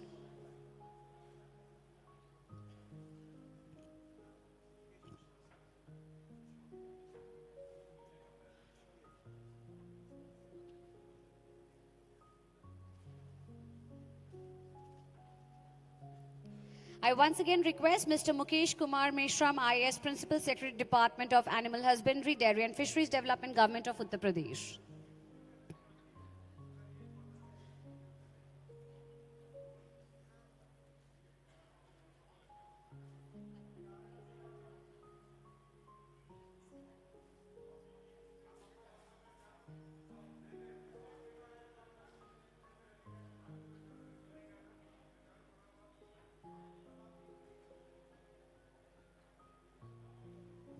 With this, ladies and gentlemen, please be glued with us. The next segment would be the lucky draw for the lucky people sitting here.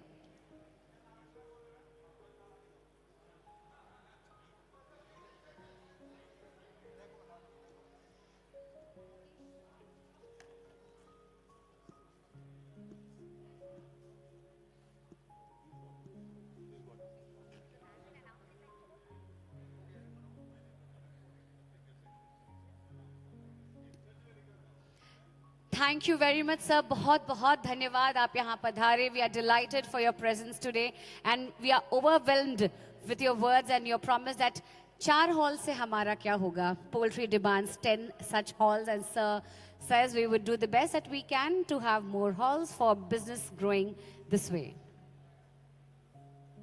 Ladies and gentlemen, once again, we all would rise and we would like to thank the presence of Honorable Minister Shri Vakiti Sri Harigaru, Honorable Minister, Department of Animal Husbandry, Government of Telangana. So thank you so much for joining us.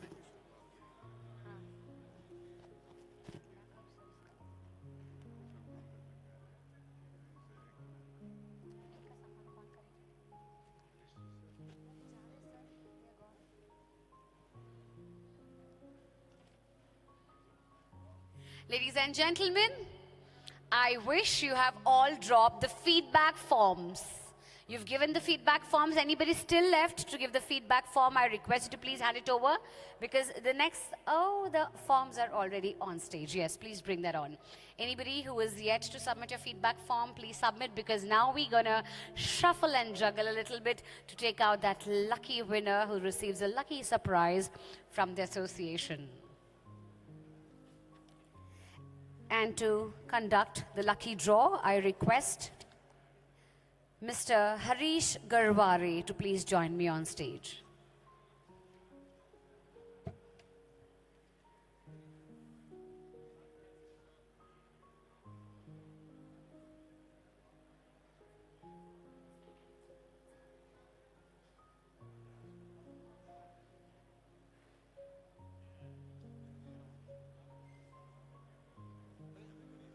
All right, sir, let's go. Let's start with the first lucky draw. The buckle is this side.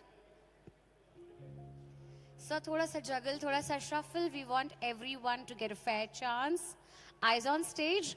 Acha, sir, so one condition is, agar hum naam nikalenge and the person is not here, are we going to take out the next name? We will keep it aside and they can come and take it anytime.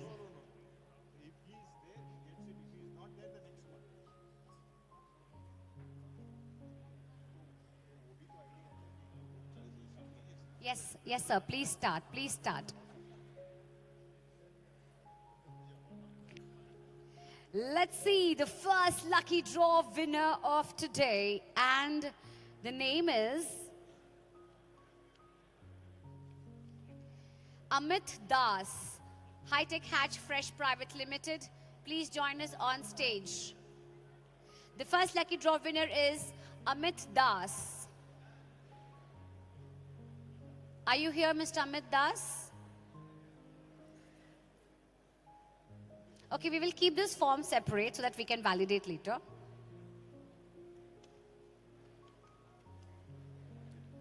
The second awardee or the lucky draw person is Venkata Sita Rami Reddy from SV Poultry Farm.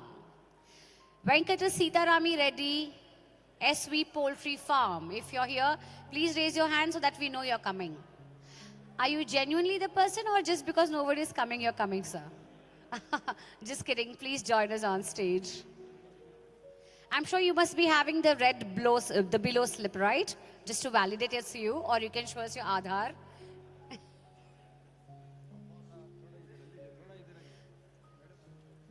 Yes, sir. I request you to please present it to the gentleman. So can I just validate it?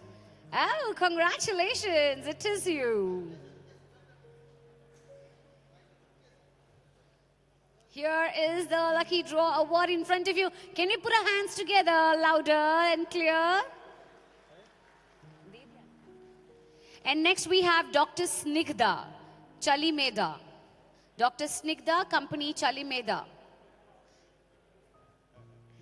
Dr. Snigdha or on behalf of Dr. Snigdha. Joining us. Please run, run. Feel like it's a marathon that you're running towards stage. I really appreciate your run. Please join us. Congratulations, gentlemen.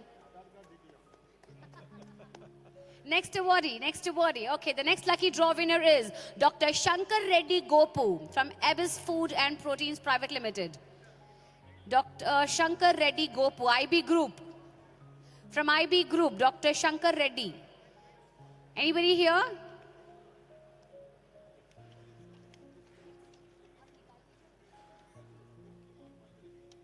The next awardee is Dr. Anup Kumar Patil from Fine Organics. Lucky draw winner, Dr. Anup Kumar Patil from Fine Organics. Please wave your hands if you're coming towards the stage. Sir, jaldi aaye na, tondarga ravali. He's coming. The next lucky draw winner is Dr. T. Ramesh Babu. Dr. T. Ramesh. Dr. T. Ramesh, are you here? Can you please raise your hand and wave at us? I will take it on behalf of him, don't mind. This is not there. So this one is not there. The next lucky draw winner is R. Aravind from MVSC VCRI Namakkal, India, Tamil Nadu. Oh my God, so many people cheering for my Tamil Nadu friend. Can you make some noise? Kya baat hai? That's amazing. Please join us. Okay, this awardee has a lot of fan following and we are a great group of poultry. The next winner is Dr. Biswajit Borao from Suguna Foods Private Limited. Dr. Biswajit Borao, Suguna Foods Private Limited. Are you here? Not here, I get Dr. Biswajit. And Dr. Priya from Provit Fruits Private Limited. The next lucky winner is Dr. Priya from Provit Foods Private Limited. Dr. Priya, are you around? No. Joydeep Sarkar. Next winner, Joydeep Sarkar. Are you coming? Oh yeah, in all styles I must say. Come on quickly, sir. Vanita Ramineni from Rainbow Enterprises. The next lucky awardee is Vanita Ramineni from Rainbow Enterprises. Are you here? Vanita Ramineni. Congratulations to you, gentlemen.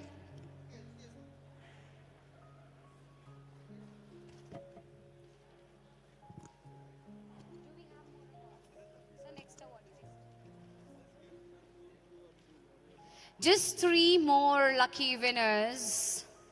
Only 3 more lucky winners. Let's see who gets it. Dr. B. Sarath Basu. Dr. B. Sarath Basu. Anybody here? Dr. B. Sarath Basu? मेरा आधार change करा के किसी का नाम लगा लेता है. Abhay V. Nahar. Nahar's Agro Products.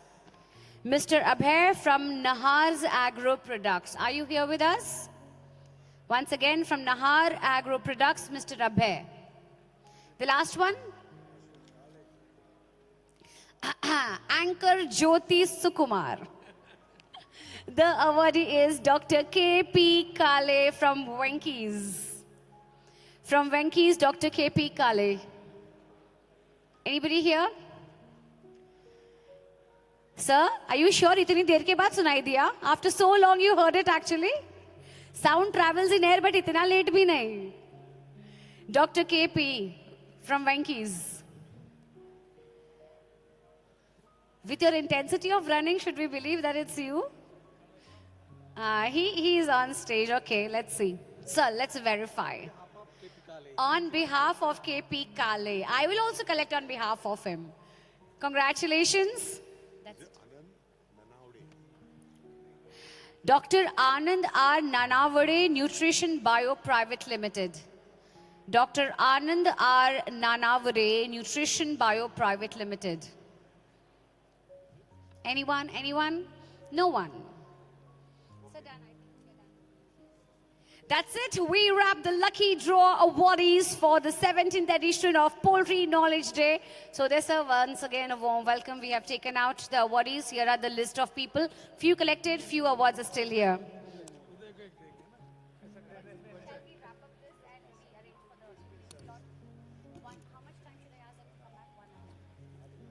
All right. So ladies and gentlemen, or I should say boys and girls, the official Poultry Knowledge Day session wraps here. So now, come out of that corporate sophisticated session and get in the mood of partying because the evening party is about to begin. Abhi to party shuru karni hai. So here is a break of 1 hour. We take a 1 hour break as we set things up. The hall will set up for evening gala party. Are you ready? More yes than morning, I must say. Everyone is ready to party. Party for the entertainment, party for all of you people because the next 3 days are going to be extremely crucial. So quickly everyone get up. Let's take a break 1 hour from now and I shall see you back here for more entertainment, more enjoyment. I, your host, Anchor Jyoti Sukumar, loved hosting you and we shall continue with the Legend Award and wrap the session. Thank you.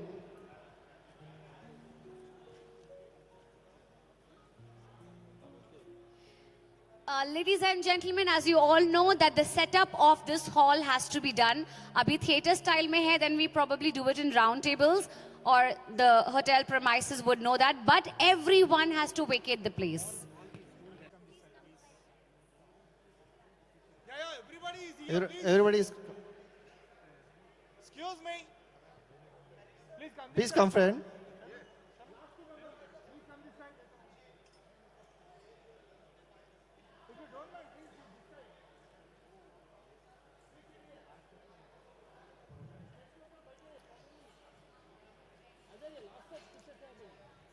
Please come, friend.